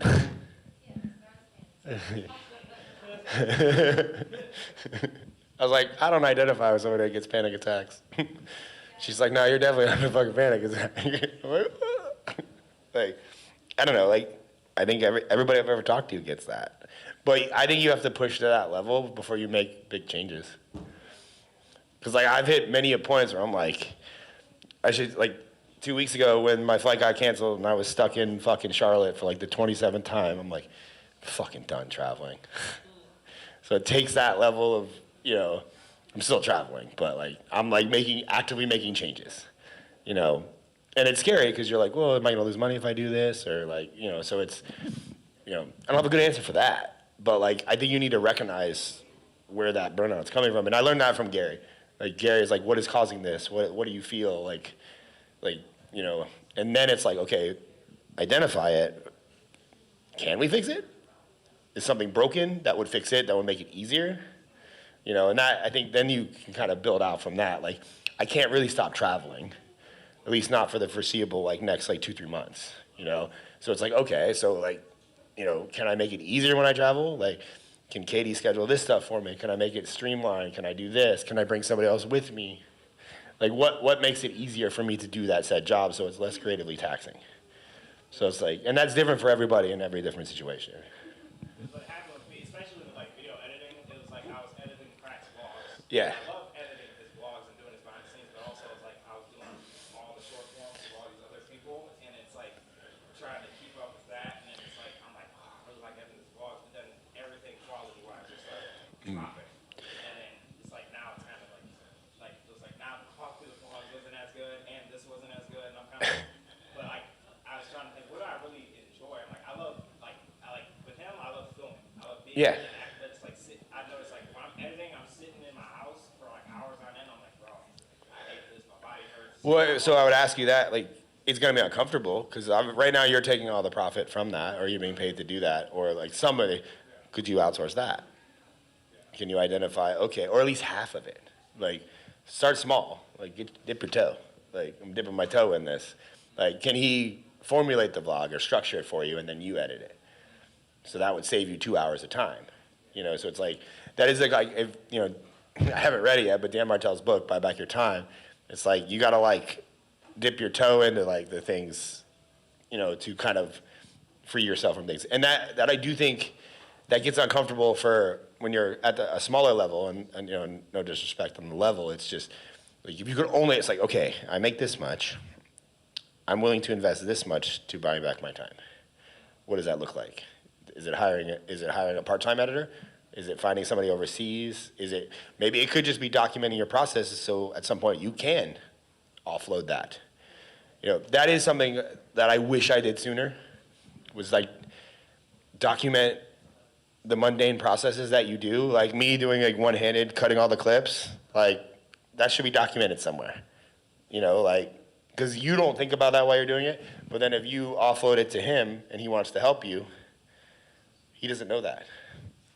He may have a different way of doing that, which might be better than your way, but you don't know, but you're like, here's how I do it. He may have never seen that before, and then you made him better. He's like, oh shit, this is quick, fuck yeah. So it's like, you gotta like really document those things. I wish I would've done that way sooner, because ultimately that's what I paid an operator to come in and do, and I paid a lot of money for that, and then she deleted it all, but that happens. Quick strategy question. So for content agencies, like in terms of what content we should be creating, obviously we want to try and get clients, right? Yes. But content, like as the email that we talked about. Yeah. So like, do you recommend making content about, making content? Well, Growing on social media? because if you make that, it's going to get people that are interested in growing on social media. It's not going to get the clients to hire you.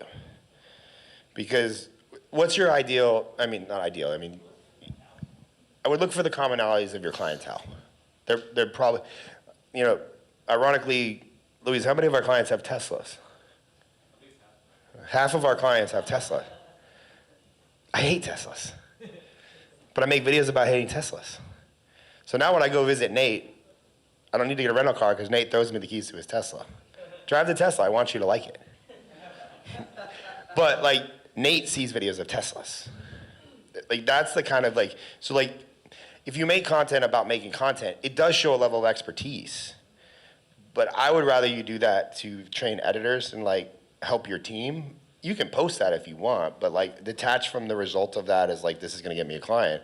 It's more like, this is how we do things, which eventually could become processes. But to get the clients, like, do you target any specific clientele? Like, is it like? We used to real estate, but Yeah. after about 6 months of doing that, we want to move away. Yeah, realtors are, real estate people are interesting. But it's like finding those things that, I've said it a couple times, but like to reiterate, it's like, you want to show up on the feeds of your ideal clientele from a perspective of they're just watching your videos, like about a subject that they're interested in because they see you enough times, and then they'll also see the other videos. They'll probably check out your bio. They might see your story. They'll know what you do, and they'll reach out. So let's say it's like a lawyer. Like, I make videos about speeding tickets and hire an attorney to get out of speeding tickets. Because then a bunch of lawyers are going to be like, or hypothetically, you could totally make a fake video about getting ripped off by an attorney for a ticket, and you paid this much money, and then all the attorneys are going to comment, you got ripped off, blah, blah, blah. And then, and then in that case, you can outbound to them. Like at that point, like they're commenting on your videos, you could just be like, oh, what should I have paid? Send. But they're seeing a video about like a circumstance, it's like finding different ways to show up on their feeds. Like, cause your ideal client, like if a realtor is hiring you to do their content, they don't want to know how to do content. That's what they're trying to pay you to do. Yeah.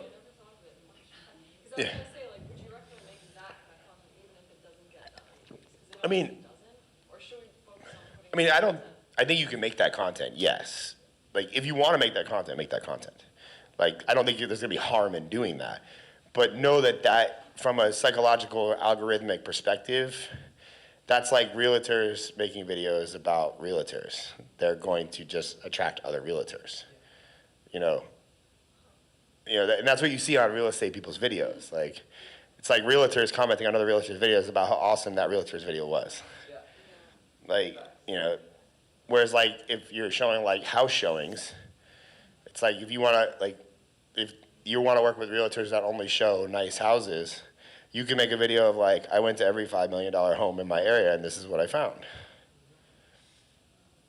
You're going to show up on their feeds. And it's just a different perspective of like how, like, because that's ultimately like what I've always tried to do, because again, it goes back on the fact of they're looking at you as a creator, not like an agency. You have an agency, you are an agency, that you don't shy from that, but they're seeing it from a perspective of like, they make good videos. They showed up on my feed. Like, and then the other thing would be like, go, like, if, let's say it's realtors that you're targeting, like, go to like, you know, house showings or something and make a video about the house. Like, make your own video about the house. I'm touring a house today because realtors do a shitty job at showing houses. You know, so it's like you're gonna show up on their feeds. So it's like, that's always what I've always tried to do with my content, is just show up more, because it's the framing of like creator to creator, not, I don't want to be considered so-and-so's video editor, because that's, from a framing perspective, it's a lower status perspective, and it's not a, you're not going to get $10,000 a month from them if you're just a video editor. You know, and that's, you know, you can charge like 4K, 3K, whatever your price point is, doesn't need to change. It's just like the framing at which they're coming in to talk to you. You know, or just, where do realtors go and hang out? Can I film videos with realtors? Like that collab like the collab feature is incredible. Like what I shared about like going, like there's real estate, like if you go to an open house, like go to like 5 open houses on a Saturday, random realtors, and ask them questions about being a realtor at an open house. What's the weirdest type of person that, do people just like come in here to just look at the houses and eat the free food? Like, that's a video that other realtors would watch. You know, and other people would watch too. Because they're like, man, I've thought about going to get a free glass of champagne as I drive by. You know, like, do people just come in and drink all your champagne when they're showings? Like, or, like, do you have a ratio of how many glasses of champagne it takes before somebody buys a house? So now you're like making videos about champagne, but it's targeted to realtors. Again, it's just looking at it from a perspective of like, how do I show up on feeds? You know, general reach, but realtors are still going to see that type of stuff. You know, if you were targeting realtors, it's like, you know, like if you wanted to target med spas, you can ask all the girls at your gym if they have a real butt or not. All the med spa owners are going to see that shit. You know, and a lot of people are interested in that from a general perspective. You know, so it's just framing of how do you show up at places. And then one more question, how would you deal with imposter syndrome? I mean, I think everybody deals with that. Like, in what perspective? Well, we have a commercial background. Mm-hmm. Like, that's what we've been doing for the last 15 years. But stepping into the social media content market, like, we have the skills and workflows, and we know how to create lots of high-quality content and stuff. But social media is a little bit different. So, leveraging that background in that new social media space, you know, we're not viral. We're working towards getting more views. You know, that's why we're here. But, you know, we can't show up and say, you know, we promise you a million views. Yeah. Well, so imposter syndrome comes because you haven't done it yourself yet. You get one viral video, your confidence increases. Yeah.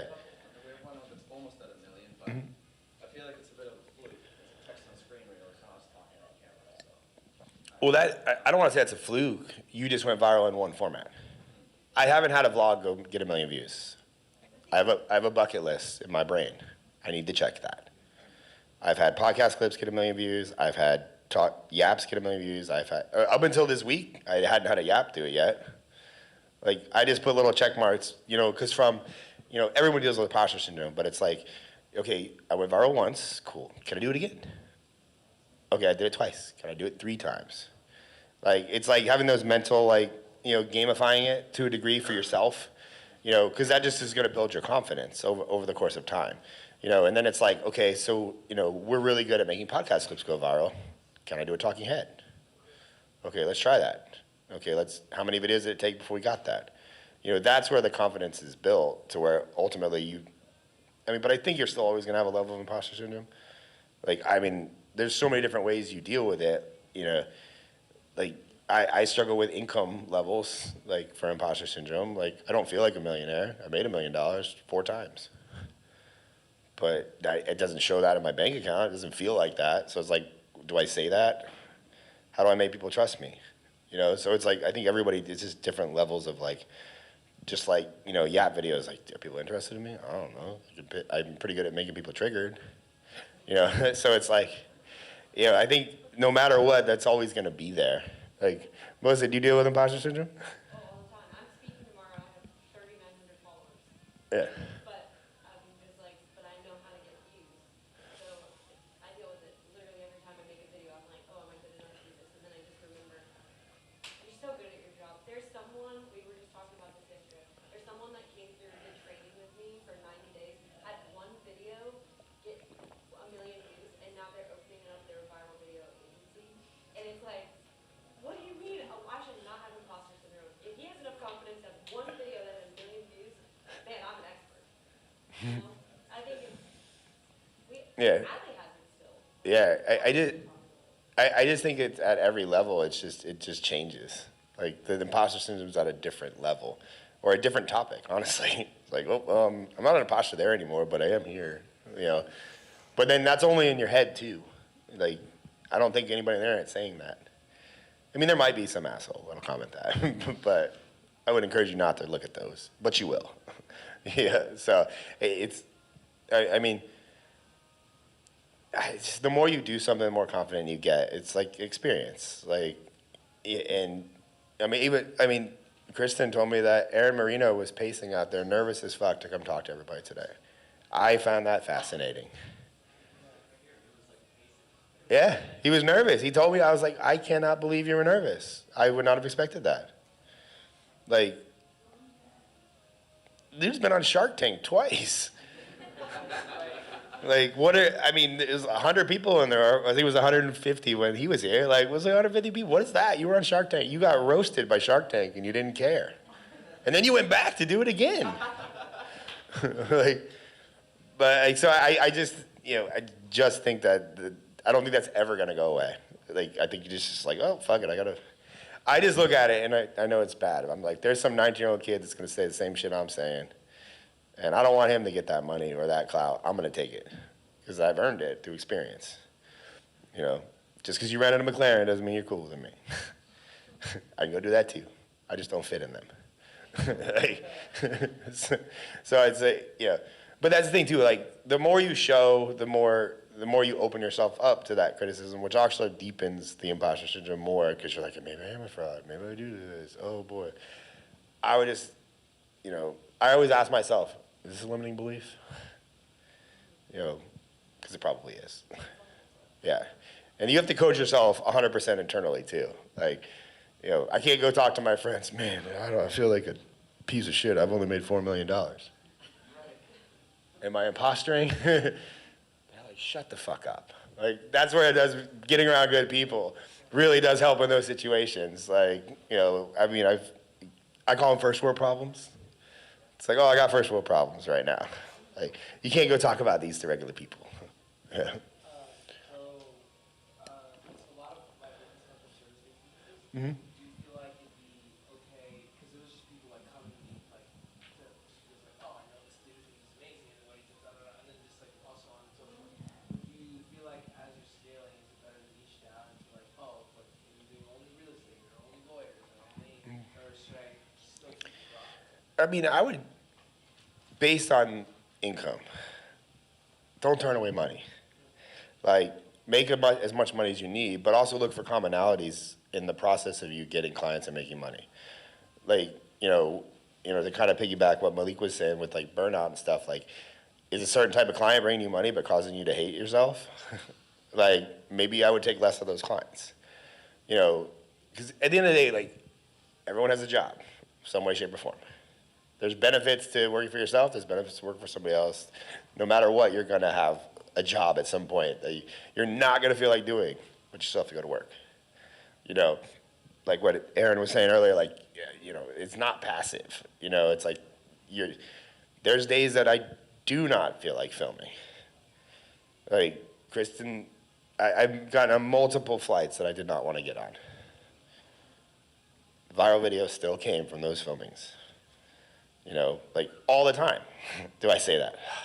I don't pack my bag. I hope for my flat tire on the way to the airport so I can miss my flight without being a jerk.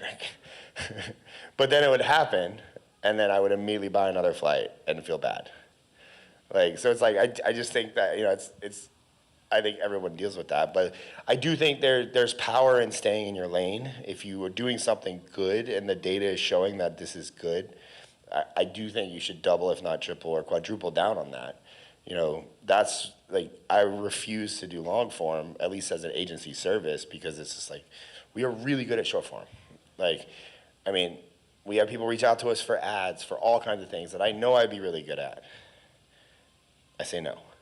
Like, sometimes I say yes, and then it causes problems, and then I have to fulfill, and then it usually stresses me out. But like, I do think that there's a level, like, you have to commit to something. But if you're seeing numbers and data are leaning in a direction, like, yes, I think people stay broad for too long. From an income perspective, I guess, not for like content. I do think you can't go wrong with being broad a lot. But like, when you're trying to sell a service, I do think the more niche you can go, the better. Like an example, like I still think somebody should come up, like, I have clients that need a carousel agency. Like, they want carousels. They want us to make carousels. And then Luis makes one carousel and they love it, and they want us to make them. Or we put something on my account, they're like, I want that. Like, you can't do that. We had a client, they wanted a baby video. Credit Brothers, they'll be tomorrow. They wanted a baby video. I was like, absolutely not, we can't do that, we're not set up for it. I shit you not, 1 hour later, Luis posted a baby video on my account. I'm like, damn it, Luis. No, and then he made the Credit Brothers a baby video. Like, now they want more baby videos. Like, so it's like, but there's certain aspects of like, if you, like with Icon's doing with, like, if he cloned, hey, wow, that was random that you just walked in at that time, bro. Like, he could probably make an AI cloning based agency right now. Like, I don't know if he wants to do that, but like, I'm sure there's gonna be a need for it and he could do it. But if he deviated to like a different style than what he's currently doing for a certain type of creator, it would cause him a lot more bottlenecks and he wouldn't be able to scale it.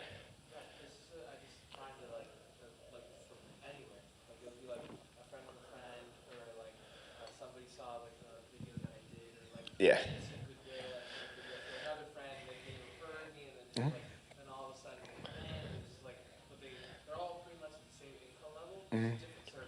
Yeah.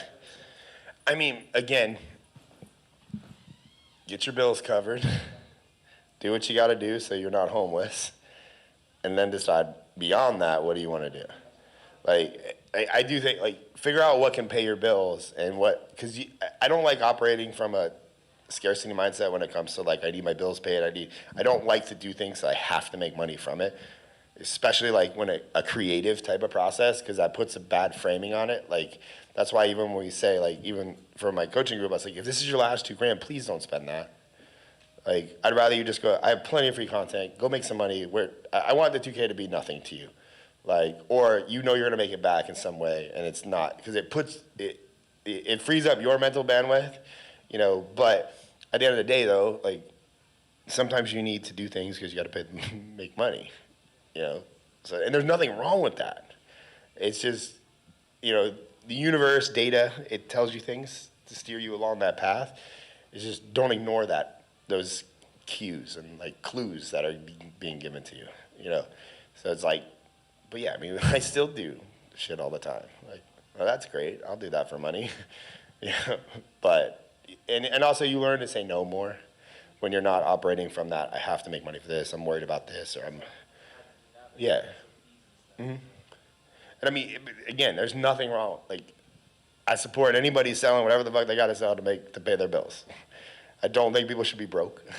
I don't think people should do free work unless that free work is attached to an outcome that is not gonna be free. People get sucked down the free work trap way too much, but. And then on the other spectrum, people don't want shitty free work. I hate when people are like, I'll make this video for you. I'm like, that video sucks, I don't want it. Now I feel bad because I'm not gonna post it, but you made it for me. Anybody dead videos are in my DMs right now? So I would just frame it from that perspective. But you can get good at saying no. Like that's a strength, that's a muscle in itself, saying no. Like we all joke about boundaries. Katie will send me a hype text, like, I'm so happy you put a boundary there. like, because I just push them. Like, I say yes to way too much shit, you know? So, again, similar to like the imposter syndrome, like, everyone does it, you know? But at the core of like, what am I selling? What am I good at? How do I get better at it? Is this something that like I can scale because I'm really good at it? Like, you know, because for me, it's like, you know, just implementing ManyChat, I would love to do that. But I would probably make more if I just offloaded it to Wally or I offloaded it to Steven and I had an affiliate relationship. You know, so it's like, there's also, you got to judge circumstances like that on kind of a case-by-case basis. So, So, 2 questions. One, what was the personality test that they had? it's called, it's called PI, right, Louis? It's called the Personality Index. The PI. Predictive Index, sorry. No, it's more advanced than Myers-Briggs. I'm not 100% sold on personality tests. I do think it's a good judge of like, you can like kind of characterize a person and you kind of understand where they operate from. But I think people tend to identify by their personality index. When it's like, oh, I'm like, well, that's cool that, you know, your personality index says you don't work, you know, more than 8 hours a day. I'm like, I don't live in a world where that doesn't happen. You know, so it's like, I look at it more from that kind of perspective of like, it's a good indicator of like, you know, because we saw very quickly, we skewed very heavy on a specific type of creative person. And we lacked, what do they call it? I mean, Kim, you were the only one on the team. Tenacity. So Kim, you know, me, Luis, Sav, you know, Dre, like, we all skewed on like, we love starting things but not finishing them. Kim's personality was, and that's 100% accurate to Kim's personality.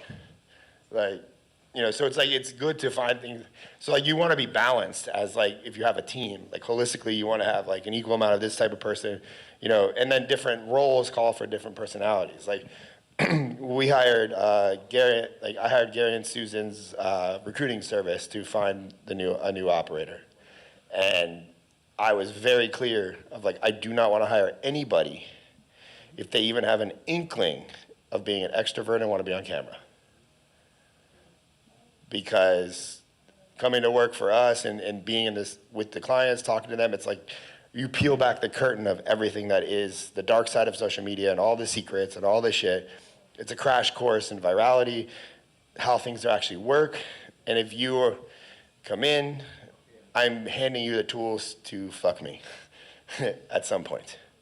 So, but by a basis of personality, the guy Zachary we hired, he has zero interest in being on camera. So for that type of role, he is absolutely perfect. You know, so it's kind of, and you don't need, I mean, the predictive index is great.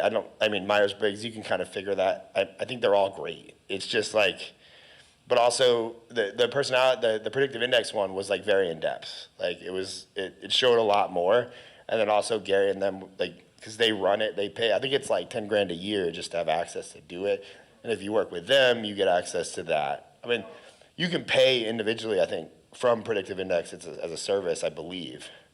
But like, you know, that was one of the things that sold me on like kind of working with Gary and Susan. I was like, you know, anytime, we had everybody taking it.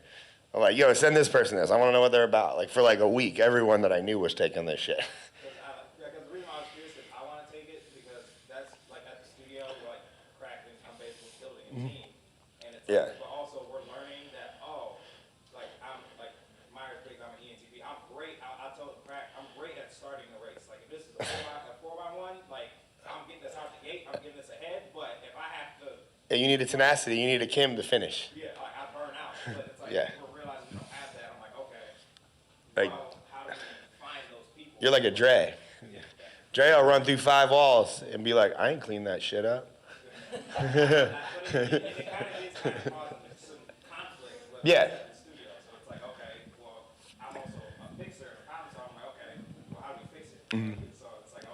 Yeah. I mean, the basic Myers-Briggs probably tells you enough, you know. But it's also, too, the context in which you take the Myers-Briggs. Like, do they take it seriously or are they fucking clicking buttons, rushing through it? Like, the predictive index, like, we were all very serious and took it, you know, like, as, like, a group and, like, you know. so I think that, but because we respected it more, because it was like, I mean, the team knew like what I was paying for us to do this. So it's like, I do think there's a value in that, as opposed to just doing a basic Myers-Briggs. But even so, you can learn a lot by just, like, I'm an ENTJ, which is like pretty spot on to my personality. Yeah. You've met Crack, he's Batman. Yeah. Yeah. I mean, usually introverted people are, he's on video a lot, which is, he probably burns out very, very fast because he's not built to be on camera that much. You know, Luis is similar to that. Like, you know, he'll do it, you know, whereas like a Dre, he got 5 minutes on stage, he's like, yeah. I love calling Dre out. I don't know where he is right now. But like, you know, same with me, like, I'll do a 3-day event with 0 slides and just talk all the time. And as long as my voice don't go, I'm good. And even if it does, I'm like swallowing cough drops and caffeine to make it work. Yeah. That wasn't water. It's after 5, so I got a vodka sugar Red Bull. Can I get another one of those by the chance? That's also why I was curious about the systems and stuff. Yeah. It's like, for me, it's like, I know that like that's something we're trying to build, and it's kind of like we're building the plane as it's flying. Yeah. Well, everyone operates like that. You know, so it's like also too, like recognizing like, you know, one thing that I've also like experienced and learned is like, you think everyone else has it together when in reality they don't. They just have it together enough to be better than the next person. You know, like, I mean, we go through that all the time. You know, so it's like, you know, the fact that you're having those problems, those are good problems, like, especially from a team building perspective. Because even though you're lacking in a certain area is cool. Like, it's like, okay, because then you can kind of look for that in hires. But even in hires, it got hard because, like, I mean, we interviewed 4 people. You know, myself, Katie, we're in most of them. Myself, Katie, and Sav were in on the you know, the one that we decided. You know, but like, you know, it was like interesting to see, like, because I got their predictive index. So like I read their sheet and then I met them in person. But for me, it still took me to meet them in person to go. Like when Zachary's his name, when he left, I looked at Katie, we looked at Sav, and I was like, that's the dude. Like it was, and in fairness to him, the girl before him that was in was Caitlin. She was awesome as shit. And I was like, I don't know if Zachary knows he's coming to war right now because, like, he's up against some fucking competition, you know. But I was like, nope. And, you know, Caitlin was great. I was like, fuck Caitlin, we need Zach. You know. So it was like knowing that based on like, you know, the personalities too. But for me, it's still like that in person. Like I want to read you. Like I want to ask wildly inappropriate interview questions too, but I reframed. I'm like, so when was the last time you blacked out drunk? Did you fight anybody? Like, did you want to fight somebody? You know, like these are the questions I wonder. You know, so it's like, you know, I mean, I do think there's a lot of merit in personality tests and what they do, but like, I do also think people put a lot of emphasis on that when it's like, at the end of the day, it's like, you got to be like, I'm going to be around you 10 hours a day. Do I like you? You know, do I feel like you're going to fuck me over at some point? Like, you know, you got to read people. But you do have to have a balance for roles at a specific team. You know, but most of it's like an operations role. Like most content creators, people that go into this business lack in operational skill sets because it's very, you know, extroverted and like, what's the word? Like creative, visionary type of things. So, I mean, I could look at most people's teams now and be like, you probably lack tenacity, you probably lack infrastructure, you probably lack this, based on the fact of like, you know, creatives attract creatives. Like that, me and Luis are very similar, me and Sav are very similar. You know, me and Kim are very similar, but she's stronger in other qualities, you know? So it's like, and that was the thing too, like, we wanted to hire for this role nobody from my following. Because what do I attract? Creators. So, I mean, this was like full LinkedIn ads, like completely off my platform. You know, so, and I do think that brought us better candidates, you know, as far as for this role specifically. Editors, I'm like my, you know, creative directors, those people, like, I can pull from like my, you know, my built-in audience, but like for this role specifically, or like project manager, operations type of stuff, even like HR, bookkeeping, for me, that's like, all right, I gotta run some ads on LinkedIn. I'm probably gonna hire, sharper talent for that again. But it's expensive too. I mean, I haven't been billed yet, but I don't know what that bill is gonna be. But, I think it's probably like $1,000 per candidate, to put them in that chair to talk to me. So I also took it a lot more serious. I prepared, whereas like if it came from my DMs, I'm like, who's this guy? But, to circle that up, like, you probably need to hire the exact opposite of you guys from a personality basis perspective. You probably share, you're probably somewhere in the middle, but like I know you, but you skew more creative because you like taking photos. So right there, it tells me you're creative. Like, so even when I was talking to these candidates, if they said, oh, I like creativity in this, I'm like, no. Like, I wasn't saying that to their face, but I was like, mental checkpoints, no, I don't want that. That's not. But they slipped through, even through the personality indexes, and they were interviewing. So, it was interesting. It was an interesting process.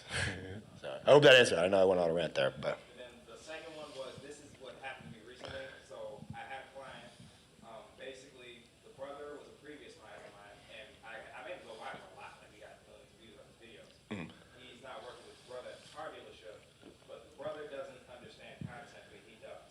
Mm-hmm. So it's kind of like the brother is the one signing the checks. Mm-hmm. So it was kind of like he wanted me to also film with a bunch of the other people at the dealership and kind of post them, but they just weren't good. Mm-hmm.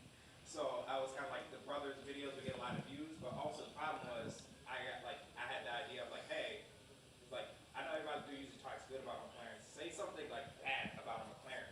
Those videos got a lot of views. Yeah. But then the brother got mad because he was like, I got all these people calling me saying that like you got to talk trash about the cars. We're trying to sell these cars. I mean, he just didn't get it. So then basically he wanted to stop.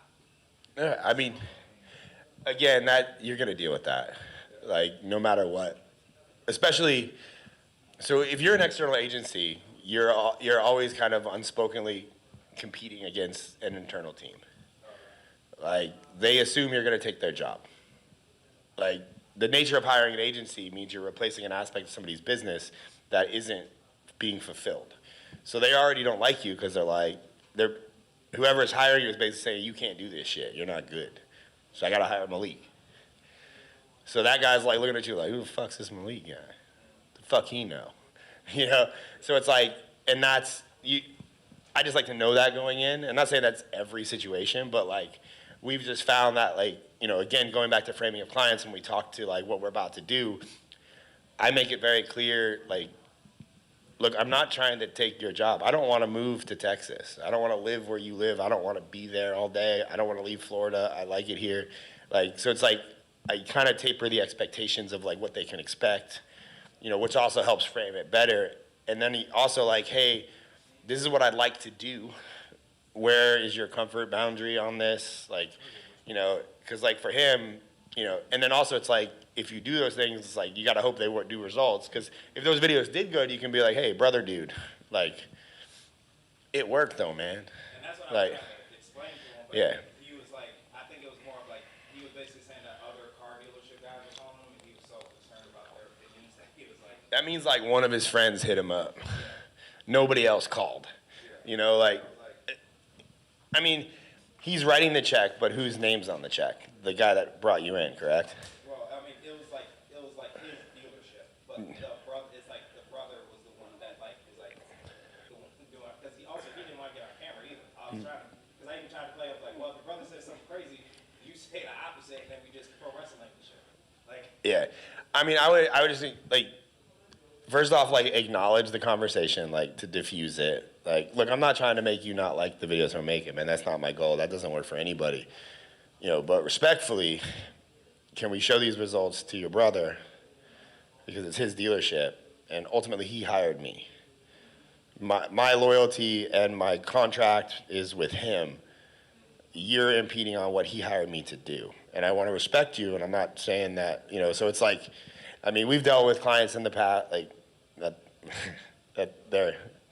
their significant other was dictating the type of content, and I was like, and I'm going to have a conversation, it's in the works, of like, her name's not on the contract that you signed to work with me.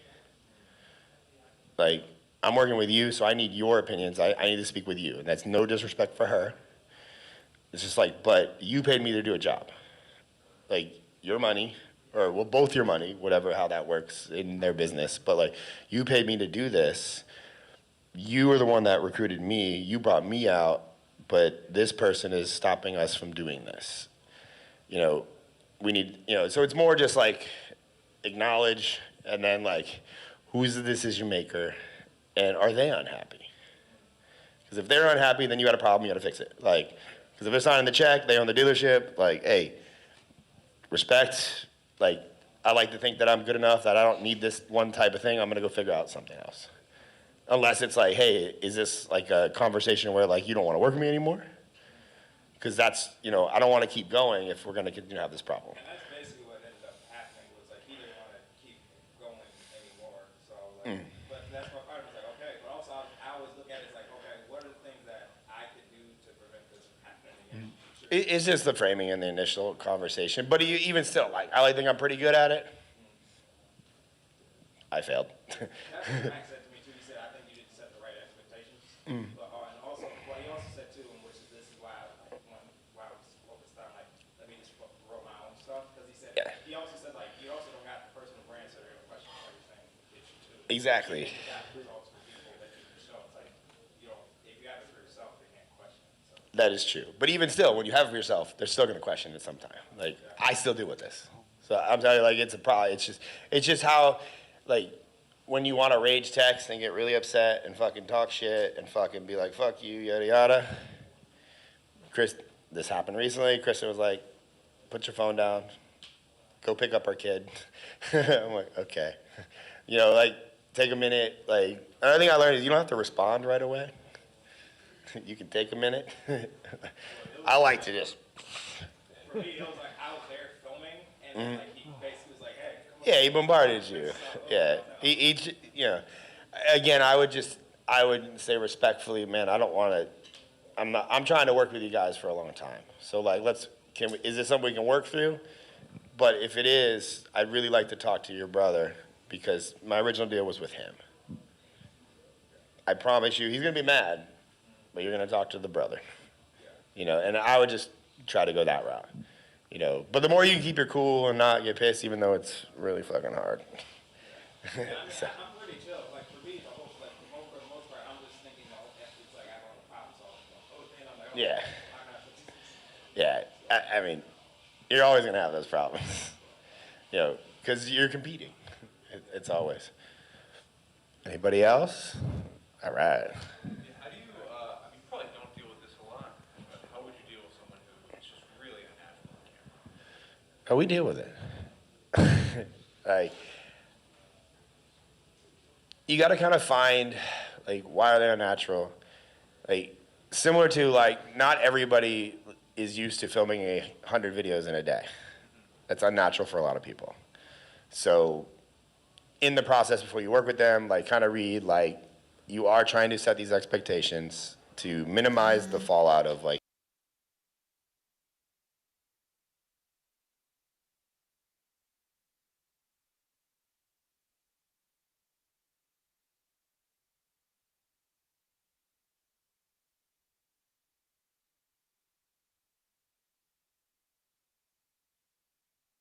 to me, and you have like the camera over your shoulder and it's pointed at them.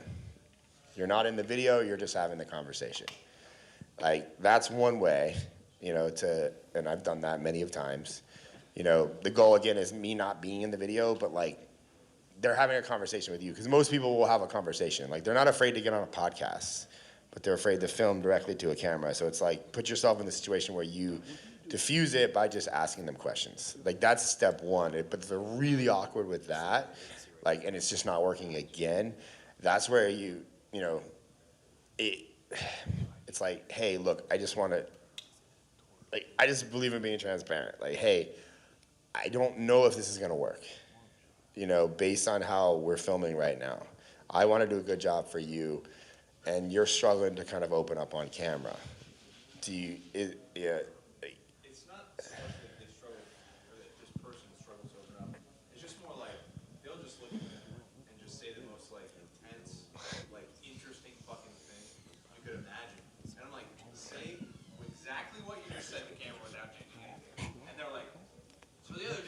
actually what the most horrible thing that's ever happened to me is. And I told them this, and just like, please just say what you just said. Well, that's where you put the camera away and you go.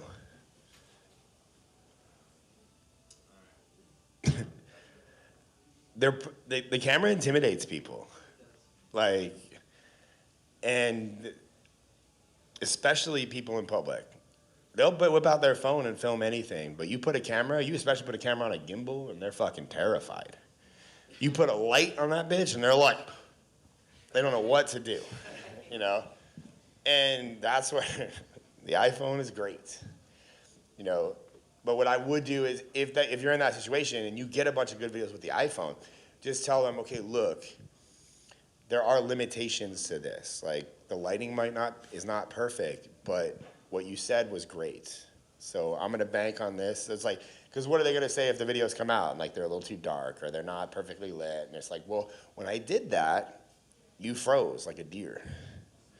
Like, so at this point, let's get this stuff out. It's also backtracking to where you're not gonna get stuck later with another conversation. Well, these videos look like crap. It's like, they look better than you talking. Like, at least we got it. So like, have that in your mind. But also it comes with like, you end up coaching them a lot, you know, and it becomes, you want it to be fun. Like, that's like kind of the goal of the filming session. It's like, is this fun, or is like, are you like, you know, is it nails on a chalkboard for you to do this? Because it's, you know, we try to make it as fun as possible. Like, seated in a chair, can we go in your kitchen? You just make something and I'll ask you questions while you do it. Like, can we go to the gym? Do you have a gym? We go film in there. Like, it's like, get them out of that, like, you know, most people are not natural at that, you know, until they've filmed quite a bit, you know, or they have experience or in sales, or they're just generally extroverted and overconfident, you know. So it's like, help them succeed by getting rid of the nerves, you know. But usually a lot of that can be solved literally with just the phone. Like, you know, we saw that really, really quickly. Like, when we were, you know, interviewing, when I was doing street interviews, like, we went to the mall not too far from here, we brought the camera, people froze up. We brought the iPhone, people started talking.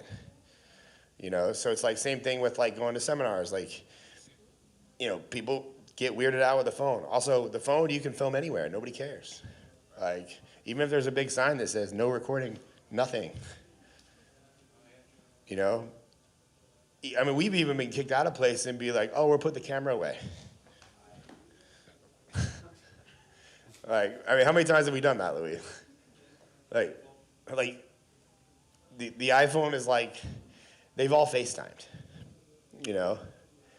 And younger generation loves to FaceTime more than me. I don't know why everyone wants to FaceTime. Like, I'm like, oh, God. It's like that angle, it's like, you know, but they're used to the phone. So it's like, I would just switch to that and try that. And then, you know, if that doesn't work, get them out of whatever location they're in, because they're in their head. You know, can we just go drive in your car? Let's just go drive.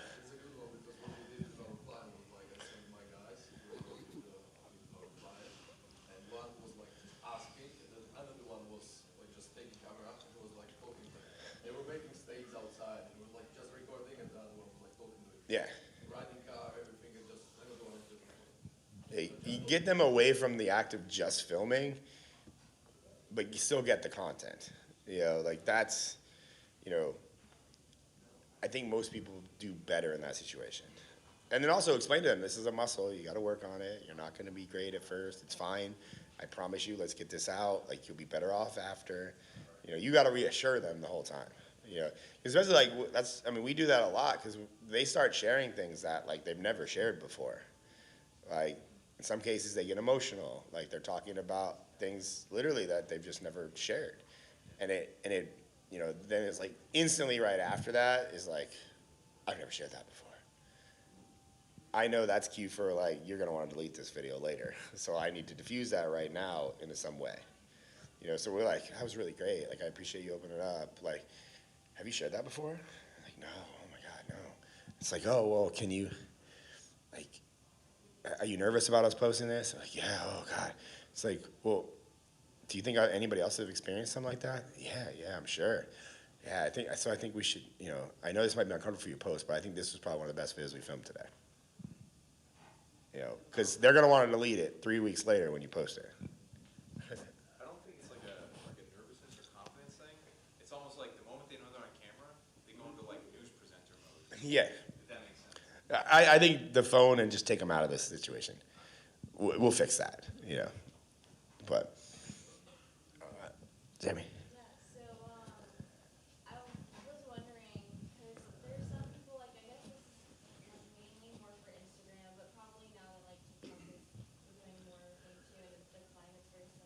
Yeah. Instagram used to be known for like a lot of art, aesthetics, things like that. Have you ever had a client or seen somebody run into the issue where they want to go more into the personal branding route, but the followers are like, screw that, I just want to see like your art posts or your creative process? Yeah, I mean, I think it happened, like, it's one of those, like, I think it's a problem, but it's also amplified because they're very attached to that type of thing, because that's what they, I mean, I would say both, like the creator as well, because the creator's like really good at making that specific type of content, and the followers really like watching or consuming that specific type of content. So they've attached themselves to that, so it's like you're disrupting their flow, from a follower perspective. They're like, I don't want to see, Jamie's life. I just want to see a picture. And it's like, so, I would urge to just push through that, because like they'll either drop off or go, oh, I like it, and I don't think a lot of people unfollow, it's just like, they just like maybe stop paying attention for a little bit, but that's fine because you want to reach a new audience anyways, and then they might come back later. But I mean, you could do it like, hey, like literally just be transparent. I'm changing my content. So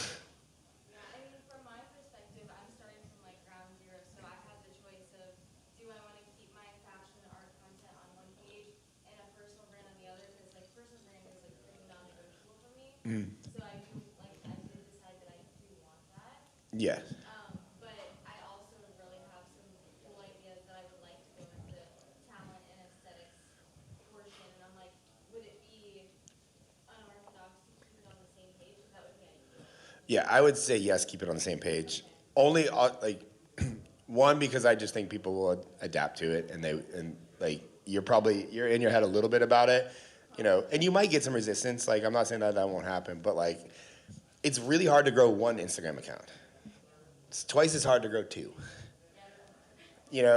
So like focus on one, and then it's also too, it's most of the best like vloggers, creators, like, I mean, Emma Chamberlain's one of my favorite creators, like, and I don't like her videos anymore. I like her old editing style. I know why she stopped, I get it, but I don't enjoy her current style of videos, because it's changed. But I still follow her. She still makes videos. I'm like, oh, what's she up to? So it's like, I think that's by nature that'll happen. But at the same point, she didn't give a fuck if I don't watch her videos. She's like, nope, I'm done editing like that. I'm doing this now. I think that's also where the personal brand stands strong, because you're like, I'm a personal brand. This is my brand now. It's okay to change, because that's the nature of being a diverse human. It's like, I like this, I don't like this anymore. So I would just say focus on one. What's up, man? And so Courtney has a question. So she's in the chat. Oh, we got a live stream questions. Yes. And basically she's asking for, as a real estate person, so how would you initiate a collab with somebody who already has like a very distinctive style? How would you try to get like a yes? Just send it. Just send it? Send it. And hope the video with the collab is getting views, because they will say yes. And the yes will come in the form of they'll just accept the collab. In my opinion, that's the easiest way. You could reach out and ask them, would you be open to collabing on this post? I've already sent it. Yeah. I would send it first. Yeah, because like she's saying like it's a very curated feed. I mean, it's tough because they probably, they probably value the curated feed, so you might not be able to break through on that one. But you could send them the video and say, hey, would you be open to posting this on your trial reels, because it's not going to mess up your beautiful curated feed. Yeah. And then if it does well, we can move it over to the said curated feed, and you'll realize it doesn't matter. Because a curated feed is a waste of time. There you go. I think that will do. What time is it? All right, it's 6:58. I have to use the bathroom. So, all right, so I'm going to wrap up for today. We are going to go up top, hang out. Everyone's more than welcome to go up there. I'm not, what's that? What's that? And if you joined us on the live stream, I appreciate you.